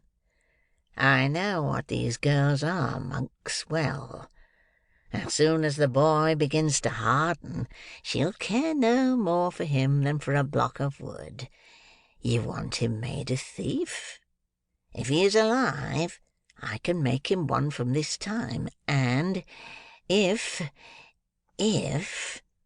said the Jew, drawing nearer to the other, it's not likely, mind, but if the worst comes to the worst, and he is dead—" "It's no fault of mine if he is," interposed the other man with a look of terror, and clasping the Jew's arm with trembling hands. "Mind that, Fagin. I had no hand in it. Anything but his death I told you from the first. I won't shed blood. It's always found out, and haunts a man besides. If they shot him dead, I was not the cause. Do you hear me? Fire this infernal den. What's that?" "What?" cried the Jew, grasping the coward round the body with both arms as he sprang to his feet. "Where?" "Yonder," replied the man, glaring at the opposite wall. "A shadow. I saw the shadow of a woman. in a cloak and bonnet, pass along the wainscot like a breath." The Jew released his hold, and they rushed tumultuously from the room. The candle, wasted by the draught, was standing where it had been placed. It showed them only the empty staircase, and their own white faces. They listened intently. A profound silence reigned throughout the house. "It's your fancy," said the Jew, taking up the light, and turning to his companion. "I'll swear I saw it," replied Monks, trembling.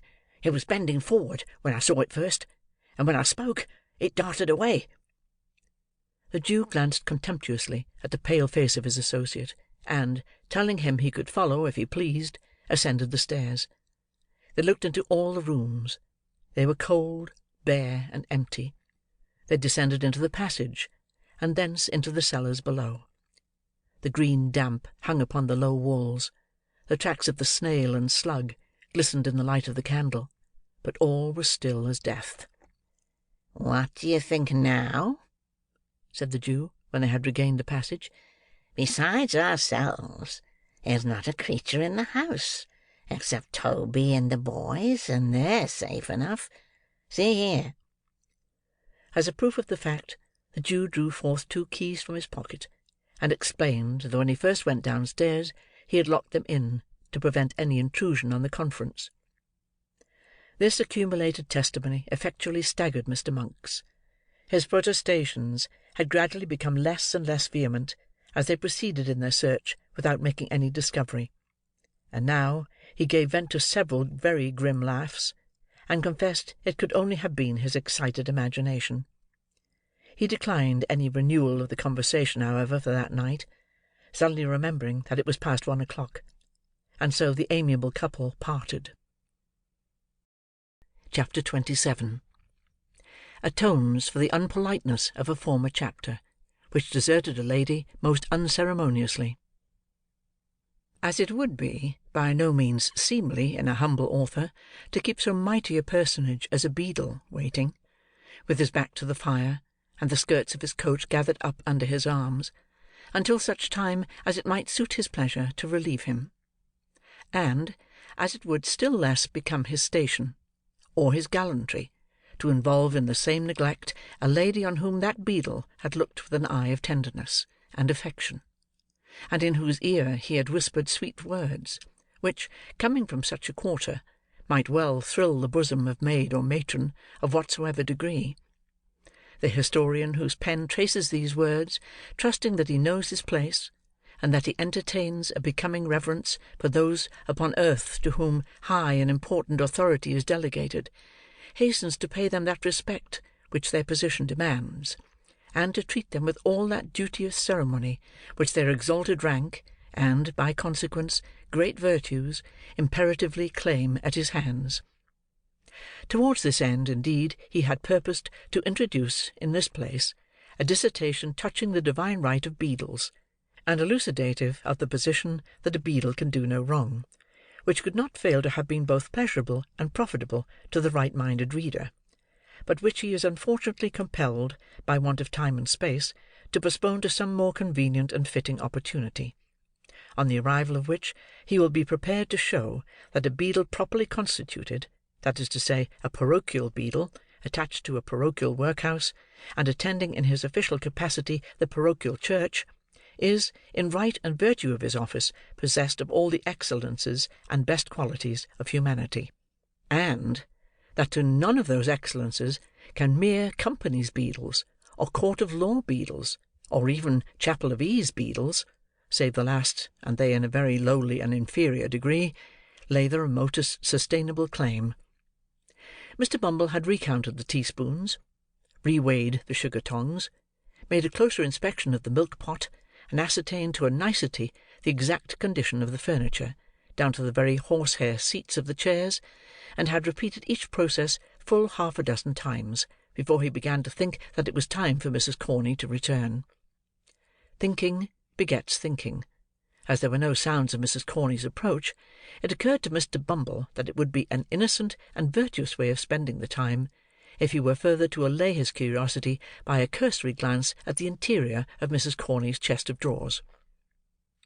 Having listened at the keyhole, To assure himself that nobody was approaching the chamber, Mr. Bumble, beginning at the bottom, proceeded to make himself acquainted with the contents of the 3 long drawers, which, being filled with various garments of good fashion and texture, carefully preserved between 2 layers of old newspapers, speckled with dried lavender, seemed to yield him exceeding satisfaction. Arriving in course of time at the right-hand corner drawer, in which was the key, and beholding therein a small padlocked box, which, being shaken, gave forth a pleasant sound, as if of the chinking of coin, Mr. Bumble returned with a stately walk to the fireplace, and, resuming his old attitude, said, with a grave and determined air, "I'll do it."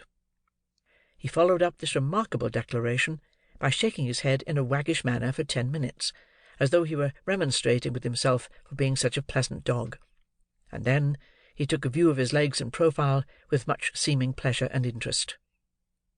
He was still placidly engaged in this latter survey, when Mrs. Corney, hurrying into the room, threw herself in a breathless state on a chair by the fireside, and covering her eyes with one hand, placed the other over her heart, and gasped for breath. "Mrs. Corney," said Mr. Bumble, stooping over the matron, "what is this, ma'am? Has anything happened, ma'am? Pray answer me. I'm on—" Mr. Bumble, in his alarm, could not immediately think of the word tenterhooks, so he said, broken bottles. "Oh, Mr. Bumble!" cried the lady, "I've been so dreadfully put out." "Put out, ma'am!" exclaimed Mr. Bumble. "Who has dared to—" "I know," said Mr. Bumble, checking himself with native majesty. "This is them wicious paupers." "It's dreadful to think of," said the lady, shuddering. "Then don't think of it, ma'am," rejoined Mr. Bumble. "I can't help it," whimpered the lady. "Then take something, ma'am," said Mr. Bumble soothingly. "A little of the wine?" "Not for the world," replied Mrs. Corney. "I couldn't. Oh, the top shelf in the right-hand corner. Oh!" Uttering these words, the good lady pointed distractedly to the cupboard, and underwent a convulsion from internal spasms. Mr. Bumble rushed to the closet, and, snatching a pint green-glass bottle from the shelf, thus incoherently indicated, filled a teacup with its contents, and held it to the lady's lips. "Oh, I'm better now," said Mrs. Corney, falling back after drinking half of it. Mr. Bumble raised his eyes piously to the ceiling in thankfulness, and bringing them down again to the brim of the cup, lifted it to his nose. "Peppermint!" exclaimed Mrs. Corney in a faint voice, smiling gently on the beadle as she spoke. "Try it. There's a little something else in it." Mr. Bumble tasted the medicine with a doubtful look, smacked his lips, took another taste, and put the cup down empty. "It's very comforting," said Mrs. Corney. "Very much so indeed, ma'am," said the beadle. As he spoke, he drew a chair beside the matron, and tenderly inquired what had happened to distress her. "Nothing," replied Mrs. Corney. "I'm a foolish, excitable, weak creetur." "Not weak, ma'am," retorted Mr. Bumble, drawing his chair a little closer. "Are you a weak creetur, Mrs. Corney?" "We're all weak creeturs," said Mrs. Corney, laying down a general principle. "So we are," said the beadle. Nothing was said on either side for a minute or two afterwards. By the expiration of that time, Mr. Bumble had illustrated the position by removing his left arm from the back of Mrs. Corney's chair, where it had previously rested, to Mrs. Corney's apron-string, round which it gradually became entwined. "We are all weak creeturs," said Mr. Bumble. Mrs. Corney sighed. "Don't sigh, Mrs. Corney," said Mr. Bumble. "I can't help it," said Mrs. Corney, and she sighed again. "This is a very comfortable room, ma'am," said Mr. Bumble, looking round. "Another room, and this, ma'am, would be a complete thing." "It would be too much for one," murmured the lady. "But not for two, ma'am," rejoined Mr. Bumble in soft accents. "Eh, Mrs. Corney?"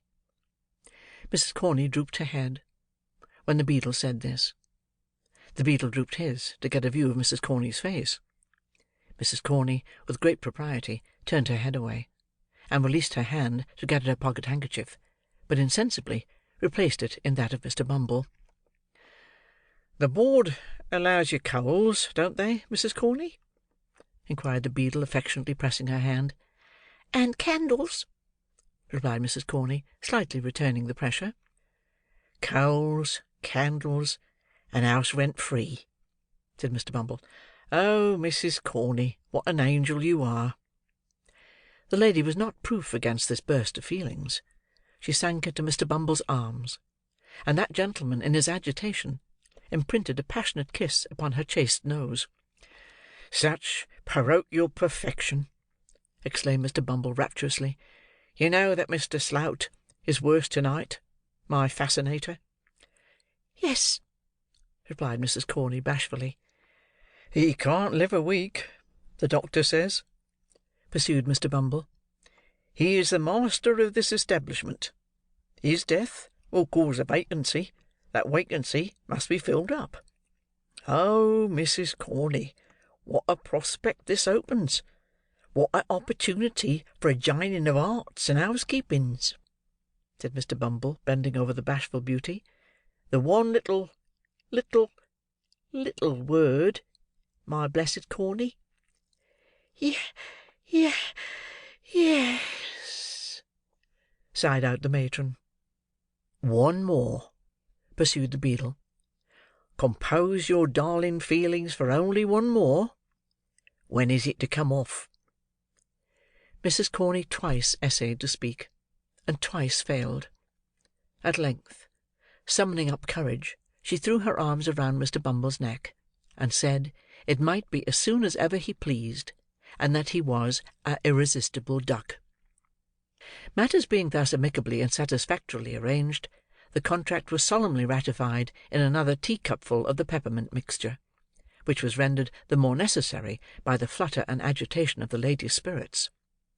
While it was being disposed of, she acquainted Mr. Bumble with the old woman's decease.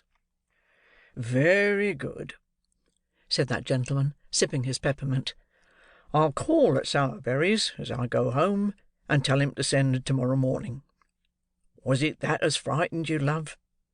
"It wasn't anything particular, dear," said the lady evasively. "It must have been something, love," urged Mr. Bumble. "Won't you tell your own B?" "Not now," rejoined the lady. "One of these days, after we're married, dear." "After we're married!" exclaimed Mr. Bumble. "It wasn't any impudence from any of them male paupers as—" "No, no, love," interposed the lady hastily. "If I thought it was," continued Mr. Bumble, "if I thought as any one of 'em had dared to lift his vulgar eyes to that lovely countenance—" "They wouldn't have dared to do it, love," responded the lady. "They had better not," said Mr. Bumble, clenching his fist. "Let me see any man, parochial or extra-parochial, as would presume to do it, and I can tell him that he wouldn't do it a second time." Unembellished by any violence of gesticulation, this might have seemed no very high compliment to the lady's charms; but, as Mr. Bumble accompanied the threat with many warlike gestures, she was much touched with this proof of his devotion, and protested, with great admiration, that he was indeed a dove.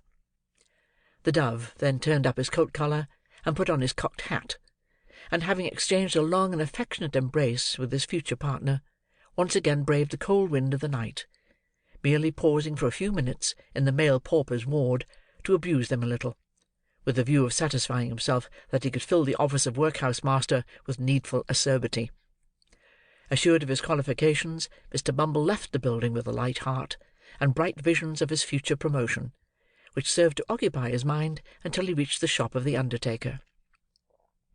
Now Mr. and Mrs. Sowerberry having gone out to tea and supper, and Noah Claypole not being at any time disposed to take upon himself a greater amount of physical exertion than is necessary to a convenient performance of the two functions of eating and drinking, the shop was not closed, although it was past the usual hour of shutting up. Mr. Bumble tapped with his cane on the counter several times, but attracting no attention, and beholding a light shining through the glass window of the little parlour at the back of the shop, he made bold to peep in and see what was going forward; and when he saw what was going forward, he was not a little surprised. The cloth was laid for supper.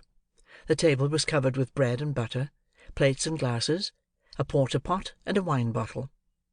At the upper end of the table, Mr. Noah Claypole lolled negligently in an easy chair, with his legs thrown over one of the arms, an open clasp-knife in one hand, and a mass of buttered bread in the other. Close beside him stood Charlotte, opening oysters from a barrel, which Mr. Claypole condescended to swallow with remarkable avidity. A more than ordinary redness in the region of the young gentleman's nose, and a kind of fixed wink in his right eye, denoted that he was in a slight degree intoxicated. These symptoms were confirmed by the intense relish with which he took his oysters, for which nothing but a strong appreciation of their cooling properties in cases of internal fever could have sufficiently accounted. "Here's a delicious fat one, Noah, dear," said Charlotte. "Try him, do. Only this one." "What a delicious thing is an oyster!" remarked Mr. Claypole, after he had swallowed it. "What a pity it is! A number of 'em should ever make you feel uncomfortable, isn't it, Charlotte?" "It's quite a cruelty," said Charlotte. "So it is," acquiesced Mr. Claypole. "Ain't you fond of oysters?" "Not overmuch," replied Charlotte. "I like to see you eat 'em, Noah, dear, better than eating 'em myself." "Lor!" said Noah reflectively. "How queer!" "Have another," said Charlotte. "Here's one with such a beautiful delicate beard." "I can't manage any more," said Noah. "I'm very sorry. Come here, Charlotte, and I'll kiss you." "What?" said Mr. Bumble, bursting into the room. "Say that again, sir." Charlotte uttered a scream, and hid her face in her apron. Mr. Claypole, without making any further change in his position than suffering his legs to reach the ground, gazed at the beadle in drunken terror. "Say it again, you vile, audacious fellow," said Mr. Bumble. "How dare you mention such a thing, sir? And how dare you encourage him, you insolent minx?" "Kiss her!" exclaimed Mr. Bumble in strong indignation. "Faugh! I didn't mean to do it," said Noah, blubbering. "She's always a-kissing of me, whether I like it or not." "Oh, Noah!" cried Charlotte reproachfully. "You are. You know you are," retorted Noah. "She's always a-doing of it, Mr. Bumble, sir. She chucks me under the chin, please, sir, and makes all manner of love." "Silence!" cried Mr. Bumble sternly. "Take yourself downstairs, ma'am. Noah, you shut up the shop. Say another word till your master comes home at your peril; and when he does come home, tell him that Mr. Bumble said he was to send the old woman's shell after breakfast to-morrow morning. Do you hear, sir?" "Kiss him!" cried Mr. Bumble, holding up his hands. "The sin and wickedness of the lower orders in this parochial district is frightful. If Parliament don't take their abominable courses under consideration, this country's ruined, and the character of the peasantry gone for ever." With these words, the beadle strode with a lofty and gloomy air from the undertaker's premises. And now that we have accompanied him so far on his road home, and have made all necessary preparations for the old woman's funeral, let us set on foot a few inquiries after young Oliver Twist, and ascertain whether he be still lying in the ditch where Toby Crackit left him. Chapter 28. Looks after Oliver, and proceeds with his adventures. "Wolves tear your throats," muttered Sikes, grinding his teeth. "I wish I was among some of you. You'd howl the horser for it." As Sikes growled forth this imprecation with the most desperate ferocity that his desperate nature was capable of, he rested the body of the wounded boy across his bended knee, and turned his head for an instant to look back at his pursuers. There was little to be made out, in the mist and darkness, but the loud shouting of men vibrated through the air, and the barking of the neighbouring dogs, roused by the sound of the alarm bell, resounded in every direction. "Stop, you white-livered hound!" cried the robber, shouting after Toby Crackit, who, making the best use of his long legs, was already ahead. "Stop!" The repetition of the word brought Toby to a dead standstill, for he was not quite satisfied that he was beyond the range of pistol shot, and Sikes was in no mood to be played with. "Bear a hand with the boy," cried Sikes, beckoning furiously to his confederate. "Come back." Toby made a show of returning, but ventured in a low voice, broken for want of breath, to intimate considerable reluctance as he came slowly along. "Quicker!" cried Sikes, laying the boy in a dry ditch at his feet, and drawing a pistol from his pocket. "Don't play booty with me." At this moment the noise grew louder. Sikes, again looking round, could discern that the men who had given chase were already climbing the gate of the field in which he stood, and that a couple of dogs were some paces in advance of them. "It's all up, Bill!" cried Toby. "Drop the kid, and show 'em your heels." With this parting advice, Mr. Crackit, preferring the chance of being shot by his friend to the certainty of being taken by his enemies, fairly turned tail and darted off at full speed.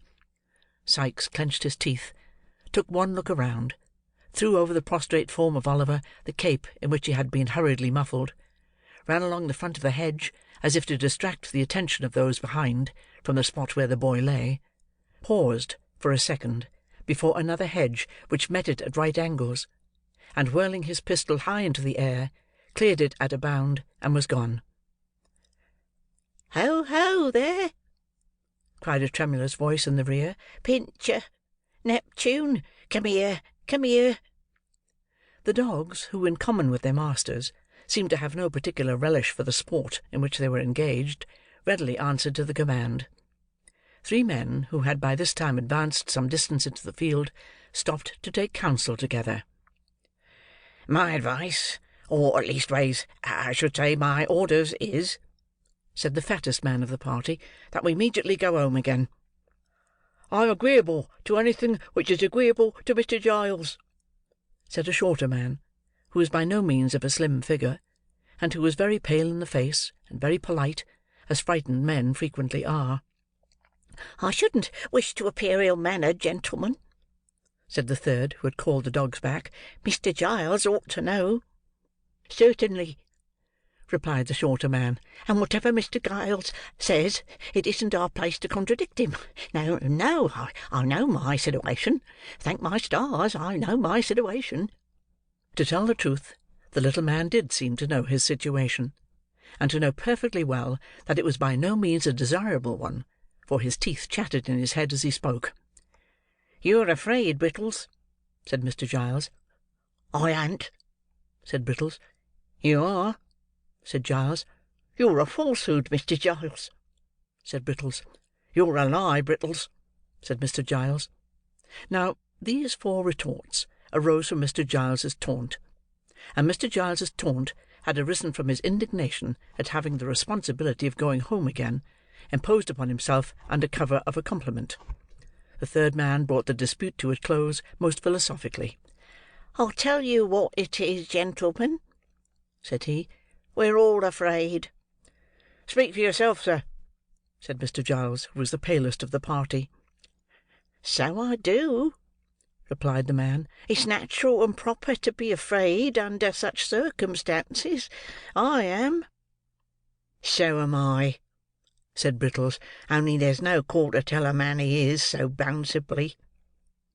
These frank admissions softened Mr. Giles, who had once owned that he was afraid, upon which they all three faced about, and ran back again with the completest unanimity, until Mr. Giles, who had the shortest wind of the party, as was encumbered with the pitchfork, most handsomely insisted on stopping to make an apology for his hastiness of speech.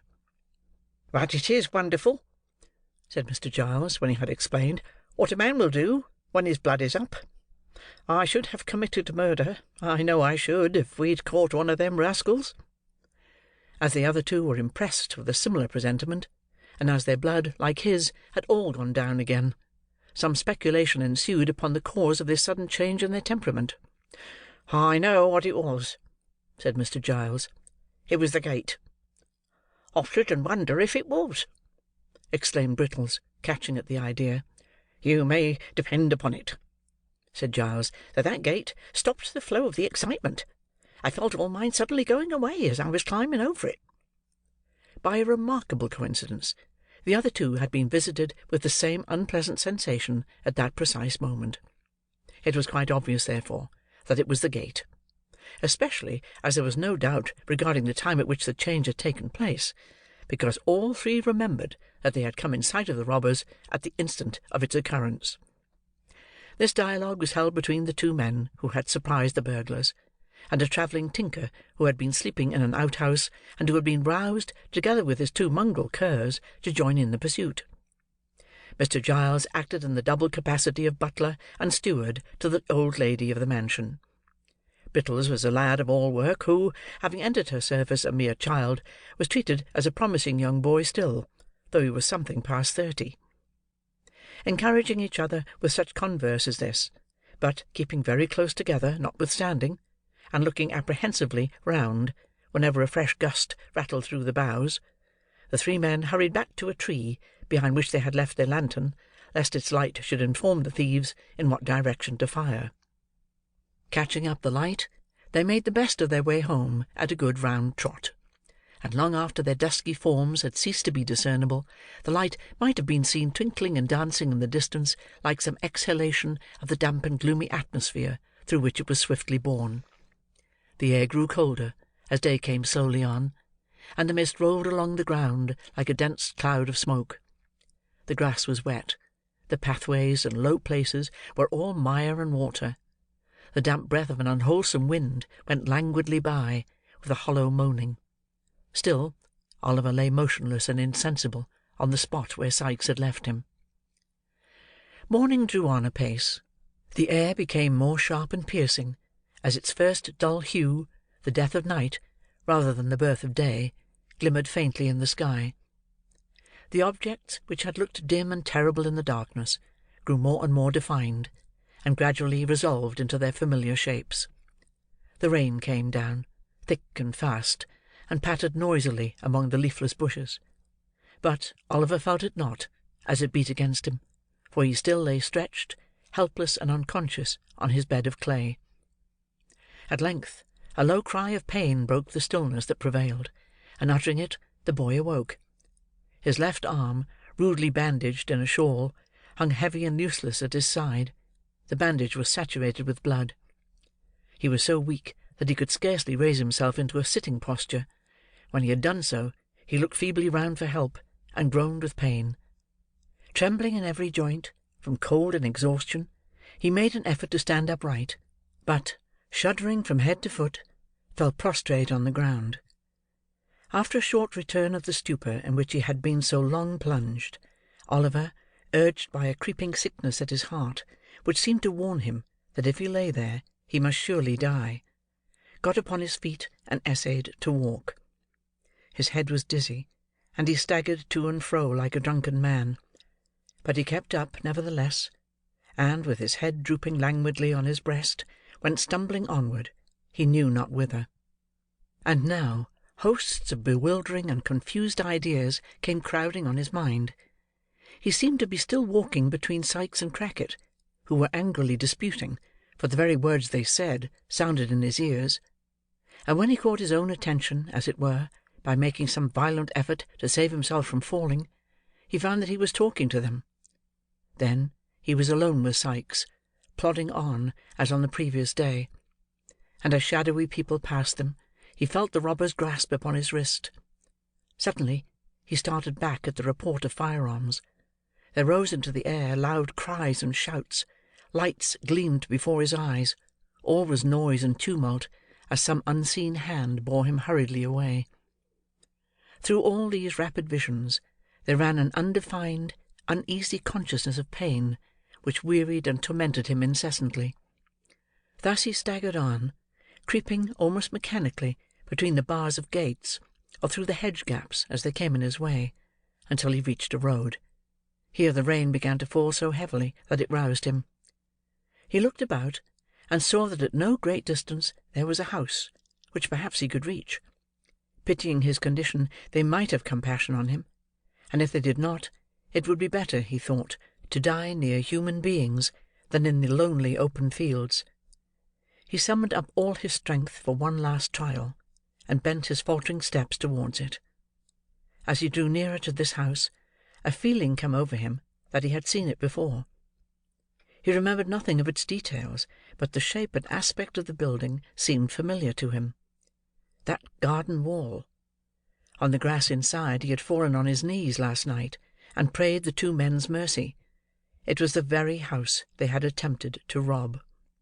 Oliver felt such fear come over him when he recognised the place, that, for the instant, he forgot the agony of his wound, and thought only of flight. Flight! He could scarcely stand. And if he were in full possession of all the best powers of his slight and youthful frame, whither could he fly? He pushed against the garden gate. It was unlocked, and swung open on its hinges.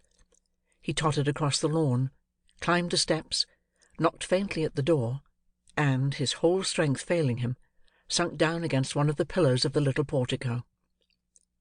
It happened that about this time, Mr. Giles, Brittles, and the tinker were recruiting themselves, after the fatigues and terrors of the night, with tea and sundries in the kitchen. Not that it was Mr. Giles's habit to admit to too great familiarity the humbler servants, towards whom it was rather his wont to deport himself with a lofty affability, which, while it gratified, could not fail to remind them of his superior position in society. But death, fires, and burglary make all men equals. So Mr. Giles sat with his legs stretched out before the kitchen fender, leaning his left arm on the table, while with his right he illustrated a circumstantial and minute account of the robbery, to which his bearers, but especially the cook and housemaid who were of the party, listened with breathless interest. "It was about 2:30, said Mr. Giles, "or I wouldn't swear that it mightn't have been a little nearer 3 when I woke up, and turning round in my bed, as it might be so." Here Mr. Giles turned round in his chair, and pulled the corner of the tablecloth over him to imitate bedclothes. "I fancied I heerd a noise." At this point of the narrative, the cook turned pale, and asked the housemaid to shut the door, who asked Brittles, who asked the tinker, who pretended not to hear. "Heerd a noise," continued Mr. Giles. "I says at first, 'This is illusion,' and was composing myself off to sleep, when I heerd the noise again, distinct." "What sort of a noise?" asked the cook. "A kind of a busting noise," replied Mr. Giles, looking round him. "More like the noise of powdering an iron bar on a nutmeg grater," suggested Brittles. "It was when you heerd it, sir," rejoined Mr. Giles. "But at this time it had a busting sound. I turned down the clothes," continued Giles, rolling back the tablecloth, "sat up in bed, and listened." The cook and housemaid simultaneously ejaculated, "Lor!" and drew their chairs closer together. "I heerd it now, quite apparent," resumed Mr. Giles. "Somebody," I says, "is forcing of a door or window. What's to be done? I'll call up that poor lad, Brittles, and save him from being murdered in his bed, or his throat," I says, "may be cut from his right ear to his left, without his ever knowing it." Here all eyes were turned upon Brittles, who fixed his upon the speaker, and stared at him with his mouth wide open, and his face expressive of the most unmitigated horror. "I tossed off the clothes," said Giles, throwing away the tablecloth, and looking very hard at the cook and housemaid, "got softly out of bed, drew on a pair of—" "Ladies present, Mr. Giles," murmured the tinker. "Of shoes, sir," said Giles, turning upon him, and laying great emphasis on the word. "Seized a loaded pistol that always goes upstairs with the plate basket, and walked on tiptoes to his room. 'Brittles,' I says, when I had woke him, 'don't be frightened.' 'So you did,' observed Brittles in a low voice. 'We're dead men, I think, Brittles,' I says," continued Giles. "But don't be frightened." "Was he frightened?" asked the cook. "Not a bit of it," replied Mr. Giles. "He was as firm—pretty near as firm—as I was." "I should have died at once, I'm sure, if it had been me," observed the housemaid. "You're a woman," retorted Brittles, plucking up a little. "Brittles is right," said Mr. Giles, nodding his head approvingly. "From a woman, nothing else was to be expected. We, being men, took a dark lantern that was standing on Brittles' hob, and groped our way downstairs in the pitch dark, as it might be so." Mr. Giles had risen from his seat, and taken 2 steps with his eyes shut, to accompany his description with appropriate action, when he started violently, in common with the rest of the company, and hurried back to his chair. The cook and housemaid screamed. "It was a knock," said Mr. Giles, assuming perfect serenity. "Open the door, somebody." Nobody moved. "It seems a strange sort of a thing, a knock coming at such a time in the morning," said Mr. Giles, surveying the pale faces which surrounded him, and looking very blank himself. "But the door must be opened. Do you hear? Somebody?" Mr. Giles, as he spoke, looked at Brittles; but that young man, being naturally modest, probably considered himself nobody, and so held that the inquiry could not have any application to him. At all events, he tendered no reply. Mr. Giles directed an appealing glance at the tinker, but he had suddenly fallen asleep. The women were out of the question. "If Brittles would rather open the door in the presence of witnesses," said Mr. Giles, after a short silence, "I'm ready to make one." "So am I," said the tinker, waking up as suddenly as he had fallen asleep.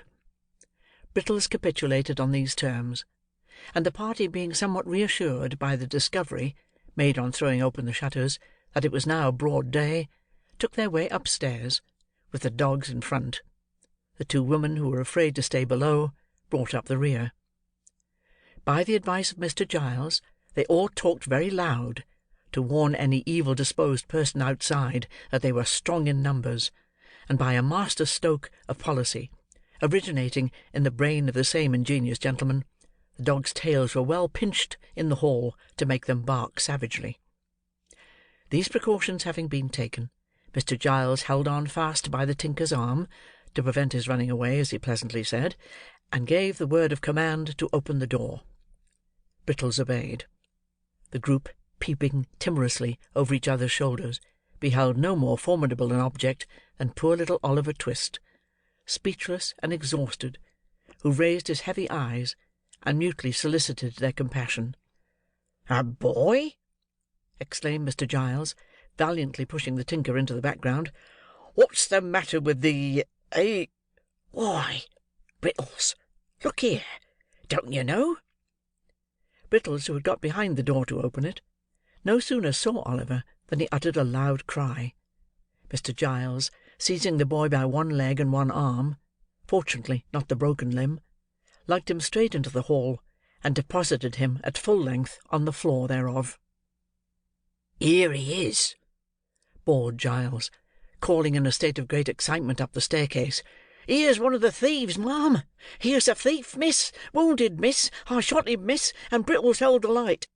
In a lantern, miss," cried Brittles, applying one hand to the side of his mouth, so that his voice might travel the better. The 2 women servants ran upstairs to carry the intelligence that Mr. Giles had captured a robber; and the tinker busied himself in endeavouring to restore Oliver, lest he should die before he could be hanged. In the midst of all this noise and commotion, there was heard a sweet female voice, which quelled it in an instant. "Giles," whispered the voice from the stairhead. "I'm here, miss," replied Mr. Giles. "Don't be frightened, miss. I ain't much injured. He didn't make a very desperate resistance, miss. I was soon too many for him." "Hush!" replied the young lady. "You frightened my aunt as much as the thieves did. Is the poor creature much hurt?" "Wounded desperate, miss," replied Giles with indescribable complacency. "He looks as if he was a-going, miss," bawled Brittles in the same manner as before. "Wouldn't you like to come and look at him, miss, in case he should?" "Hush, pray, there's a good man," rejoined the lady. "Wait quietly only one instant, while I speak to aunt." With a footstep as soft and gentle as the voice, the speaker tripped away. She soon returned, with the direction that the wounded person was to be carried carefully upstairs to Mr. Giles's room, and that Brittles was to saddle the pony, and betake himself instantly to Chertsey, from which place he was to dispatch with all speed a constable and doctor. "But won't you take one look at him first, miss?" asked Mr. Giles, with as much pride as if Oliver were some bird of rare plumage that he had skilfully brought down. "Not one little peep, miss?" "Not now, for the world," replied the young lady. "Poor fellow! Oh, treat him kindly, Giles, for my sake." The old servant looked up at the speaker as she turned away, with a glance as proud and admiring as if she had been his own child. Then, bending over Oliver, he helped to carry him upstairs with the care and solicitude of a woman. Chapter 29 Has an introductory account of the inmates of the house to which Oliver resorted. In a handsome room, though its furniture had rather the air of old-fashioned comfort than of modern elegance, there sat two ladies at a well-spread breakfast table. Mr. Giles, dressed with scrupulous care in a full suit of black, was in attendance upon them. He had taken his station some half-way between the sideboard and the breakfast table, and, with his body drawn up to its full height, his head thrown back, and inclined the merest trifle on one side, his left leg advanced, and his right hand thrust into his waistcoat, while his left hung down by his side, grasping a waiter, looked like one who laboured under a very agreeable sense of his own merits and importance. Of the two ladies, one was well advanced in years, but the high-backed oaken chair in which she sat was not more upright than she. Dressed with the utmost nicety and precision, in a quaint mixture of bygone costume, with some slight concessions to the prevailing taste, which rather served to point the old style pleasantly than to impair its effect, she sat in a stately manner with her hands folded on the table before her. Her eyes, and age had dimmed but little of their brightness, were attentively upon her young companion. The younger lady was in the lovely bloom and spring-time of womanhood, at that age when if ever angels be for God's good purpose enthroned in mortal forms, they may be, without impiety, supposed to abide in such as hers. She was not past 17, cast in so slight and exquisite a mould, so mild and gentle, so pure and beautiful, that earth seemed not her element, nor its rough creatures her fit companions. The very intelligence that shone in her deep blue eyes, and was stamped upon her noble head, seemed scarcely of her age, or of the world; and yet the changing expression of sweetness and good humour, the thousand lights that played about the face, and left no shadow there, above all, the smile, the cheerful, happy smile, were made for home and fireside peace and happiness. She was busily engaged in the little offices of the table. Chancing to raise her eyes as the elder lady was regarding her, she playfully put back her hair, which was simply braided on her forehead, and threw into her beaming look such an expression of affection and artless loveliness, that blessed spirits might have smiled to look upon her. "And Brittles has been gone upwards of an hour, has he?" asked the old lady, after a pause. "An hour and 12 minutes, ma'am," replied Mr. Giles, referring to a silver watch, which he drew forth by a black ribbon. "He is always slow," remarked the old lady. "Brittles always was a slow boy, ma'am," replied the attendant; and seeing, by the bye, that Brittles had been a slow boy for upwards of 30 years, there appeared no great probability of his ever being a fast one. "He gets worse instead of better, I think," said the elder lady. "It is very inexcusable in him, if he stops to play with any other boys," said the young lady, smiling.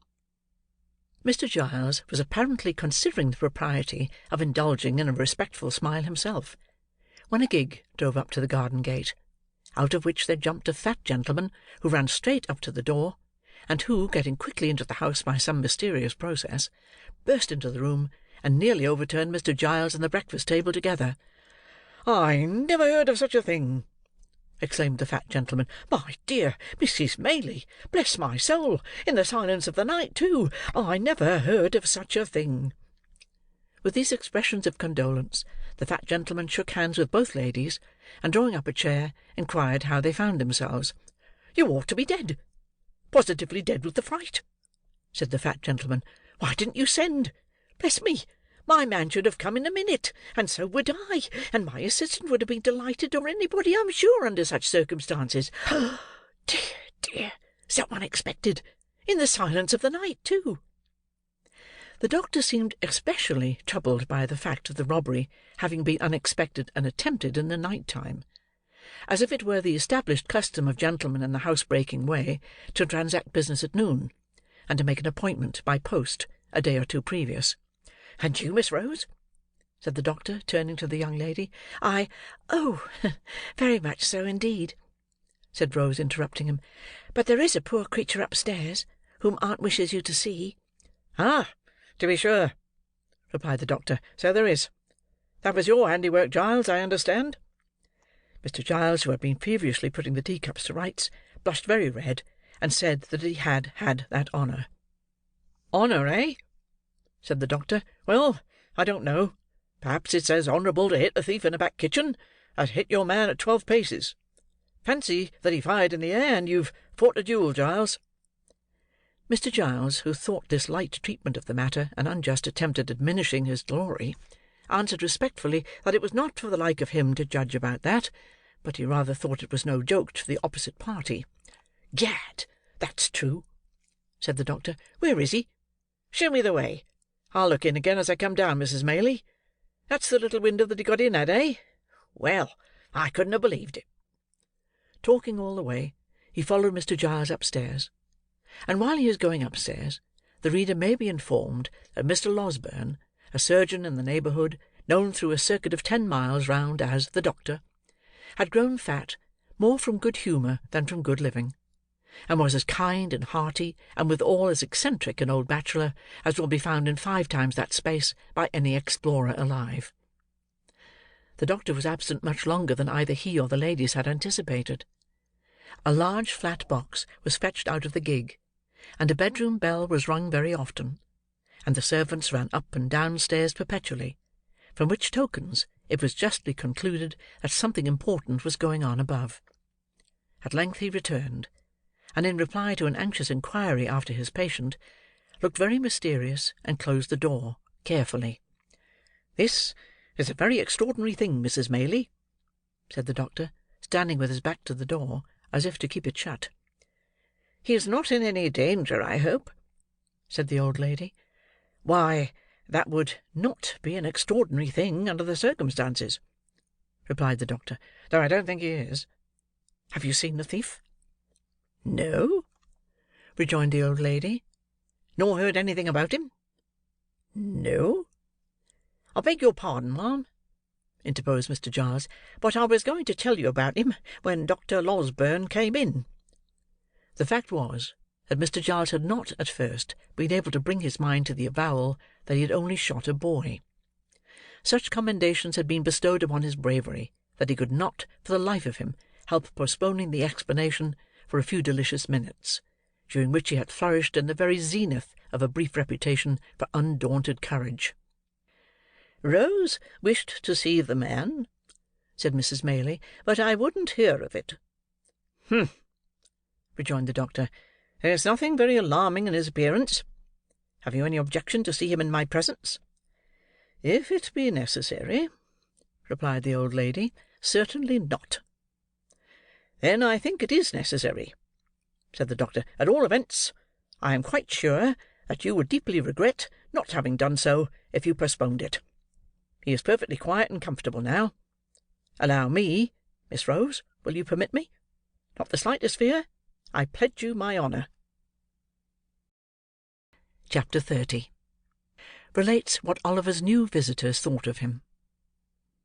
With many loquacious assurances that they would be agreeably surprised in the aspect of the criminal, the doctor drew the young lady's arm through one of his, and offering his disengaged hand to Mrs. Maylie, led them with much ceremony and stateliness upstairs. "Now," said the doctor in a whisper, as he softly turned the handle of the bedroom door, "let us hear what you think of him. He has not been shaved very recently, but he don't look at all ferocious, notwithstanding. Stop, though. Let me first see that he is in visiting order."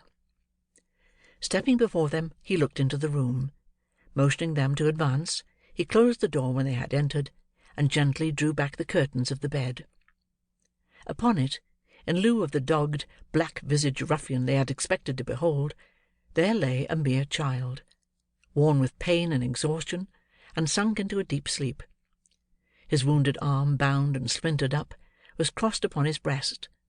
His head reclined upon the other arm, which was half hidden by his long hair, as it streamed over the pillow. The honest gentleman held the curtain in his hand, and looked on, for a minute or so, in silence. Whilst he was watching the patient thus, the young lady glided softly past, and seating herself in a chair by the bedside, gathered Oliver's hair from his face. As she stooped over him, her tears fell upon his forehead. The boy stirred and smiled in his sleep, as though these marks of pity and compassion had awakened some pleasant dream of a love and affection he had never known. Thus a strain of gentle music, or the rippling of water in a silent place, or the odour of a flower, or the mention of a familiar word, will sometimes call up sudden dim remembrances of scenes that never were, in this life, which vanish like a breath, which some brief memory of a happier existence, long gone by, would seem to have awakened, which no voluntary exertion of the mind can ever recall. "What can this mean?" exclaimed the elder lady. "This poor child can never have been the pupil of robbers." "Vice," said the surgeon, replacing the curtain. "Takes up her abode in many temples, and who can say that a fair outside shall not enshine her?" "But at so early an age," urged Rose. "My dear young lady," rejoined the surgeon mournfully, shaking his head, "crime, like death, is not confined to the old and withered alone. The youngest and fairest are too often its chosen victims." "But can you really believe that this delicate boy has been the voluntary associate of the worst outcasts of society?" said Rose. The surgeon shook his head, in a manner which intimated that he feared it was very possible, and observing that they might disturb the patient, led the way into an adjoining apartment. "But even if he has been wicked," pursued Rose, "think how young he is. Think that he may never have known a mother's love, or the comfort of a home; that ill usage and blows, or the want of bread, may have driven him to herd with men who have forced him to guilt.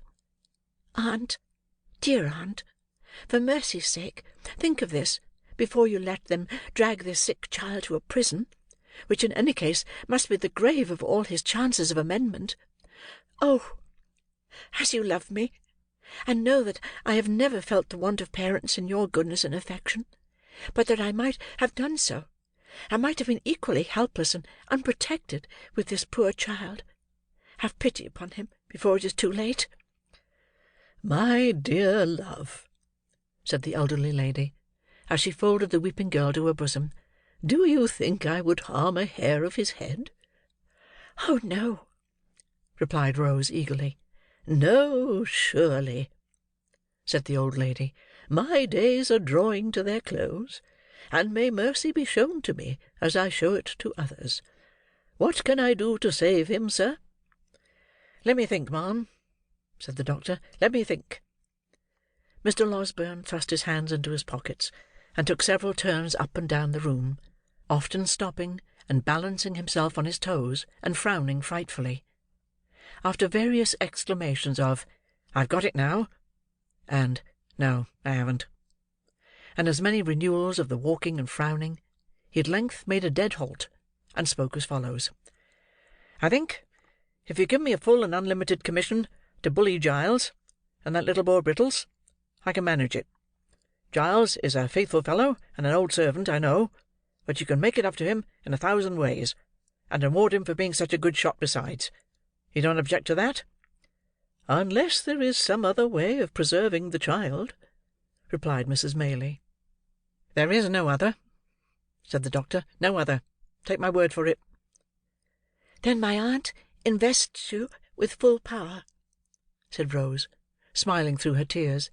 "But pray don't be harder upon the poor fellows than is indispensably necessary." "You seem to think," retorted the doctor, "that everybody is disposed to be hard-hearted to-day, except yourself, Miss Rose.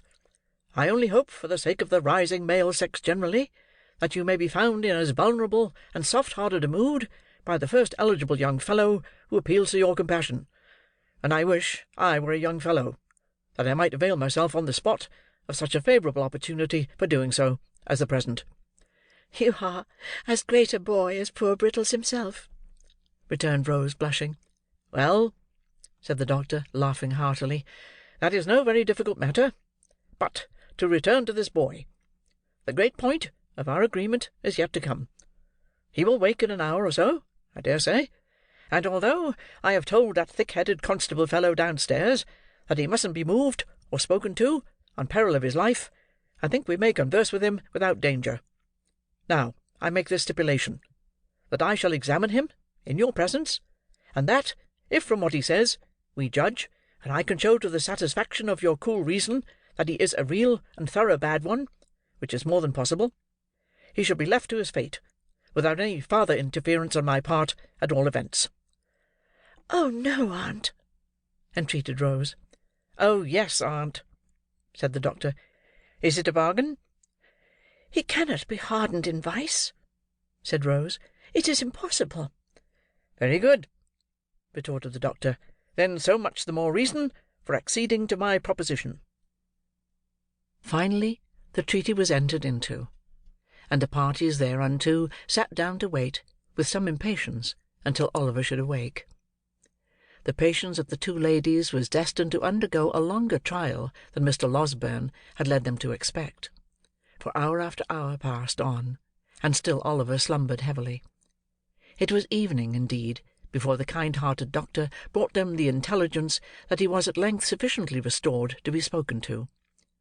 The boy was very ill, he said, and weak from the loss of blood; but his mind was so troubled with anxiety to disclose something, that he deemed it better to give him the opportunity than to insist upon his remaining quiet until next morning, which he should otherwise have done.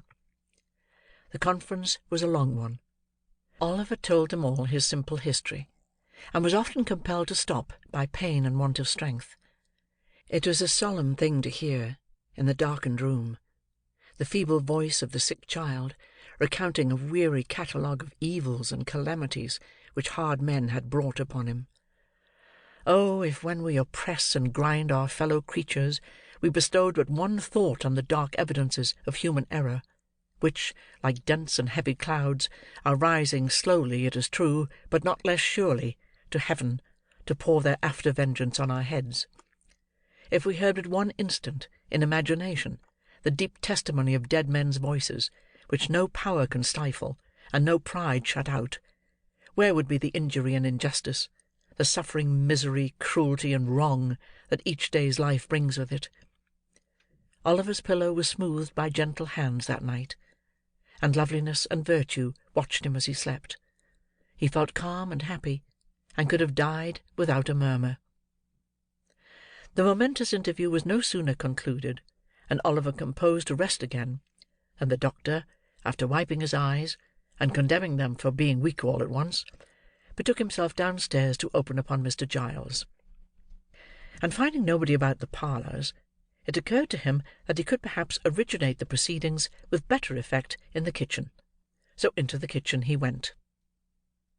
There were assembled, in that lower house of the domestic parliament, the women servants, Mr. Brittles, Mr. Giles, the tinker, who had received a special invitation to regale himself for the remainder of the day in consideration of his services, and the constable.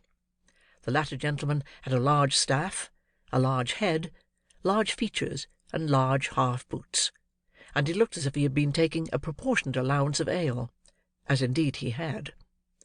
The adventures of the previous night were still under discussion, for Mr. Giles was expatiating upon his presence of mind when the doctor entered. Mr. Brittles, with a mug of ale in his hand, was corroborating everything before his superior said it. "Sit still," said the doctor, waving his hand. "Thank you, sir," said Mr. Giles. "Missus wished some ale to be given out, sir, and as I felt no ways inclined for my own little room, sir, and was disposed for company, I'm taking mine among 'em here." Brittles headed a low murmur, by which the ladies and gentlemen generally were understood to express the gratification they derived from Mr. Giles's condescension. Mr. Giles looked round with a patronising air, as much as to say that so long as they behaved properly, he would never desert them. "How is the patient to-night, sir?" asked Giles. "So-so," returned the doctor. "I'm afraid you have got yourself into a scrape there, Mr. Giles." "I hope you don't mean to say, sir," said Mr. Giles, trembling, "that he's going to die. If I thought it, I should never be happy again. I wouldn't cut a boy off. No, not even Brittles here. Not for all the plate in the county, sir." "That's not the point," said the doctor mysteriously. "Mr. Giles, are you a Protestant?" Yes, sir. I hope so," faltered Mr. Giles, who had turned very pale. "And what are you, boy?" said the doctor, turning sharply upon Brittles. "Lor, bless me, sir," replied Brittles, starting violently, "I'm the same as Mr. Giles, sir." "Then tell me this," said the doctor. "Both of you. Both of you. Are you going to take upon yourselves to swear that that boy upstairs is the boy that was put through the little window last night? Out with it. Come, we are prepared for you." The doctor, who was universally considered one of the best-tempered creatures on earth, made this demand in such a dreadful tone of anger, that Giles and Brittles, who were considerably muddled by ale and excitement, stared at each other in a state of stupefaction. "Pay attention to the reply, constable, will you?" said the doctor, shaking his forefinger with great solemnity of manner, and tapping the bridge of his nose with it, to bespeak the exercise of that worthy's utmost acuteness. "Something may come of this before long." The constable looked as wise as he could, and took up his staff of office, which had been reclining indolently in the chimney-corner. "It's a simple question of identity, you will observe," said the doctor. "That's what it is, sir," replied the constable, coughing with great violence, for he had finished his ale in a hurry, and some of it had gone the wrong way. "Here's the house broken into," said the doctor, "and a couple of men catch one moment's glimpse of a boy, in the midst of gunpowder, smoke, and in all the distraction of alarm and darkness. Here's a boy come to that very same house, next morning, and because he happens to have his arm tied up, these men lay violent hands upon him, by doing which they place his life in great danger, and swear he is the thief. Now, the question is, whether these men are justified by the fact. If not, in what situation do they place themselves?" The constable nodded profoundly. He said if that wasn't the law, he would be glad to know what was. "I ask you again," thundered the doctor, "are you, on your solemn oaths, able to identify that boy?" Brittles looked doubtfully at Mr. Giles. Mr. Giles looked doubtfully at Brittles. The constable put his hand behind his ear to catch the reply. The two women and the tinker leaned forward to listen. The doctor glanced keenly round, when a ring was heard at the gate, and at the same moment the sound of wheels. "It's the runners!" cried Brittles, to all appearance much relieved. "The what?" exclaimed the doctor, aghast in his turn. "The Bow Street officers, sir," replied Brittles, taking up a candle. "Me and Mr. Giles sent for 'em this morning." "What!" cried the doctor. "Yes," replied Brittles. "I sent a message up by the coachman, and I only wonder they weren't here before, sir." "You did you? Then confound your slow coaches down here. That's all," said the doctor, walking away.